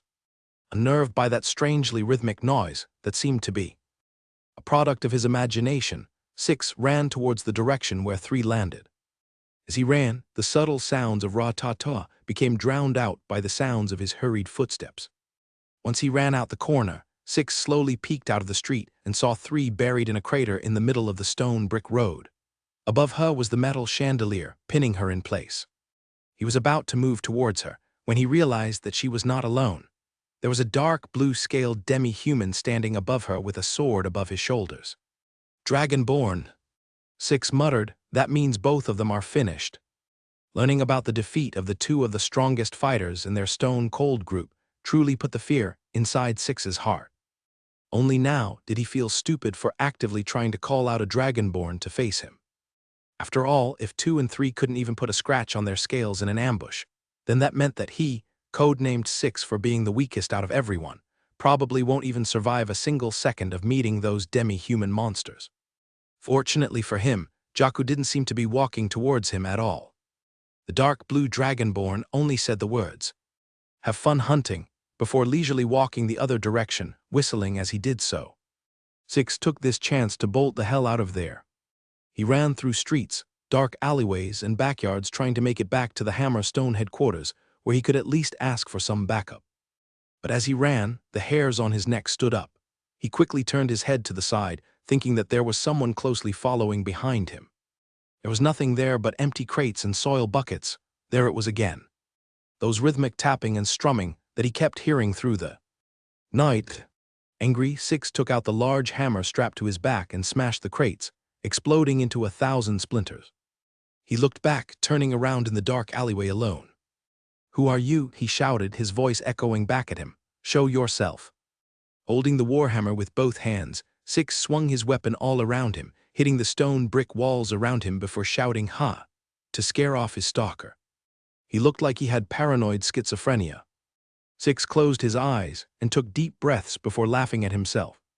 He thought himself crazy for thinking such thoughts. His fear of the Dragonborns seemed to have made him a little bit on edge. He strapped the warhammer to his back, but as he looked down on the ground, he saw two large shadows right next to his own. Two large beings were standing directly behind him. "Heir," Six shouted, swinging his warhammer backwards. Yet it hit nothing but the air. There was no one around him. He looked back down on the ground and saw that the two large shadows he saw seemed to be nothing more than a visual illusion from the two street oil lamps in the street. "What the hell is happening?" he muttered under his breath. Six began running at top speeds back onto the open street before finally seeing the familiar bridge that led straight to the Hammerstone headquarters. He realized that the bridge was shrouded in mist, but he didn't care. He ran straight through it since he knew the directions instinctively. The sound of the river below him let him know that he was crossing the bridge safely. And a few moments later, the mist subsided as he stepped off the stone bridge. However, as he looked forward, he saw that same bridge again in the distance. He looked back and saw that he was right back where he started, where he ran from. What the fuck, an illusion spell? A cold sweat poured down his back. Was there a dragonborn that they didn't account for? Six raised his warhammer, casting the spell, which created a perfect mound of rocky ice on the two flat ends of his weapon. He shouted, bringing down his warhammer towards the nearest building in front of him. The weapon broke through stone brick corners, sending rubble and powder flying everywhere. The frost then began to spread all around the unaffected area, turning everything extremely brittle. With another swing, the very front wall of the residential building began to collapse in on itself, sending snowy powder floating in the air. "Show yourself, or I'm gonna destroy this whole neighborhood." Just then a subtle voice echoed, "We're already behind you." Six quickly turned around, warhammer in hand, and saw two different orc species standing side by side in front of him. Seeing the true appearance of his stalker, Six couldn't help but laugh. "I can't believe I got scared by a bunch of orcs," he said. "There are no dragonborns here in sight to help you. You should have just let me leave." The two orcs stayed silent, allowing Six to take initiative and bring his warhammer towards them. He swung his weapon overhead, creating frost that turned the very air around it brittle. As Six brought down his warhammer, the air around it exploded into icicles, which created a domino effect that eventually reached the two orcs. Needle-like icicles exploded in between the two orcs, impaling them with thousands upon thousands of holes in their meaty flesh. Six ran up towards them, dragging his warhammer in the stone road before swinging it horizontally, hitting the hairy orc on his side and sending him crashing into the spiky orc. But as the orc's body got destroyed, it turned into nothing but shadow flames that eventually dissipated in the air. It was another illusion. "Damn it, stop with all these tricks, you're just mere orcs." Just then, Six felt a stinging pain in his stomach that override his every sense. He looked down and saw a gaping hole in his abdomen, with an orc's fist covered in flame like shadows sticking out of it. Slowly, he felt his consciousness fade into nothingness. But then he woke up. Six looked around and found himself back in the empty street as before, with the bridge right in front of him. There was no destruction of property. There was no gaping hole in his stomach, and there were no orcs around anywhere to see. But the pain he felt was real, so real that he didn't think it was an illusion. He looked behind and saw the same 2 orcs standing perfectly still, with shadows flickering around them. Six finally realized it. He was stuck in an illusion. In the real world, his true body was already knocked out cold in the alleyway, with the 2 shadow orcs standing over him coldly. They were just letting him experience the pain of death over and over again, not letting him leave the hellish illusion of perpetual death. From the moment he heard the rhythmic sounds of Bututuend, Ratata, the fight was already finished. He was already caught in their spell. I don't know what I'm still doing here, codenamed 4 muttered leisurely. By this point, I'm sure they'd leave no dragonborn left for me to hunt. Grieve chuckled, cackling at the youngster's arrogance. Must be nice to be so young, Grieve said naturally. Barely out of the womb yet confident and proud to face anything in life. Such things are quite envious, at least I think so. You've been talking a lot. Are you their leader or something? Four asked, rudely pointing at the hooded man in front of him. Well, I hope you'll at least give me a good exercise. I would hate for my trip to be wasted on bums. In terms of ranking, how do you think you would fare against those dragonborns? Grieve raised his head and tilted it, seriously considering the question posed to him by the burly man. The weakest out of them all, I think. They are quite talented youngsters after all. Four sighed and shrugged his shoulders. Good enough for me. I'll just finish this quickly so that I can go back faster. He reached down and raised a large, heavy sword from the ground. The very blade itself was even wider and taller than most humans, making for a very intimidating weaponry. The heavy sword was made out of a metal and Damascus, steel alloy that emphasized power and weight, creating the most devastating weapon available in anyone's hands. Its heaviness prevented Four from even using a normal horse and carriage, for they would break in half trying to carry his sword. Yet thanks to his muscular physique, Four was able to wield the heavy sword as if it was as light as a feather. He tossed it in the air and caught it with one hand, showing off his strength to the intimidated red mankeys hiding behind the trees. Show it to me, Four said casually, to which Grieve did not answer.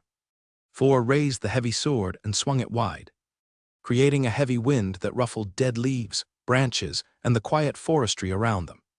A moment later, tens of trees fell crashing onto the ground, with the sounds of splintering woods echoing in the forest. Upon closer inspection, it was cut from the thickest parts of its base with a clean incision, which seemed to have been done by a surgical knife. Four swung his heavy sword around haphazardly like a stick, showing the ease in which he wielded the hefty weapon. Though this intimidation tactic didn't seem to have worked on the hooded figure opposite him. I know you have it, show it to me, Four demanded.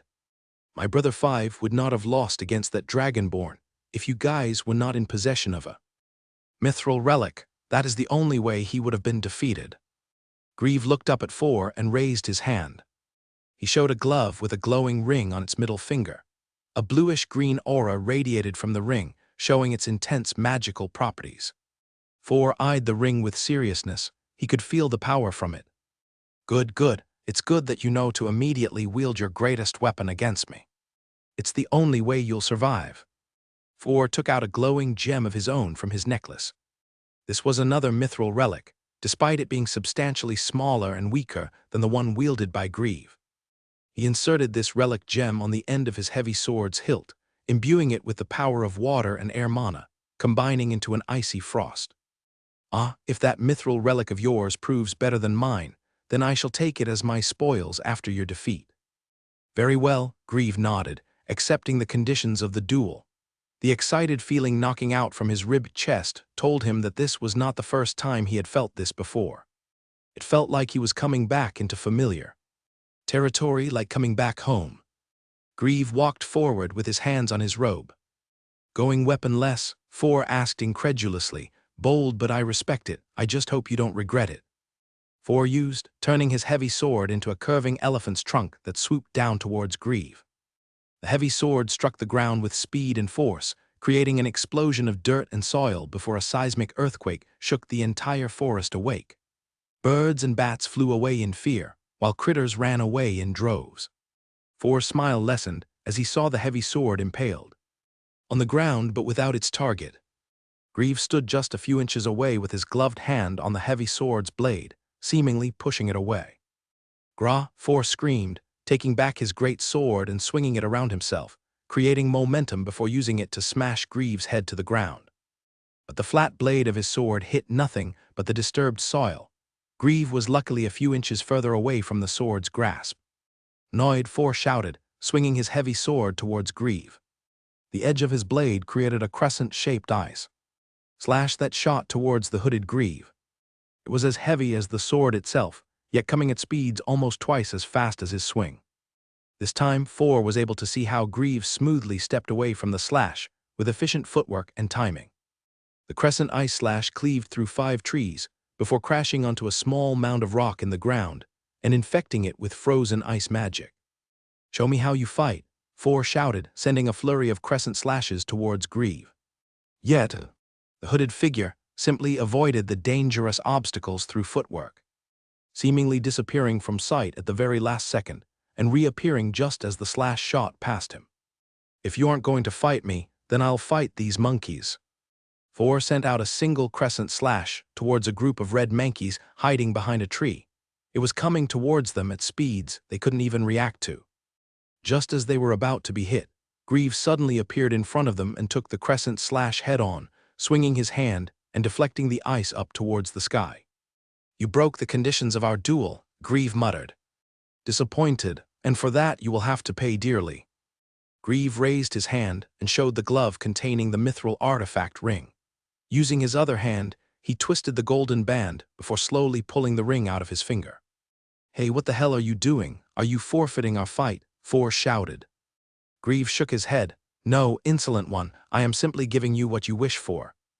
As he took the ring out of his finger, a bluish-green aura suddenly exploded out of his very body, disintegrating the hooded cloth around him.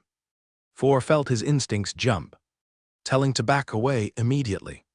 His eyes widened as the robe began to show what was hidden underneath. He began to realize who, or what, he had been fighting against this entire time. "You see, this is no ordinary mithril artifact. Unlike the ones used by the Dragonborns, my ring does not give me magical powers. In fact, it limits it." As the ring left Grieve's finger, the full power of his 9-star cultivation erupted uncontrollably. The grass underneath his feet decayed in less than a second as it got exposed to his overflowing necrotic energy. For stood there shaking as he looked at the undead general skeleton in front of him. Fear took the strength out of his body, feeling weakness in his arms and fingers, making him drop the heavy sword into the ground. "The game is over, young one. I simply hope you get a second chance in life like me." Then For saw the whole world turning sideways. As he looked around, he saw his own body on the side, standing still, missing its head. Slowly, his consciousness faded into nothingness, never to return again. Back in the castle, the night's celebrations and merry dancing were stopped by the appearance of one young man named Christian Hammerstone. He stole everyone's attention without care. Just the fact that he arrived so late in the night meant that he didn't treat the Duke with a lot of respect. Some might call it justified since he was a descendant of the famous Hephaestus Corporation, but many would simply call it arrogance. "Duke Stelmane, there is no better option than me," he said, approaching the metal automobile. "Whatever the Reborn company has offered you, I am sure that my company can give you as well." Christian noticed the unique R symbol embedded onto the automobile's side door. Since the Duke was riding it with his wife, he assumed that this was a gift from Michael to tip the scales of favor towards his way. "This metal contraption is not very efficient at all," he said boldly. "You would need 4 horses to pull on a metal carriage like this. It simply shows that our Hammerstone company is a lot wiser than any other young company in this city. After all, I have my family's experience to draw back from. Siding with me is a simple recipe for success." However, the Duke didn't seem impressed, and neither were the guests around him. They knew his words were worth nothing after seeing the capabilities of the automobile. "You know nothing, Chris." "It's Christian," the boy corrected. "You were a fine lad when you were a child," the Duke said sentimentally. "Your father guided you in the right ways of building a company. What has happened to you to be so ignorant?" Christian smacked his mouth rudely, turning away from the Duke and not wanting to hear another one of his sermons. "Opportunity is what happened," Christian shouted, his voice in a high pitch.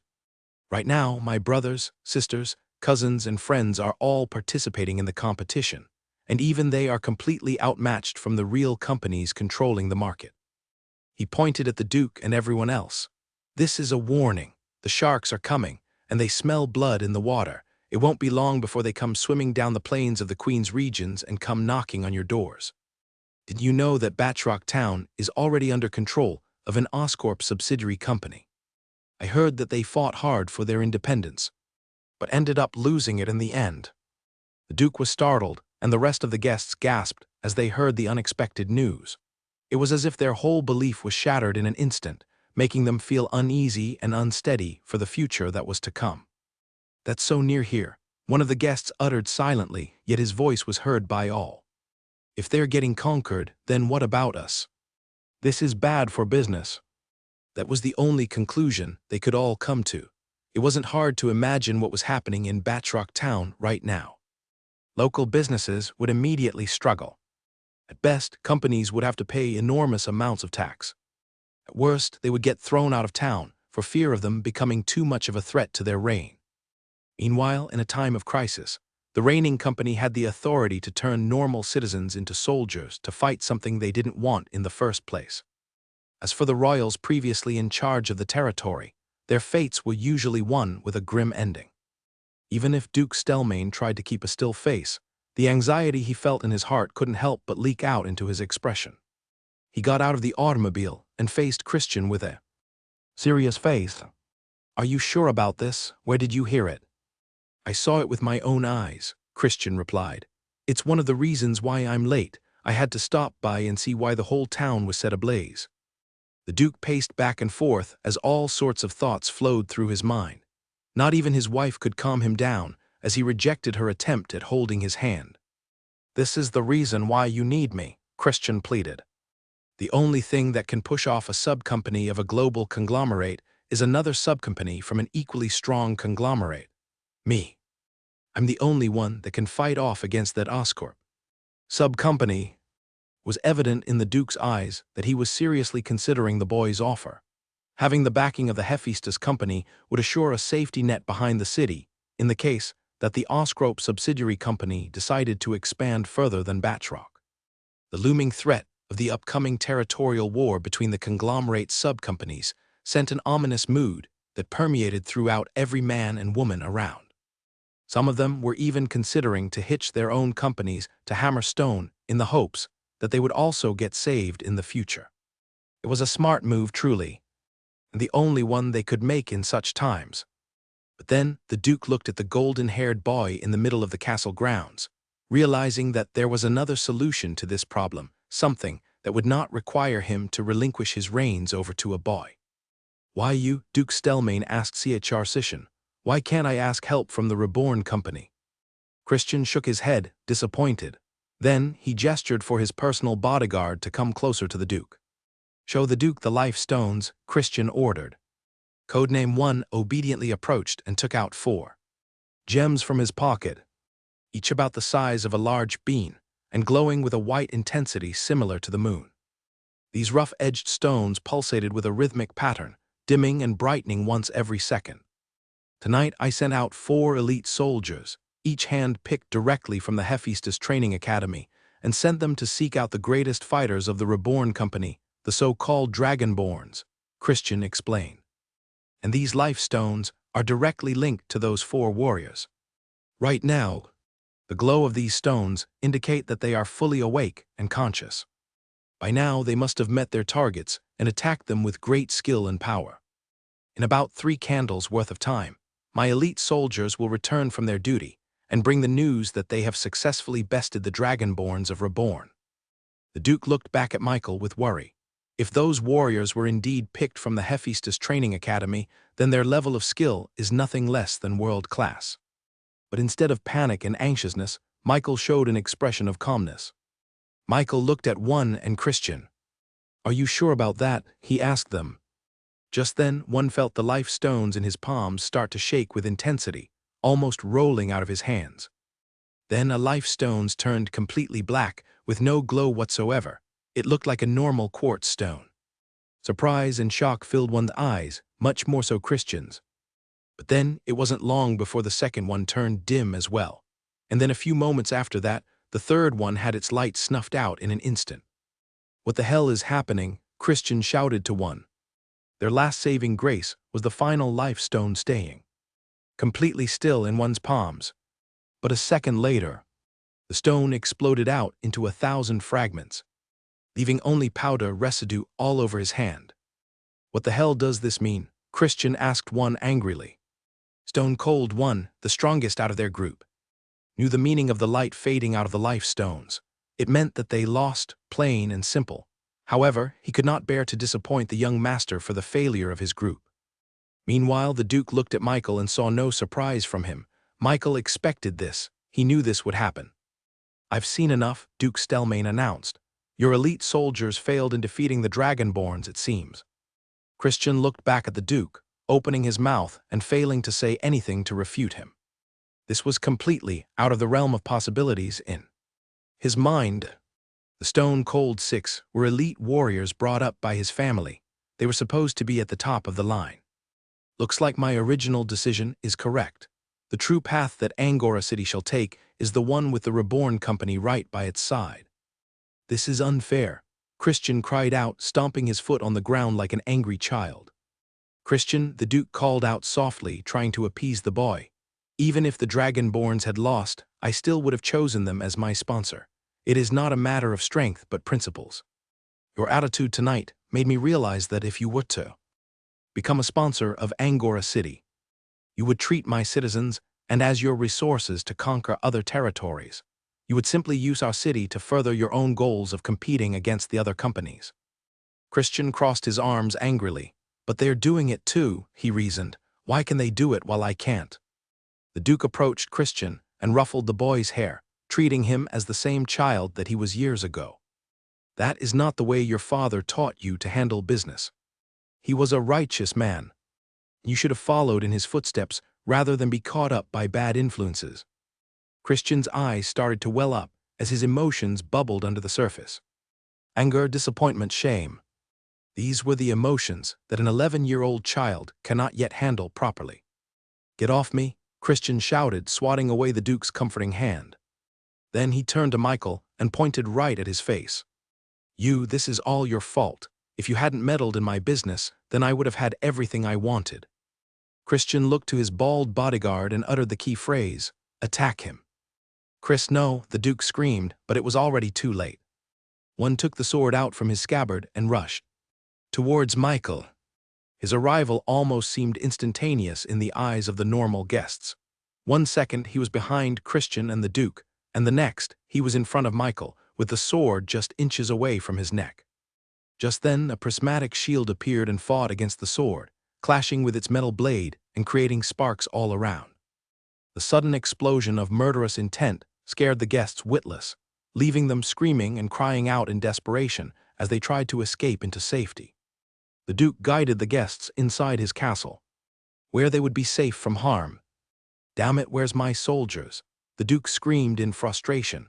There seemed to be no one present in his castle but shadows in the night. He took out a whistle from his pocket.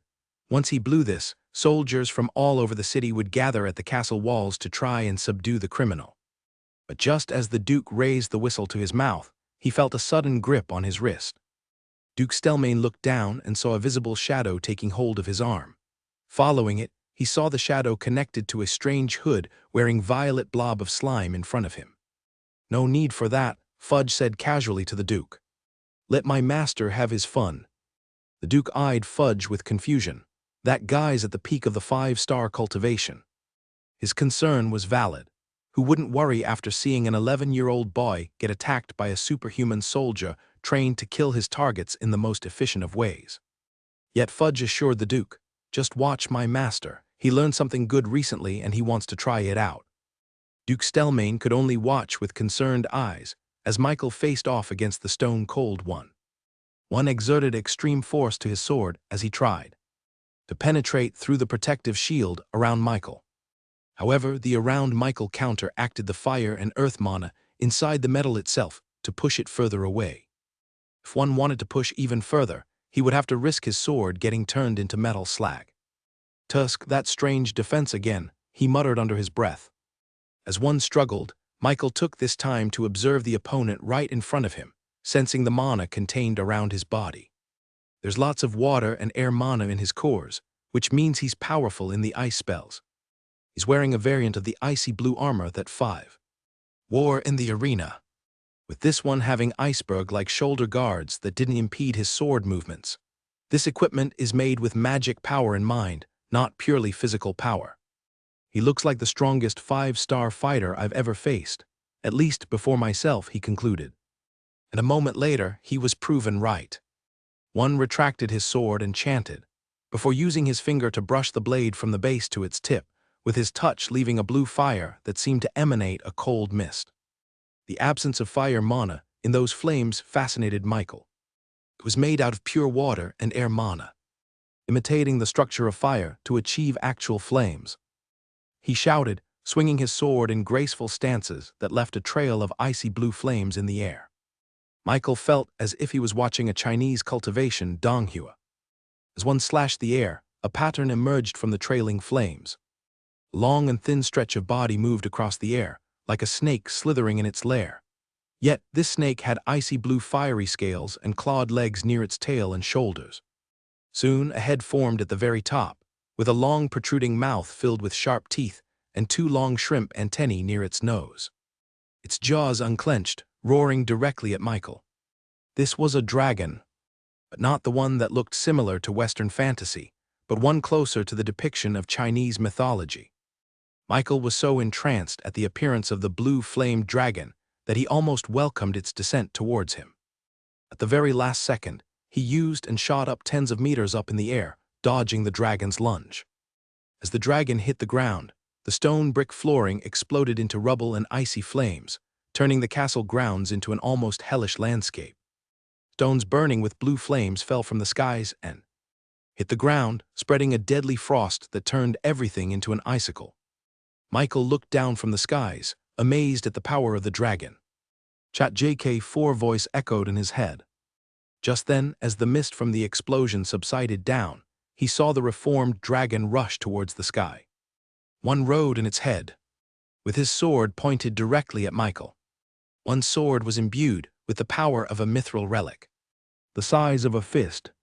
It emanated an icy blue power that seemed to feed into the dragon below him. One screamed, thrusting his sword and commanding the dragon to release a giant ball of blue flames the size of an elephant. Michael floated above, with air mana propelling his feet and hands upwards.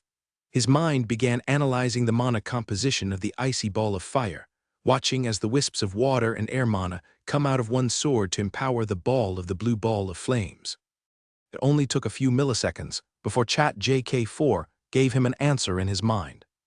A flow of information washed over his brain, giving him the necessary magic theory to cast an entirely new 5-star mystical spell specifically designed to counteract the "Let's call this the icy dragon breath mint," Michael thought to himself as an equally large ball of magma manifested in front of him. This magma flowed upon itself like a newborn planet, spewing out chunks of lava as the layers subducted under itself. As the icy ball of fire hit the magma planet, everything exploded into a flurry of white lights sparkling in the air, caused by the complete annihilation of the mana particles contained in the 2 spheres. "What?" one shouted his shock, pulling his reins on the dragon and stopping mid-air. Those that tried to destroy his icy ball of flames using water magic or any kind of spell would be faced by an uncontrollable explosion of steam that he would have taken advantage of. Yet somehow, his was completely neutralized in a mere second. Down below in the castle grounds, Tracheus looked up at the night sky with his eyes showing complete disbelief. "A perfect counterspell," he muttered under his breath. He didn't expect to see such a high-level execution of a counterspell tonight. Even he couldn't do it reliably. Creating a magic spell to perfectly cancel another spell was a technique that required absolute precision, boundless creativity, and perfect mastery over mana to execute. If one knew how easy Michael made it look, he would have realized that he was completely outclassed. Michael was just toying with him. But one kept fighting. He took the flaming blue dragon's antennae and whipped it, causing the creature to rush towards Michael. The dragon's body slithered up and down in the air, its jaws wide open as it preyed upon Michael in a circle. Once one was positioned out of Michael's line of sight, the dragon swooped in and used its sharp, flaming claws to tear Michael into pieces. The flaming claws reached the invisible prismatic shield, sending white sparks all over the place as the icy blue flames tried to fight the Unity defense. It didn't work. A repelling force pushed the dragon backwards, causing it to be submerged in a large collection of clouds, obscuring it from view. A few seconds later, the sky rumbled as an icy cone pierced through the gray mist and revealed a snow-tipped mountain crashing towards Michael like a meteor. One screamed, coming behind the mountain riding his dragon. Michael felt as if Mount Everest itself was raining down on him. Its grandness covered the moonlight. Casting a shadow over his entire being, the mountain fell through the air before crashing directly towards the castle walls. Disintegrating the stone brick walls that it collided into, chunks of the rocky mountain flew everywhere before dissipating into a mist of pure mana. The destruction in the wall led the nearby stone bricks to fall forwards, crashing into the moat below and creating a splashing sound as it did so. Up above, one looked down at the rubble, hoping to see Michael's body among it. Unfortunately for him, Michael was nowhere to be found. Just then he saw a shadow flashed above him. He looked up and saw Michael standing in the air with his arms crossed, completely unscathed from the literal mountain that he threw at him. The stone-cold warrior gripped his sword tighter, feeling the heat of the fight finally come to him. He couldn't find a way to break through Michael's defenses. It was like he was invulnerable. "I'll find a way to defeat you," one swore. Michael shrugged. "You can't, but you're welcome to try." Suddenly, Michael's arms lit up in a strangely familiar blue flame. One was dazed as he felt the cold breeze emanating from Michael. "No," one muttered, it can't be." His fears came true as Michael imitated his sword stances, using nothing but his arms. The icy blue flames in Michael's hands left a frosty residue in the air that slowly formed into a slender body with flaming scales and extended snout. "That's impossible," one screamed as he stared at the creature in front of him. Michael created an icy dragon of his own. He copied the unique physical art spell passed down only through enrolling in the Hephaestus Training Academy. Michael jumped on top of the dragon's head, standing directly above its skull. With a single gesture from him, the dragon soared in the air, meeting eye to eye with one's dragon. The two looked completely identical, down to the flaming scales and sharp clawed legs. It was a jaw-dropping moment for one. He stared at the dragon in front of him, wondering what kind of illusion Michael had cast. Yet soon, he would be completely proven wrong. "Fire," Michael muttered. His dragon opened its jaws wide, with mana gathering at the tip of its canine teeth. Water vapors flowed out of the mouth, turning into mist as it traveled in the air. The combination of water and air mana created a giant ball of icy flames even bigger than an elephant. It was one signature move, and as it shot towards him, the more he was sure of it. He raised his sword, using his stances to create a defensive wall of ice. However, his unsteady mental state forced a mistake in his sword's positioning, causing the ice to suddenly melt into a gaseous vapor. The bowl of icy fire crashed into one's dragon, causing it to reel back in pain, uncontrollably shimmering in and out of the air. The collision sent one flying backwards. He tried to hold onto the dragon's antenna, but failed to get a proper grip. He fell from the skies, struggling to get a grasp onto his injured flaming dragon. As he plummeted down, he extended his hand to the dragon, telepathically commanding it to swoop in and save him. The dragon slowly regained its solid form after Michael's attack. It looked down at one, seeing its creator just a few seconds away from crashing into the ground. Yet the dragon shook its head. One felt his connection over the dragon cut off, losing all the mana attached to it from his cores. Coldness spread through his body, but not because of ice, but because of the absence of something, the absence of mana. He crashed into the castle grounds, creating a large crater with stone brick roads. He groaned, feeling multiple broken bones inside his body. But he couldn't care about that. He looked up and saw his ice dragon looking down coldly at him. At its side was Michael and his dragon. The two dragons soared through the air in unison, completely under Michael's will. Cold blood rushed through his head as he realized that Michael took control of his own magic spell. Silence filled the night, except for the crackling of fire. Above, the two ice flame dragons hovered in the air, looking down at the castle grounds below. It was an incomprehensible sight for mortals and mages alike. Even those not adept in the complexities of the mystic arts knew the spell was something intricately connected to its caster. It was an extension of themselves like another limb. Yet now they saw Michael wrench control of the dragon right under one's nose. It followed Michael's order as if the dragon had no connection to its original caster in the first place. No one knew how absurd this was more than Tracheus, the seven-star tower master. Cerberus' words came crawling back to Tracheus. All those hyperbolic descriptions of Michael's talents in the mystic arts didn't seem so excessive now given what he just witnessed. In fact, genius wouldn't even begin to describe the mastery it would take to do something that Michael did so easily. How is this possible? One muttered with blood spilling out of his mouth. With the two dragons under his feet, Michael floated down. You weren't using your mana correctly, he said to one. I can, so I took it. His supreme skill gave him complete mastery over mana, not just his own, but also everything around him. Taking ownership of a magic spell was as easy as breathing for him. One, feeling the despair of loss overcoming his body, gritted his teeth. His desperation fueled him to grab his sword from its hilt and smashed its bottom onto a jagged rock, displacing the mithril relic, tumbling a couple of times before landing just a few inches away from his head. With shaking hands, one took the icy blue mithril relic and forced it into his mouth, swallowing it whole. What are you doing? Tracheus shouted at him. What he did was nothing less than suicidal. But for one, losing was already equivalent to death. Fighting Michael made him feel like he was facing against an insurmountable wall, something that he could not overcome through all his powers. Replicating magic spells he only saw once, taking control of someone else's magic spells. Michael's talents in the mystical arts were nothing less than a cheat and an unfair power. So the only way one was going to defeat him was to take extraordinary measures. Gra, he screamed as the mithril relic began to wreck his entire body. The amount of power contained in that gem was not meant to be consumed by a human, for it would destroy them completely from the inside out. His skin began to tear, revealing a glowing blue light from the inside, evidence of the mithril relic releasing all its power in his innards. The pain he was going through was indescribable, worse than death. Yet for a brief moment, he felt unprecedented power running through his veins.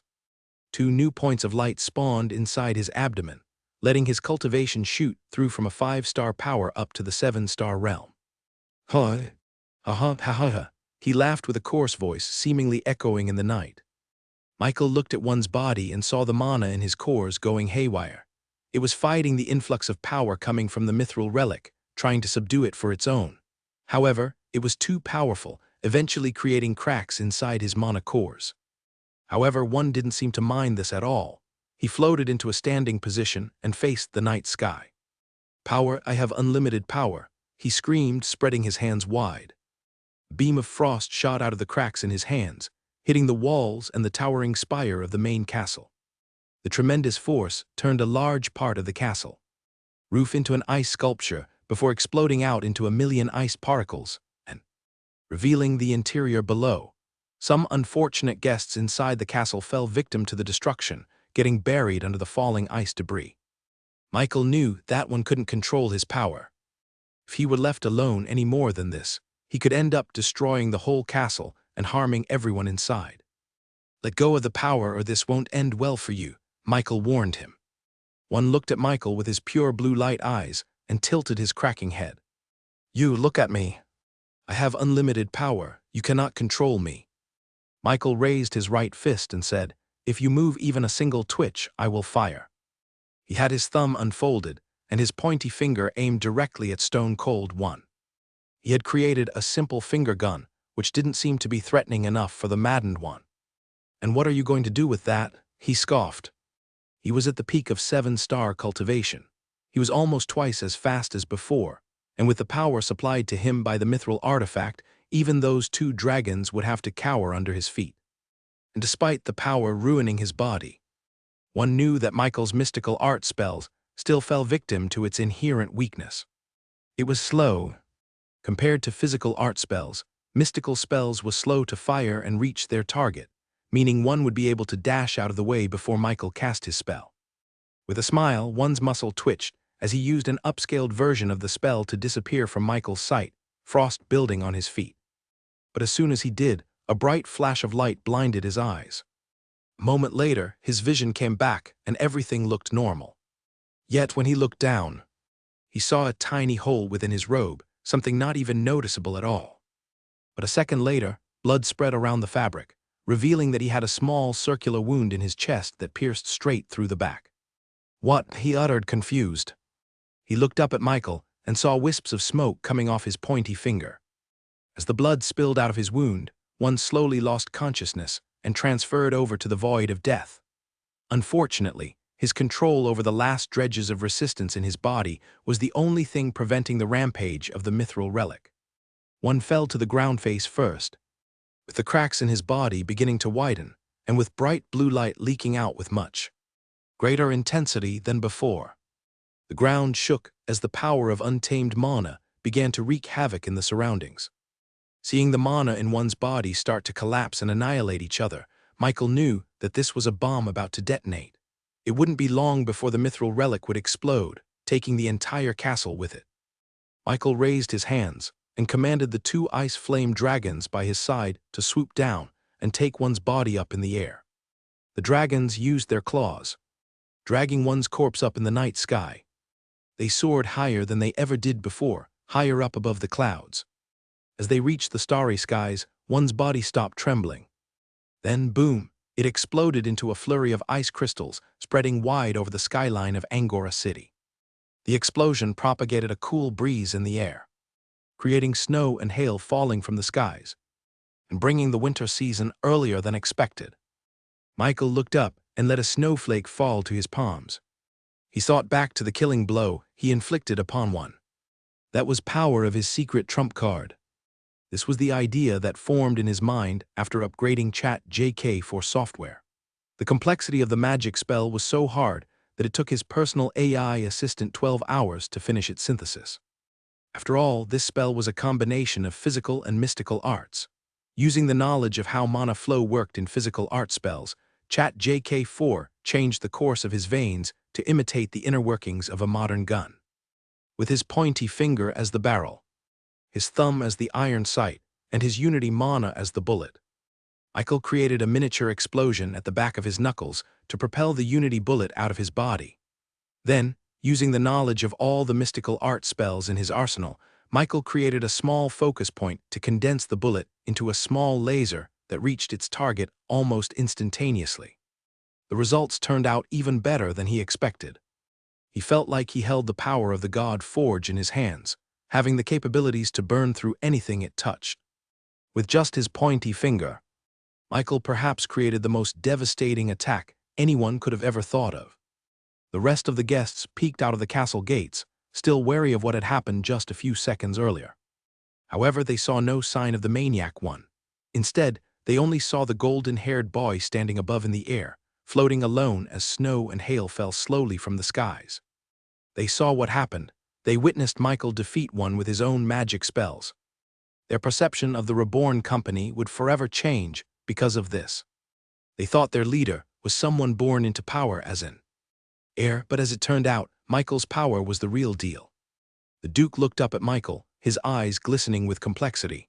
He walked over to the Tower Master and uttered, "I underestimated his talent in magic.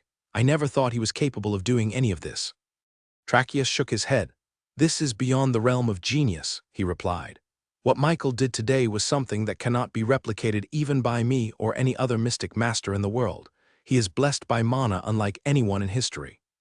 Michael's last move was what truly surprised the great Tower Master.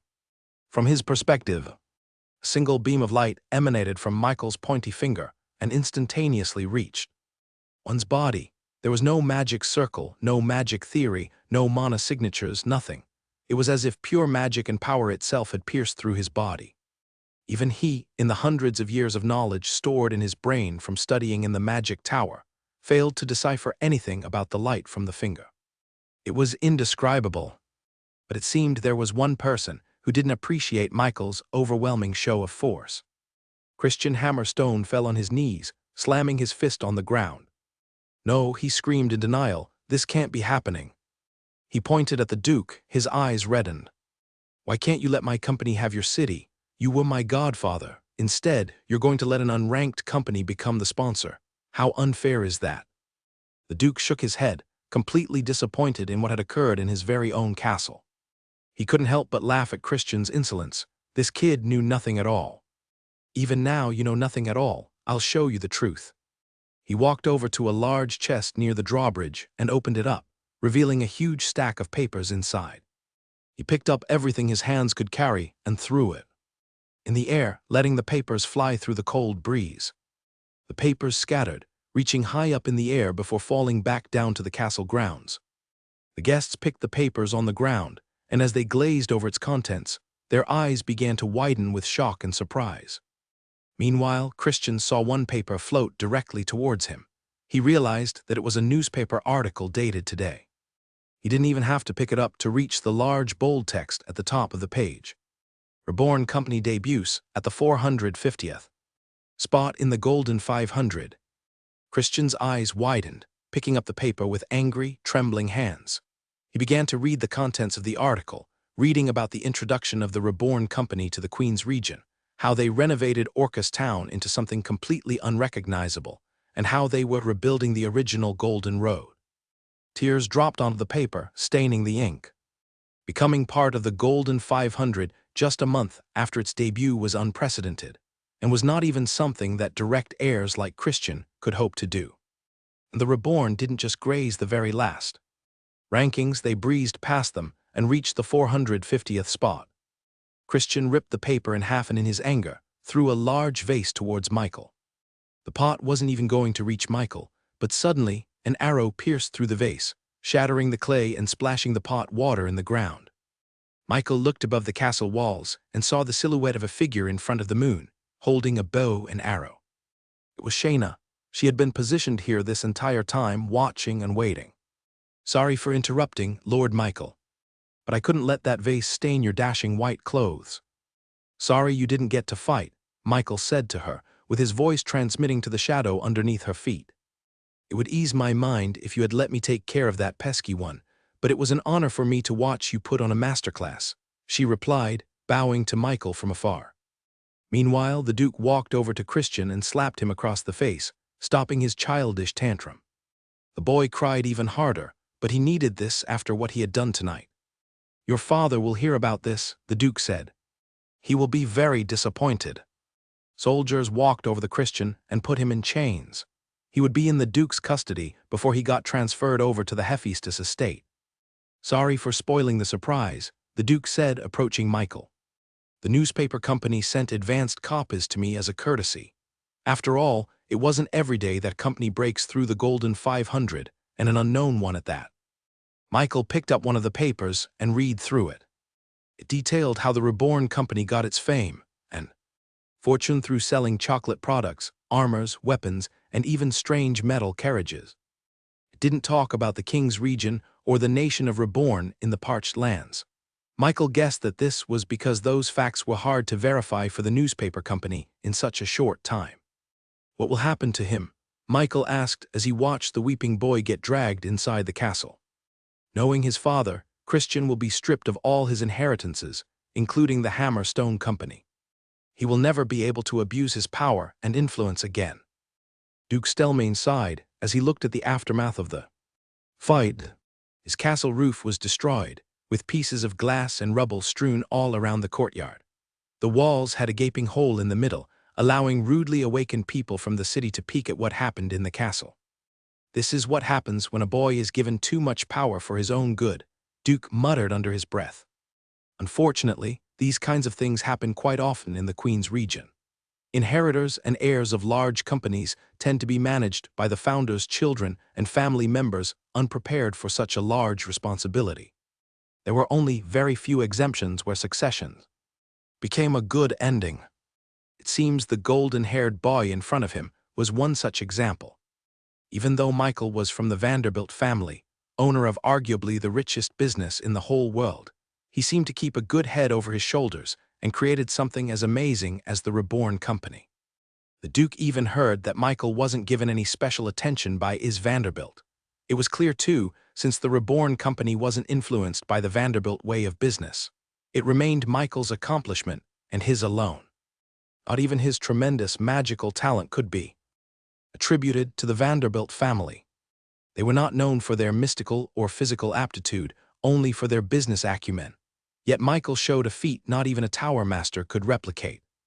It was truly a God-given talent all on his own. Michael's presence was like a bright sun in the darkest of nights. Everyone could see it. All the other guests approached Michael and congratulated him on his victory. Currying favor with a ranked 450 company was the best thing they could have ever thought to do. Of course, the Duke didn't waste any time and approached Michael. "I will announce it here in front of everyone. Angora City requests the Reborn company to become its sponsor." No one was surprised by this. They would have treated the Duke as a simpleton if he didn't ask it after they saw what Michael and his company could do. Even some of the companies who treated Reborn as their rivals couldn't help but accept the fact that they were on a completely different level of their own. "Wait a minute," Yuna said, interrupting. "Sponsoring Angora City will certainly help you and everyone else. But what about the Reborn company? We will be tasked with the burden of supporting the entire capital city. What compels us to agree to your proposition?"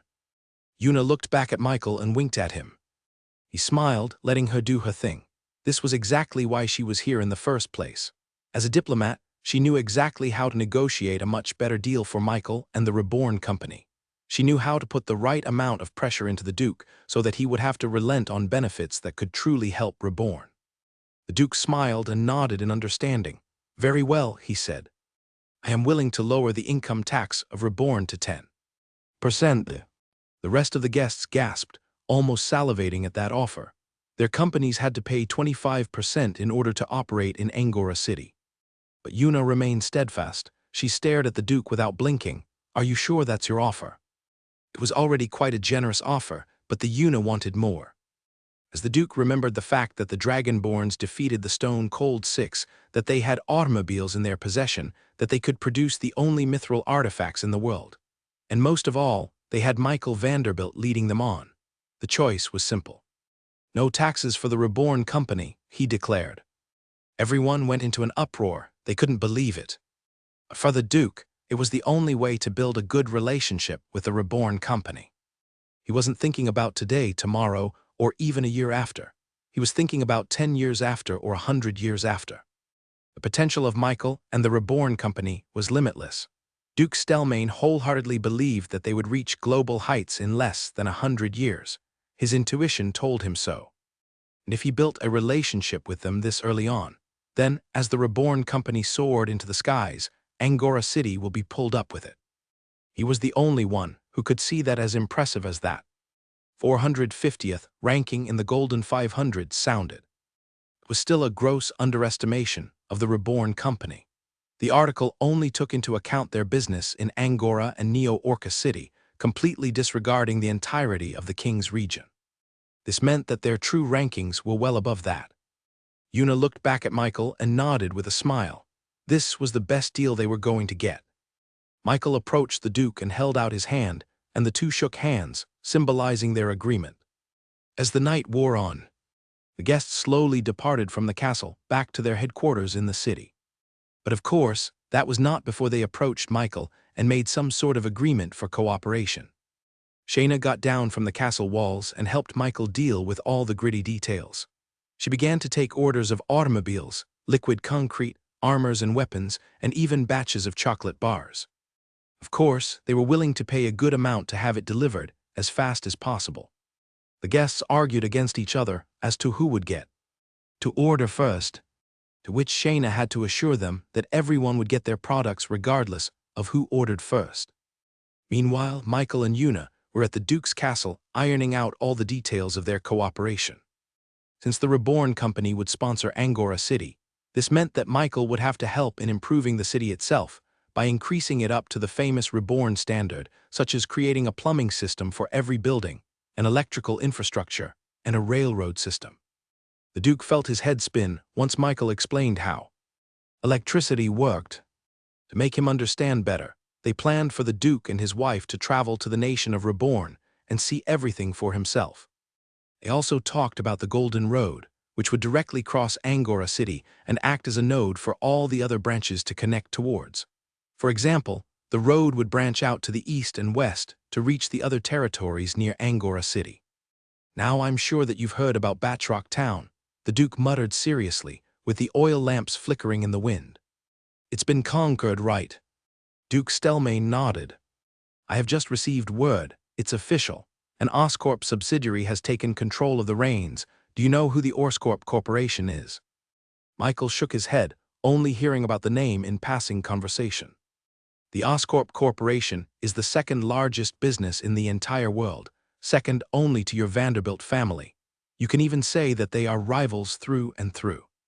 They have stayed in Is shadow for too long, and now it seems that they want to take Is title away for themselves." Duke Stelmane explained to Michael about the 5 conglomerates controlling the current global market. At the very top spot of the Golden 500 was the Vanderbilt business, headed by none other than the great lion Is Vanderbilt. Coming in under him was the Oscorp Consortium. They were just like the Vanderbilt business, which was mostly controlled by a single family and a patriarch at the top. Those 2 conglomerates had their hands in every business imaginable. As long as they could make money on it, those 2 conglomerates were part of it. The third spot was the Hephaestus Group, known for their monopoly on the world's greatest weapons and armors. They owned the biggest mine in the world located in another continent, allowing them to become the world's best supplier for anything metallurgical. "The Hammerstone Company is part of the Hephaestus Group, right?" Michael asked. "Yes," Duke Stelmane nodded. "Hammerstone is just one of the families that are part of the Hephaestus conglomerate, but still considered to be an indirect descendant of it. If you noticed, the ones that the Stone Cold 6 used are one of the top armor sets available in the current market." Michael did remark that the icy blue equipment they used was better than normal, but he still considered it as far below the level of what the dwarves could make. He now found it quite a waste that the Dwarven Kingdom hid themselves for so long in the royal continent. If they had allowed businesses to be conducted in their territory, then they might have been the one in the top 3 spot instead of the Hephaestus Group. The conglomerate on the 4th spot is the Goldstone Trust. They make their money through managing lands and territories all over the globe. And if you look at all the unclaimed territories in the Queen's region, more often than not, they are property of the Goldstone Trust. In other words, their business was in real estate. Michael was quite lucky that he obtained the massive landmass of the parched lands as a gift. That was probably because the perceived value of a desolate desert was very low, which was why it hadn't been conquered yet. And at the 5th spot is Sinclair's Elixirs. Their whole business is derived from their unique blends of salves, healing potions, and even cultivation pills. They have hospitals and apothecaries located almost everywhere around the world because of their usefulness to society. I don't know if you noticed, but they have a branch located somewhere in the heart of our city. Also, the biggest reason as to why Sinclair's Elixirs stood tall as a conglomerate is due to none other than Sinclair. That old witch is still the best healer in the entire world, with some even saying that she could cure death itself. This has led the other conglomerates to seek her services whenever they got a disease. I heard that your grandfather once had to pay an entire country to her as compensation for when she cured his cold. Michael did notice an apothecary in the city, but didn't take notice of it much. By the looks of it, they still used the old health practices such as bloodletting, acupuncture, and herbal medicine. It made him wonder whether the modern knowledge of medicine still worked in this magical world. So those 5 conglomerates are at the top of the Golden 500, but they are not the ones competing in this Golden Road competition. Michael asked. They are not. It's their sub-companies, the companies managed by heirs and successors, that are competing. The one in particular that I want to talk about is the Flarecorp company that took control of Batroc Town. They are a sub-company of the Oscorp Consortium, Michael remembered. This Flarecorp company is an up-and-coming business owned by a direct child of the Oscorp patriarch. He is quite young and hungry to prove himself, which was probably why he took this opportunity to expand his territory in the Queen's region. Michael looked at the Duke's expression and saw a hint of worry in his eyebrows. "You think he's going to expand to Angora City?" Duke Stelmane went silent for a second before nodding his head. In all likelihood, I think yes. It's the only logical way for him to compete against his older brothers and sisters who have much more established companies. Michael looked at the Duke and posed him a question. Who do you think would win between us? He asked. I'm sure you can expect their greatest warriors to be at least as strong as one, he estimated. Are you worried? The Duke took a peek at Michael's expression and saw a peculiar expression. It was as if he was saying the words, not bad or decent, in his mind. He thought Michael would be apprehensive of Flarecorp, but that look on his face was nothing less than indifference. And as it turned out, the Duke's guesses weren't that far off from the truth. Okay, that's not bad, Michael thought. I just can't say those words out loud to the Dragonborns.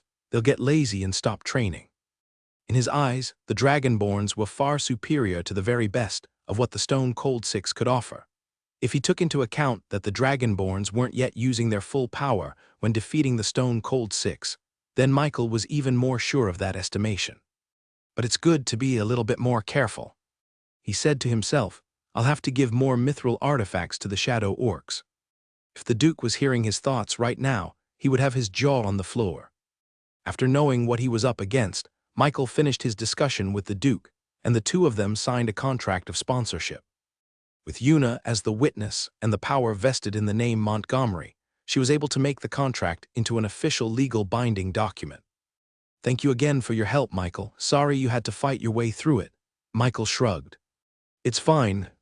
I expected a little bit of action anyway. Those Hammerstone guys had been making shady moves ever since we arrived in the city. Duke Stelmane felt sorry and bowed his head to Michael.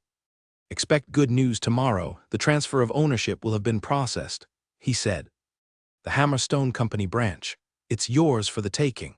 All their assets, treasury, inventory, and even real estate will now be transferred to the Reborn Company. Michael raised his eyebrows. Why do I have it? With Christian stripped of all of his inheritance, the Hammerstone branch here in Angora City will be completely abandoned. This was a very welcome surprise. Isn't the Hammerstone Company part of the Hephaestus group? Are you sure they would want that? Oh, I'm sure, Duke Stelmane chuckled. The Hephaestus conglomerate cannot take what is not rightfully theirs, and neither can Chrysiton's father. If they do, then they would have to accept the Christians' crime of attempted murder. They don't want that.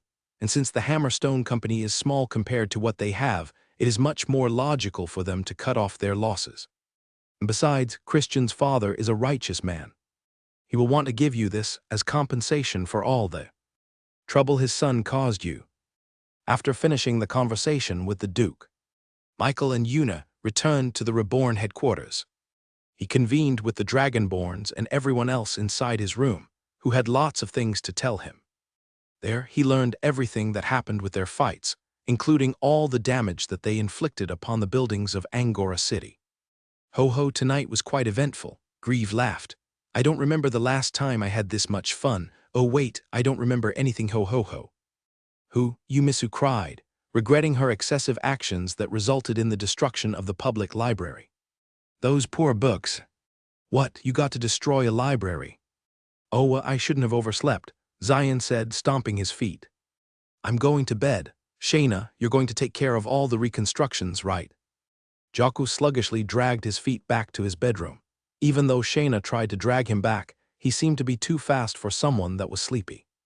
Ah, you scaled meanies are still inferior to my shadow orcs, Fudge bragged, jumping from one dragonborn's head to the other. They didn't even need to destroy public property to defeat them, and you still call yourselves the best fighters. Huh? Zion chased Fudge, with their ruckus creating chaos and noise all over the dorm rooms. You guys are going to sleep now, right? Shayna asked with a smile, yet her eyes glinted with a strange red light. This seemed to have done the trick and subdued the two troublemakers. Lord Michael, shall I send Rebornians to fix all the destruction in the city? Please do, he replied. Make sure to give them a few gifts as compensation too. A few hundred gold should suffice. It was important for him to have the citizens look at the Reborn Company in a positive light, so that they would keep on buying from them. Very well, Shayna replied. I shall work on it tonight. The white-scaled dragonborn left the room with a pep in her step. Even if he insisted that she worked on it tomorrow, she would still do it regardless of what he said. The next day, everyone in Angora City was awoken by the sounds of incessant shouting in the streets. Extra, extra, get your newspapers here for only 10 bronze coins. A teenage boy screamed, using a rolled-up newspaper to project his voice louder. Shut up, one of the citizens above the balcony shouted back. I don't want to read the news today. You'll want to read it, sir. I assure you, the boy shouted back. Eventually, the man walked down to the street and purchased a newspaper for himself. And immediately, the headline shocked him to the core and got rid of any sleepiness left behind in his body. He began reading the article fervently. He didn't even mind that he was in his boxers while he was out in the streets. He just had to read the news. Practically everyone who held a newspaper in their hands, either they be workers riding in a carriage, barbers cutting hair, or just mothers cradling babies, they all had their eyes stuck in the words plastered in the newspaper. Reborn Company, sponsor of Angora City. It was in this article that everyone learned about the agreement struck between Michael and the Duke just hours before midnight. Many would have protested this fact, but the next page of the newspaper detailed the fact that the Reborn Company achieved the 450th ranking on its debut in the Golden 500. This prompted people to fill the streets of the Reborn Company. They wanted to see the 450th ranked company in the entire world for themselves. Coachman, please drop me off at the Reborn department store, a young man said excitedly to the carriage driver. However, the coachman refused. I can't, the whole street is blocked off. The entire avenue was jam-packed by people clamoring to enter their headquarters. The stories told in the newspaper article about free-flowing water, air conditioners, and railways piqued the curiosity of everyone. They wanted to know if it was real. The Rebornians had to keep the people at bay, or else things could turn into a stampede. I'm sorry, Lord Michael. We weren't expecting this much of a reaction, Shayna said, looking down the window. It's fine, just give the people what they want. We have new products coming from the nation of Reborn. Right, it's time we open the upper floors to the public. The reason Michael called it a department store in the first place was because he had already planned it to be filled with a variety of products, ranging from vegetable products to hammers and nails. The only reason why he hadn't done that in the first place was because they still didn't have any permission to continue to the Golden Road, so the replenishment of products would have been hard.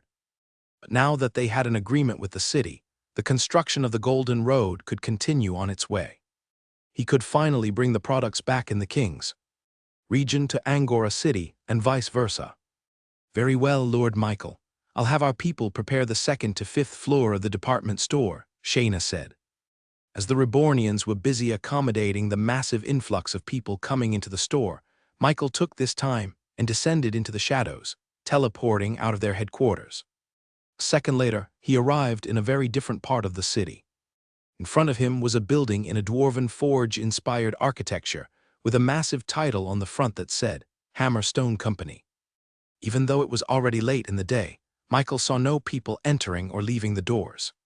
In fact, it seemed that it was barred shut through metal chains. He learned yesterday that he was now the proud owner of the Hammerstone branch and all its assets, meaning he now owned the building in front of him. After sending out his shadow into the gaps under the door, Michael was able to teleport inside, where he was met with the surprised faces of the previous Hammerstone employees. I'm sorry, sir, but our company is closed. Butch, the leader of Hammerstone's adventuring party, recognized Michael. Sir Michael, you must be here to seize all of our assets, he said solemnly. We were just about to pack up our things and go. All around him were employees who had depressed looks on their faces as they packed up things on. Grades, what are you all doing? Michael asked them. Well, since you own the branch now, it means we have nowhere else to go. We're leaving town, Butch answered for everyone else. Michael looked around and saw about hundreds of people all around the building. There were probably 1,000 more employees who now found themselves unemployed and without work. Why don't you just work for me? Michael asked them. Butch and everyone else stopped what they were doing. They seemed surprised that Michael even offered them this option. But we tried to ambush you, Butch said. That was the stone-cold guys. As far as I'm concerned, they have been punished. Meanwhile, you and everyone else here are still talented people. I don't see why I should get rid of you. Usually, a company hand-off like this would be a complete makeover. It was more logical for Michael to strip the Hammerstone Company for scraps and simply build his own establishment instead. As for the previous employees, usually they would be cast out simply because they weren't needed anymore. After all, their skill sets may be completely different from what the new company may need. There were cases when a few employees would be retained because of their talent, but about 90% of the employees would be fired. However, Michael seemed to think differently. I will hire every single one of you to work for my Reborn company, he said, with his voice booming and echoing to every corner of the Hammerstone building. Butch looked at his comrades, his co-workers, his family. They seemed touched with Michael's offer, with tears welling up in their eyes. They thought they would have to leave Angora City itself to find another job. We'll do anything, one of the employees wearing smithing attire said. We'll work the minimum wage if we have to. Please just let us work in Angora City. The rest of them begged too, offering themselves at low wages just for a chance that Michael would stay true to his word. But for Michael, that wasn't enough. No, he said to them. If you are going to be part of the Reborn company, then that means that your quality of life will be up to our standards as well. Michael began listing off all the benefits of becoming a Rebornian, including incredible salaries, fair time management, and other such amenities that the nation of Reborn could offer. Everyone's eyes widened as they heard Michael's offer to them. It was really good, too good in fact that it made them think that it was too good to be true. But Michael was serious. As soon as they accepted his offer to become a Rebornian, they would sign an ironclad contract that would give them all the benefits that Michael promised. Them, what do you think? Michael asked them. Do you want to become a Rebornian? In a small house in the outskirts of Angora City, a mother and daughter looked through their dingy and almost broken cabinets to pack up their clothes. Mommy, where are we going? The daughter asked, looking out her window sadly. We're going to another town, sweetie, answered the mother, who looked through all the tattered clothes and dirtied shirts they had. But why? The daughter asked again. The mother sighed and walked over to her daughter. She caressed the little girl's cheeks and smiled. It's because Daddy is going to find another job in a smaller place. But what about his previous job? The daughter asked. Didn't he say that he was close to getting a promotion? The mother tried to keep the smile on her face, but her facade got slowly broken down as she realized the sad reality they were living in. Something happened, sweetie. The company that your father works for is going to close, the mother answered truthfully. The daughter pouted.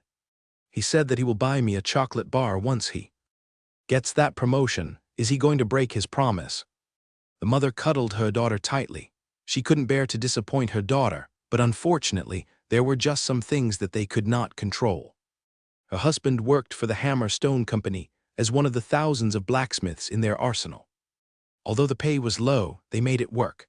They may live in the slums, but at least they were in Angora City, where they could someday enroll their daughter in the Magic Tower or one of the good schools here. Unfortunately, she awakened this morning to the news that the Hammerstone Company was shutting down. She knew what this meant for her husband and her family. Without the money to pay for their daily expenses, they would have to move away and settle for a smaller place. The only problem was that they didn't even have enough money to buy transportation.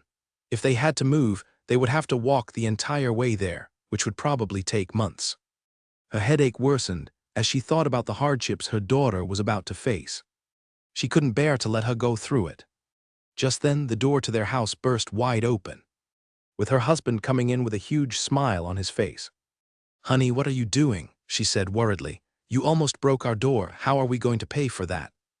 The man wearing overalls stained with grease rushed over to his wife and picked her up by her waist. Wah, she screamed out, what's gotten into you? The man gave her a big peck in the lips before putting her down, and then going over to his daughter, hugging her tightly. Daddy, Daddy, hee, why do you look so happy? She asked, giggling. It's because I just got hired. The man screamed, elation painted all over his face. Really? That's great, honey.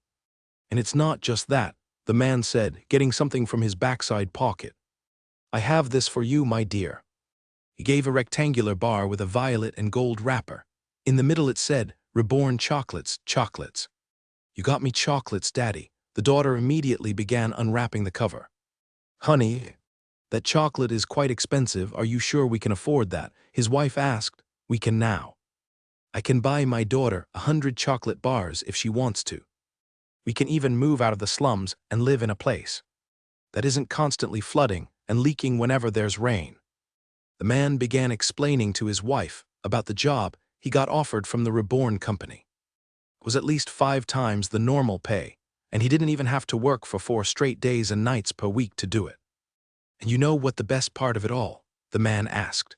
The owner of Reborn is offering to awaken anyone that wants to awaken, even our families. He grabbed his wife's shoulders. Did you hear this, honey? Our daughter has a chance to become a mage. Overwhelmed with all of this, his wife collapsed onto the floor with tears streaming down her face. Even he was caught up in her emotions and cried happy tears with her on the floor of their 1-bedroom house. Their daughter happily munched on the chocolate bars, with bliss and happiness filling their household. They were not the only family who felt the generosity of the Reborn company today. Everyone who thought they lost their jobs ended up getting even better ones than before. Michael gave them meaningful work, which seemed to be perfectly in line with their own strengths and talents that they didn't even know they had. It only took about 3 days before the previous Hammer Stone company was completely integrated into the Reborn company. Even the assets, mainly the Hammer Stone building located on the best part of the city, was starting its renovation to become a second department store for the Reborn company. It became a very busy few days for Michael and the Rebornians, with the winter time coming in fast. About a week later, Michael finally became 12 years old. Michael didn't have anything special planned for his birthday. In fact, he specifically reminded everyone to not have prepared anything lavish or excessive. A simple get-together would have sufficed. Of course, Lord Michael, we shall prepare only a small party for you, Shayna replied with a smile. He didn't know if he believed that. Knowing Shayna, she definitely had something else planned. I'm serious, Shayna. I just want us to focus on the Reborn company. The next few days will be crucial for us because the Golden Road is about to be connected. Since he had permission from the Duke himself, Michael and the Reborn company finally restarted the Golden Road project. Construction workers were already pouring concrete and flattening the roads just a few kilometers away from the gates. Once the road was done, then the citizens of Angora City could finally visit Neo-Orcus. And once they visited that, they would have to visit the King's region and the nation of Reborn as well. The Golden Road was essentially a funnel that drove all commerce to paradise in the parched lands. Don't worry, Lord Michael, we have the road under control. Planning your birthday party won't take away from everyone's time too much, Shayna said giddily. Ahem. Well, I better get going, she said, skipping out of his room and coincidentally avoiding his question. He took a deep breath and fell back to his bed.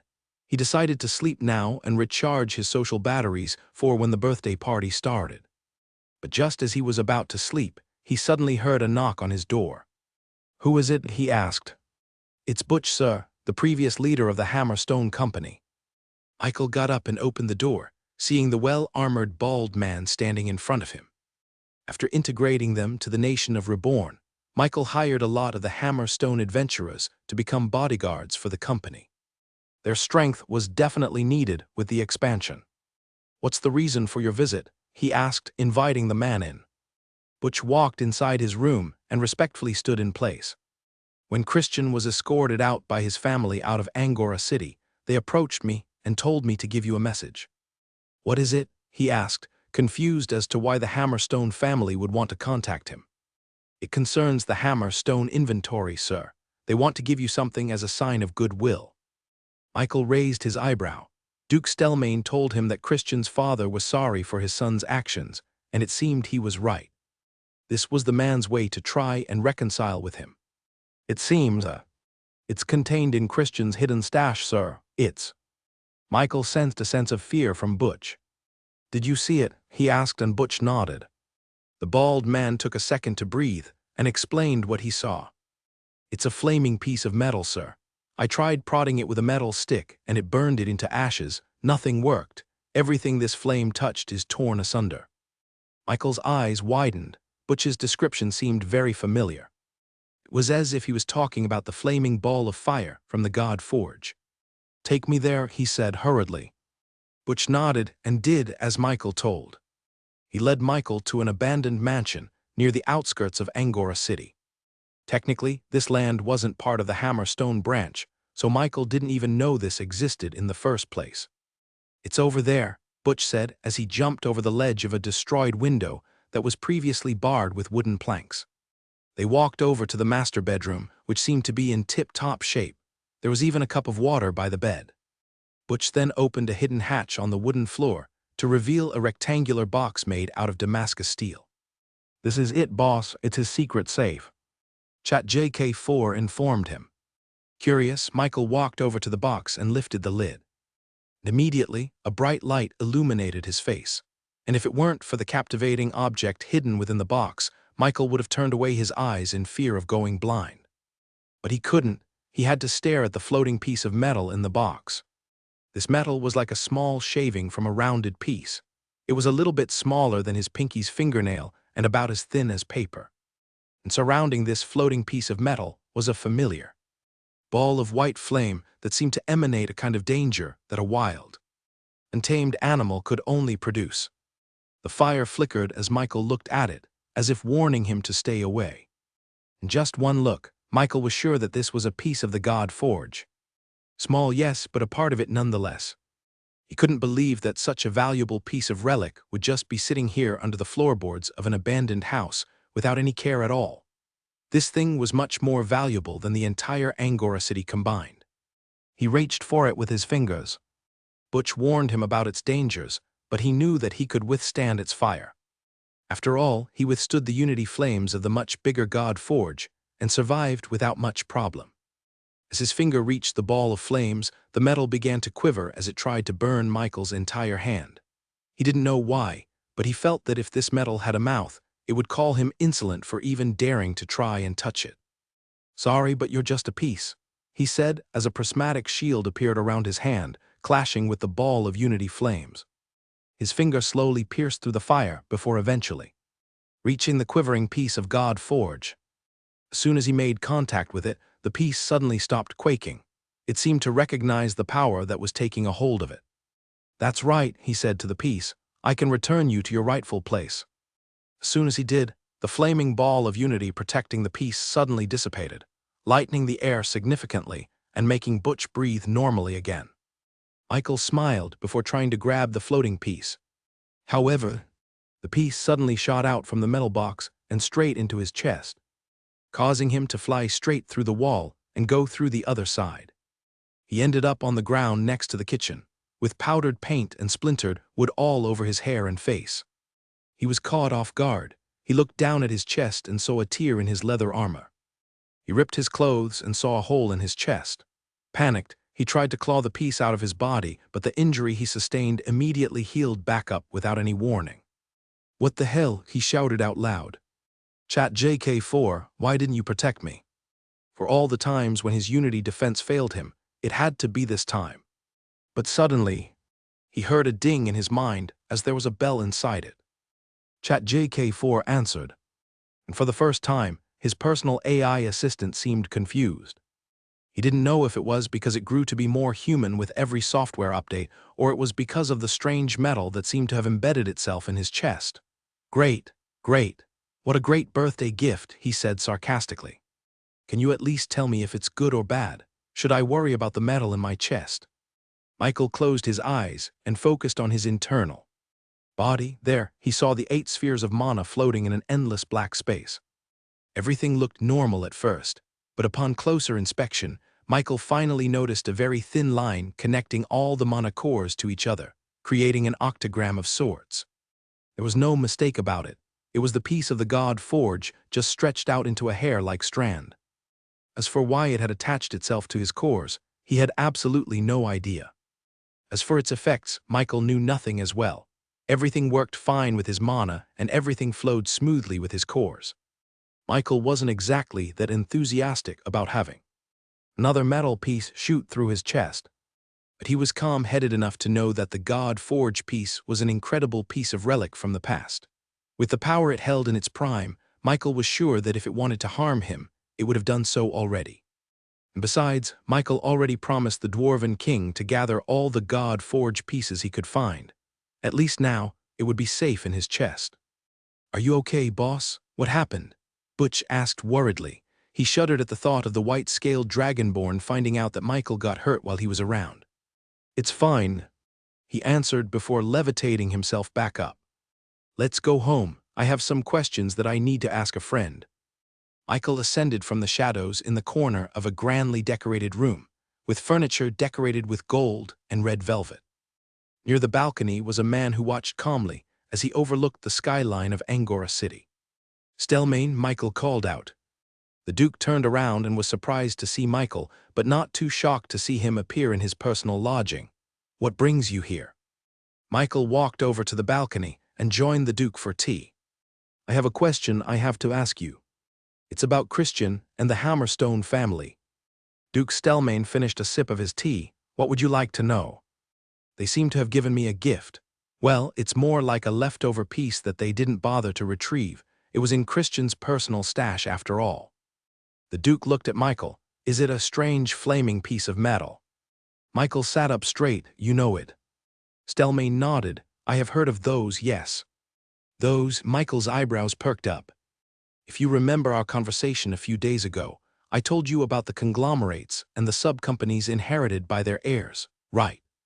Well, as far as I heard, on their 10th birthday, those inheritors receive a piece of a magical metal that cannot be touched nor destroyed.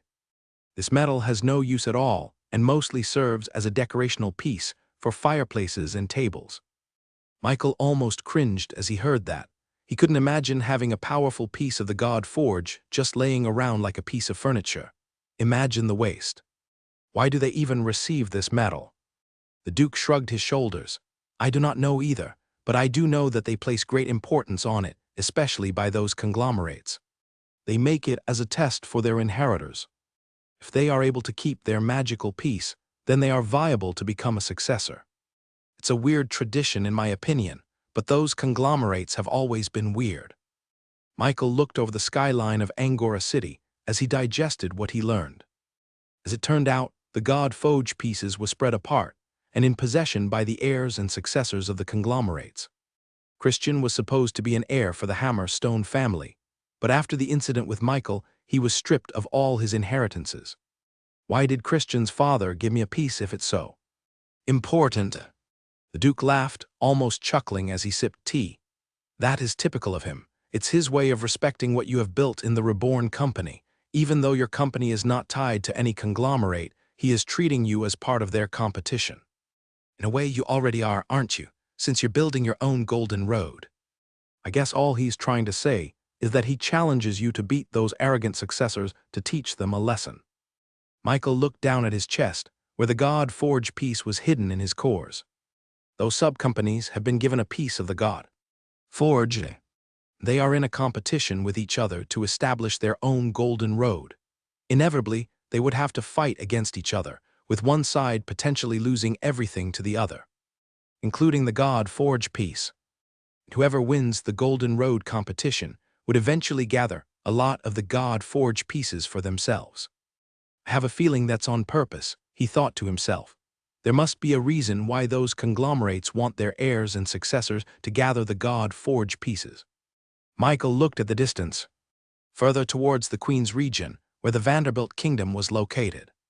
Grandfather, you know something about the god forge, don't you? Michael returned to the Reborn headquarters and sat in his bed. With all the mystery surrounding the god forge pieces, Michael became a lot more determined in gathering all the pieces he could find. He thought he would find the god forge pieces in secret tombs or hidden underground passages, but as it turned out, he just had to continue northwards. Those sub-companies have them. Michael was sure that Flarecorp had one too since they were the direct heir of the Oscorp conglomerate. Michael knew what he had to do. He had to up the pace of his golden road. He got out of his bed and rushed to the Dragonborn's dormitory. There, he saw everyone together in a circle, seemingly planning and wrapping gifts together. Michael, you weren't supposed to be here yet, Una said, hiding the gift behind her back. Lord Michael, please close your eyes. Bro Mike, look what I got you. It's a piece of tooth I got from 5. Ho ho, my gifts are, what are they again? Michael looked at everyone with a smile. Change of plan, guys. We're going to party. Lord Michael, is this your idea of a birthday party? Shayna asked, disappointed. When Michael announced to them that they were going to party, they all thought of large festivities all around the territories of the nation of Reborn, the King's region, Neo-Orcus, and Angora City, with everyone chanting Michael's name in honor for his birthday. But instead, Michael gathered the new adopted employees of the Reborn company from the previous Hammerstone company and began awakening their talents one by one. Of course, Shayna, it's a skill giveaway party, Michael said enthusiastically. Meanwhile, the leader of the adopted Rebornians, Butch, approached Michael with worried steps. Boss, what are we supposed to do?" he asked. Michael sat in his birthday seat and gestured for Butch to come closer. "Tell me what kind of skill you want. What kind of power do you dream of having?" Butch looked at Michael, not knowing if his boss was being serious. He thought this was some kind of weird job interview. After thinking it through, Butch came up with an answer. I want something that will turn me into a volcano," he said. "A volcano, you say?" Michael uttered, activating his gift bestowal skill. "Chat JK4, can you do your magic?" Earth and fire element. This magic allows the user to erupt with their inner power, excreting magma out of their pores. A bright light suddenly glowed out of Butch's chest, which grew bright enough to blind anyone that looked at him. After a few seconds, the light subsided, leaving Butch the same as he was before. Butch looked at his hands, with his eyes flashing with understanding as the magic theory flashed through his brain. "Erupt," he shouted, and suddenly, magma pooled out of his bald head and down into his forehead, creating a literal fiery hot hairstyle.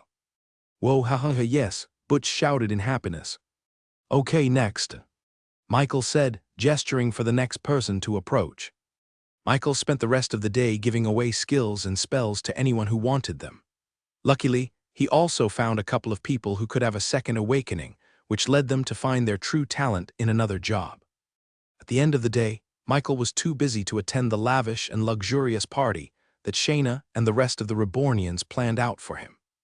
Michael could hear the sounds of drums banging and trumpets ringing outside the Reborn headquarters from the festivities going on in the streets of Angora City.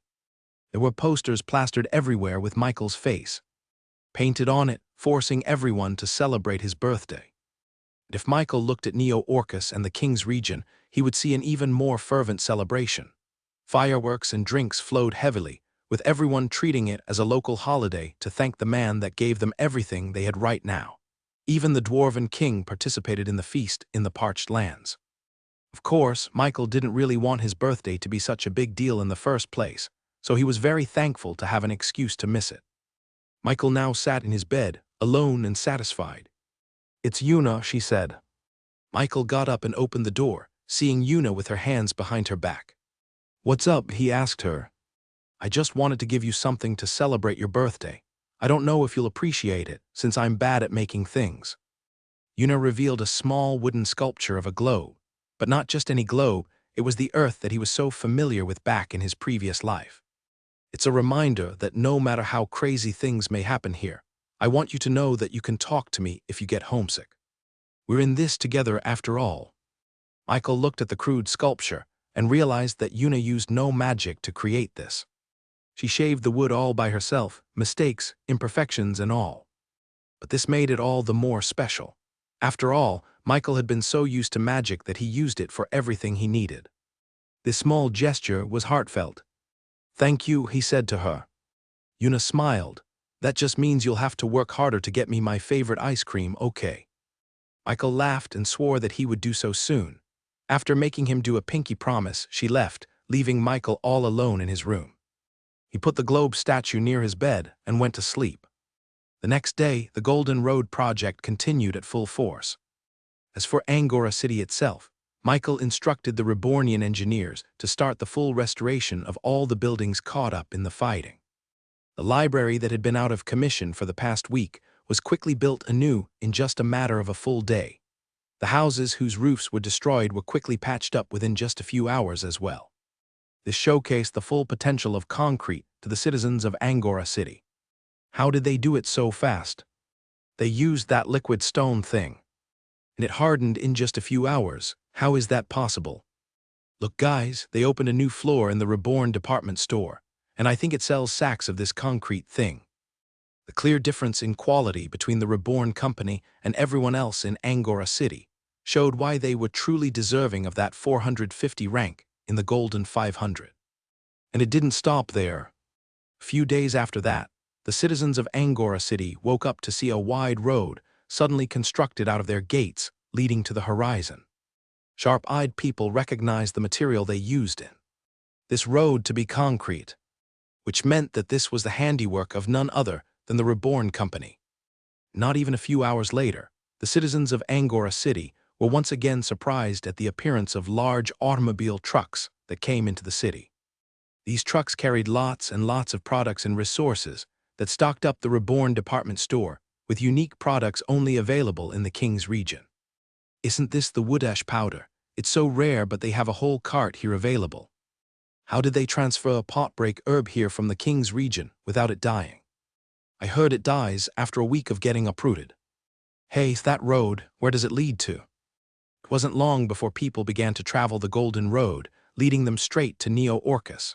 There, they discovered a society so advanced that it completely blew their mind.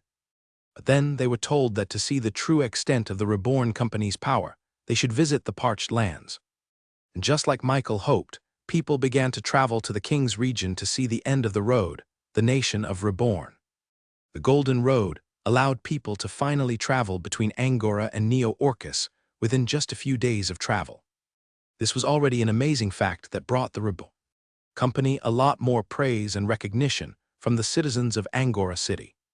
However, the real game changer came when they offered a taxi service using the metal carriages called automobiles. This was where the public truly realized the true potential of cars. After constructing the Golden Road, Michael fulfilled his promise to guide the Duke and his wife on a tour of the King's region and the nation of Reborn.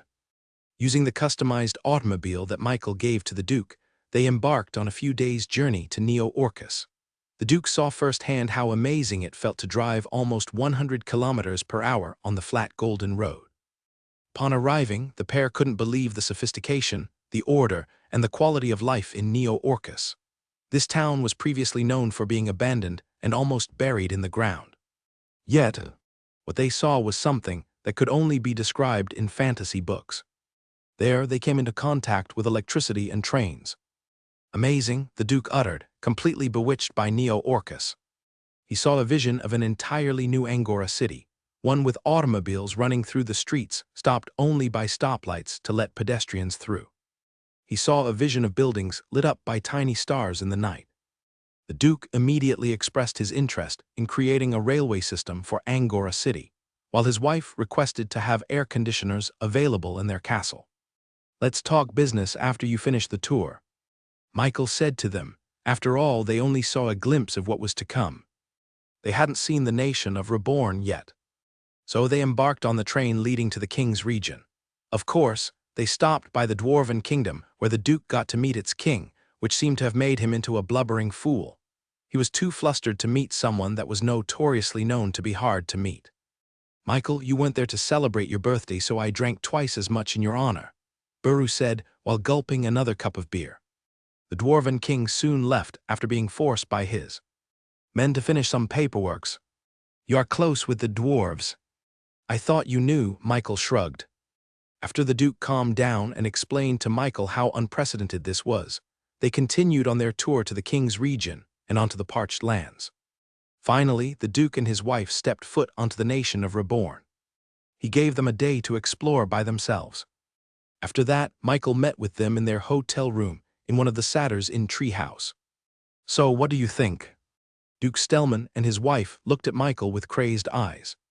"We want to stay here forever." Michael returned back to Angora City with a massive headache. After experiencing the comfort and extravagant lifestyle in the nation of Reborn, the Duke refused to go back to his so-called bidet-less bathroom in his castle. This was quite a common occurrence with tourists in their nation, but Michael didn't think it would affect even a duke who had a literal city under his name. "Just manage the city for me," he said. Doesn't he know how unusual this is, giving the keys to his city to a total stranger? He decided to let the Duke take a well-deserved vacation in the parched lands until he became a little bit more reasonable. Back in his bed, Michael summoned two shadows in front of him. How's the reception to the Golden Road? Michael asked the two Shadow Orc leaders, Naruto and Sasuke. It's been tremendous, boss.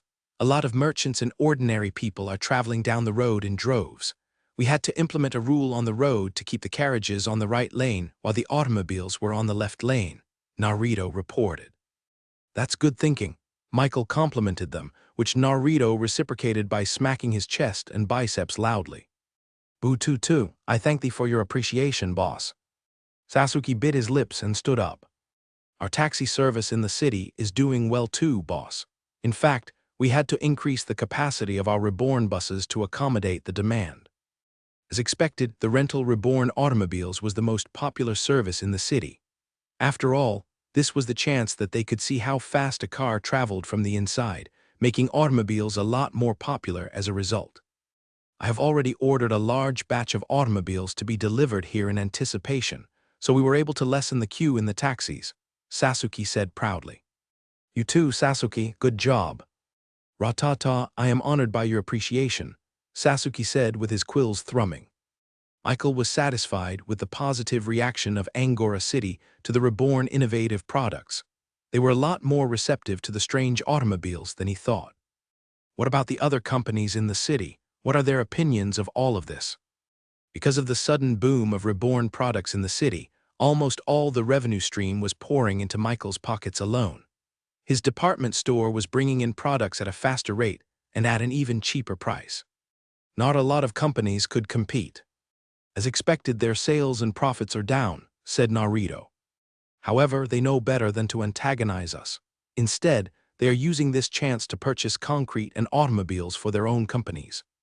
Michael nodded. That's smart of them. He wasn't planning on monopolizing the entire market.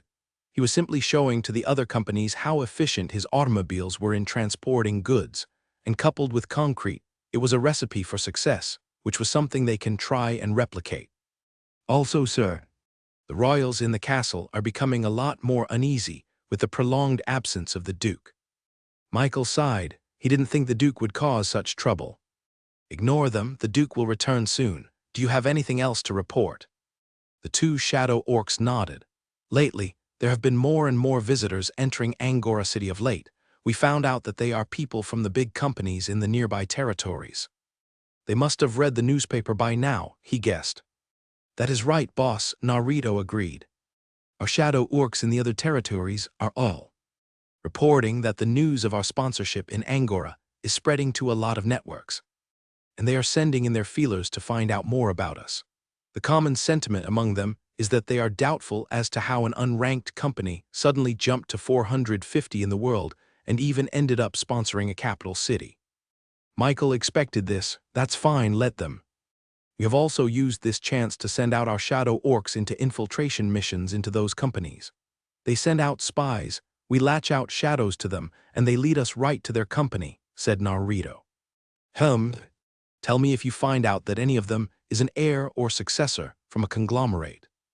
The two Shadow Orcs nodded. After finding out where the God Forge pieces were located, Michael decided to become a lot more proactive in finding those conglomerate subsidiaries like the Hammer Stone Company. Of course, it would be a lie if he said he didn't want to obtain their God Forge piece for himself. With the success of the Golden Road connecting Angora to Neo-Orcus, Michael felt it appropriate to finally expand further out to the Queen's region. Chat JK4, can you show me an optimal route for the Golden Road that will efficiently go through all the territories in the Queen's region? After a few seconds, Michael saw a topographical 3D image of the royal continent, specifically the lower part of the Queen's region containing Angora City and Neo-Orcus. Right now, a yellow path representing the Golden Road connected the two Reborn-influenced territories into a sort of highway. Then a glowing yellow line flowed from Angora City to further northwards about a month's worth of travel to a small named location called Batrock Town, the supposed territory that was recently conquered by Flamecorp, a subsidiary of the Oscorp conglomerate. Now, if he was being selfish, he would want to connect the Golden Road directly to Batrock Town in order to force confrontation between the two of them. After all, Michael knew for certain that the leader of Flamecorp was in possession of a God Forge piece. But if he were to do that, It would mean that he would be missing out on the 10 or so territories on the left and right sides of Angora City. Although those places were smaller and arguably less important than Batrock Town, Michael needed to spread Reborn there too. After all, the main reason he was doing all of this in the first place was to spread the comfort and pleasurable lifestyle that only the Reborn company could give to the people of this world. If he were to abandon them, then that would be tantamount to abandoning his core principles. Chat JK4. Please make a blueprint for the Golden Road to branch towards all these territories on the east and west sides of Angora City. As usual, Chat JK4 was right. Michael should have thought about the military aspect of expanding the Golden Road. The Queen's region was totally different from the tame and docile territories of the King's region. This place had competition, and they wouldn't back down so easily once they saw Reborn coming, as evidenced by what happened with the Hammer Stone Company. All right, thanks Chat JK4. I'll have our engineers start the construction right away. Michael spent the rest of the day conversing with the Rebornian engineers, who quickly fulfilled his wishes and began their construction in the east and west gates of Angora City. He thought he would have had to ask for permission from the Duke, but it seemed he had already sent a letter giving Reborn the authorization to do whatever they wanted in Angora City, which may or may not have caused the royals to panic, because Michael was now essentially the acting Duke of the city itself. The appearance of automobiles caused a boom in the commerce of Angora City and beyond. Products were being delivered faster than before. Rare items which were so hard to obtain could now be purchased in the Reborn department store, and more people were traveling to other places in the royal continent because of the Golden Road. Those in the Queen's region traveled by automobile or train to the King's region and vice versa. This created a lot of opportunities for businesses to thrive, further driving the economy of the territories involved in the Golden Road. Eventually, this caused other territories in the east and west side of Angora City to become slightly aware of what was happening. The newspaper article had already created an intrigue among them, but the increased activity in Angora City certainly caught their attention. One such group took particular attention. This group, for lack of a better term, were unscrupulous in their ways to obtain a living wage. If you were to ask them what they did, then they would answer that they were in the security business, protecting merchants, travelers, and other such visitors from meeting a terrible fate in the woods. As long as people paid a good amount of coins, then those tourists could be assured that they would not be attacked deep in the night while they camped. Of course, they didn't have to tell anyone that they were the one who attacked people in the night. It was already implied. They were the so-called bastard bandits who lived in the South Tip Forest, the large patch of greenery that separated Angora City from the rest of the Queen's region. Despite the dangers of wild animals, occasional monsters, and dangerous cliffs, the bastard bandits had made a home for themselves in the South Tip Forest. They had claimed it to be theirs, despite having no jurisdiction or credentials to back it up. And because of that, they charged a measly toll on anyone that tried to travel through the South Tip Forest. If they were obedient and paid their fee, then they would find their journey in the forest to be safe and boring. If they didn't, then they would find their products stolen or their lives taken. They had made quite a living doing this, living quite lavishly in the caves of the forest. But recently, they had noticed that there was a large influx of carriages coming from the north to the south, specifically the famous Angora City. It was already deep into the winter season, which meant that travel shouldn't be too welcome among the populace. Now usually, this would have been a cause for celebration for the whole troop. More tourists meant more tolls, and more tolls meant more money for them to warm their bodies with booze. However, few observant bandits noticed that despite the large influx of carriages coming from the north, there was a distinct lack of carriages coming from the south. It was as if they reached Angora City and chose to never come back at all. The bastard bandit leader immediately tasked his men to capture one of the travelers and question them for information. They laid in wait in the snowy bushes as a single carriage led by 2 horses came trotting past their hiding spot. "Halt!" they shouted. The horses were immediately startled, neighing crazily and standing on their front legs. The man in the carriage peeked out of his window and saw the snowy bushes suddenly stand up, revealing themselves to be bandits who had camouflaged themselves with pure white gear. The sharp weapons they held in their hands immediately was enough to make the man in the carriage consider a surrender. "What's the meaning of this? I paid my fees," he shouted to them. "Don't worry, we're not going to hurt you," one of the bandits said. "We're just here to ask some questions." The bandits approached his carriage and forcefully opened it, letting the cold breeze of the air enter. Then, one of the bandits stepped foot inside and sat on the opposite side, meeting face to face with the merchant. "First of all, an introduction is in order. I am Sleazy, and you are?" The merchant eyed the man suspiciously before answering. "I'm just an ordinary merchant. I sell chocolates." The bandit called Sleazy titled his head, clearly unaware of such a product called chocolate. I've never heard of that, and I see no sign of products here in your carriage." Sleazy took out a knife out his pocket and twirled it in his hands, with its glint reflecting towards the chocolate merchant. "Are you lying to me?" "No, no, no," the chocolate merchant cried out, raising his hands to protest his innocence. "It's true, I just sold out all my products, that's why I'm returning to Angora City to get more." The bandit eyed the merchant with a glare, letting awkward silence linger in the carriage. "I believe you." "Haha, don't be so anxious," Sleazy said, patting the chocolate merchant's shoulder. "Listen, I don't want to take up any more of your time, but I just have to know.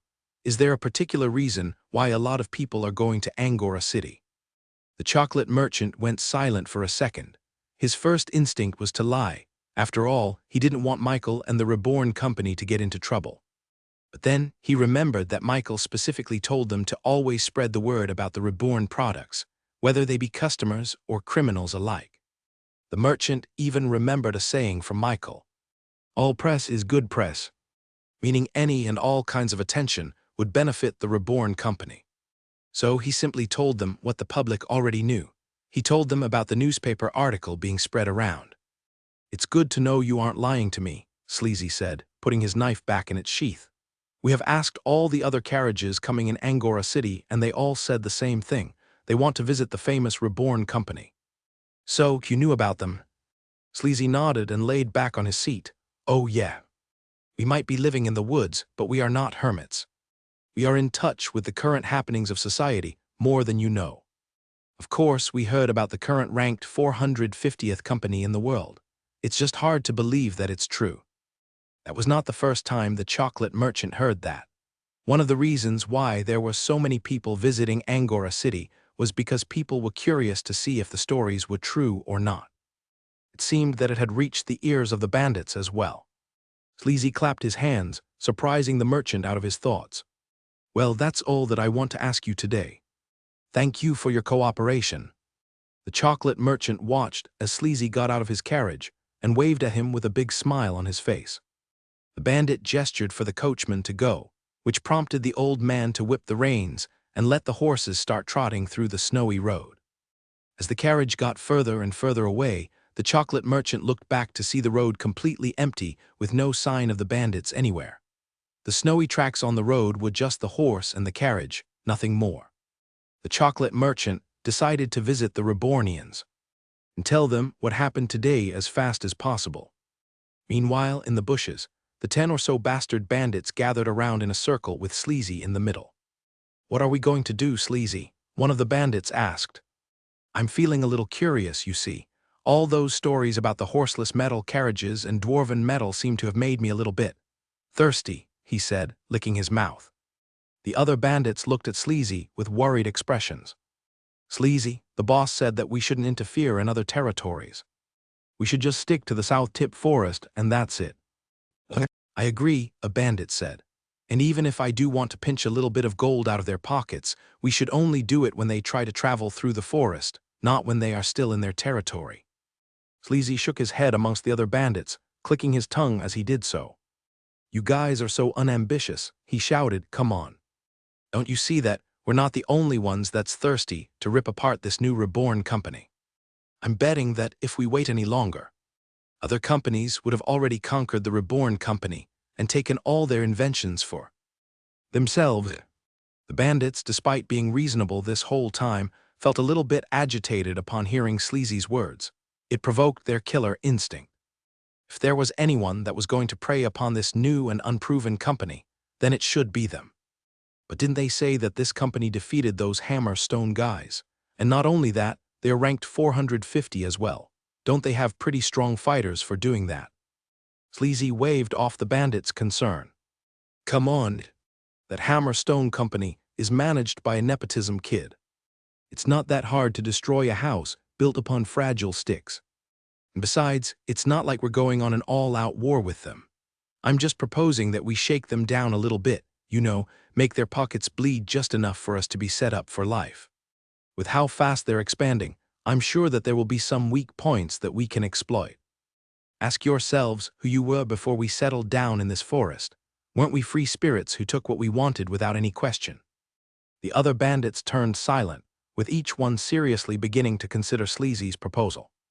And not only that, but I heard that they have mithril relics up their sleeves.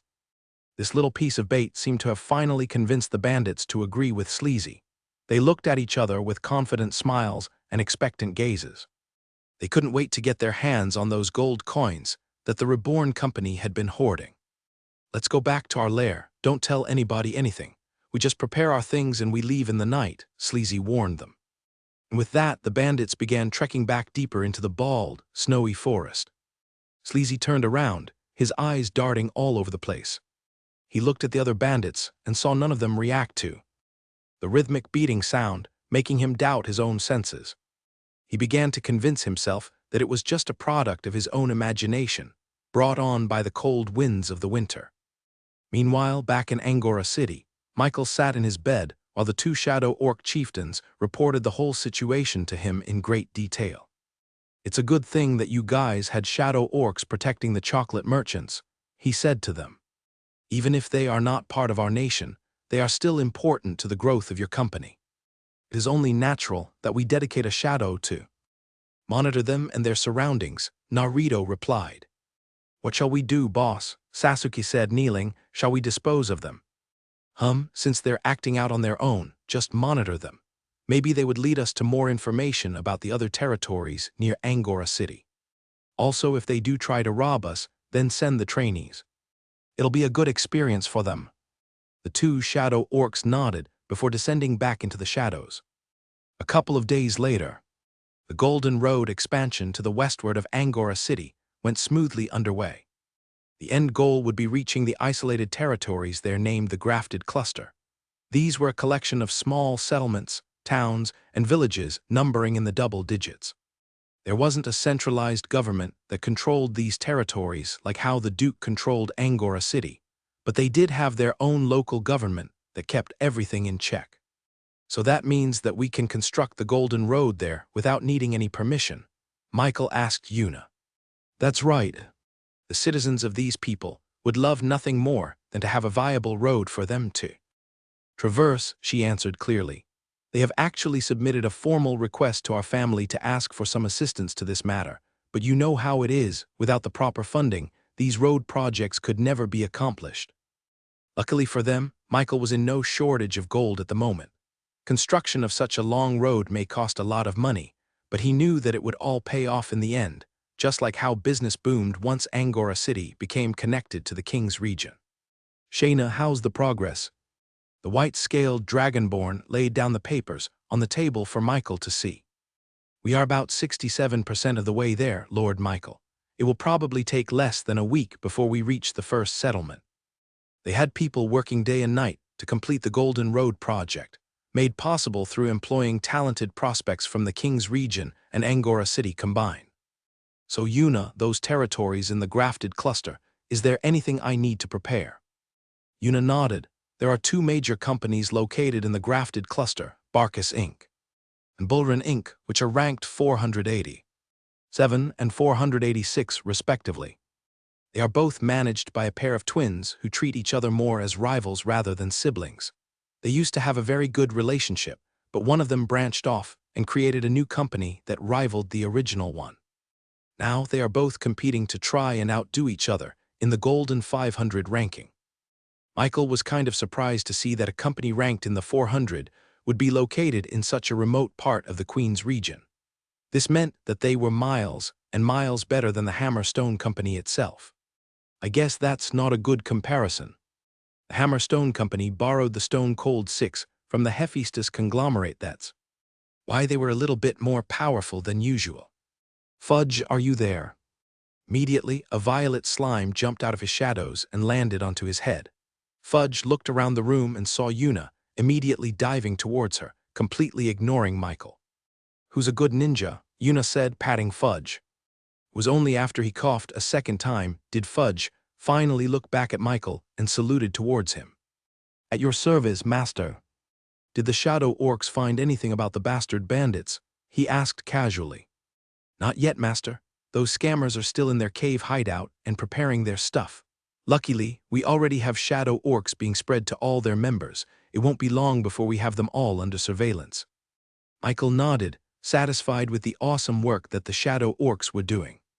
Since the shadow orcs are busy, then I'd like you to personally find out more about these two new companies, Barkus Inc. and Bullrun Inc. Fudge somersaulted out of Yuna's arms and did a superhero landing. As you wish, master. I shall send in my clones to infiltrate their operations and find out what they're hiding in their basements. Don't go too overboard, he warned Fudge, but the slime was already gone. In the very heart of the grafted cluster was a small town that was completely divided into two. On one side, the architecture and style of the buildings and structures were made completely out of wood and vines, making for a very earthy and natural vibe to the town. But on the opposite side of that was an entirely different style made out of stone and marble. The architecture was blocky and geometric, which was a complete tonal shift from the natural and curvy style of the opposite side. This was where the headquarters of Barkus Inc. and Bullrun Inc. was located. This was where the two brothers created their companies and built it from the ground up before they clashed and split against each other. Right now, a Rebornian messenger stood at the very gates of this town and looked curiously at the contrasting architecture and style of the territory. Beneath his feet was his shadow cast from the sun already at its zenith. Strangely, his shadow seemed to flicker and move unnaturally, even though the source of light remained static. Boss Fudge, I have arrived at the town. I shall now send the letter to the local government here, the messenger whispered to himself. And strangely, his shadow moved up and down as if nodding. The messenger then entered the town and asked for the directions until he reached the mayor's house. He introduced himself as a Reborn representative here to deliver news from Michael himself. The mayor didn't appear himself, but the letter was successfully delivered, making the messenger's job complete. He quickly got on his horse and rode off back to Angora City. But strangely enough, his shadow seemed to have been left behind in the mayor's house.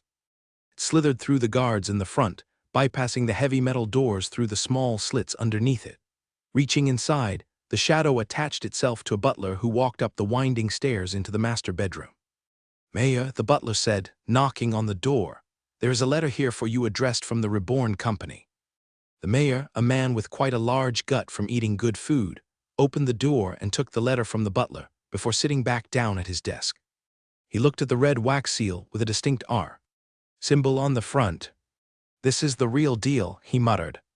But before he could open the letter, his door suddenly burst wide open as two tall, lanky men with vastly different clothes, yet extremely similar faces came walking towards the mayor. Barkus, Bullrun, I was just about to call for you, the mayor said. Barkus raised his sharp chin and put his hands on his clothes made entirely out of leaves and vines. I heard something interesting came knocking at your door. Reborn, the 450th ranked company in the world. I would like to see what they have to say. But before Barkus could walk forward and snatch the letter out of the mayor's hand, Bullrun got in the way. Hold your horses there, brother. I would like to see it first, he said, crossing his arms and showing off his armor made out of heavy stones. The mayor looked flustered as he once again became caught up in the siblings' rivalry. Either way, Mayor, don't get too caught up in what the contents of that letter will say. I don't believe that a no-name company could reach that rank so fast. There's gotta be some kind of conspiracy going on, Barkus said, slamming his fist on the table. This made Bullrun smile. That I will agree with you, brother. For the twin brothers, seeing the Reborn company blow past their company ranking seemed almost impossible. They knew how hard they worked to achieve 487 and 486 respectively. It took almost 10 years for them, and they had to climb through the ranks one by one to do so. Unlike Christian Hammerstone, Barkus and Bullrun were both the strongest fighters in their own companies. So, they knew that advancing to that rank required really strong fighting skills that not just anybody could obtain. But, didn't you hear that they defeated the Stone Cold Six? What did they call them? The Dragonborns. The mayor was a little bit more apprehensive in calling the newspaper articles as nothing more than rumors. He didn't necessarily believe its authenticity, but he just couldn't completely disregard it either. It's just a myth, Barkus said, waving his concern. I have never even heard of that demi-human species before, and frankly, I am kind of worried for them that they will draw the ire of the dragons for using the draconic name even though they aren't part of their lineage. In a rare occurrence, his brother seemed to totally agree. I have a few friends back in Angora City, and even they don't know what truly happened. After all, nobody saw what truly transpired that night, if anything even happened at all, he said confidently. The mayor looked at the letter in his hands hesitating whether he should open it or not. I'm going to open it, he said. Using a very sharp letter opener, he took out the folded sheet of paper and began reading through its contents. His eyes parsed through the inked words, with his expression showing confusion and disbelief. What is it? The brothers asked simultaneously. They're coming here, the mayor announced. They want to build a road that connects the grafted cluster to Angora City. For free, he emphasized. Barkus immediately swiped the letter from the mayor's hands and read through it himself. They even want to establish a friendly relationship with us. They're promising all sorts of benefits as well. Let me see that, Bullrun said, grabbing the paper too. The mayor nervously began biting on his nails. The prospect of having a serviceable road connecting their cluster to a big capital city like Angora would truly change the economic status of their whole area. It would open up so many opportunities. The mayor was definitely in favor of the agreement. The two brothers could see it in the chubby man's face. Of course, this wasn't favorable to the two companies at all. They needed to keep the monopoly they had in the grafted cluster. Mayor, you better reconsider your choices, warned Barkus. For a decade, we have supported this town and the rest of the settlements with my generosity. Do not hog all the credit, brother. I have done even more for this cluster than your company could ever do in a lifetime, Bullrun shot back. Really? Then why aren't you the ranked 486th company right now? Oh right, that's me. The two twin brothers began bickering loudly again, entering into a shouting match that annoyed the mayor to no end. He really wanted to accept Reborn's offer. All those stories about having those horseless metal carriages and cheap vegetables tempted him to completely disregard the two brothers' opinions. However, he wasn't that courageous in disobeying them. After all, he had spent all the years of his term as mayor essentially becoming their lapdog. Just then, as the two brothers were busy arguing with each other, the mayor suddenly saw the whole room turn dark. He looked around hurriedly to see himself being engulfed in the shadows, unable to move and shout to warn the brothers. Eventually, all he could see was darkness all around him. What's happening? He shouted. Just then, his whole world shook as a giant ball of violet slime, as big as a castle, jumped towards him. The colossal slime looked down at the mayor with a bit of a smile on its face.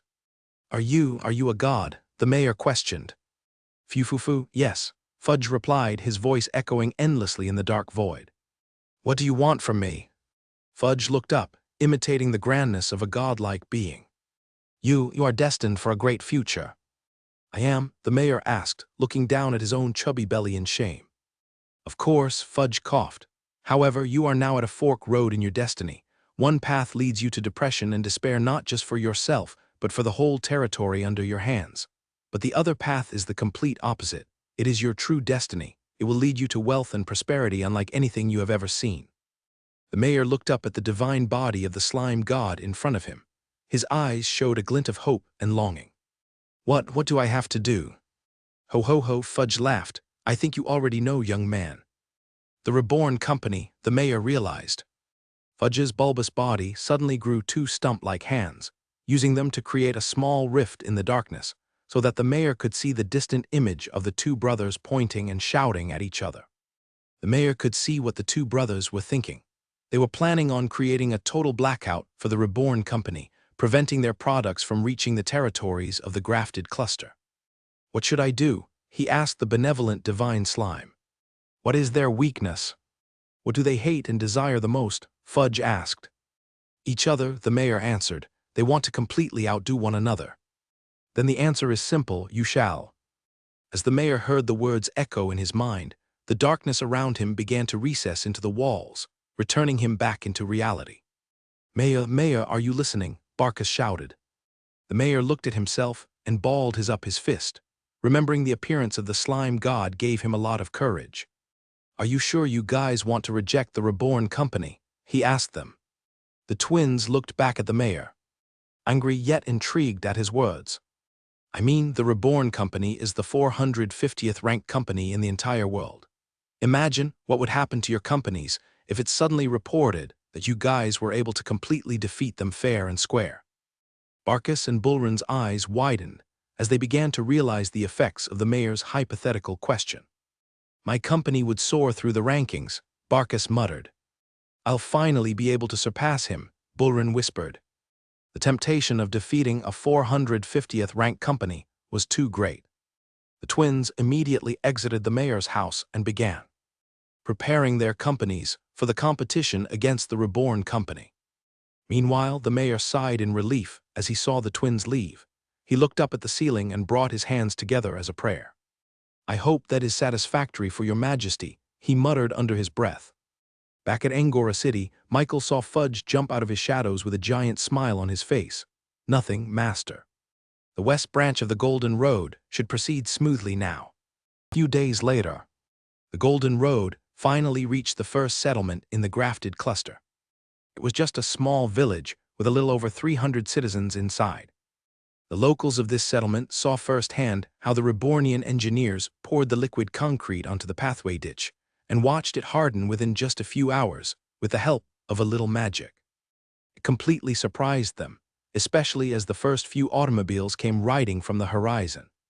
These trucks carried over all the necessary equipment and products needed to create a base for the Reborn company here in this settlement.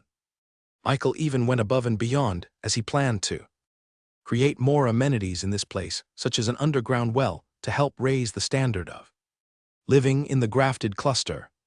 After the automobiles arrived, he transported himself over there through his shadows and met with the local leader of the settlement to relay his intentions. Are you the owner of the Reborn company? The hunched old man asked Michael. This kind of surprised him a little bit, seeing as he hadn't even introduced himself yet, but the old man seemed to have known that he was its leader. Yeah. How did you know? The old man smiled and pointed at all the Rebornians laying down their materials from the automobile trucks. They've been looking at you with respectful eyes all this time, he said. That kind of respect can only be reserved for benevolent leaders such as yourself. He was flattered. You've heard about us. The old man nodded. There has been a lot of talk about the new sponsor of Angora City, and despite my ears failing me, I can still hear well enough to have heard about you. Michael looked around and saw the underdeveloped state of the settlement. Most buildings were made out of wood and thatch.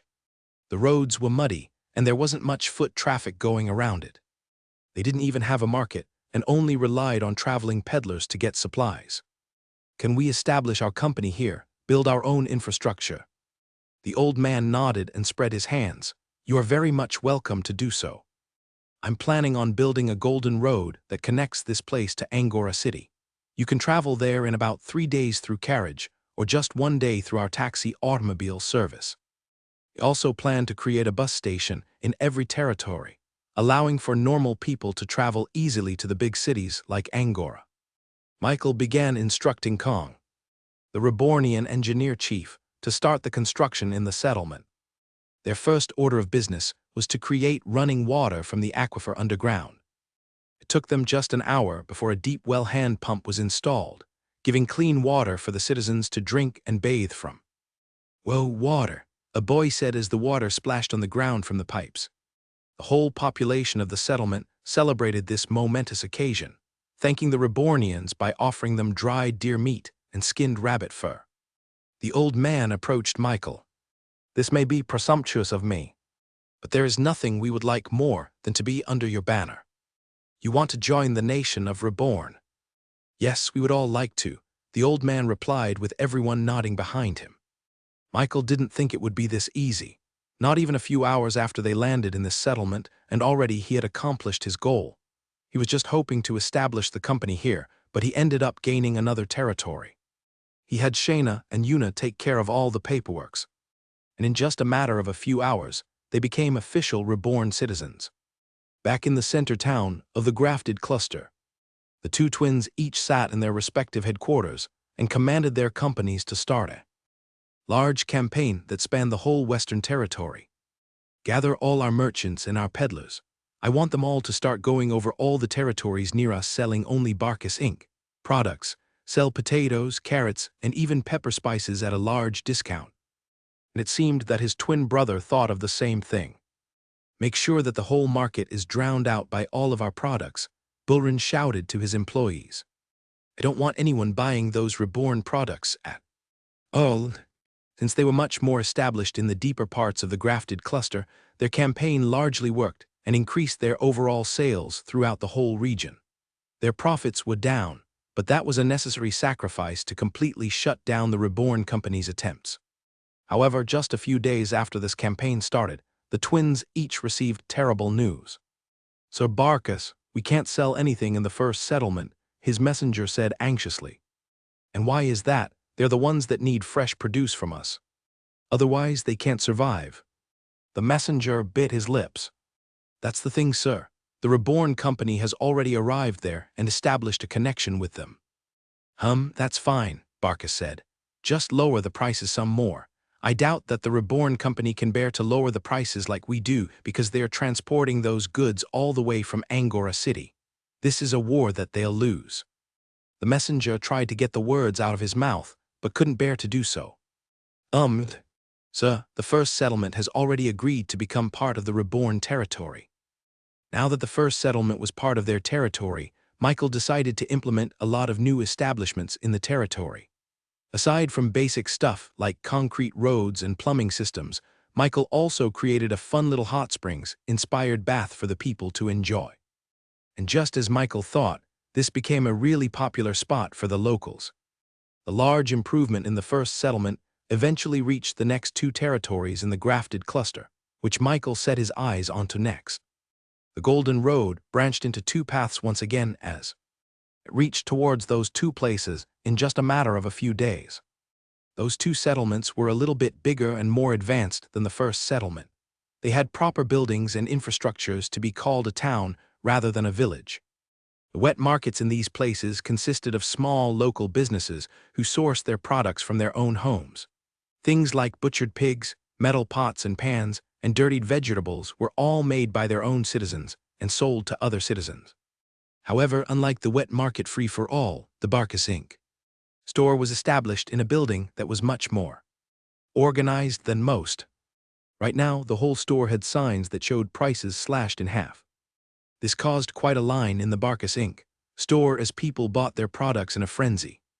However, this all changed when the citizens noticed the flat road being constructed in the distance. It was the famous Rebornians. A few days later, the Golden Road connected to their town and allowed for the automobile trucks to unload all their products onto the general market. The sudden appearance of unique products only found in the King's region, like the famous grassweed herb or the phrenic stone, completely changed the market landscape of this town. The Reborn company became all the rage within its citizens, buying their products and venturing out to the Golden Road to reach the first settlement in just a few hours. The mayor of this town immediately accepted Michael's offer to establish their own infrastructure in the territory, much to the dismay of the twin brothers. Barkus and Bulrin only found out a couple of days later that their business in these territories almost came to a complete stop. What? How are they creating these roads so damn fast? Bulrin screamed out. And how are they transferring these King's region products so cheaply? The transport and shipping costs of these items should far exceed what they're selling it at. I just don't understand it. Bulrin became so bothered at the current situation that he ended up entasking a few of his employees to become troublemakers for the Reborn company. Scare them just enough so that they'll be hesitant to step a foot further into the grafted cluster, he said to his employees. Threaten their merchants and show them your knives. You don't have to hurt them. Just make sure they get scared. This would have been a great plan, if not for the Reborn Company's tremendous defensive capabilities. First of all, Bullrun never knew that there were shadow orcs planted all over his mansion and even under his very feet. They listened and watched for his every move, so Michael and the Rebornians were quickly given notice of what was about to happen. And second of all, those merchants weren't just ordinary people. They were Rebornians with an almost impenetrable defense as well. So when the troublemakers sneaked into the Reborn camping site near the town, they didn't know what they were getting into.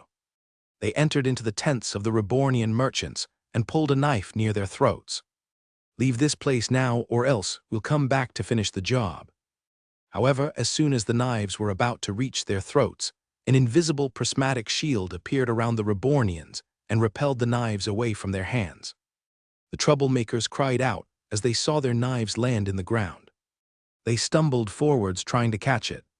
But when they did, they suddenly realized that they were kneeling in front of a giant pair of feet that emanated a black fire. The troublemakers looked up and saw these humongous orcs looking down at them with red glinting eyes. And as soon as they made eye contact with the orcs, these troublemakers fell into illusions that showed them their deepest and worst nightmares. "Og," they screamed, holding their heads in terror. "Get me out of here." These troublemakers ran away, never to be seen again. Bullrun tried to get a hold of them a couple of days later, but quickly found out that they disappeared without a single trace. Meanwhile, on the other side of town, Bullrun's twin brother was experiencing a very similar meltdown upon realizing the power of the Reborn Company. "I guess the rumors are true about those metal carriages," Barkus muttered, biting his nails nervously, "and I thought this concrete thing was just a parlor trick, but I was wrong. It's the only reason as to how they're building the road so damn fast." Barkus, unlike his twin brother, chose not to get heavy-handed in his attempt to oppose the Reborn Company. Instead, he chose a different route. He now wished to study the Reborn Company's methods of success to try to implement it into his own company. He could no longer treat this unknown company as a fraud that only bought their way up the rankings. After all, the results were as clear as day. In a matter of a week or so, the Reborn Company was able to turn a quarter of the grafted cluster under their influence. The people of this territory hate venturing out of their homes. However, the Reborn Company was able to push them out of their comfort zones and influence them to travel through the Golden Road and out into the other territories. He wanted to know how they did that. HMPH. They must be using some kind of magic spell or illusion, Barkus said to himself. Some kind of love potion, perhaps. After a few days' worth of travel, Barkus arrived in the first settlement where the Reborn Company established their territory. Barkus thought he was prepared for it, but the complete change in the settlement brought him into a complete standstill. The houses made out of wood and thatch were still there, but by its side were these large and towering stone buildings under construction. He was not the first tourist that came into this place. After all, the other Golden Road branches all lead to this place before going over to Angora City. So there were already Rebornians ready to accommodate all his questions and needs. "Hello, sir, welcome to the first settlement, a new colony of the nation of Reborn," said a perky young catwoman. "Hi," Barkus whispered. "Is there a place here that everyone loves to visit?" "Yes," replied the catwoman. "Our newly constructed bathhouse is a must-try for all tourists." In Barkus' mind, that place must be where the Reborn Company brainwashed their customers. There must have been something in the water to completely turn normal citizens into fanatics of Reborn. "I'm going to detect magic on the water," Barkus whispered to himself as the catwoman escorted him to the bathhouse. Barkus entered the steamy room and saw these large stones arranged to make it look like a natural hot spring in the woods. He concentrated on the water, making him look like an awkward man staring at other naked men wearing only a towel. He chose a shallow part of the bath and used the 4-star spell called to see if it had been tampered with just as he guessed. Surprisingly, the spell told him that it was just pure, clean water. Confused, Barkus decided to copy what the other men in the bathhouse were doing and completely soaked himself in the steaming pool. As soon as he did, his body felt a relaxing heat that seemed to massage all his tense muscles. All his plans of investigating the hot springs went out the window the moment he submerged his body onto the therapeutic bathhouse. Barkus didn't know it, but he unknowingly spent a full hour in the bathhouse. By the time he dried himself outside, he saw the sun had already set in the horizon. What the hell do they put in that water? He asked himself. Did you enjoy yourself? Asked the catamount from earlier. Ooh, not that much, Barkas flusteredly replied with his cheeks still red from the bath. Would you like to join our communal game sessions? Barkas was visibly confused. We Rebornians have introduced fun board games for everyone to enjoy. Chutes and ladders, Scrabble and Uno are widely popular for beginners, but we also have some card games that are popular for experienced gamers. Barkas was led into the newly constructed building into an open space, where both Rebornian and local tourists alike gathered in small groups playing different kinds of board games. Although he was invited to play, these things looked childish to him, so he refused to play. But then he noticed one group playing cards while drinking some kind of frothy yellow water. What's that? Barkas asked. Come join us, my friend. This is beer and poker. Ever since the start of the Golden Road project, Michael noticed that a lot of the Rebornian engineers and the construction workers ended up feeling sad and burnt out at the end of the day.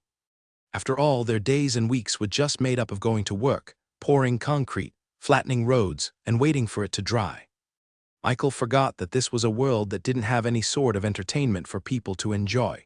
They didn't have television shows, anime, or even cell phones. To remedy this boredom that they had, he began a social project in which he spread all kinds of board games to see which ones they liked the most. Snakes and Ladders, in particular, were quite famous with the Rebornian construction workers. They played that game while on lunch breaks and during their day offs. However, Lamias weren't quite fond of that for obvious reasons. Turns out, they didn't like snakes all that much, probably because of how much they were compared with each other. But they did like the game Hungry Hungry Hippos because it reminded them of their natural habitat near the rivers. The Dragonborns liked Uno, which added up because they were siblings, so the rivalry certainly added up a lot of the fun. As for the engineers, plain old Reborn chess was their choice for entertainment. The spread of board games was received very well within the Rebornian community. Surprisingly, an unintended side effect of this was that even the other territories they conquered adapted board games into their culture as well. For example, the first settlement saw the construction workers playing a lot of Snakes and Ladders. One thing led to another, and soon they were all playing board games during their free time. However, he knew that board games were fun and all, but sometimes this wasn't enough to satisfy people's need for competition. So he ended up inventing poker for them as well. Creating the cards was easy enough, but he thought that spreading the rules of poker could be a little bit complicated for people. But as it turned out, that was not the problem he should have thought of. Instead, people picked up on poker really fast, and they became really enthusiastic in playing it all the time. Right now he was playing poker in the first settlement with Zion, Fudge, Jakku, Grieve, and a red Mankey. Just as they were about to play their first hand of the night, Michael's shadow ascended from the floor and turned into a shadow orc. This orc whispered to Michael and pointed at the man entering the building. Sir, that's Barkas, the leader of Barkas Inc., the shadow orc told him before disappearing into the shadows. Michael was quite surprised to see Barkas here in the flesh. From what Fudge told him, it seemed that the two twins weren't quite receptive to their entrance into the grafted cluster.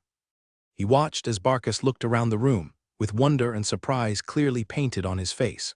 And with the reddish glow on his cheeks, Michael was sure that the man had just finished a rejuvenating session at the bathhouses. Barkas continued to tour around the tables, peering at the different board games that the Reborn company offered. Everyone had fun and tried to get Barkas to play with them, but he refused.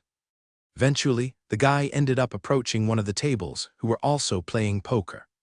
It was Butch and his friends, who were all adopted from the Hammerstone Company a few weeks back.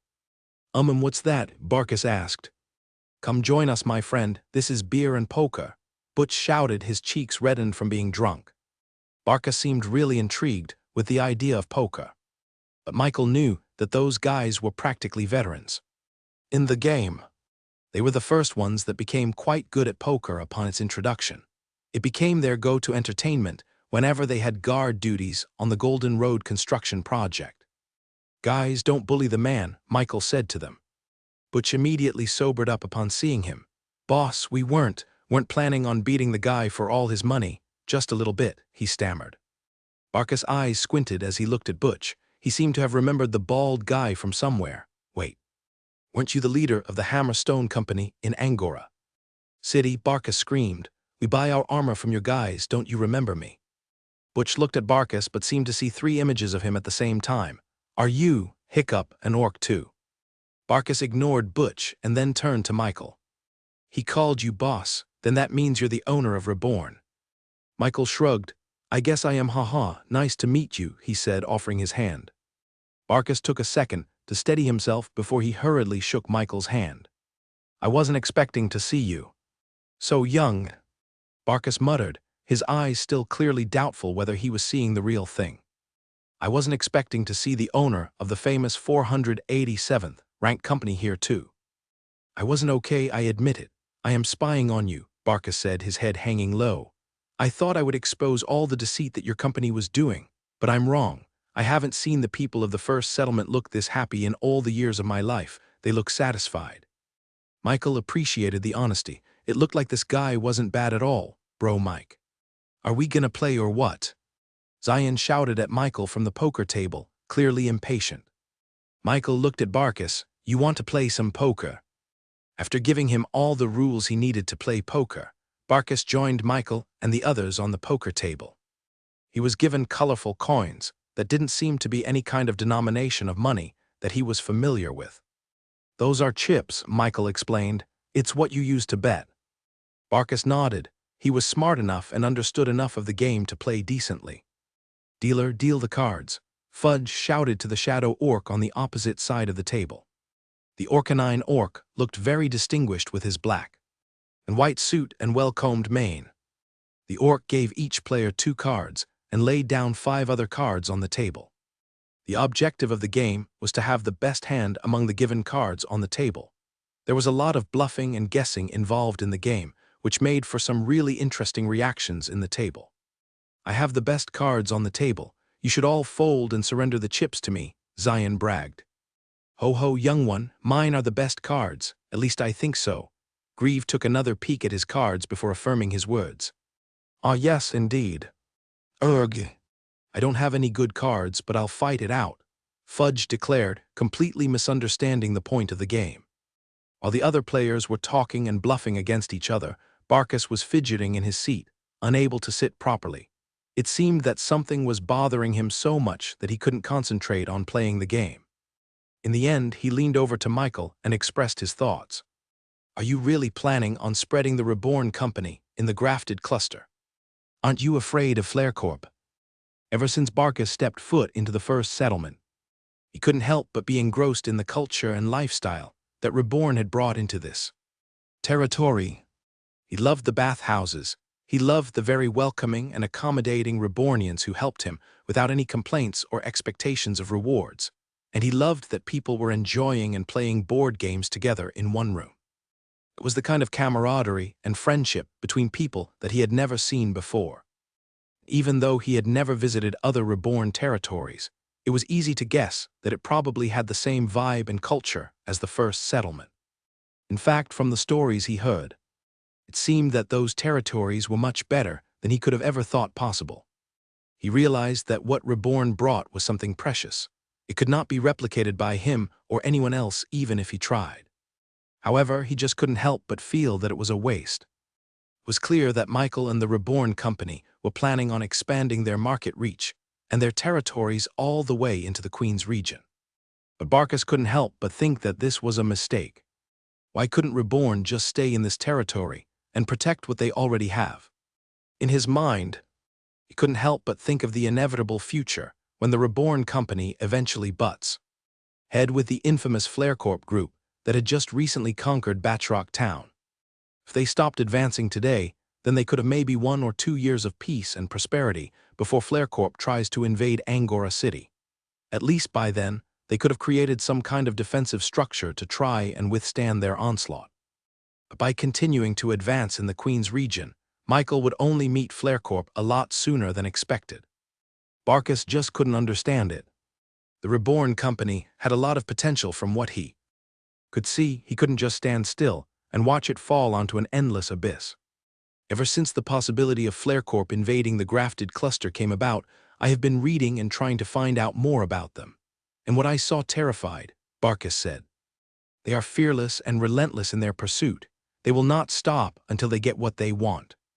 If they conquer a territory, they will impose an iron rule. If the government opposes them, then that government will be gone.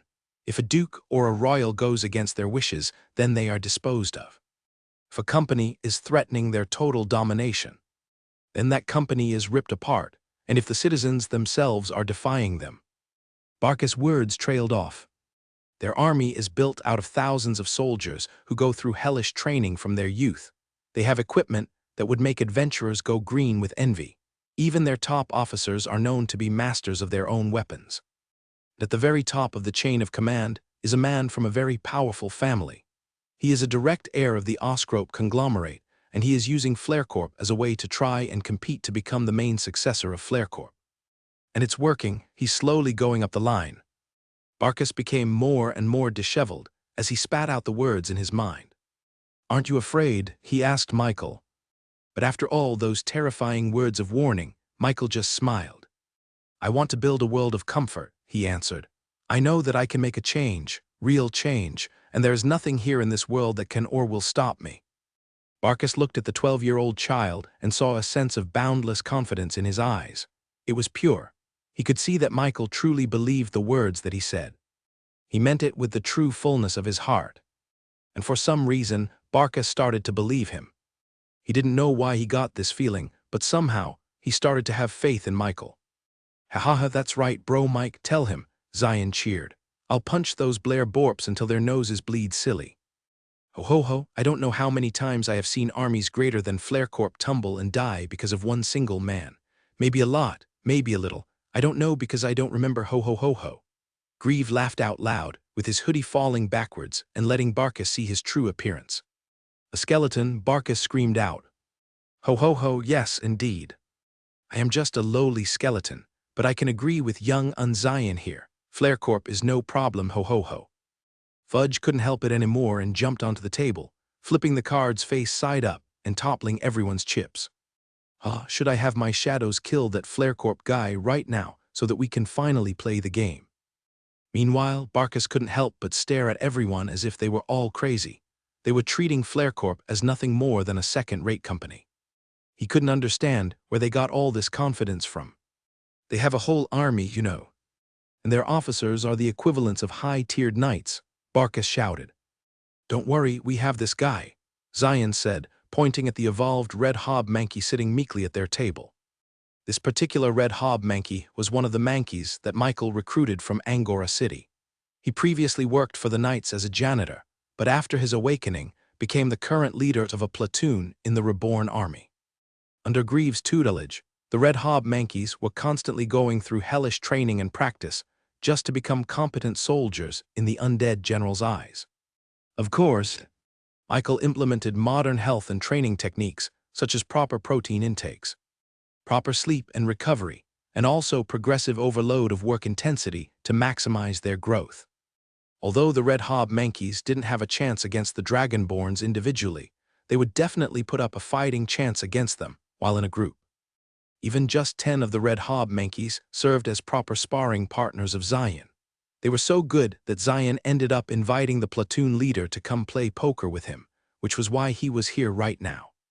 "We're still improving, but we will do our best," the red Mankey answered. Michael turned to Barkis. "As you can see, we're ready for a fight." Barkis was still reeling from the shock at their indifference, but chose not to question it any further. "Now let's play poker," Fudge shouted. And soon the group restarted the game with a fresh new set of playing cards. Right now there was a standoff against Michael, Zion, and the red hob Mankey. All three of them were betting all of their chips for this final turn of the cards.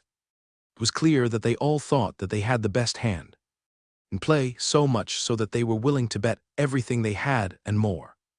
"Bro Mike, I'll bet 10 hours of washing dishes," Zion shouted to his opponents. I'll do the same," whispered the red Mankey. Michael smiled at his two opponents. "Fine, I'll bet a single customized skill for this hand." All the Rebornians, whether they were playing snakes and ladders, Scrabble, or chess, turned towards Michael once he said those words. He was offering a free skill. Meanwhile, Barkis looked around, confused as to why everyone acted so seriously all of a sudden. Barkis looked at all the Rebornians around him.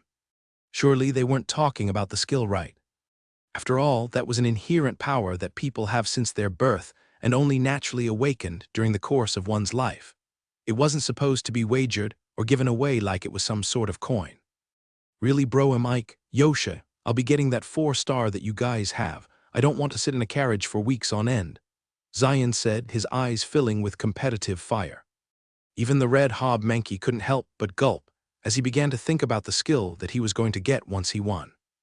Ooh, this is a really high-stakes game. One of the spectators said. I want a skill of my own too, but I need to work a few more months before I can get an allocated spot in the boss time. Now that the nation of Reborn grew to the size of about 30,000 citizens and more, Michael couldn't simply just give out any kind of customized skill for the Rebornians anytime they wanted. Back when there were only thousands of them, he gave away skills like it was bronze coins. But now, he was a little bit more conservative in his gift bestowal. If he didn't, then he would have to spend a lot of hours every day giving skills to Rebornians. So he implemented a merit-based system for skills. Once they worked hard enough to progress the nation of Reborn, then they were entitled with a one-on-one session with him, where they could wish for any customized skill they wanted. This became quite a good motivator for the workers, so Michael began to implement it with the other amenities in the nation. For example, people could get mithril artifacts, a year's supply of beer, or even a house and lot in the parched lands all through merit as well. Of course, the most coveted prize that anyone wanted was the customized skill. It was a total game changer for people who wanted to improve their skills in their field, which helped them gain more merit, and so on and so forth. So when he offered a skill as a bet, all the Rebornians were intrigued. Dealer, show the cards, Zion enthusiastically shouted, banging his fists on the table. The shadow orc then turned the 5 cards on the table into a face-up position, showing their value. Haha, Zion jumped, showing his 2 cards to Michael. Bro, Mike, I got a 2-pair combo. He showed his cards, and the dealer confirmed that his 2 cards were definitely the same as 2 of the 5 cards in the table, making 2 pairs.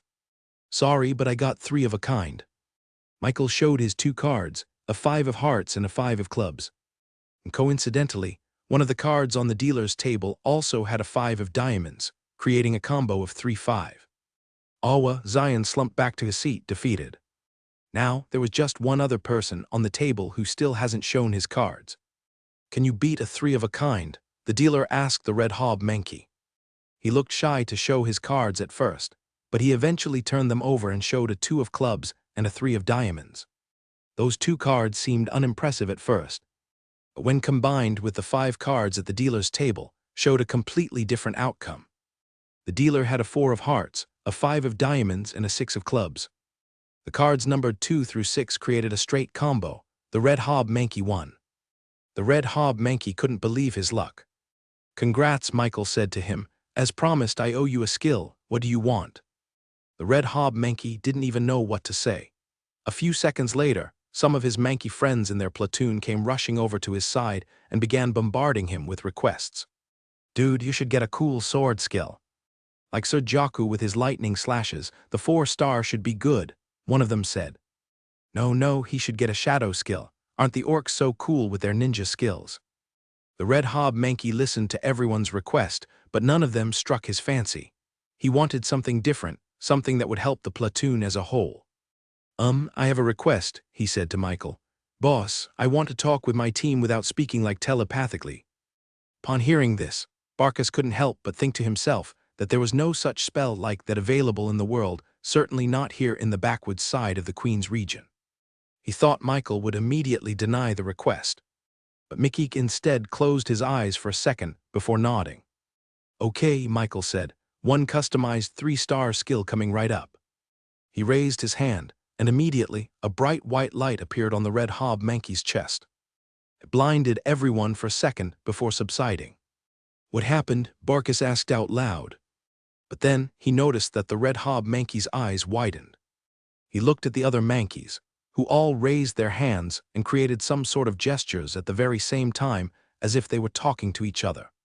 "No way," he muttered. Are they telepathically communicating through a skill?" Michael nodded. "Yeah, I gave him a skill that allows him to become like a radio signal. Oh, I guess you don't understand that, huh? It creates an invisible connection with his platoon members that allows them to speak with their minds." But, a skill, impossible, but how?" Barkus couldn't bring the words out of his mouth. Shock wouldn't be the right word to describe his feeling at the moment. Distressed was more like it. He couldn't help but look at Michael and the Rebornians differently now. After the bet was over, everyone turned back to their own games and played like normal as if nothing even happened. He couldn't understand why he was the only one who seemed to be stupefied at the sight of Michael creating a skill out of nowhere and giving it to someone in just a blink of an eye. Was this normal for them, a 4-star skill given just like that? Before Barkus could even formulate a question, he saw a dark shadow ascend from the ground behind Michael. Slowly, it morphed into the form of an orc, similar to the one dealing the cards on their table. The orc bowed to Michael. "Boss, the bandits are finally on the move. They have positioned themselves on top of the valleys, near the Golden Road, halfway from Angora City to the first settlement." Barkus heard their conversation and couldn't help but speak out his thoughts. "Wait, are those bandits wearing black handkerchiefs around their necks?" The orc looked at Michael first, asking him for permission to talk. Once he was given a nod, he faced Barkus and nodded.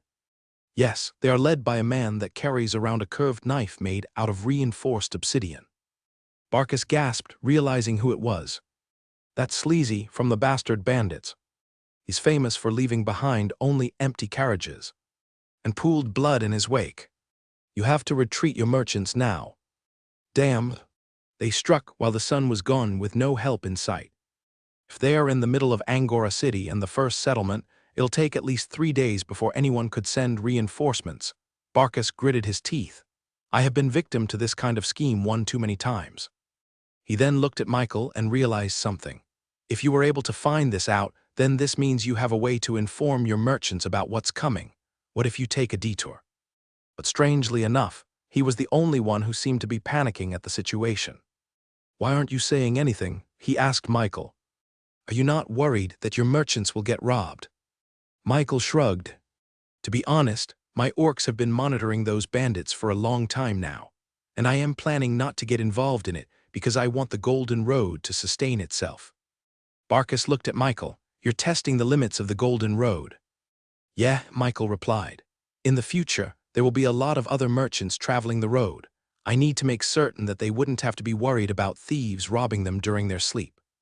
This was inconceivable to someone like Barkus. Michael seemed extremely confident with the abilities of his men with no doubt whatsoever. "What are you planning?" Michael then turned to the red Mankey sitting at the poker table, with the other red Mankeys still congratulating him for getting a new skill.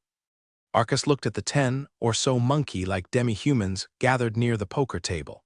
Although they seemed a little bit different from their normal species, there was no doubt that they were the red Mankeys infamous in the Queen's region. As far as Barkus could recall, red Mankeys had no talent for magic at all. They were the lowest-ranked demi-human in the entire world. And somehow Michael entrusted the security of his fortune to them. It was unbelievable. "Ho ho ho, I hope that you keep my musings in mind while dealing with those no-gooders," Grieve said to his students. "Remember my first rule. What was it again? Ho ho, even I don't remember." "Tusk tusk tusk. I'll be sorely disappointed if you guys mess this up," Zion warned the red Mankeys. "Erg, if only my sis has me on dishwashing duty tonight, I totally would have joined you guys." "My juniors," Fudge declared, jumping on each red Mankey's head one by one. "You have been blessed by the good ninja. Go forth and deal with those baddies." After getting some slightly effective pep talk from them, the leader of the red Mankeys, codenamed Radio Man, faced Michael with a determined face. "We are ready, boss. Please deploy us." "Sure," Michael nodded. "Hey Barkus, you want to go see it?" Barkus looked at Michael. "See what?" Before he could even ask again, he saw Michael's shadow lengthen and reach towards his own feet. And before he knew it, he saw an entire world of shadow ascend from the ground and encase him in endless darkness with no depth whatsoever. A nauseating feeling overcame Barca's senses. With his stomach churning upside down, he had to kneel on the ground and restrain his vomit before the shadow walls descended back into the floor, showing a completely different environment. One second they were at the first settlement recreational building, and the second after that, they were at an open space with nothing but the starry skies above them and an endless flat plain with large boulders and plateaus littered everywhere.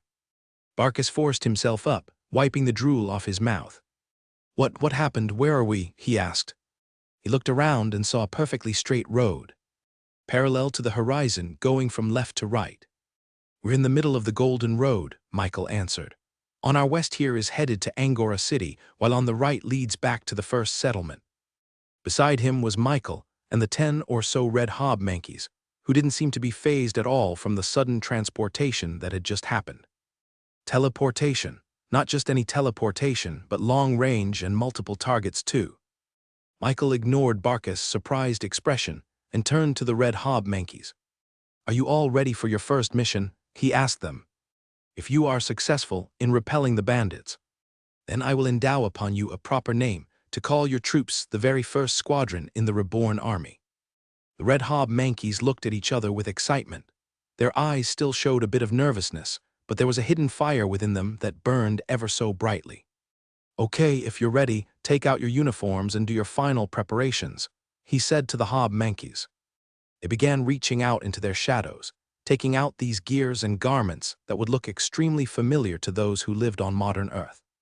The red mankeys adorned themselves in these beige and brown shirts and leggings, completely covering themselves with something that blended within the environment of the plains. They wore camouflage army combat uniforms. Michael had these especially designed for the first group of the Reborn army. And of course, Michael wouldn't forget the most important part of their attire, the weapons. These red mankeys were all talented in the blade. So, Michael had military knives made out of mithril artifacts attached to their belts for easy access. And as the red hobmankeys were finishing their preparations, Barcus suddenly looked out into the distance. There was a fast-rolling automobile coming directly. From the west, the large R symbol painted on its side made it clear that this was Reborn property. It was only then that Barcus connected the dots. This is where the ambush is taking place," he whispered urgently. "Yup, and those are our ambushers," Michael said, pointing to the other side of the road where a stone boulder was barricaded right in the middle of the path. Just behind the obstruction were these men numbered in the 20s who covered their faces with black handkerchiefs. Yet, their bloodlust and their greed was still spilling out of their masks. One of those men looked different from the others. His posture was intimidating. He wielded a weapon blacker than the night itself with no regard for his own safety, licking its blade just for the fun of it. "That's sleazy," Barcus realized. "They're gonna stop the automobile." And just like he guessed, as soon as the driver in the truck saw the boulders in the road, he immediately stepped on the brakes. A high-pitched noise screeched out of the vehicle as it skidded to a stop. The black handkerchiefed bandits strolled out of their hiding spots with swagger in their steps. They had confidence. "Look what we have here, boys."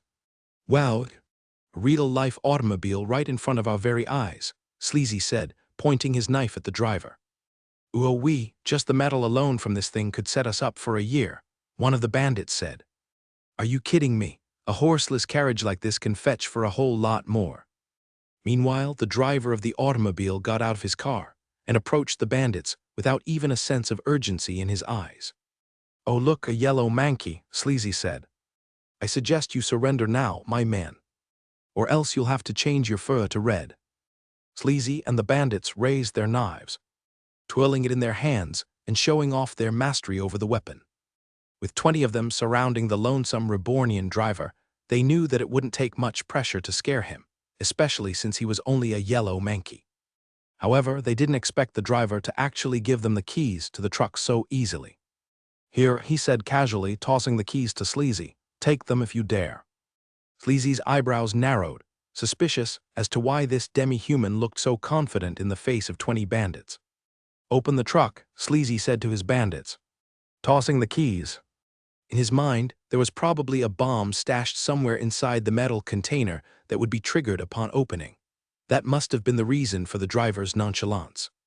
Once the bandits got a hold of the keys, they quickly rushed over to the truck.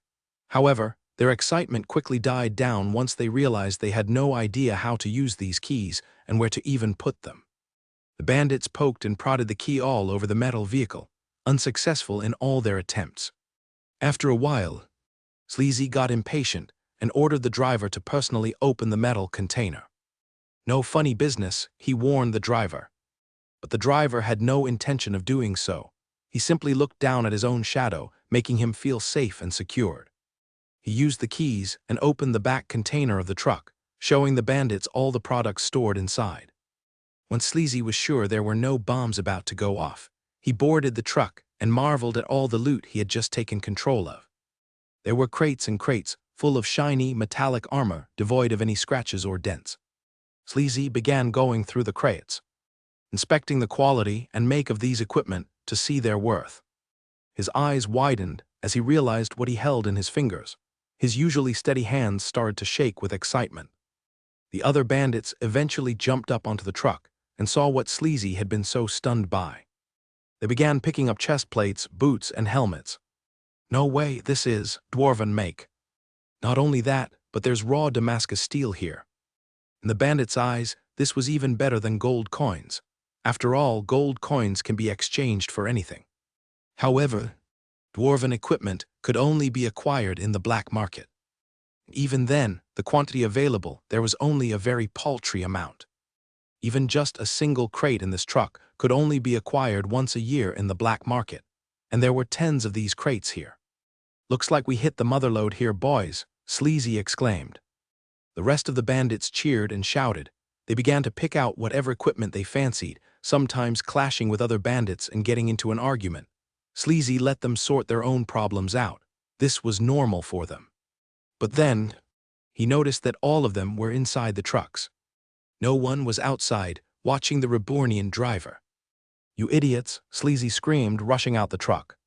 But when he looked around, the yellow hob Mankey was nowhere to be found. In the endless flat plains, the driver seemed to have disappeared from thin air without any trace of his presence. "Where did he go?" he screamed, his voice echoing back endlessly. There was something suspicious going on. The other bandits were either too stupid or too greedy to even think of this as a problem. As long as they obtained all these treasures, then they didn't care about a single yellow Mankey. "Tusk, fine, load up all these crates into our carriages," he said to the bandits.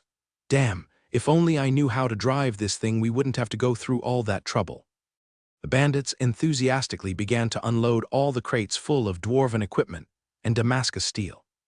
But as soon as the first crate landed on the ground, Sleazy suddenly felt the skin on his arms turn up. He sensed the presence of dangerous people. "You have made a grave mistake. This is property of the Reborn Company." The bandits were startled, immediately dropping the heavy crates back onto the ground. They reached for their knives and brandished it in the air, looking around for the source of that voice. They realized that there were about 10 individuals surrounding them and the truck. They didn't know where they came from. They seemed to have appeared from out of nowhere, unnerving the bandits. Sleazy squinted his eyes as he recognized the unique faces of these individuals. "Red Mankeys," he said, chuckling. His demeanor quickly changed from wary to lax in a matter of a few seconds upon figuring out their species. They wore strange uniforms, but he would recognize that striking red fur anywhere. "Surrender now and your sentences will be lessened," the Red Mankey said to Sleazy. "Ha ha ha, funny joke. I never knew you guys were comedians." "I am serious," said the Red Mankey. "First violation, stopping an authorized Reborn vehicle without permission, that's 1 to 2 years in prison. Second violation, attempting to steal Reborn products, that's 5 years minimum. And third violation, which is the most grievous of all crimes, threatening the life of a Rebornian, that's 15 years in prison." The bandits looked at the Red Mankeys before, one by one. They began to laugh and jeer at the ridiculous situation they found themselves in. "Ha ha ha, are you sure you're not comedians?" Sleazy asked, clutching his belly from laughter. "What are you gonna do? There's 20 of us and 1, 2, 3, 10 of you only." "And that's enough," the Red Mankey muttered. Sleazy shook his head and gestured for his bandits to attack. One bandit licked his knife before rushing towards the nearest Red Mankey. He thrusted his knife, aiming for the throat. Just then, the Red Mankey soldier parried the knife with his own knife, creating sparks in their blades upon collision. The bandit's eyes widened, not expecting the Mankey to push him back. Just then, the red Mankey pushed his weapon upwards, making the bandit lost his grip on his knife. Before he could even react, the red Mankey took his hand and twisted it behind his back, making him scream out in pain. In a blink of an eye, the bandit felt himself fall to the ground with both of his hands crossed behind his back. He only heard the sound of clinking metal before he found himself cuffed by the red Mankey. "One bandit down," he reported. 2 other bandits flanked the red Mankey from behind, hoping to free their comrade from his grasp. However, the soldier seemed to have eyes on the back of his head as he ducked and avoided their lunges. With a swift kick through their legs, the 2 bandits lost balance and toppled on top of each other. Before they could get up, they felt their arms twisted into a knot before getting cuffed by the same red Mankey. The soldier stepped on top of the stacked bandits and looked at Sleazy. In one fluid motion, the 3 bandits were taken down and neutralized. The bandits stopped laughing. They didn't even see what happened. But for Michael, who was watching everything unfold from a vantage point on top of the plateau, this was just basic martial arts. Specifically, this was Krav Maga, a fighting style that he implemented onto the red Mankey soldiers that increased their knife and grappling skills tremendously. Sleazy eyed the red Mankeys with a little bit more caution once he saw 3 of his men get put down in a matter of a few seconds. "Tusk, don't get scared of them," he shouted at the bandits. "We have the number advantage, just do as we've always done." The bandits screamed at the top of their lungs and began to rush towards the red Mankey soldiers. Their knives began to glow with the power of mana as they unleashed their physical art spells. Their powers reached the heights of 3-star fighters. Their attacks were made up of basic scrolls they stole from merchants, yet their execution of this spell was nothing less than deadly. One bandit slashed his knife to the red Mankey's neck, with his blade creating sharp crescent waters that launched towards its target. Another bandit beside him completely disregarded the water crescent and rushed alongside it. This was a tactic that overwhelmed their opponents. Somehow, 2 other Mankeys came in at the right time for support. One deflected the water crescent, and one clashed with the rushing bandit. The original red Mankey used this opportunity and rushed forward, with dust exploding behind him, and attacked the bandit who released the water crescent. He used the 2-star Krav Maga skill, twisting his torso and creating tremendous acceleration for his elbow. The bandit ducked and used his knife to strike back at the red Mankey's elbow, using to induce a powerful repelling force against the elbow strike. However, an invisible prismatic shield manifested around the red Mankey, destroying the water particles from the bandit's knife. Without the repelling force, the bandit was forced to use his arms to defend against the red Mankey's elbow. The bandit felt his whole world shake upon impact, with his arms completely shattered from the elbow. Unfortunately for him, the red Mankey grabbed his head and pushed it down for a perfect delivery of a 2-star. The bandit lost consciousness and fell to the ground. Once his job was done, the red Mankey immediately rushed towards another bandit to help out his fellow soldier. The bandits may have the numerical advantage, but the red Mankeys were somehow able to fluidly exchange and cooperate with each other without much friction. If one red Mankey was just a moment away from being lacerated by 2 bandits coming with a knife, 3 more red Mankeys would come at the perfect time and give support, repelling the 2 bandits before returning to their original fight. It was as if they were communicating with each other without talking. This was a very frustrating fight for the bandits, as they felt like they were fighting against 3 times the actual amount of red Mankeys present. And it wasn't just their cooperation that made this a hard fight for the bandits. It was also their hard-hitting skills that seemed to come with endless combos. If their kick failed to land, they would pivot and punch instead.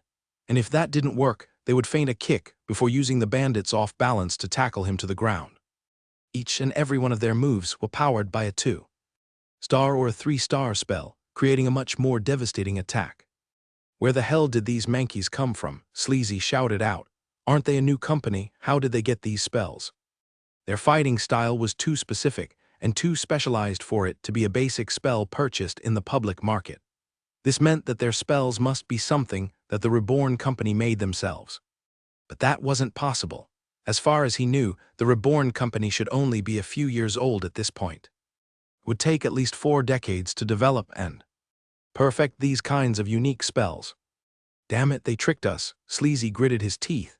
They must specialize in magic formulation as well. I thought they just developed armor and weapons. Sleazy watched as one by one, bandits fell to the ground unconscious. By now, their numbers were completely even, which meant that it wasn't long before they were subdued. In a moment of self-preservation, Sleazy slowly backed away from the fight. He quickly turned around and raced to the truck's front seat.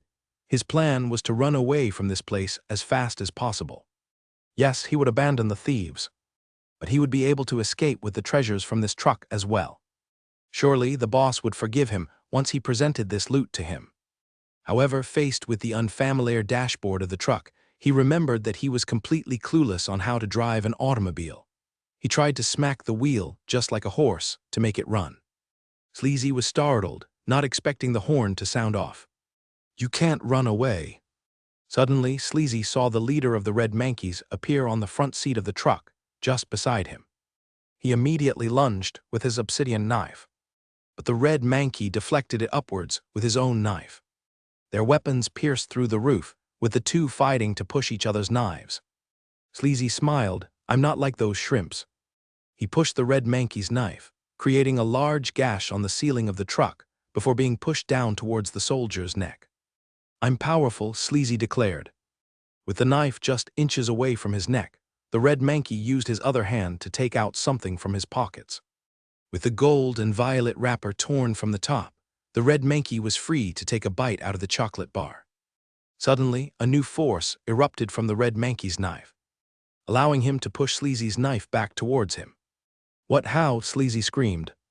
With the Red Mankey's newfound strength, he began to fight back against Sleazy's attacks. Sleazy gritted his teeth and pulled his knife back before lunging it back towards the Red Mankey's shoulder. The Red Mankey tried to parry the knife, but found that his knife merely passed through the obsidian weapon. The real knife was lunging towards the Red Mankey's neck. But just at the very last second, the Red Mankey moved back, letting the obsidian knife pierce through the leather seat of the truck. "Tusk," Sleazy muttered, pulling back his knife out of the chair.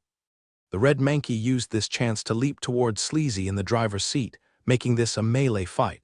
He tried to grapple the bandit, grabbing the seatbelt to try and strangle him.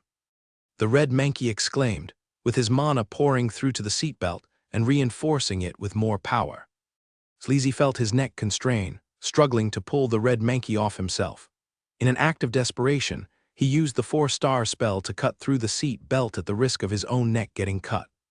Blood poured out of his neck from a flesh wound, but Sleazy didn't mind. He immediately tried to skewer the Red Mankey's stomach, with the demi-human having no chance to escape. The Red Mankey saw the threat and immediately stepped foot on the gas pedal, with the truck accelerating from 0 km/h to 40 km/h in a matter of a few seconds. The sudden acceleration pushed Sleazy's seat backwards, allowing the Red Mankey to barely avoid the knife. With the demi-human on top of him, Sleazy was about to be defeated by a swift directed on his head. He kicked and squirmed, turning the wheel quickly to the left and causing the entire truck to skid sideways. One of the wheels ran over a stray rock on the road, causing the entire truck to tilt sideways, with the momentum finally toppling the truck on its side. With the car crashed, Sleazy used this chance to try and escape.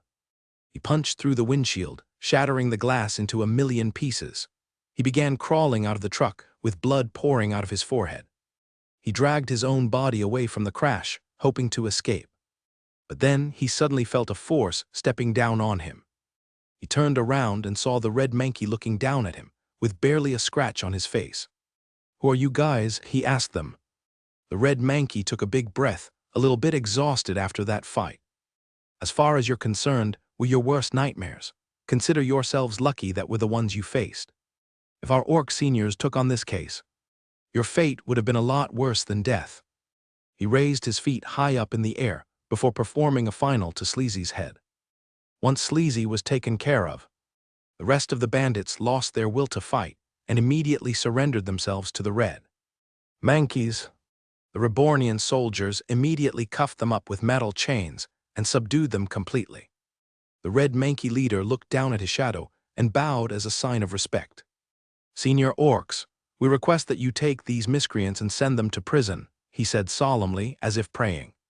It didn't take long before the Red Mankeys' shadows converged and coalesced into one big hole in the ground, right where the bandits was subdued.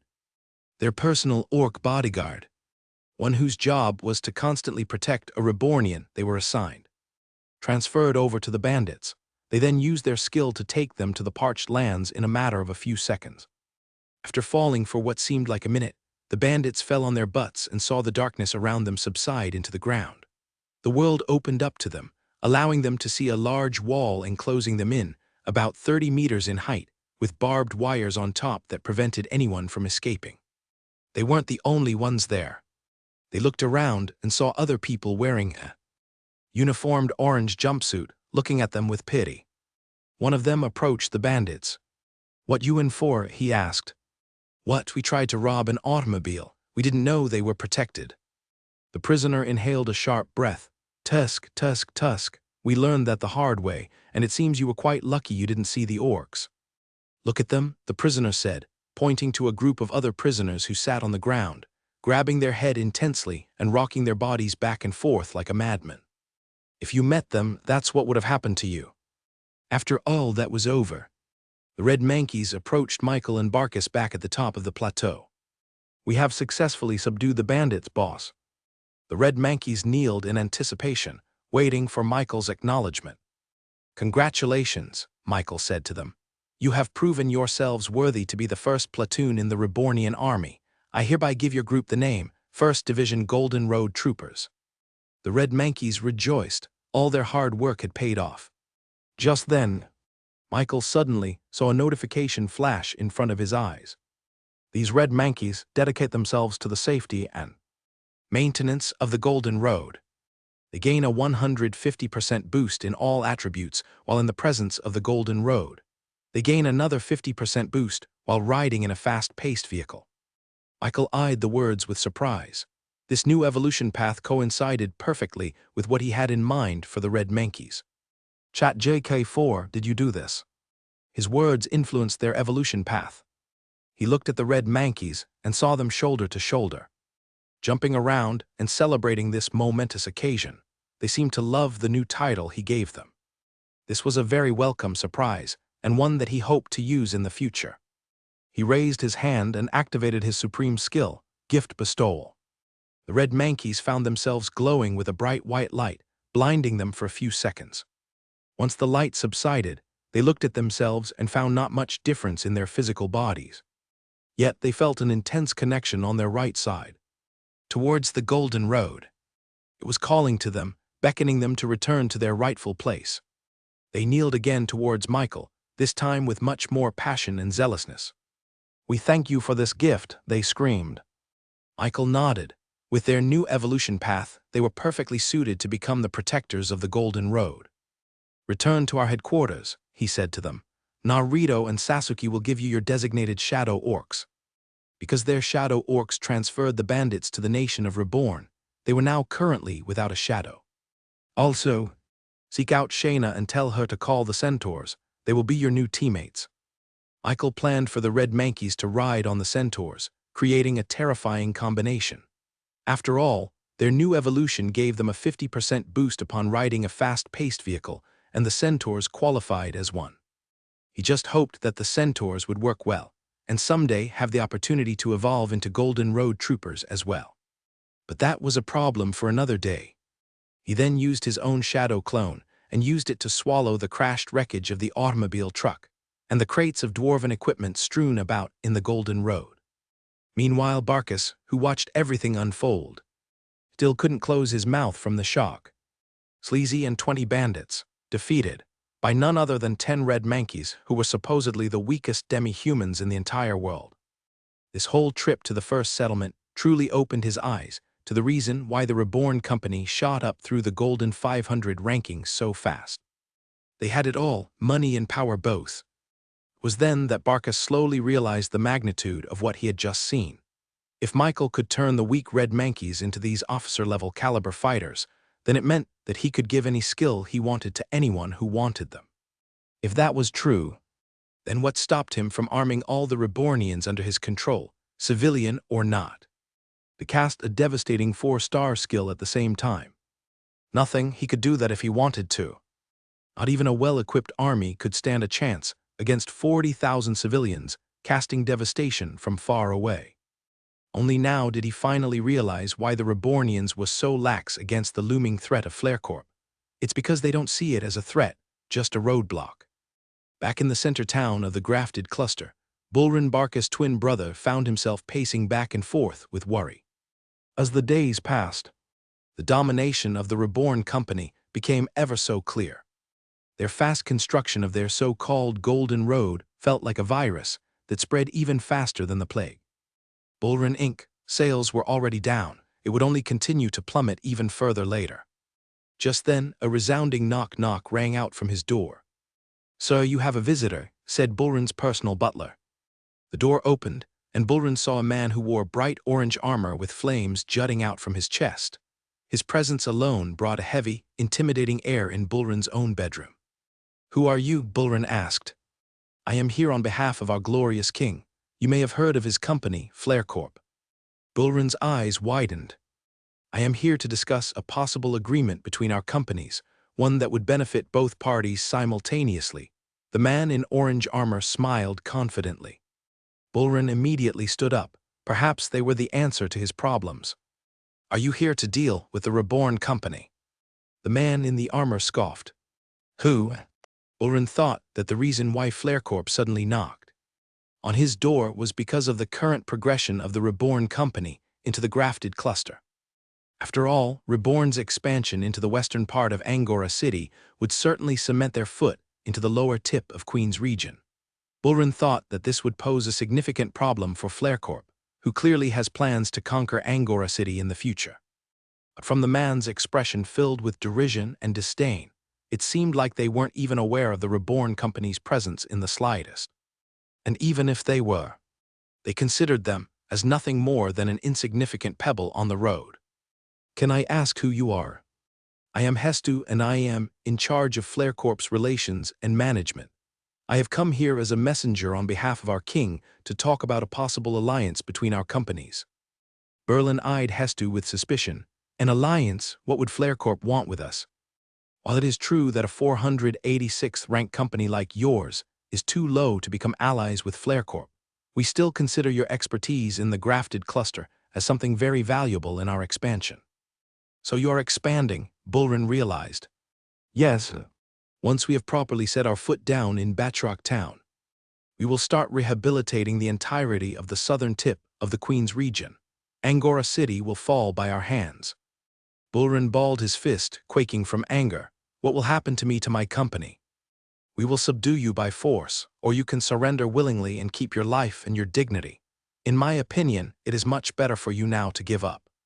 "Screw you," Bullrun screamed, grabbing the oil lamps, books, and ink pots from his desk and throwing it to Hestu. Hestu's entire body went up in flames, creating a boundary of fire that disintegrated the ordinary objects thrown at him. "Guards," Berlin shouted, "take him to our dungeon." The door burst wide open, but it was not the Bullrun Inc. bodyguards that showed up. Instead, there were 4 more orange-armored men that entered carrying Bullrun's employees by their necks. These were his personal bodyguards, each with a 4-star realm cultivation. Yet they were subdued by Hestu's men and being carried around like lifeless dolls. "Bardards," Bullrun shouted.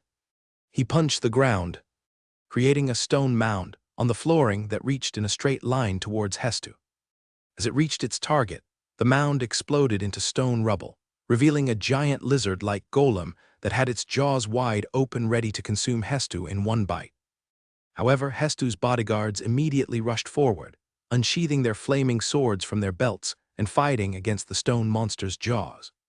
The monster tried to crunch down on the flaming swords, but found that its own canine teeth were melting into lava from the sword's intense hot fire. The bodyguards shouted, releasing a miniature flaming crescent from their swords that intersected in the air upon crashing together. The 2 flames morphed into the shape of a flaming eagle, one that flapped its wings and dove towards the wary stone monster. The eagle burst through the stone monster's jaws and out its back.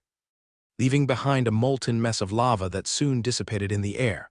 Bullrun felt the heat increase tremendously as the flaming eagle broke out of the stone monster and went straight towards him. He raised his hand, turning his entire body into stone through. The eagle crashed into his arms, exploding into a ball of flames that propelled Bullrun towards the wall, destroying the cabinets filled with paperwork. Bullrun unburied himself from the splintered wooden planks. He coughed up blood as he looked up at Hestu. If this is not enough, then I shall have your butler explain the gravity of your situation. Hestu gestured for his men to bring down an old man wearing a disheveled suit. Sir, the butler said, crawling to Bullrun, our entire warehouse has been ransacked clean by bandits. Our men were left for dead. Bullrun gritted his teeth as he looked up at Hestu. You guys have the bastard bandits under your pockets. Hestu didn't speak, but the answer was clear. They controlled the bastard bandits. This was when Bullrun truly realized that he was only a pawn in the games of conglomerates. Companies like Flamecorp had all the power, money, and influence to do whatever they wanted, and small companies like him were of no consequence in the grand scheme of things. You now have two choices, die or live. If you agree to join our company, then you will be able to transcend your current ranking. Becoming 460th in the world will be a guarantee. If you don't, well, you know what will happen. Bullrun looked at his employees, his bodyguards, and his butler. They depended on him.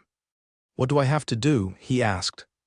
Hestu smiled. Simple. Our king wants you to take control of the grafted cluster as its sole provider, defeat your brother, and pave the way for Flarecorp. This was what Bullrun always wanted, but why did it feel so gut-wrenching now? But what about the Reborn company? Hestu shook his head. I told you, these small companies are of no consequence to us. You need not to worry. We will send appropriate aid for you to fulfill your mission.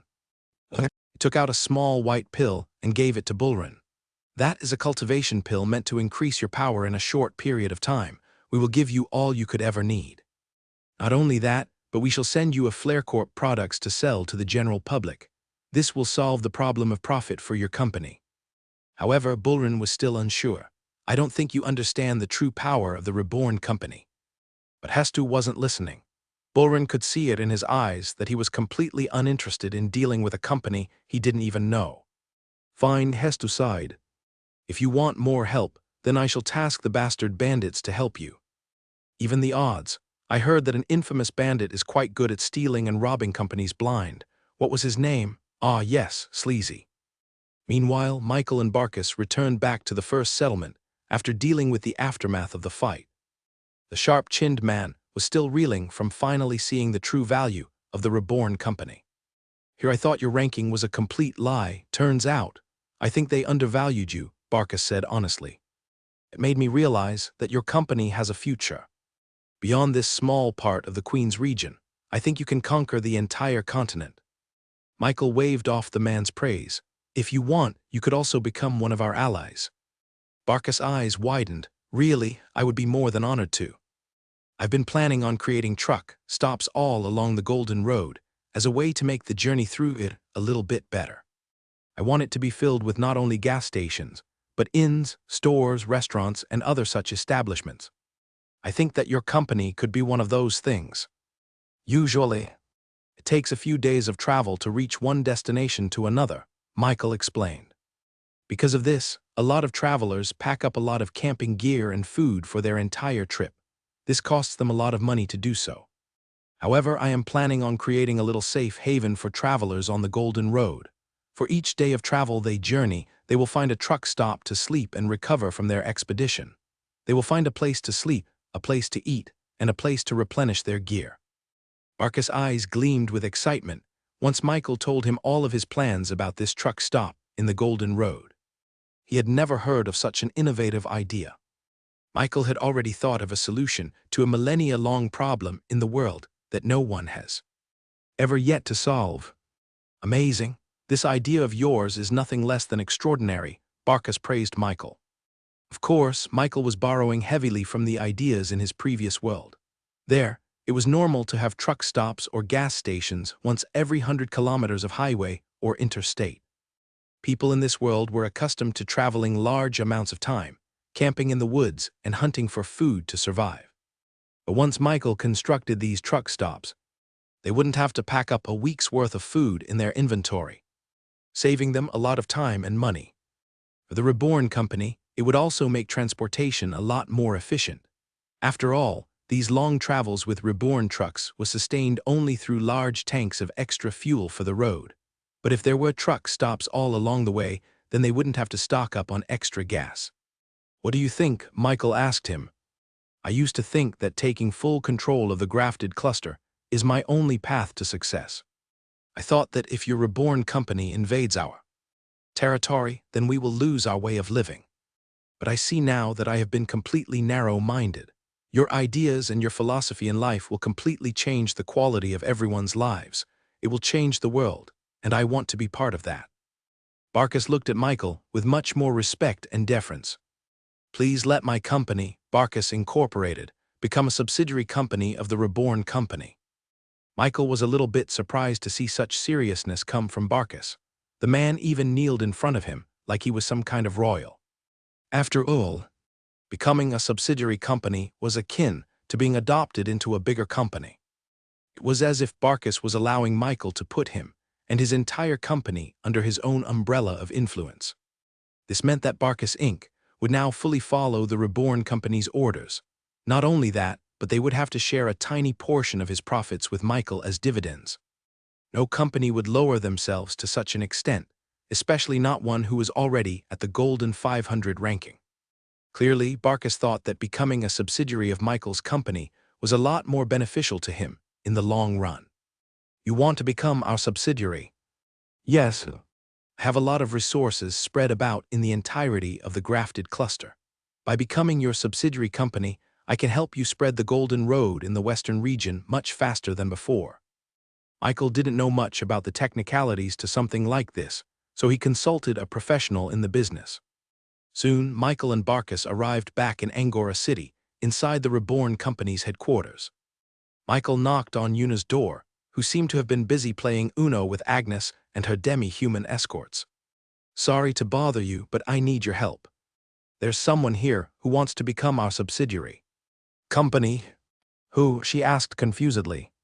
Michael pointed to the man next to him, Barkus, who wore armor made out of intertwined leaves and stems. "Becoming a subsidiary company is no easy decision. Are you sure?" she asked Barkus. "Yes, there is no doubt in my mind," he replied with no hesitation. Yuna was satisfied with that answer. "Well, you have made the best decision in your entire life. Michael may be a lazy Larry, but he will definitely lead you into a better future," she said, poking out her tongue at Michael. Hey, Michael felt offended. When was he ever lazy? She then invited them into her work office, which Michael specifically built for her style. As soon as she opened the door, Barkus felt the breeze of cold air hit his entire face, making him feel like he had stepped foot into the top of a mountain. "Cold," he exclaimed. "How is that possible?" Yuna walked over to the metal box near the window and turned down the dial, weakening the cold breeze coming out of the air conditioning unit. "This is just one of the perks of the Reborn company. Once electricity is spread in the Queen's region, you can also purchase one of these for your home," Yuna explained to Barkus. This specific unit in her room was different from a normal one because it didn't run on electricity. Instead, it was powered by Unity Mithril, which, by the way, wasn't cheap at all to produce. All 8 elemental mana present in a mithril artifact creates a powerful explosive force that could be harnessed to become energy. And now, it was being powered for an aircon unit and lights around her room. "Did I ever tell you you're high maintenance?" he said to Yuna. "Did I ever tell you my work for these contracts and legal advice cost a lot of money?" she retorted. "We're just even." Michael shrugged. "Fair enough. Now, how do we go about completing this subsidiary company?" Yuna raised her hand, levitating the quill in her desk. With a simple spell, she was able to whip up a legal binding agreement that would allow a company to become Reborn's subsidiary. It only took about a minute before 2 identical papers floated to Michael and Barkus, detailing all the legal writings that would make their agreement solid. This means that your company is entitled to ask for help from Michael. For example, you can be entitled to own automobile trucks, dwarven equipment, and other such material or service that Reborn offers. In exchange, a portion of your profits will be sent to Michael as a form of dividends for all his help. Barkus nodded, agreeing with the terms written on the paper. I accept. Michael didn't even look over the pages and simply trusted Chat JK4 and Yuna to take care of all the legal work. Just simply sign here your name and your company's name, Yuna said to Barkus. Once Barkus wrote down his company's name, Yuna's eyes widened in surprise. Wait, Barkus Inc., aren't you guys the 487th ranked company in the world? Barkus nodded before signing his name in the contract. Yuna looked at Michael in disbelief. You were able to turn a golden 500 ranked company into your subsidiary. Yup, Michael nodded before signing the contract as well. Yuna shook her head. At this point, she shouldn't even be surprised if the top 10 ranked company became Michael's ally. Once the agreement was finalized, Barkus immediately introduced Michael to all the resources of Barkus Inc. I own this entire farmland, Barkus said to Michael as they both looked over a huge plain field that had plenty of crops being tended by farmers.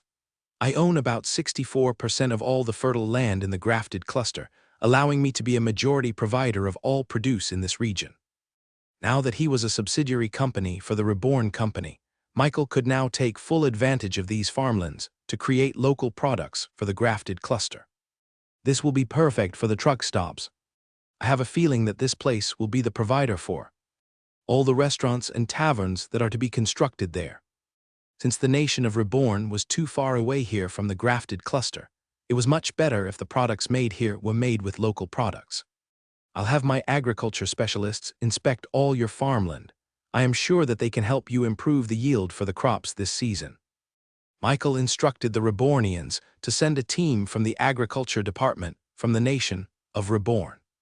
In order to speed up the process, Michael personally transported them from the parched lands over to the grafted cluster through his shadow transportation skill. The farming team consisted of Lamias, Satyrs, and a lot of yellow Mankeys. Their leader bowed to Michael and Barkus before immediately using their innate skills and spells to check the current state of the farmlands. The moisture in the soil is not ideal, boss. We'll need to set up a proper irrigation system to maximize the crops we'll grow this season. Boss, we have permission to use magic to enhance the soil. Michael nodded, and the farming team immediately created perfectly fertilized soil in a matter of a few minutes. Not only that, but with the help of a few engineers, they were able to create an automatic irrigation system that cut the workers' burden by at least half, allowing them to plant more crops in a day.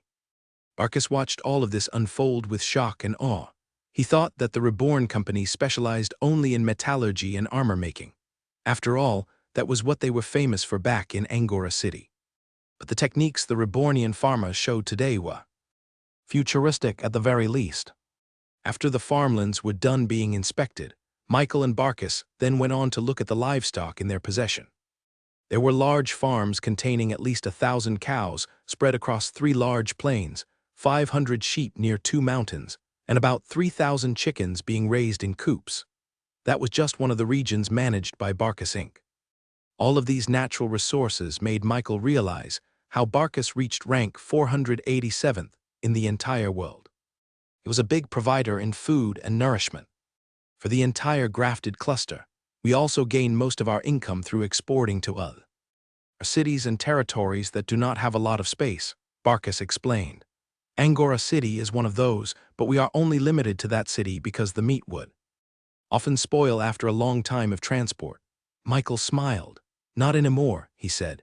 With the modern techniques of food preservation as well as the fast transportation times of the automobile trucks, Barkus Inc. could increase their sphere of trade by a very large margin. With the help of the more established Barkus Inc., Reborn Company was able to much more smoothly spread the Golden Road through the grafted cluster. About 13 of the 28 territories were finally connected to the Golden Road, with each one easily adopting the ways of the Reborn way of life. For example, comfort. Before Reborn introduced themselves to the grafted cluster, the natives of this region were a lot more isolated within each other. Not only that, but they simply depended on naturally grown produce from their own backyard to sustain themselves. But with the Golden Road and the construction of Reborn stores in each territory, these citizens were quickly introduced to easy commerce. They need food, They no longer had to hunt their own livestock to survive. They could just purchase preserved meat from the Reborn stores. They need water. They could just pump up water underground using Reborn water pumps installed in every home. The connection roads also allowed citizens from each territory to much more easily move across each other, creating more tourism and more commerce, increasing profits for the Reborn company and all its affiliates.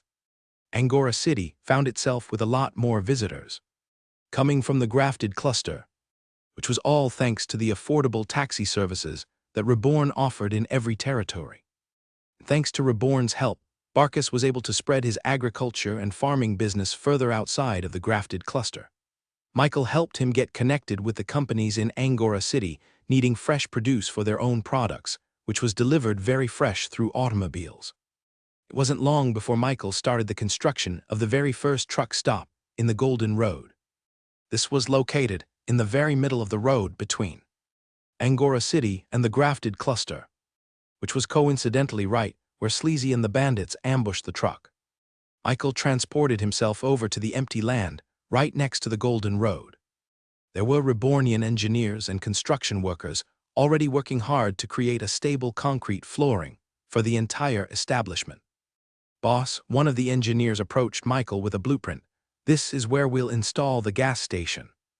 The engineer used his skill to create a projection of the finished product onto the empty land. The gas station was exactly as Michael remembered back in his previous life. There were about 4 aisles of gasoline pumps, which could serve about 16 cars simultaneously. Below the pavement hidden underground was a very large gas tank housing about 30,000 gallons of fuel at full capacity. Even with the increased capacity, Michael estimated that he would have to send in a refuel tank every single day all the way from the parched lands to here, just to keep the gas station running. He expected a lot of cars to go through this gas station. After all, it was the only one in this entire part of the Golden Road. And right next to the gas station was where Michael planned to construct different buildings. One section of the truck stop would be dedicated for parking, another section for inns and taverns to spend the night, and another for restaurants. This truck stop would be quite large, about the size of a small town once fully constructed. And once this truck stop was finished, Michael was planning on creating more truck stops along the Golden Road, one for each day of travel. He would have wanted to have the truck stops constructed simultaneously, but it was incredibly expensive to do so. The Golden Road already needed quite a large budget, and it wasn't even finished construction in the grafted cluster yet. "Heir, I am quite poor," Michael muttered to himself. If Barkus or any other company heard him say that, they would probably vomit out of frustration. Michael was on his way to becoming a large behemoth. In terms of monetary power, one that could contend in the global scale. Michael was busy dealing with all of the business in the grafted cluster. The Shadows of Reborn was busy dealing with all the behind-the-scenes stuff that was happening all around the Reborn territories. Their job was to spread eyes on all the corners that the Reborn company had its hands on. They used their unique clone and shadow skills to have surveillance over every single thing that was happening in their visible world, whether they be insignificant gossip from neighbors or large bandit conspiracies that threatened to disrupt commerce on a large scale. They heard it all. The Orcanine orcs, with their specialties in offense, were given the more aggressive tasks during ninja missions. This included infiltrating foreign territories, surveilling persons of interests, etc. The Orcupine orcs, on the other hand, were tasked with protecting Rebornians and their assets from ne'er-do-wells with bad intentions. Of course, that distinction wasn't that strict. After all, with the expansion of the Reborn company into different territories, the Shadows of Reborn eventually ended up needing more members to keep their surveillance in many places. They recruited humans and demi-humans alike, as long as they had the talent for espionage. Then they were allowed membership into this exclusive group. After all, there were some missions in which a spy was required, where one had to pretend to be a different identity in order to gain the trust of a group or a person. These expanded members of the Shadows of Reborn all had their own groups and their own superiors, but they all took orders from the orc chieftains, Naruto and Sasuke. Those two orcs ran the majority of the Shadows' day-to-day missions. All the major events that their spies and their shadows gathered throughout the day was filtered through their eyes and ears. Once they decide that it was important enough, then they would pass it on to the legendary ninja himself, Fudge. Boring, Fudge muttered as Naruto and Sasuke reported to him about the current affairs of the reborn shadows. Naruto kneeled and slapped his own chest. That is not all, Boss Fudge. We have just received word that an individual named Hestu has made contact with Bulrin, Barca's twin brother. Fudge raised his non-existent eyebrows, intrigued. Who is this Hestu? Judging from the paperwork hidden in his carriage, we have ascertained that he is a major officer from the infamous company, Flare Corp. Sasuke reported. Master will give me a pat once he hears about this, Fudge giggled. Tell me more, what did they talk about? Did they finally realize that our reborn company is superior? Naruto and Sasuke looked at each other, both hesitating to talk. They seemed like they didn't want Fudge to hear what they had to say. Fudge jumped out of his seat and landed in front of the two. What is it? Are they planning on invading our territory or what? No, Naruto muttered, this is what happened. The orc chieftains began to tell Fudge word for word about the events that transpired in Bulrin's office.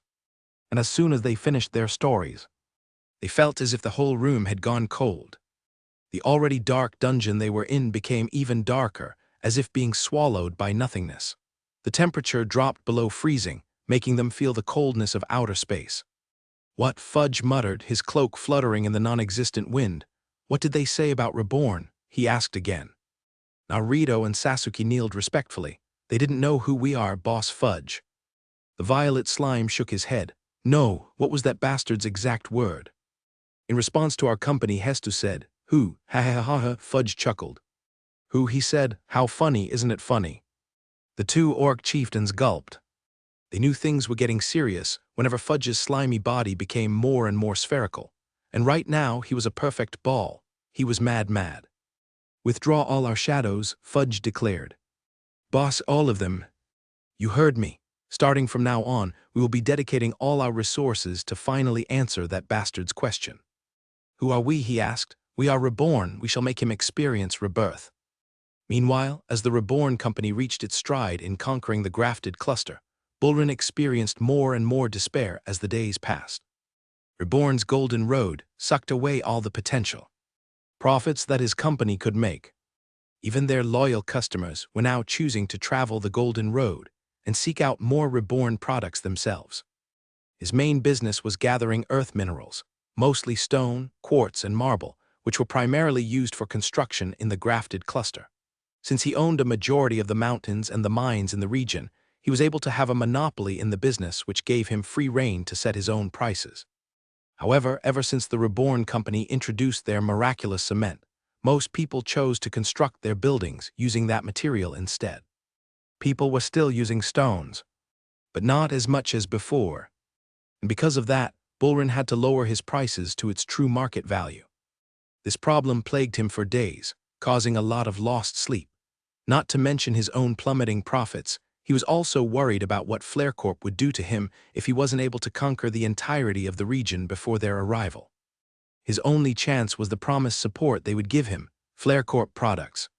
Thankfully for him, the first crates of Flare Corp products just arrived from Batrock Town. About 100 carriages landed on the center town of the grafted cluster, with each one being colored with the royal orange color that Flare Corp was associated with. But before Bulrin could open the crates, he was approached by one of the messengers who gave him an itemized list of all the products delivered, as well as the price indicated there. What? Bulrin shouted out loud, why does it cost this much? The messenger shrugged. That's normal, he said. Transporting these goods here takes a lot of time and money. It's only natural. If Bulrin had to buy these products at such a high cost, then that meant that he would have to sell it at an even higher price just so that he could break even. For example, Flare Corp salt, one of the most sought-after spices in the world, costs about a gold coin per pouch to sell.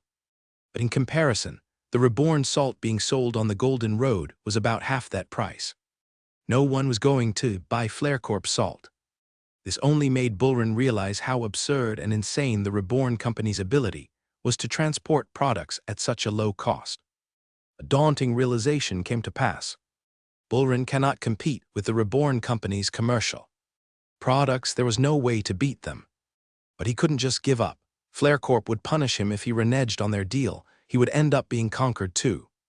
So he swallowed his pride and knocked on his next-door neighbor, his brother Barkus. "Brother, listen to me," Bullrun said, walking into Barkus' office. "If we work together and unite our resources, we can defeat the Reborn company." But Barkus didn't respond and just looked out his window in solemn contemplation. "If you do this, then I will put in a good word for you in my meeting with the FlareCorp representative," Bullrun said, pleading. Barkus finally turned around. "You still think you can beat them?" the man asked, scoffing. Bullrun looked at his twin brother and wondered why he seemed to defend or even root for the Reborn company. Just a few weeks ago, both of them were in the same mindset of rebelling against their golden road. "Did you hear what I said? FlareCorp will conquer the grafted cluster whether we like it or not. But if we help them now, then we can be assured that they will take great care of us once they arrive." But instead of seeing his reasoning, Barkus seemed to ridicule his brother for such a thought. "What makes you think that the Reborn company can't defend against FlareCorp?" Barkus asked. "Brother, are you listening to yourself? FlareCorp is a major subsidiary of a conglomerate. The money and manpower they possess is not something that we peasants could even dream about. No matter how strong the Reborn company looks now, they will suffer the same fate as Batrock Town. I'm just making sure that we don't."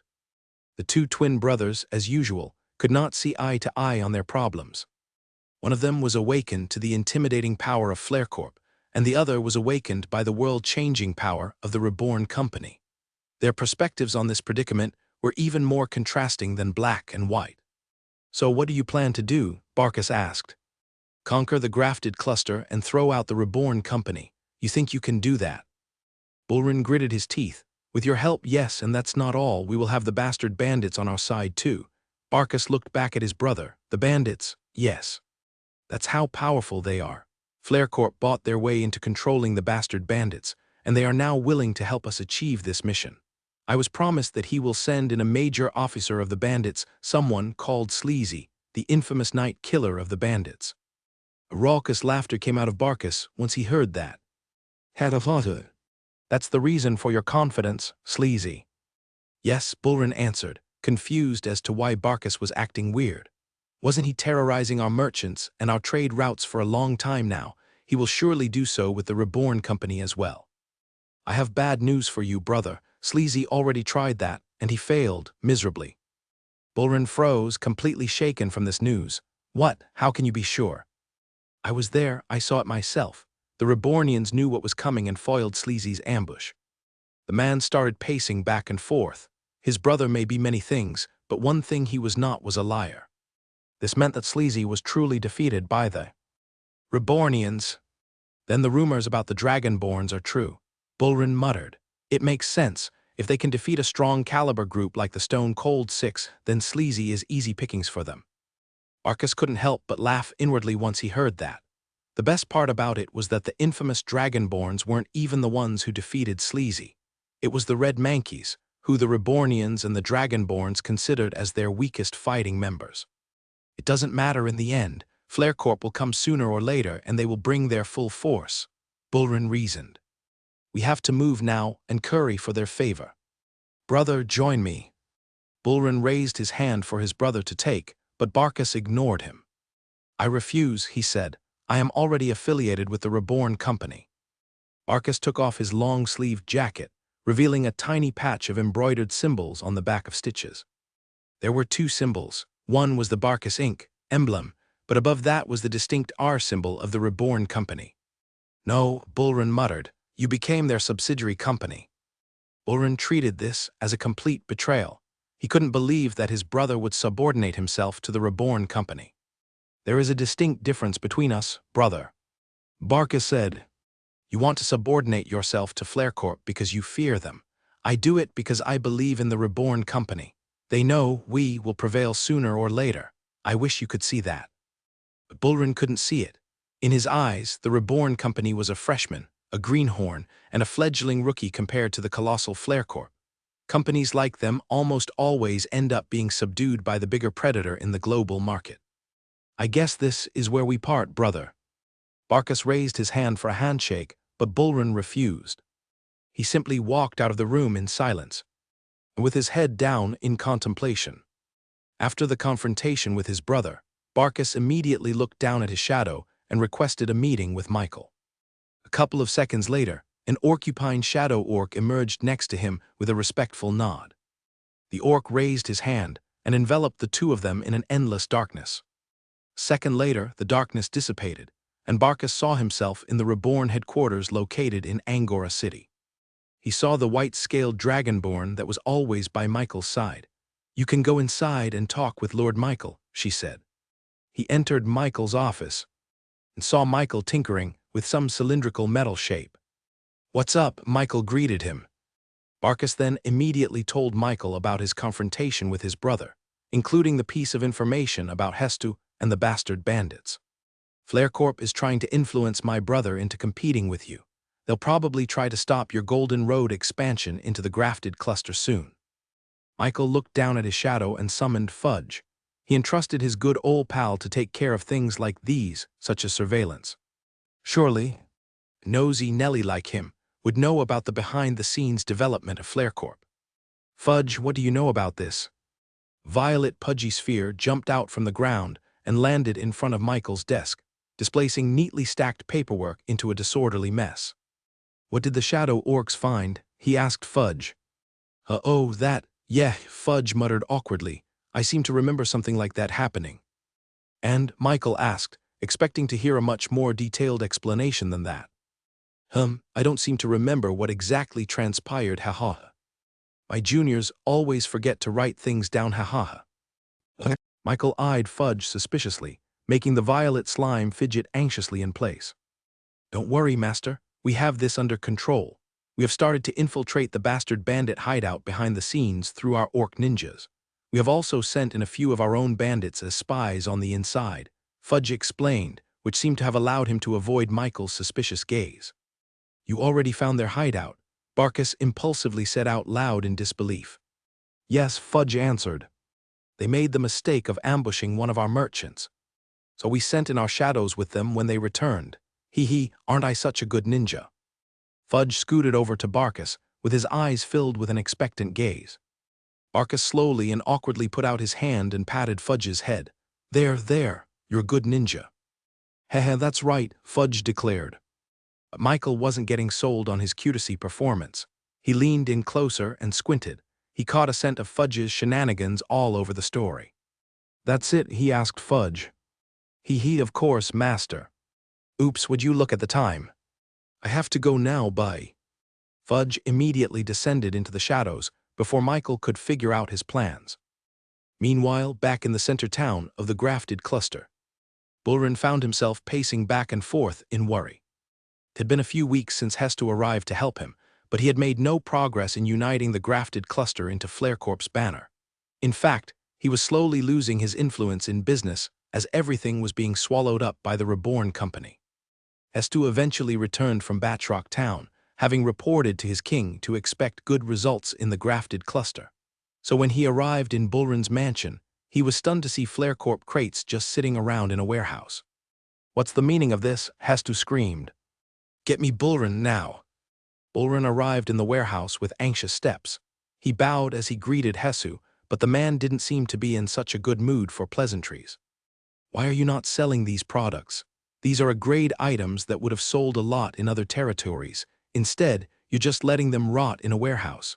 Have you given up in trying to conquer the grafted cluster?" Hestu was steaming with anger. "It's not that I don't want to, sir. It's that no one wants to buy them." Finally, the man stopped huffing and puffing. He looked at Bullrun as if he was sure that he heard him. "Wrong. No one wants to buy them. What sort of excuse is that?" "It's true," Bullrun insisted. "The prices that you have set for me is something that the market is not willing to purchase. Even with the Flarecorp symbol imprinted on them, no one is willing to buy an item that is twice more expensive than other brands." This was extremely confusing for Hestu. After all, he had calculated the perfect price for these products, which took into account the transportation fees, labor fees, and even insurance fees. These were supposed to be the cheapest items they sent out. Yet people are calling it expensive.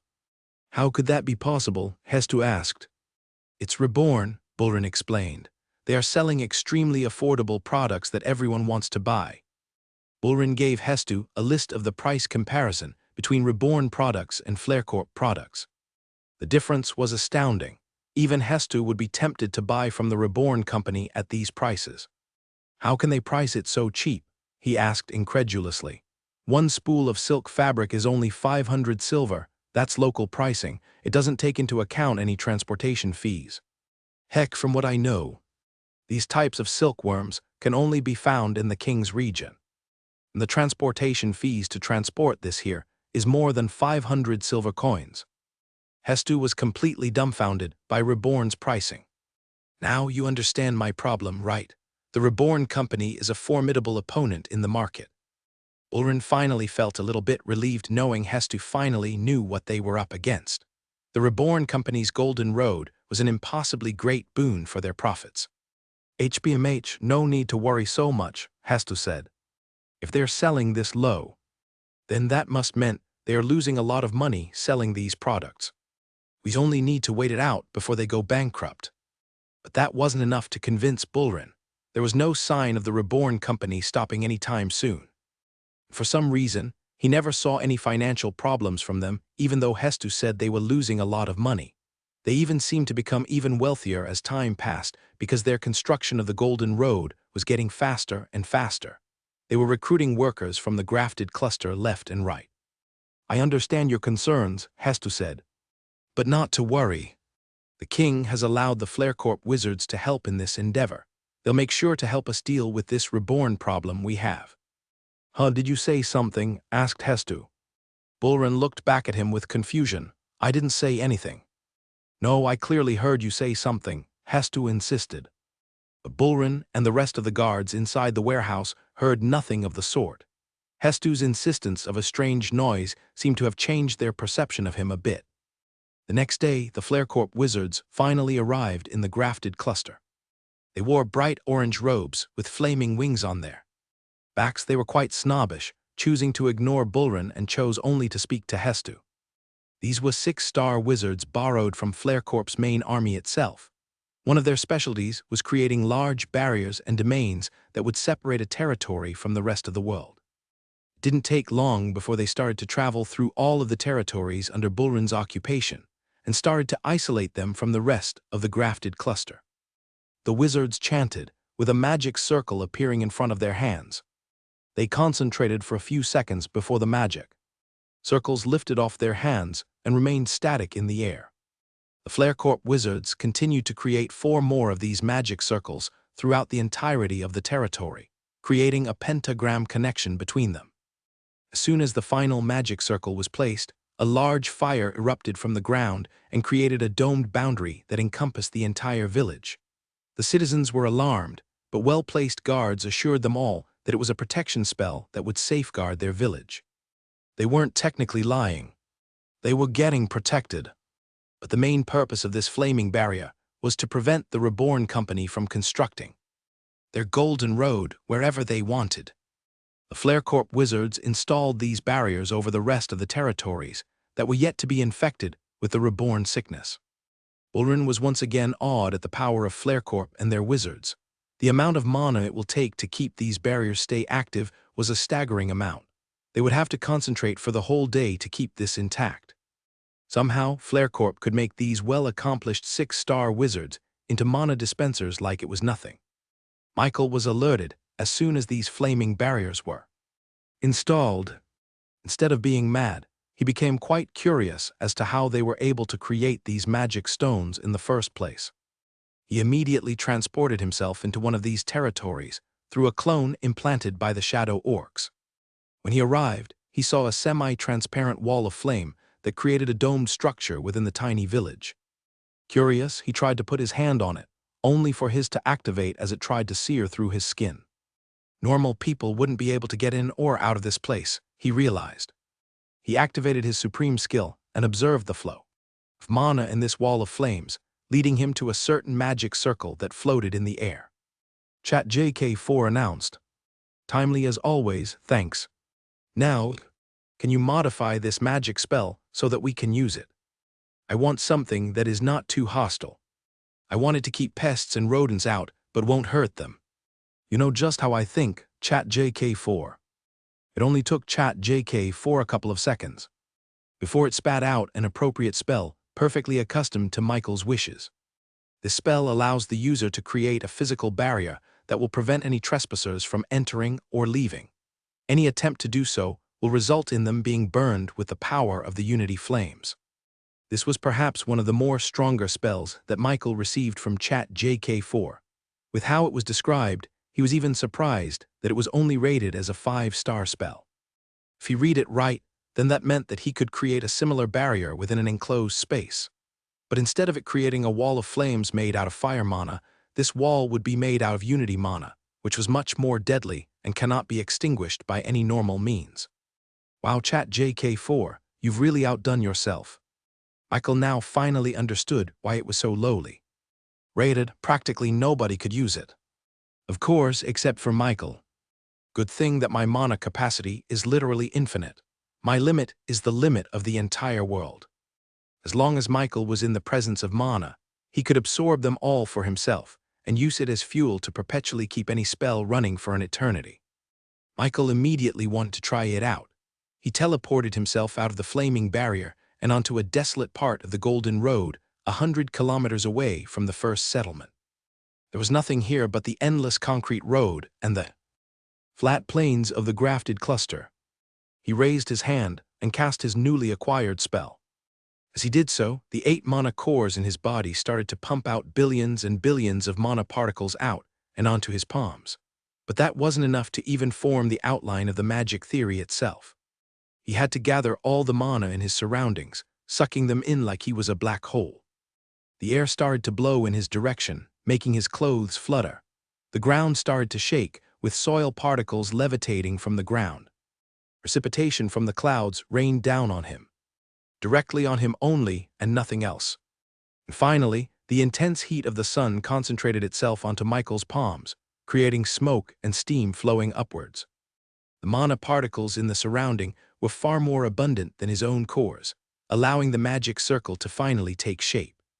The writings on the magic circle were filled with wavy and geometric scribbles, dictating the magic theory behind the very spell itself. The edges glowed in a bright white light, signaling its finished construction. He gently pushed the magic circle, letting it float perfectly into the air, just on the edge of the Golden Road itself. That was just the first half of the spell. He created another magic circle in his other hand. This time, the mana he absorbed from the surroundings were completely different from the 4 basic elements. Light, dark, lightning, and poison slowly but surely gathered themselves into Michael's palms. Some rose up from deep underground, while others rained down from the very heavens itself, outer space. Once the magic circle finished, he pushed it onto the other side of the road, finally creating a closed loop. As soon as it took its rightful place, a translucent wall of golden aura emerged from the circles and spread out towards the outer edges of the Golden Road. It went as far as 1/2 kilometer on both sides and to the skies, creating an enclosed space on this portion of the Golden Road. Michael looked at his creation and was immensely satisfied. This was perhaps the first time that a spell took such a toll on him. He felt the mana from his cores constantly getting depleted by the magic circles and constantly getting replenished from his surroundings. He then picked up a small rock from the ground and threw it towards the golden aura. As soon as the rock touched the Unity barrier, it was suddenly engulfed in a bright white flame that disintegrated its very structure. Just a couple of milliseconds. There weren't even any ashes left from the rock. The earth mana was immediately cancelled out by the other mana supplied by the magic circles. Michael had no doubt that any bandit or wild animal that stumbled upon this road would immediately find themselves destroyed from their very cores. It's powerful, Michael thought to himself, maybe too powerful. Now, of course, this did raise some concerns. After all, there could be a time when a person would accidentally touch the barrier and immediately find themselves without a finger. If that was the case, then this barrier would be a lot more troublesome than it's worth. ChatJK4, can you edit the spell a little bit so that it can recognize whether someone is an intruder or not? Is there a way to do that? His personal AI assistant took a couple of seconds. before presenting Michael with a new version of the spell. This spell allows the user to create a physical barrier that will prevent any unwanted trespassers from entering. Any unauthorized attempt to do so will result in them being burned with the power of the Unity flames. Those with authorization will be allowed entry and exit from the Gate of Rebirth.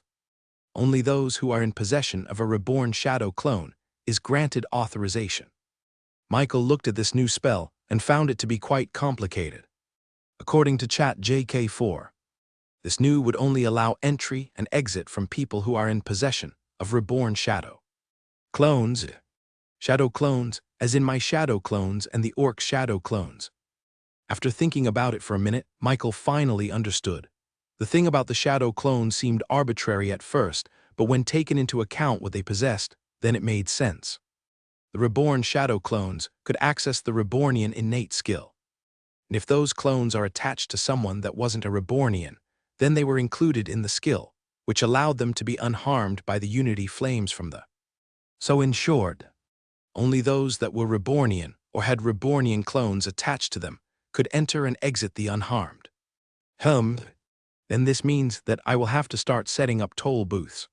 Michael was going to be completely honest. He wasn't planning on creating a toll booth for the Golden Road so early in its construction. Of course, he planned to make it a business later on down the line when it was more established within the royal continent, but he thought that it would be much further later in the future.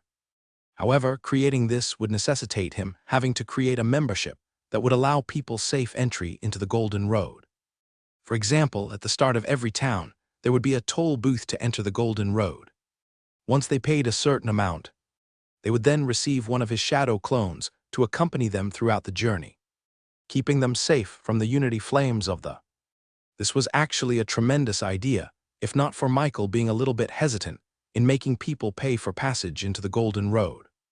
After all, his initial idea for the project was to make the road as accessible to everyone as possible, so that they would eventually be led down into the King's region and into the nation of Reborn. But if there was a toll booth for this road, then it was possible that people would be hesitant or even refuse to enter because of the fee. This was quite a dilemma for him until ChatJK4 talked some sense into him. You're right. I guess I have to stop thinking of the Golden Road as just a simple road. It is a guaranteed safe and convenient passage through all the territories in the royal continent. Now that he could be sure that there wouldn't be any unauthorized people from setting up an ambush in the middle of nowhere and stealing any important merchandise. The sleazy and the bandits incident wouldn't ever happen again once Michael installed all around the Golden Road. The best part about this was that there wasn't an obvious loophole that people could exploit. If they purchased entry into the Golden Road and tried to rob someone, then Michael would be immediately informed of what was happening. After all, their safe passage came from the attached to their body. Now Michael could give safety assurance to other people who passed through the Golden Road. Before there was still a chance for non-Rebornian people to get robbed while traveling in the Golden Road. But now, that possibility was practically zero. For now, he planned on implementing the toll booth in the road between Angora City and the Grafted Cluster.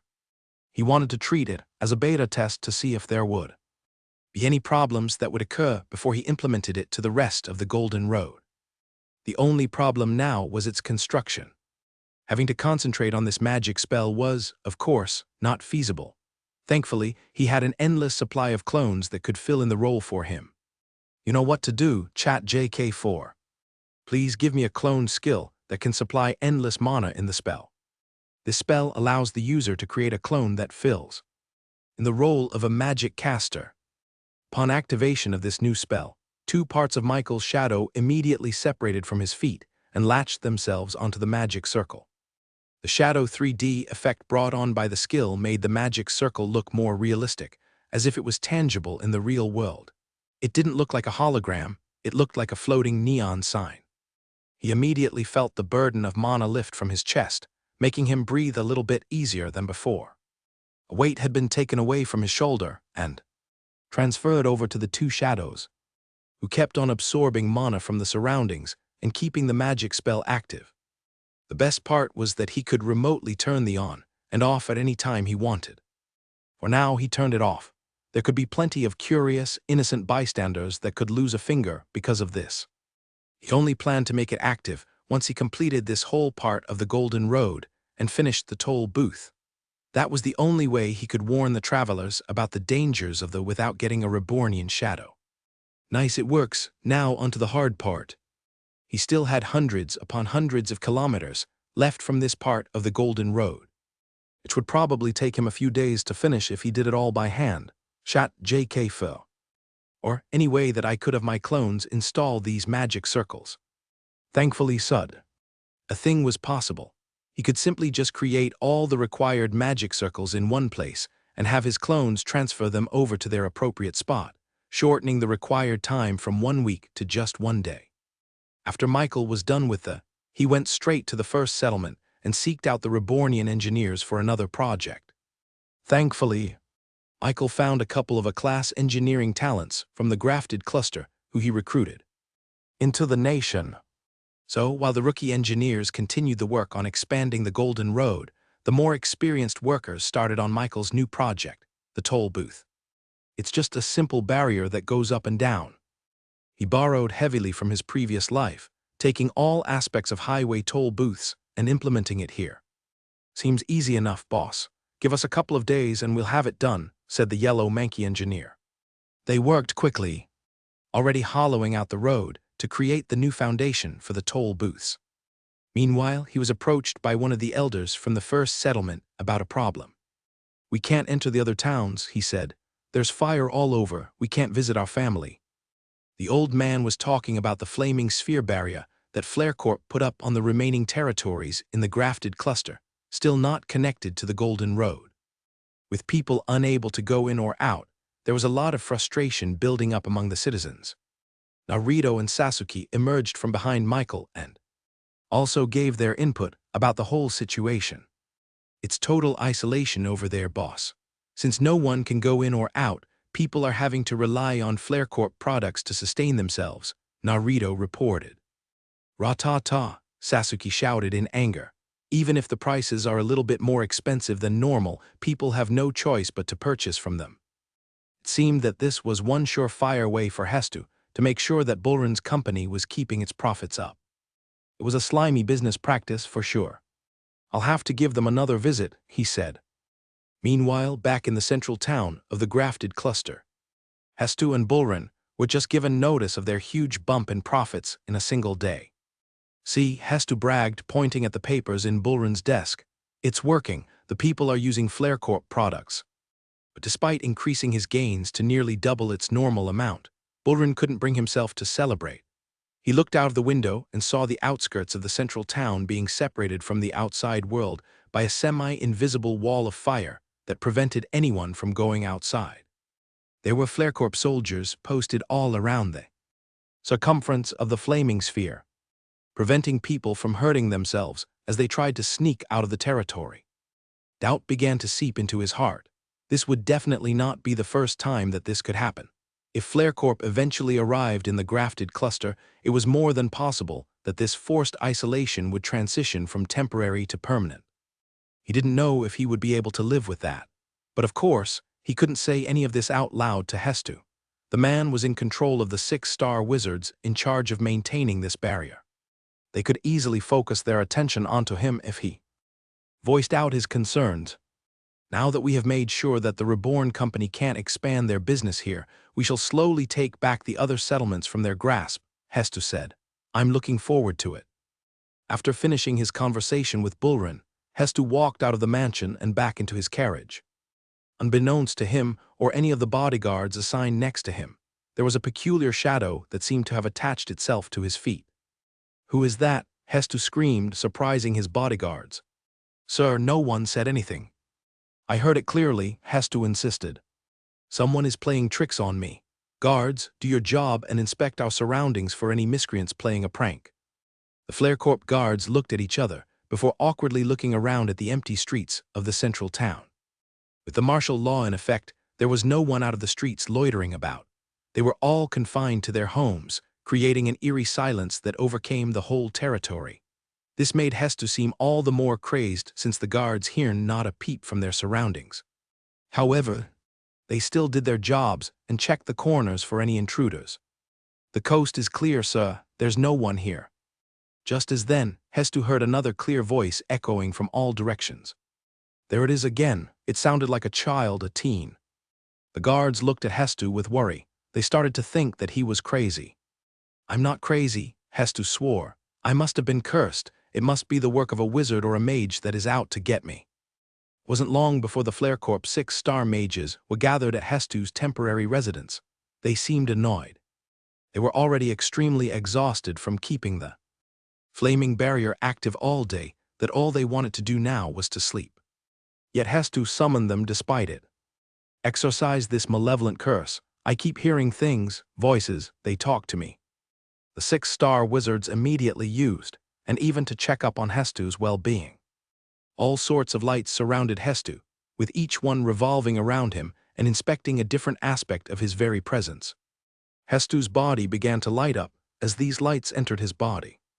And as they did, the wizards could see an X-ray vision of his body with his bones, veins, and even mana cores visible from the outside.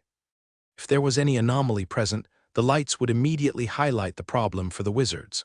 But after a few minutes, the lights faded, meaning that the magic found no anomalies in Ai's body. His mana levels were normal, his physical body was in tip-top shape, and there wasn't any kind of spell or magic that was casted at him by a different person. It seemed that the voices that he heard were all in his head, a product of his imagination. "This can't be," Hestu screamed.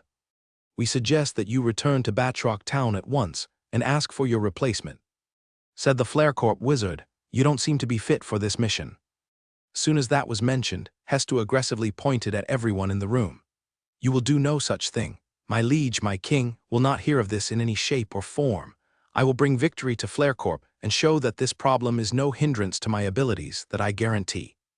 Soon, Hestu was left all alone in his room. The subtle sounds of drumming and strumming kept on beating in his head, preventing him from getting a good night's sleep. The next day, Hestu tried to act as normal as possible. However, he would often see shadowy figures and forms on the edge of his vision, only for it to disappear once he tried to look at them. This wasn't enough cause for worry, though. That came a day later, when Hestu found himself becoming lost in a maze within his own guest house. The 4-bedroom mini-mansion became a kilometer long. He tried to exit the house, only finding himself back to his own bedroom. The windows outside were completely bolted shut, letting no sunlight shine through, with only the artificial luminescence of the flickering oil lamp illuminating his surroundings. "Help! Get me out of here," he shouted, but his words came echoing back at him at full force. Every door he walked through seemed to lead him further and further down the path of insanity. Time seemed to blur. His consciousness became foggy. He just wandered this endless maze in a daze, opening one door and the other for an endless amount of time. He didn't know how long he had been trapped into this door, but after what seemed like an eternity, he finally found the exit. "Help me," he said exasperatedly to the guard outside his house. "I've been trapped for months, years. I don't know." The guard looked back at him with a strange look. "Sir, it's only been a few hours." The wizards were once again asked to examine Hestu's well-being, but aside from looking a bit haggard, the man was in perfect condition. His mind, however, is a complete mess. "I was trapped there, I tell you." "There's no traces of magic in the house," said the wizard. Having no one believe him made Hestu feel intensely paranoid about his surroundings. He couldn't even take a bath for fear of being trapped in that maze again, making him look even more disheveled and dirty as the days passed. After a week, Hestu's well-being deteriorated to the point that he wouldn't even go out of the house. Anymore, he kept himself on the corner of the room, hugging his knees and biting on his nails. His eyes were completely sunken. It was at this point that suddenly Hestu saw darkness seeping out of the walls, covering its entirety.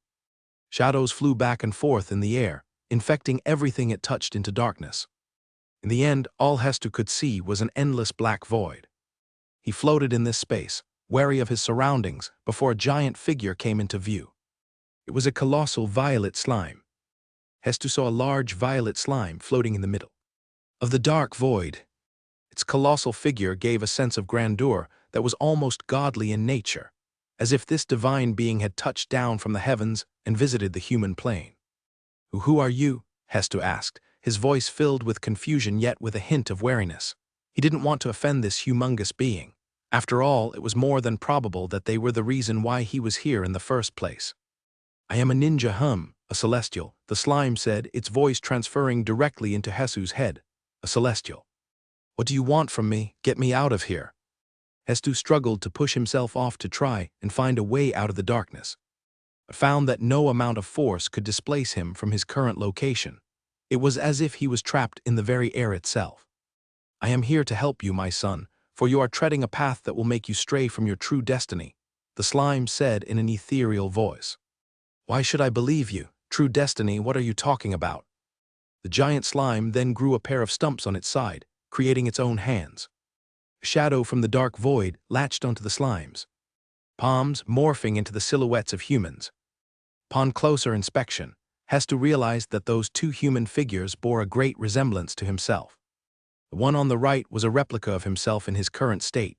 He almost didn't recognize himself. His usually slicked back hair was a total mess. His eyes were sunken to the point that he looked like an emaciated ghost, and his dashing royal suit was stained so much that the Flare Corp emblem was completely disfigured. This version of himself lay down on the floor, hugging its knees and continuing to mumble unintelligible words. "This is the path that you are currently on," said the giant slime. "It is filled with suffering and torment. Doubt will poison your thoughts, making you question your very own sanity." Hestu remembered the horrifying hell he had to go through when trapped inside that maze. The worst part about it was the doubt he had in his mind at the very end of it. Did it truly happen, or was he just imagining that it did? But that is not your final fate. You can have peace and serenity in your life as well. The giant slime showed Hestu the other shadow replica. This time Hestu saw himself sitting in a lotus pose, with a calm smile on his face. For a second, Hestu saw himself finally free from the voices in his head. But as soon as he was about to achieve this peace, he suddenly heard that familiar bututu and ra-ta-ta rhythm beating in his mind. "Why are you doing this?" Hestu begged. "Have you ever felt that you are meant for something bigger, for something more meaningful, becoming as cool as a ninja or as amazing as a spy?" The slime asked him seriously. The slime's words made Hestu be raptured in deep thought. After all, this wasn't the first time that he thought about this kind of question. He always thought he was meant for something greater, beyond the Queen's region, and even beyond the royal continent. This was the reason why he subordinated himself to Flare Corp in the first place. He thought that by following them, he could achieve his dream of becoming an influential figure in the world. "I do think of becoming more than I am. I don't know what a ninja is, but I want to take destiny in my hands and mold it myself," Hestu declared in a rare moment of courage. The giant slime looked down at him and smiled. "That is precisely your fate. You are destined to become one of the greatest figures in the history of the entire world. After all, you are one of my chosen ones." Hestu's eyes gleamed with excitement. He felt like it was only now that he was starting his life. It was only now through this celestial slime did he finally found purpose for himself. "I am one of your chosen ones?" Hestu asked, pride leaking out of his voice. "Yes, I have big plans that are in store for this world, and you are one of the lucky ones that are going to fulfill my wishes." Hestu stepped forward, no longer being afraid of the giant slime in front of him. Now that he was convinced that this colossal figure was not a malevolent being but a helpful celestial, Hestu felt even more in tune with his words. "What shall be my mission in this world, O great slime?" It was at this point that the giant slime stayed silent. In Hestu's perspective, it was as if the slime was in deep contemplation, as if he was peering through the different possibilities of the dimensions of the universe. But in truth, Fudge was a little bit caught off guard. He didn't expect Hestu to go along with his lies so easily. He might have acted as this all-knowing figure. But he was bumbling along the way, improvising all of the words out of his mouth. "There is a great evil in this world. Yeah, that's right, and it is our job to destroy it. Yes, that sounds good." Despite saying those words without the dignity and assurance that a celestial should have, Hestu didn't even question any of this giant slime's authenticity. He was too enamored with the promises, and that the celestial was offering him to see through the lies. "I see, I knew it," Hestu muttered to himself. "Just like in the stories and legends of old. There is a great evil in this world that must be purged. And it is my job to help you get rid of it, is that right?" Yep, that is exactly right. I knew I chose you for the right reasons. Then that must mean that there is a hero in this world that you have arranged, Hestu said, as if he was discovering a big secret of the world. It is not my job to ensure that this hero will succeed in his destiny and purge the evil of this world. Fudge heaved a sigh of relief. He didn't even have to do anything, and Hestu did all the work for him. But who is this hero, Celestial Slime? How will I find this individual? Perhaps is it the king of Flarecorp? The dark void shook upon the giant slime's shout. Hestu found himself stricken, having trouble composing himself. You do not want to anger me any further. I do not take kindly to your words. If you keep on spouting these falsehoods, then I cannot protect you from my own wrath. Hestu bowed deeply, kneeling in front of the celestial slime. He didn't know that helping Flarecorp was a crime worthy of death. I beg for your forgiveness, celestial slime. I shall not mention this again. While Fudge was having fun manipulating the events. Behind the scenes, Michael took it upon himself to liberate the people of the grafted cluster from the tyrannical rule of Bullrun Inc. and Flarecorp combined. He descended into the shadows and arrived at a discreet corner of the street of the central town of the grafted cluster, one of the territories isolated from the world. He looked up and saw a flaming sphere covering the entire area, preventing even birds and clouds from trespassing onto their property. The whole town was divided into two sections. One was made out of wood and natural resources, and the other was made out of stone. This was indicative of the two brothers' rivalry against each other, with Barkus controlling the wooded area and Bullrun controlling the other. Despite being the central town of the grafted cluster, the whole place was as deserted as Neo-Orcus before Michael arrived. People were hiding in their houses, barricading their doors, and only peeking out their windows once every so often. There were soldiers stationed in each street, each of them wearing orange armor with flame carvings jutting out of their chests. Michael noticed that they were quite strong to be locals. Each of them had the strength of a 4-star warrior, which could be considered quite rare in the isolated grafted cluster. This meant that these soldiers were probably from the infamous Flarecorp. Lunchtime, one of the soldiers said, carrying a crate of dried meat and jerky. The residential houses reluctantly opened their doors and peeked out. Michael saw a thin woman come out from the door and beg the soldier for food to eat. Two little kids peeked out from behind their mother and eyed the food with longing. The soldier then took out a piece of jerky from the crate, and motion brought it closer to the woman. But before she could pluck it out from his hands, he reminded her of something she completely missed. "Where's the payment?" the soldier asked. The woman hurriedly took out a few silver coins from her pouch and gave it to the soldier. Once the payment was received, the soldier gave her a handful of cured meat and beef jerky. How despicable, Michael thought to himself. Without any other merchants allowed inside or outside the territory, all the foods can only be found from Flarecorp itself. Michael used, making the soldier's own handkerchief to wrap around his head. The soldier struggled and tried to shout out loud, but found that no noise came out of his throat. As he tried to take off the handkerchief from his head, he suddenly tripped backwards and hit his head on one of the crates, making him unconscious. The woman and her children looked on with worry as Michael came out from the corner. They were wary of him. But then Michael commanded his shadow to float above the woman's door. The shadow opened up and created a portal back into their headquarters in Angora City, allowing 5 different crates of fresh fruits and food to fall directly towards her. The woman eyed the crates with wonder, with her children immediately picking up the fallen apples from the crates and taking a bite of each. She looked at the symbol stamped onto the crates. Once she realized what happened, she looked up and tried to thank Michael for his kind gesture. But once she did, he was already gone. It was as if he was never even there in the first place. Michael floated up in the air, looking down at the central town with a wide view. He used his supreme skill to sense the flow of magic in the air. The flaming dome surrounding them was filled with aggressive fire mana. The magic theory was constructed in a way that created the most amount of repulsive force. Michael squinted his eyes, seeing through the different dimensions of mana. Unearthed the layer of reality, he saw small strings of fire mana flowing down from the topmost part of the flaming dome. These strings all connected down, near Bullrun's mansion of stone. With his masterful sensitivity of mana, Michael saw the light mana signatures of all the people inside the house, including the 5 wizards whose hands connected to the fire strings of the flaming dome. These 6-star wizards were the barrier source of mana. They continuously concentrated to keep the spell active. Now usually, disrupting a concentration spell would require Michael to physically disrupt the wizards casting them. He had to disrupt their focus, thereby changing the flow of mana into the magic circle above. But he didn't have to do all of that. He could see the invisible strings of fire mana connecting the wizards from their spells. He simply had to raise his hand and beckon the mana to flow towards him instead. The individual fuzzy balls of red mana suddenly found themselves drawn towards the golden-haired boy floating in the air.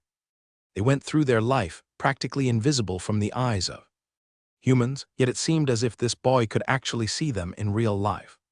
They felt compelled to go towards him. Even though their very nature was linked to the wizards that summoned them, they couldn't help but disobey their own nature and follow the commands of this strange boy instead. 1 fire mana left the flow, then 2, then 4, and eventually thousands upon thousands of mana strayed from the line. The moment this happened, the 5 wizards below were immediately alerted. They all opened their eyes and looked at each other. They saw all of them meditating in the same place as before. Disbelief started to paint their faces as they realized what had happened. Somehow their concentration was broken without losing their focus. They felt their control of the barrier weakening by the second, making them cringe. It felt as if their own arms were getting ripped away by an invisible force. It was not painful. It was worse than that. It was shameful. They immediately got up from their seats and exited the dungeon underground Bullrun's mansion. They were placed there as a matter of safety and security, but it seemed that all of these precautions were for naught. The spell was still broken. The wizards ran up the stair and forced themselves inside Bullrun's office. Why are you guys here?" he asked them. The wizards, still catching their breaths, pointed towards the window behind his desk. Bullrun turned to the side and peeked out the glass. His eyes widened. He pushed his face closer to the glass, smushing his face against it. But he didn't care. He wanted to see if what he was seeing was true. The flaming barrier was flickering in and out of existence.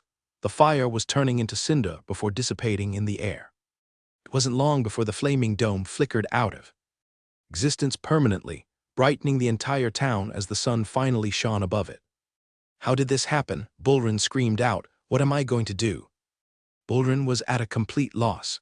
He never would have thought that Flarecorp's infamous barrier would suddenly disappear without warning. He turned to the wizards. "Where is Hestu?" Without Hestu around, Bullrun was left to his own devices. He was pacing back and forth in worry. "Don't fret," one of the 6-star wizards said. "We'll get the barrier up and running again soon." Even now, they had no clue as to how or why their spell was suddenly cancelled without any rhyme or reason. They just chalked it up to a freak coincidence of some sort. "Are you going to cast the spell again?" Bullrun asked them. The wizards didn't deign to answer such needless questions.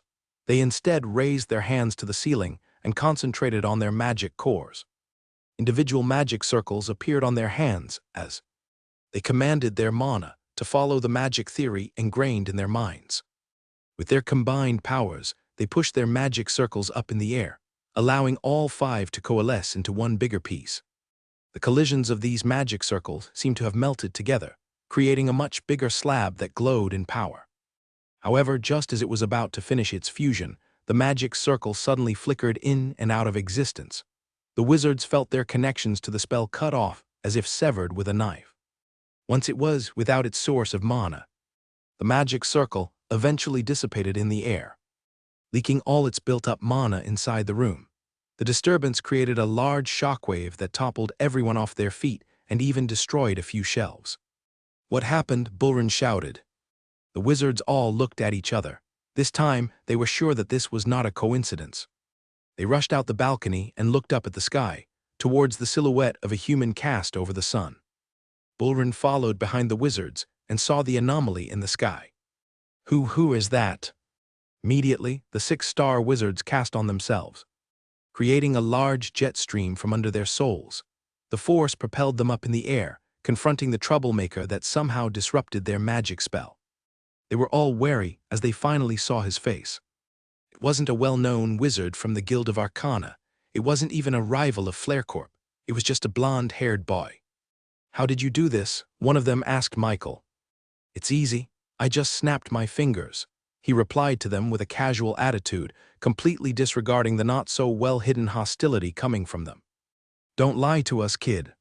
How did you cancel out our spell? Did you use an elven relic?" Michael shrugged. "I don't even know what that is. I told you I just snapped my fingers and lo and behold, I got 5 grown angry men coming at me." The 6-star wizards didn't take well to Michael's quips. If they weren't so wary of his mysterious artifact that allowed him to cancel their spell, then they would have thought of this as amusing. Their orange robes detailed with fiery symbols waved in the wind. The innate fire mana in their cores flared up, releasing an intense heat that was enough to turn the skies into a reddish hue. The combined power of not 1, not 2, but 5 6-star wizards was not something that a kid could simply shrug off. "If you're not going to tell us how you did it, then we'll have to find out whether you like it or not," they threatened him. Michael looked at all of them and sighed. "Fine, you want to see it, then here snap." He shrugged his fingers, and the fire underneath their feet was suddenly extinguished. Its wisps of flames flew into a string towards Michael before being completely absorbed into his body. Without the flames keeping them in the air, the wizards suddenly felt themselves falling in free fall. It was such an expected result that they barely even understood what was happening before they were just mere meters away from falling through the roof. 2 of them were able to whip up the spell to negate the near-fatal falling damage they would have incurred. The other 2 were much faster than the rest and were able to recast underneath their feet, slowing down their descent just in time. Unfortunately for one of them, she was not able to concentrate on executing the magic theory in her head before falling through the brick roofs of Bullrun's mansion. She fell through 2 stories down before crashing on the kitchen floor, creating a large crater in the marble flooring and surprising the maids and butlers preparing food. She was down for the count. The 4 other wizards felt their hearts pumping 1,000 times per second as they looked up at the lone child up in the skies. Michael looked down at them, with his hands on his pockets and with a carefree smile. How did he do that? That's impossible. This is impossible. My mana, it was taken away from me." They all looked at their own mana cores and felt a portion of it depleted. Permanently. Usually, any mana they used while casting magic would eventually return back to their cores after some time. But now, they felt as if their cultivation, their mana core, had deteriorated to their previous state. It was as if their meditation and mana gathering for the last month or so was wiped clean. It would be a lie to say they weren't completely terrified. Terrified of losing their mana, as well as terrified of the boy who could somehow take their mana. "See, I told you, just a snap." Michael's voice echoed down to the 4 wizards. They were spooked. Encountering Michael left their fight or flight responses, triggering every second. "What should we do?" one of the wizards asked. "He's a child, why are we afraid of him?" "That's right, we're proud 6-star wizards of Flarecorp. We don't back down from a fight. Bombard him with our greatest spells." The wizards, with a renewed sense of vigor, flew up in the air to confront Michael. But this time, they didn't come close to him. They surrounded him with at least half a kilometer radius, making sure that he couldn't take their mana again. One of them shouted, casting one of the strongest 6-star spells in their repertoire. Balls of orange fire shot through the magic circle in his hands, with each one leaving a trail of smoke behind, much like fireworks. Another wizard shouted. The head of a lion manifested out of the wizard's magic circle. It opened its jaws wide and roared towards Michael, exciting the mana particles in the air and increasing the temperature in a wave form towards him. The next wizard casted. A fire demon, made completely out of flames, burst into reality as the wizard finished his magic spell. This fire demon looked human-like, except for its hog-like face and its gaseous lower body. Upon its summoning, the demon rushed towards Michael, using its gaseous lower body to propel itself even faster than the first 2 spells. The last wizard shouted. This time, large black feathers appeared from the magic circle. These feathers incinerated everything it touched, including the air surrounding it. And as it rushed towards Michael, large explosions followed its wake. With these 4 6-star spells coming towards him, even Michael felt a little bit of heat. As a 5-star wizard himself, the best spells he could use right now were only in the 5-star category. If it were any other mage, then there was only one outcome that this could go, and that was his own demise. But of course, he was different. He had a supreme talent that allowed him complete control over mana itself. He looked at the fire demon coming at him fast. Chat JK4 said. As soon as he heard that, information washed over his mind, detailing all the tricks and mana flow of the fire demon itself. And as it turned out, it wasn't really a creature at all. It was just a clever construct of fire mana that made it look like a demon. He looked at its body and no longer saw just ordinary flames. Instead, he saw highlighted lines of mana that indicated the weaknesses unintentionally left behind by the spell's creator. He might not be powerful enough to completely take control of a 6-star spell, but he was surely strong enough to pick apart its gears individually. With a simple tug, Michael caught the very backbone of the fire demon, destroying the very flow of mana that allowed it to become physical in the first place. Soon, the fire demon's features melted into its own flames, turning more and more obscure as it reached Michael. In the end, it turned into nothing but a ball of flames, the equivalent of a 3-star spell, as it reached his location. An invisible prismatic shield appeared around him at the very same moment, nullifying the fire mana in the spell and dissipating pure mana that was soon absorbed by Michael. Not even smoke was left of its remains. What? The wizard shouted in disbelief as saw its spell get dismantled in the air. The other wizards were surprised too, but they chose to focus on their own spells instead. Whatever spell or artifact he used to keep disrupting. These high-level spells was probably on cooldown after using it on the fire demon. This was now their chance to hit him square in the face. The flaming meteors numbering in the tens finally came close to Michael.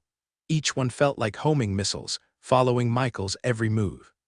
In response, Michael's shadow suddenly separated from himself and morphed into an exact replica of Michael. This was a 5-star version of the normal shadow clone spell, but this time, the clone was as close to being real as possible. Even the Dragonborns wouldn't be able to figure out which one was which. The meteors suddenly changed directions, following Michael's shadow instead. It seemed that this 6-star spell identified Michael's clone as the real thing. The meteors exploded upon impact towards Michael's clone, bombarding it with great force. Just when the wizard thought he succeeded, Michael suddenly melted back into a shadow form and attached itself back to the clone. This was also one of the perks of it allowed him to switch between the two seamlessly. Now there were only 2 spells left.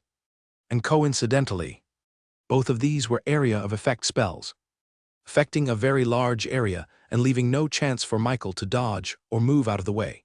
Even his clones would be subject to its intense heat and power. The lion's roar came first, creating a large shockwave that emitted stronger and stronger heat, much like a modern microwave. This encompassed the entire area in the skies, dissipating the clouds. And if that wasn't enough, the black feathers positioned themselves 100 meters below Michael's feet. These feathers continuously emitted heat, creating a campfire in the middle of the air intending to roast Michael and all his clones. Michael's Unity defense kept disrupting the heat and protecting him from its intense effects. However, the combined power of both 6-star spells became equivalent to a 7-star spell, which finally was enough to go through his defenses. Slowly, the mana in the prismatic shield was slowly whittling away, letting some of the heat leak through towards Michael. With the heat coming close to affecting him, Michael closed his eyes and concentrated. He instructed Chat JK4 to create an innovative spell, one that would combine both magic and modern physics. He raised his hand and uttered, "Heat sink." He looked down at the central town below and commanded all of the metal to rise up towards him. The citizens were surprised as they saw their buckets, armors, and even kitchen utensils suddenly float up in the air and escape through their windows. People tried to jump and catch their prized metal possessions, only for their eyes to finally see the magical fight happening above. They stared in awe and wonder as giant magic circles floated in the sky, with the intense fire creating a reddish hue that painted the environment. As these thousands upon thousands of iron and copper materials floated in the skies, the intense heat from the 6-star spell slowly melted them into a liquid concoction. Michael took advantage of this and slowly molded them into his own design. These metal liquids slowly formed into long tubes extending across the skies. Michael made them as many as possible and as thin as possible with the limited metal he gathered. Then Michael created ice-cold water inside these tubes, which flowed from one side to the other continuously. Because of convection currents, the heat from the 6-star spells were transferred over to the cold, freezing water in these tubes, slowly turning it into steam, which then followed the tubes and flowed out of the spell's range. This was a heat sink, allowing the heat to naturally dissipate through the exchange of heat through the hundreds of tubes near Michael. The wizards were left speechless as they felt the temperature plummet. The prismatic shield that was slowly getting dissipated regenerated back up as the heat was no longer enough to destroy its defenses. How? With just a bunch of tubes? The wizards shouted in disbelief. With the heat no longer affecting him, Michael took a breath of relief. His modern knowledge of thermodynamics helped him this time. That's science, he declared to them. Now that their 6-star spells were destroyed, the wizards became utterly vulnerable. They used up all their powers for those spells, but they all turned up useless in the end. Michael, grabbing his chance, raised his hand and pointed at the closest wizard in front of him. "Tusk, just wait, boy." Even if he could miraculously survive their attacks, there was no way a child like him could defeat all 6-star wizards like them. If they just waited a few more seconds, they could recast their spells again. But before he could move, he suddenly felt a strange power emanating in front of him. It felt like the whole world was shaking, trembling upon its presence. He looked up at Michael and saw that the tip of his finger was glowing with an intense white light. He didn't recognize what kind of spell it was nor what kind of mana he used. However, that wasn't the source of that terrifying power, that soul-shaking pressure that made them feel inferior for the first time in their entire lives. That came from the strange metallic figure of an object, floating above Michael's head. Michael's strongest attack that could easily burst through any kind of defenses that a mage could conjure. The 8 elemental cores pumped out mana to his veins, creating a concoction of pure energy, one that could annihilate any kind of mana known to man. Now if he tried to release this unity mana as is, then the result of it would only be a powerful flame that surrounded his fist. But using his knowledge of his previous world, Michael could change the way his body distributed mana, its mana flow, and leverage physical and mechanical properties of mana.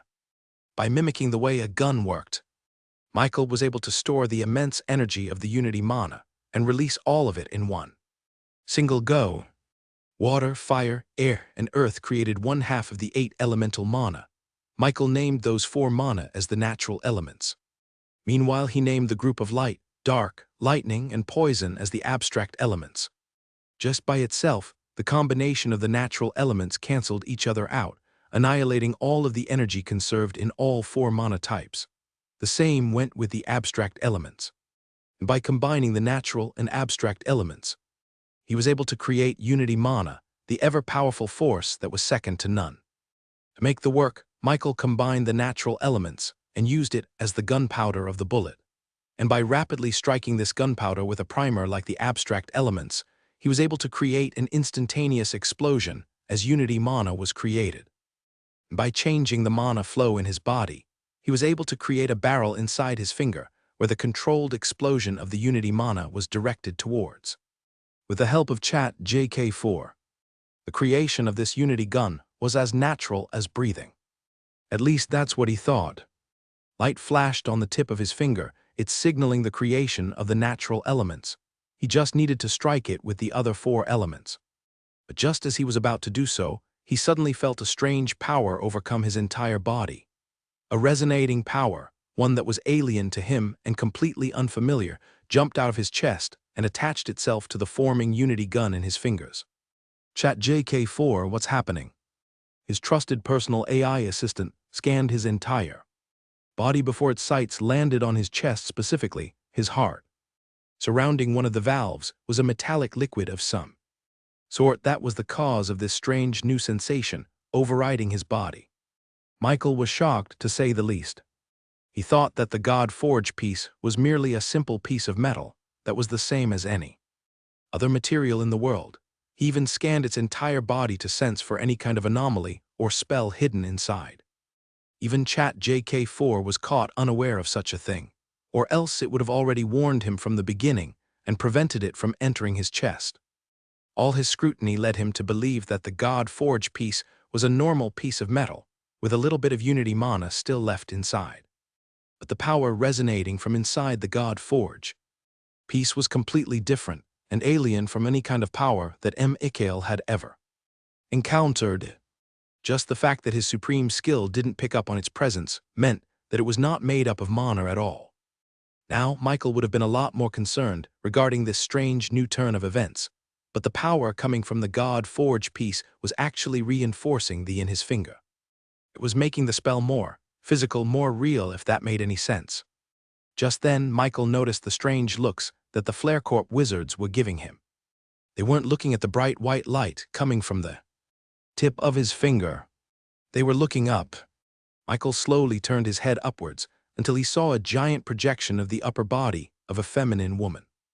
Its entire face was made out of some kind of metal as shiny as aluminum, but as immaculate as a diamond. Despite how unnatural she seemed, she looked at Michael with a gentle gaze, one that was akin to a mother looking down at her son. She had her hands spread out towards him, as if she was welcoming his very presence. He couldn't help but look at her face. He didn't know if he was looking at a very realistic sculpture or a real living human being. The difference was minute.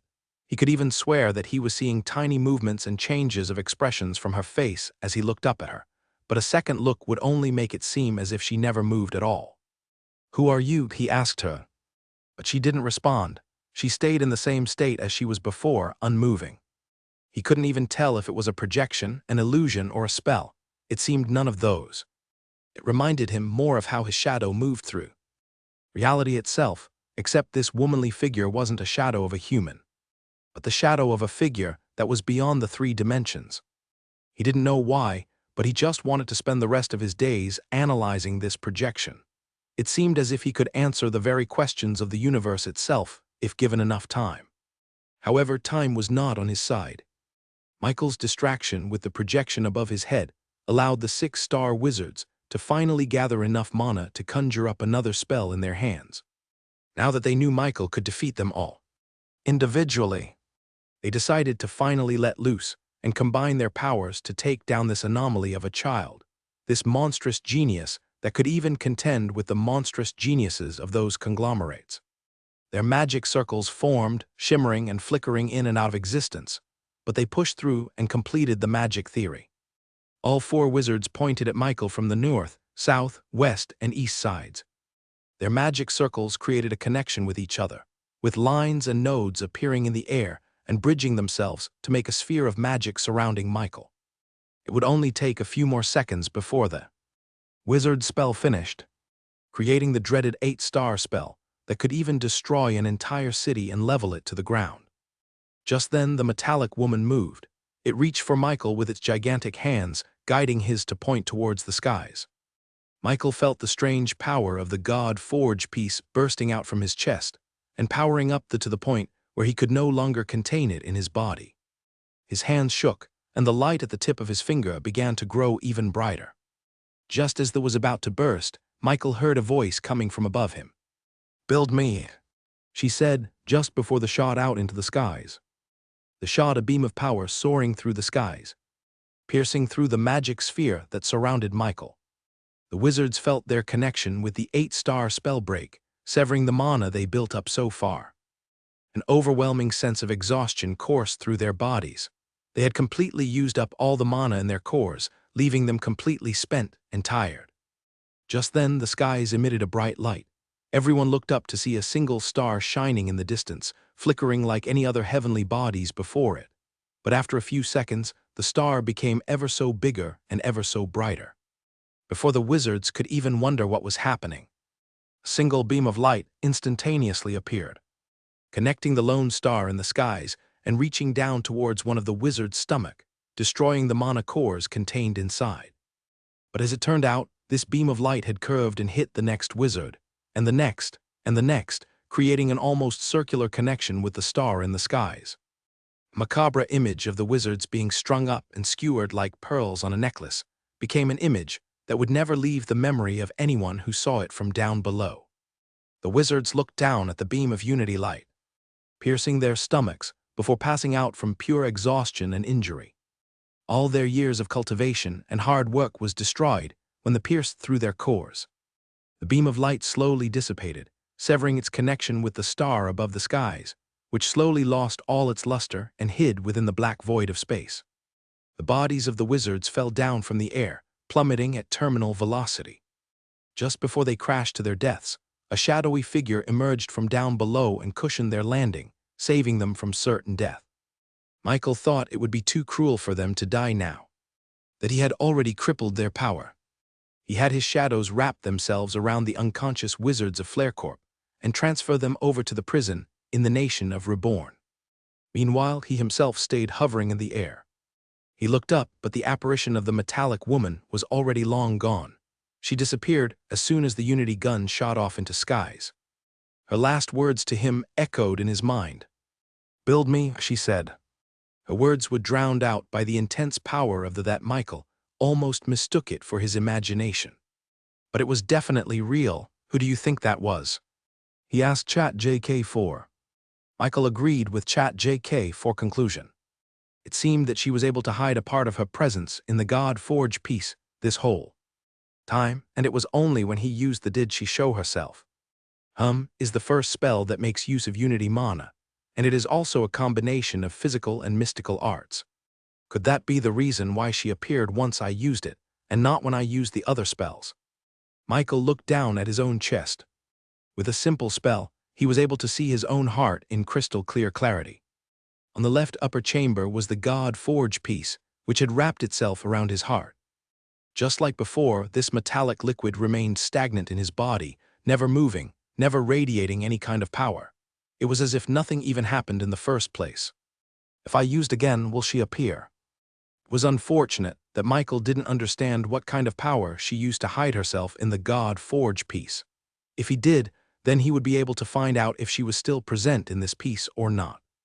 Michael wanted to try it out immediately, but he knew that this was not the time to do so. He still had to wrap up the loose ends in the grafted cluster. He slowly lowered himself down to the ground, with everyone's eyes locked onto him. Practically everyone in the central town witnessed the unexplained spectacle in the skies. Ever since Michael kidnapped their metal utensils in the air, everyone went outside and became spectators of the fight that unfolded.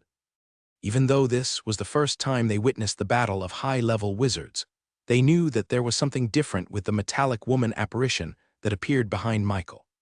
It was unnatural and natural at the same time. It was unfamiliar and familiar at the same time. Her presence made them scared, yet they could not rip their gazes away from her. This was the closest thing to a god that they could have ever seen. And because of that, Michael's presence became even more substantial than normal. They stared at him as he lowered himself down, making them wonder who he was in the first place. It would not be an exaggeration to say that this was a life-changing experience for many of them. But perhaps one among them was more changed than the rest of them. Hestu was still looking up at the skies, with the image of the metallic woman burned in his memories. His heart was still palpitating with emotion, with excitement. There was a wholehearted belief in his heart that the metallic woman was nothing less than a goddess. This must be a sign, Hestu muttered to himself. The slime god was right. Meanwhile, Bullrun was on his knees as he looked at Michael as he touched down on the ground. He couldn't believe what he had just witnessed. 5 6-star wizards taken down by a single boy. And after looking at his golden hair and his warm smile, Bullrun was sure. This was Michael, the rumored owner of the Reborn company. After this realization, things somehow finally made sense.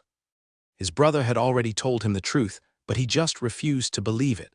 The Reborn company was not a middling organization that was going to crumble under pressure. No, they were a company meant for the big leagues. They were a company that could contend with the very best of them, even Flarecorp. Seeing Michael defeat 6-star wizards handily made him realize how much he had underestimated this company. He thought those rumors of them defeating the Stone Cold Six, a group brought up by the Hephaestus conglomerate themselves, was a lie. But as it turned out, they were more than the truth.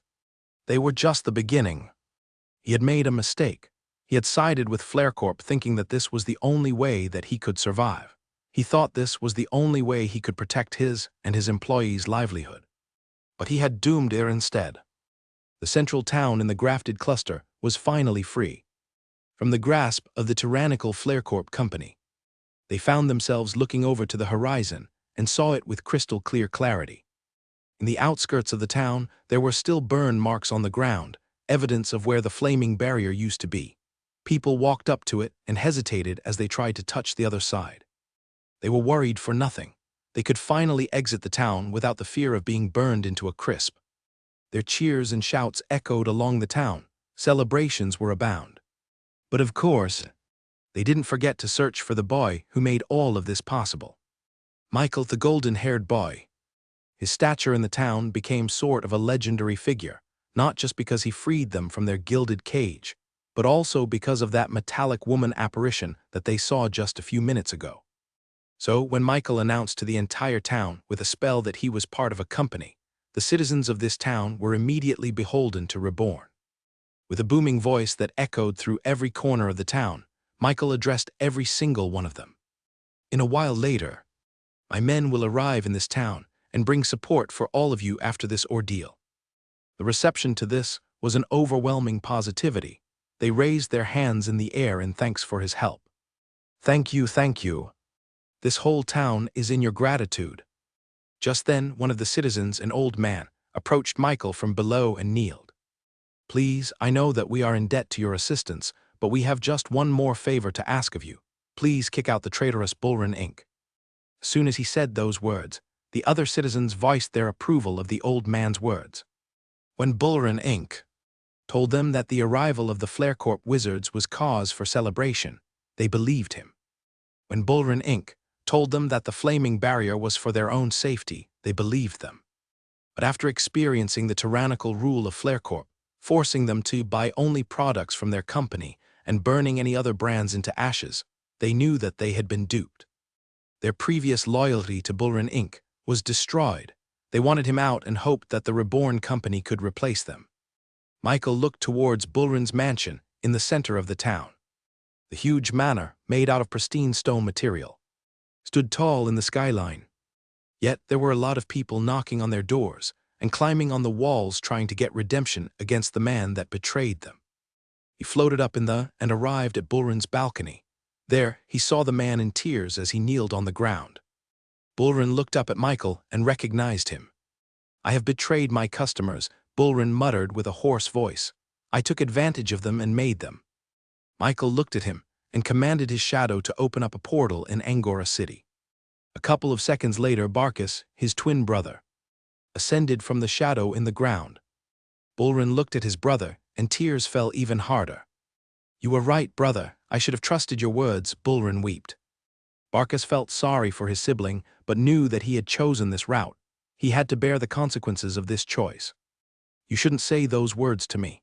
You have to say those to them, Barkus said as he pointed out the window where the citizens of the town were gathering at his gates. Bullrun nodded, wiping his tears. There is no way for me to atone this sin. It is only best for them to be in the hands of someone much more suited than me, and that is you, Michael. I hereby withdraw from my own company. Barkus looked at Michael with expectation.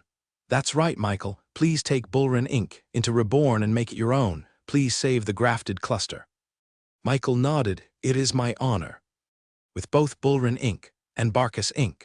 becoming subsidiaries of the Reborn company, he no longer had any roadblocks in spreading the golden road in the grafted cluster. Not only that, but the natural resources and assets that both of those companies held together will make the construction of the golden road a lot smoother than before. With that done, Michael had his shadows transport Bullrun and Barkus to the nation of Reborn. Bullrun voluntarily admitted himself to the nation's prison in order to atone. On the other hand, Barkus decided to move to the nation of Reborn for now to support his brother. This left Michael all alone in the central town of the grafted cluster.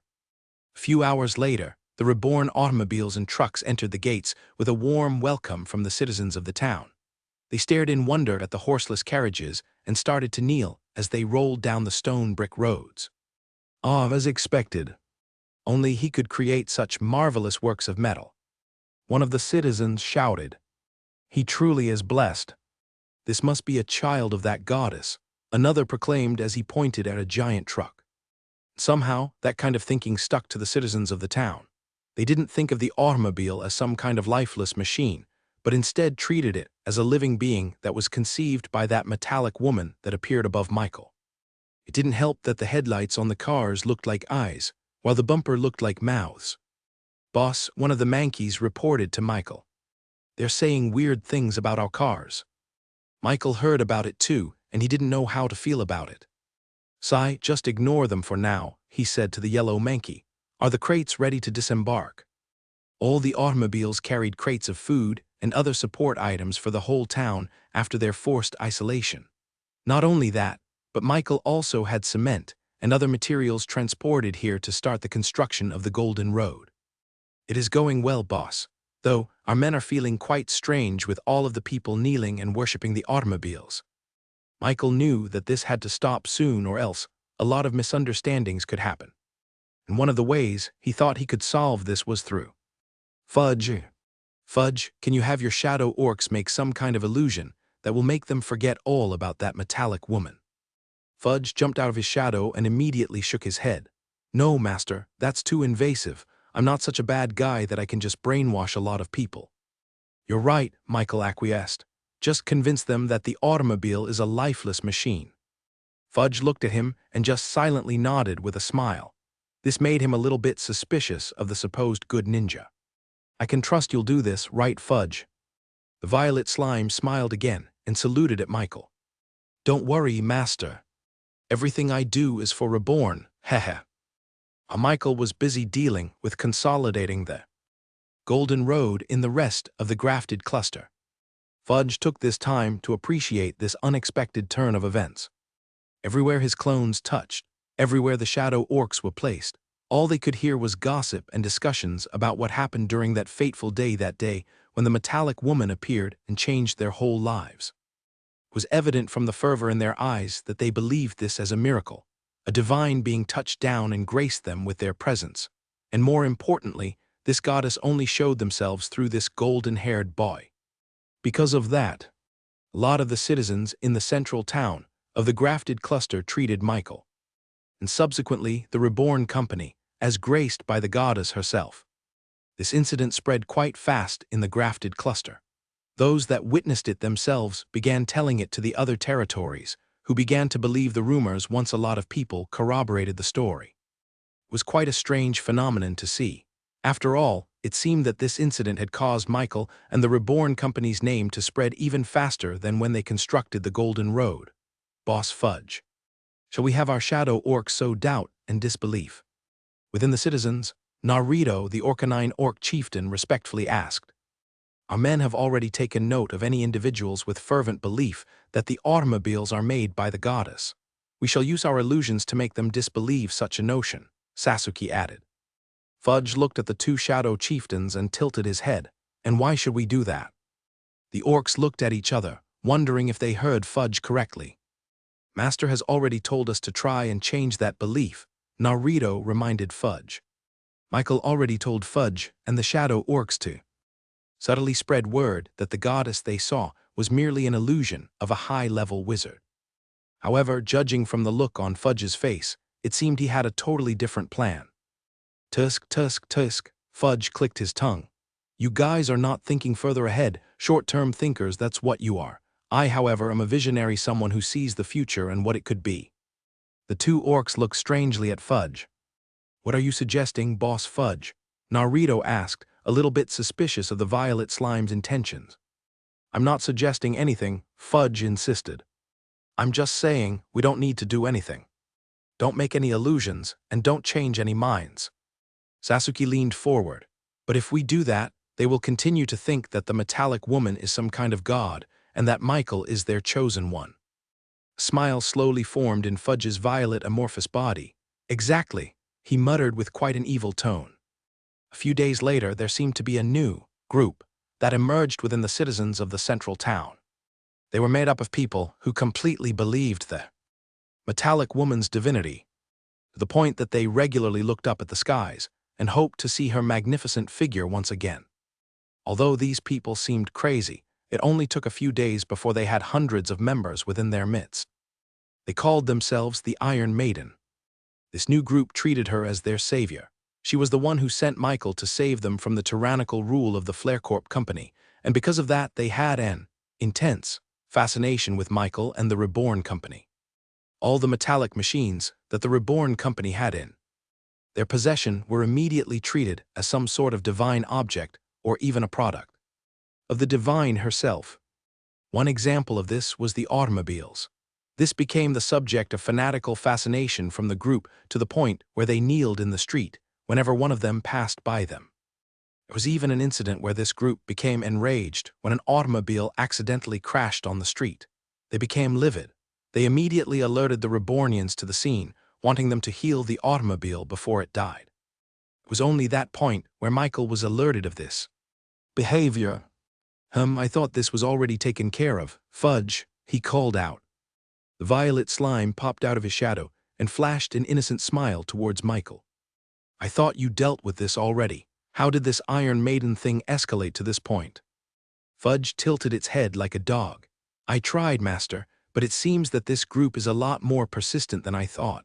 The shadows of Reborn are at a total loss. We can't get rid of them no matter what we do. Michael squinted at Fudge. I seriously doubt that. Did you know that their group is growing even larger now? What do you want me to do, Master? There's too many of them. Of course, he couldn't really rely on the mischievous little Fudge. That was why he had his own clones spread around the town to try and see what was happening and why they were spreading so fast. They seemed too organized to be just an impromptu gathering of like-minded individuals. And as it turned out, they were being led by one man called the priest. Nobody really knew who this priest person was. Even when Michael attached his clones to the members of this group, none of them ever met with the priest himself. They only communicated through letters hidden in very obscure places. Fudge, who is priest? The self-proclaimed ninja shrugged his shoulders. No clue, he said. Yep, Master, no clue. As much as it pains me to say this, but even my powers are not enough to discover the identity of this priest. They are too elusive. They stay out of the shadows at all times, as if he knew that our members are hidden in the shadows. Michael simply didn't believe Fudge even a single bit. The violet slime may act as a doofus 99% of the time, but his skills in the shadows was the real deal. There was nothing that could hide from this ninja. He could force Fudge to tell him the truth, or he could even use his own powers to discover it himself. But for now, Michael let Fudge do whatever he wanted. As long as it wasn't too overboard, then he was willing to let the little slime have his fun. I just hope you know what you're doing, he warned Fudge. Of course, Master. If there's anything that will hurt the Reborn company, then you can be sure that I will be the first one to stop it. Michael sighed and let the matter rest. Sometimes Fudge was just too darn cute to be lectured. By the way, do you have any news about that guy called Hestu? He just disappeared all of a sudden. Fudge's body shivered for a moment, as if being seized by surprise. However, he quickly changed his own posture and acted like nothing happened. Heir, I have no idea, Master. Well, it's time to go, hee. The slime immediately descended into the shadows before Michael could ask any more questions. Typical. Just a week's worth of travel away from Angora City was the town of Bachrok. It used to be an independent territory managed by a duke who was once known for his righteousness and his loyalty to the people. Unfortunately, he was stripped of his title as a new power took hold of the town, Flarecorp. Bachrok town was connected to a lot of territories further down the Queen's region, serving as the main node that connected the lower tip of the Queen's region to the rest of the territories. It was geologically important, which was probably the reason why Flarecorp invaded it in the first place. What used to be a bustling exchange of commodities between local and foreign merchants alike was now a completely isolated town with a flaming barrier sphere that prevented anyone from going in or out of the territory. There were merchants from further down the Queen's region who tried to enter the town not knowing of its circumstances, only to be stopped by Flarecorp guards that immediately threatened to show force if they did not leave. The only carriages that were permitted entry inside were those that bore the symbol of flames that Flarecorp was known for. There was one such man that traveled all alone and tried to get past the guards. The guards cross their javelins together to form an X. Only Flarecorp is allowed inside. The strange man then slowly took off his hood, revealing his face to the guards. And immediately, the guards' eyes widened with recognition, then with fear.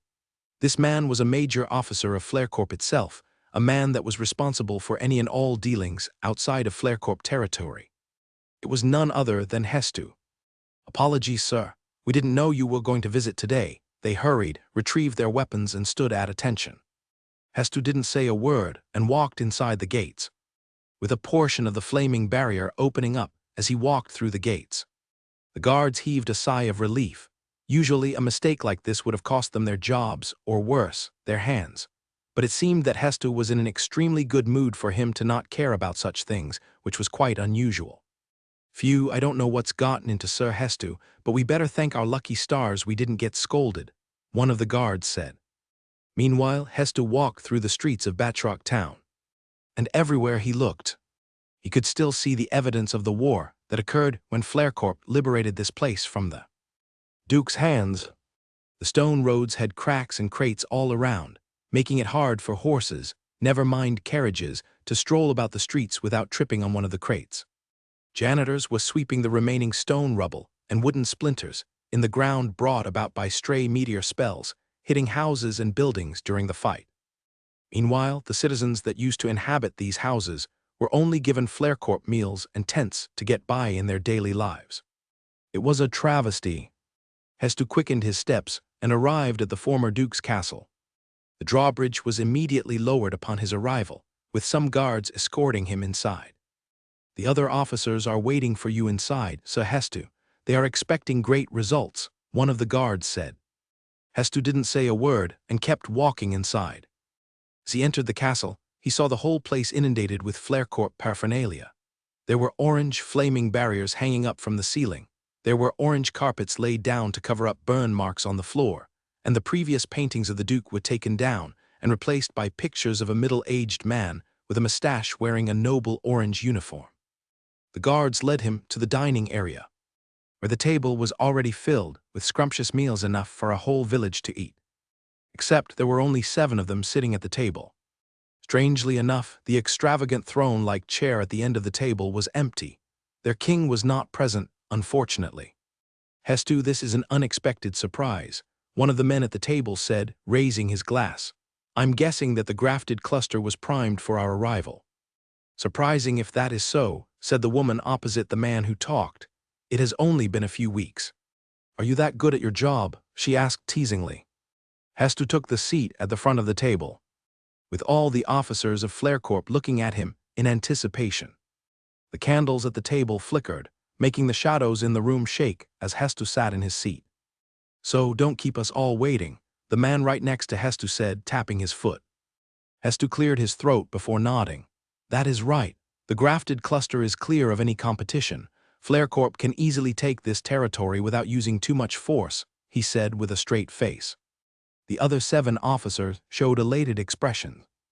They weren't surprised by the outcome, only that it came so soon. "What shall our next move be?" the man sitting next to the throne asked. He was the second in command. Hestu cleared his throat once again and gave a suggestion.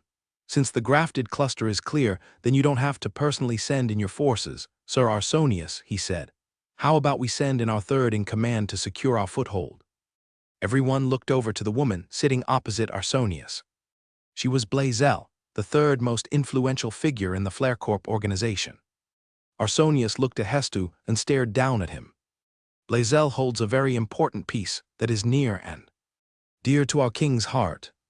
Are you sure that there is no competition in the grafted cluster, and she won't be in any sort of danger?" Hestu felt a little bit paralyzed as the man looked at him. But as the candle flickered and flashed a shadow on his face, he became much more relaxed. "Don't be absurd, Arsonius. I can protect myself," Blazel admonished. "Or are you saying that our Flarecorp is afraid of a little competition?" Arsonius scoffed. "I am merely being cautious, Blazel. Our king has given you a very valuable treasure that cannot be replaced. It is of utmost importance that you do not lose it, lest we lose our heads." Blazel looked at Hestu with excitement. "I'll have to ask you to guide me there, Hestu." "Very well," Arsonius declared. Blazel will consolidate our power in the grafted cluster while the rest of us focus our strengths on defending our territories. We must take a firm foothold in the southern part of the Queen's region. The rest of the officers raised their glasses to Arsonius' words before they continued on eating the delectable food on the table. While the rest of the officers talked casually and ate there, Phil Hestu excused himself to the garderobe or the bathroom for some privacy. The candles flickered as he entered the room. Hestu blew on the flames, leaving the entire place as dark as the night skies. And with no one else watching him, he kneeled on the floor and whispered. "Priest here," Hestu whispered, "I have done what you have asked of me, O slime god. The rest of the officers have no idea that your grace has already spread to their shadows." The progress for the Golden Road had gone smoothly. After the smooth hand over of both the Bullrun Inc. and Barkus Inc. to the Reborn Company, Michael was able to speed up the construction of the roads and infrastructure to get the entirety of the grafted cluster into the nation of Reborn. Bullrun's assets consisted of a lot of mountains and mines that were ripe for the picking, which was extremely useful since there was a lot of materials that were needed for the creation of concrete and cement. He visited each mine with Shayna, taking account of all the new resources that the Reborn Company had in store. "There's a lot of iron, coal, copper, limestone in this part of the mountain ranges," said Shayna as she wrote in her notes. One of the problems Michael had in expanding the Reborn Company was not due to a lack of money, but due to a lack of resources, both manpower and materials. All the metals and minerals that they used on a day-to-day basis were all sourced mainly from the Dwarven Kingdom and a couple of other mines back in the King's region. Good estimate for all the ores and minerals they excavated on a day-to-day basis was only about 10,000 tons daily. Now that may seem like a lot, but in the context of the entirety of the territories in the nation of Reborn, it was extremely small. About 7,000 tons of materials that Michael gets daily from the Dwarven Kingdom and other sources will be retained in the King's region, where it would be used for the nation of Reborn. Even now, their territory in the parched lands was continuing to be built day to day. There were buildings, houses, and infrastructure that needed a lot of raw materials to finish its construction. Michael wasn't even taking into account all the requests from the cities and towns in the King's region who wanted to become a part of the nation of Reborn. They, too, want their territory to become as advanced as the paradise in the parched lands. However, Michael had to reject their proposals for now because he simply didn't have enough resources to do it. He didn't have enough raw materials to make it, and he didn't have enough workers to do it. He could allocate the rest of the 3,000 tons of ores and materials that he gains every day, but that would mean that he would have to stop his construction of the Golden Road. And for now, Michael prioritized his expansion into the Queen's region. In fact, he was already getting low on supplies after the grafted cluster was added into the branch of the Golden Road. He even thought that he would have to lay low for a few months to back up enough resources to continue his expansion eastward of Angora City. But after seeing all of the natural resources that Bullrun Inc. had in their midst, he realized that he had found his solution. "Good evening, sir. I know this is rude, but have we lost our jobs?" As Michael was ruminating on the business of Reborn, he was suddenly approached by a few miners from Bullrun Inc. They had coal and grime all over their white shirts and brown pants, which seemingly hadn't been washed in over a month. Their eyes were reddened, evidence from spending 12 hours every day in the mines and inhaling all the smoke and powder inside. They had heard about the handoff to the Reborn Company, which made them unsure of their own fates. From what they heard, the Rebornians were blessed by the Iron Maiden, meaning that they would probably be replaced by those metal machines that they brought in the grafted cluster. "On the contrary, I'm going to need your help now more than ever," he assured them. Michael looked over to Shayna, who walked forward and explained to the miners about their new job. "How many men do you have in total?" she asked them. One of the miners answered, "We have about 1,000 in total, 300 here and the rest are spread around in the grafted cluster." Shayna dutifully noted it down. "And how much do you think that you can mine in a day?" The miners all looked at each other, a bit clueless in how they would answer Shayna. "We can gather about 2 of those large containers." They pointed to a very large bin near the entrance of the mine shaft. Michael asked ChatJK for how much capacity those bins had. That means they gather about 400 tons of ores. And materials, Michael muttered, which Shayna jotted down on her notes. The other mineshafts can also gather about the same materials each day, the miner added. Once Michael added it all up, that meant that Bullrun Inc. excavated about 200 tons of ores and materials each day. This was quite impressive for just a single company. The fact that they could gather this much material with very primitive methods spoke to how competent the company was in mining materials. He should have expected this. After all, both companies were ranked in the Golden 500 before they became subsidiaries of Reborn. Very well, Shayna said, putting down her notebook. Lord Michael welcomes you all to the Reborn Company. Your first order of business is to officially become our employee, which means that you are eligible to awaken your talent if you haven't already. Not only that, but in a couple of days, our Rebornian engineers will come here and start construction of conveyor systems, drill rigs, and ventilation shafts to speed up the process of mining. Shayna began to go on a spiel about the benefits of becoming a Rebornian employee, which thoroughly made the miners completely overwhelmed. Talent awakening, permanent residence in the nation of Reborn, monetary benefits. These were all words that seemed too good to be true. Just trust Lord Michael, Shayna said to them. The miners all looked at their leader to see what he would do, and eventually he steeled his resolve and walked towards Michael. We are already extremely grateful that we can keep our jobs. That is enough for us, he said sincerely. Michael and Shayna both shook their heads. You guys are now Rebornians, and we hold ourselves to a higher standard.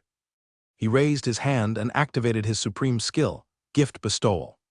The miner was surprised to see his chest glowing in a bright white light. Warm sensation came over him as a disembodied voice whispered unintelligible words in his head. A couple of seconds later, the light subsided and the miner opened his eyes. There was a new glint in his gaze, a glint of understanding. There was power now in his body, power that had been bestowed onto him. It allowed him to sense the mana in his surroundings. It allowed him to intuitively gather them in his body, forming a very small crystal core in the depths of his stomach. Not only that, but there was now complex knowledge of geology embedded in his mind. What do you think about your new job? Michael asked him. The miner kneeled. With the knowledge you have bequeathed and the technology that you are about to give us, then I am confident that we can give you almost 5,000 tons of ores every day.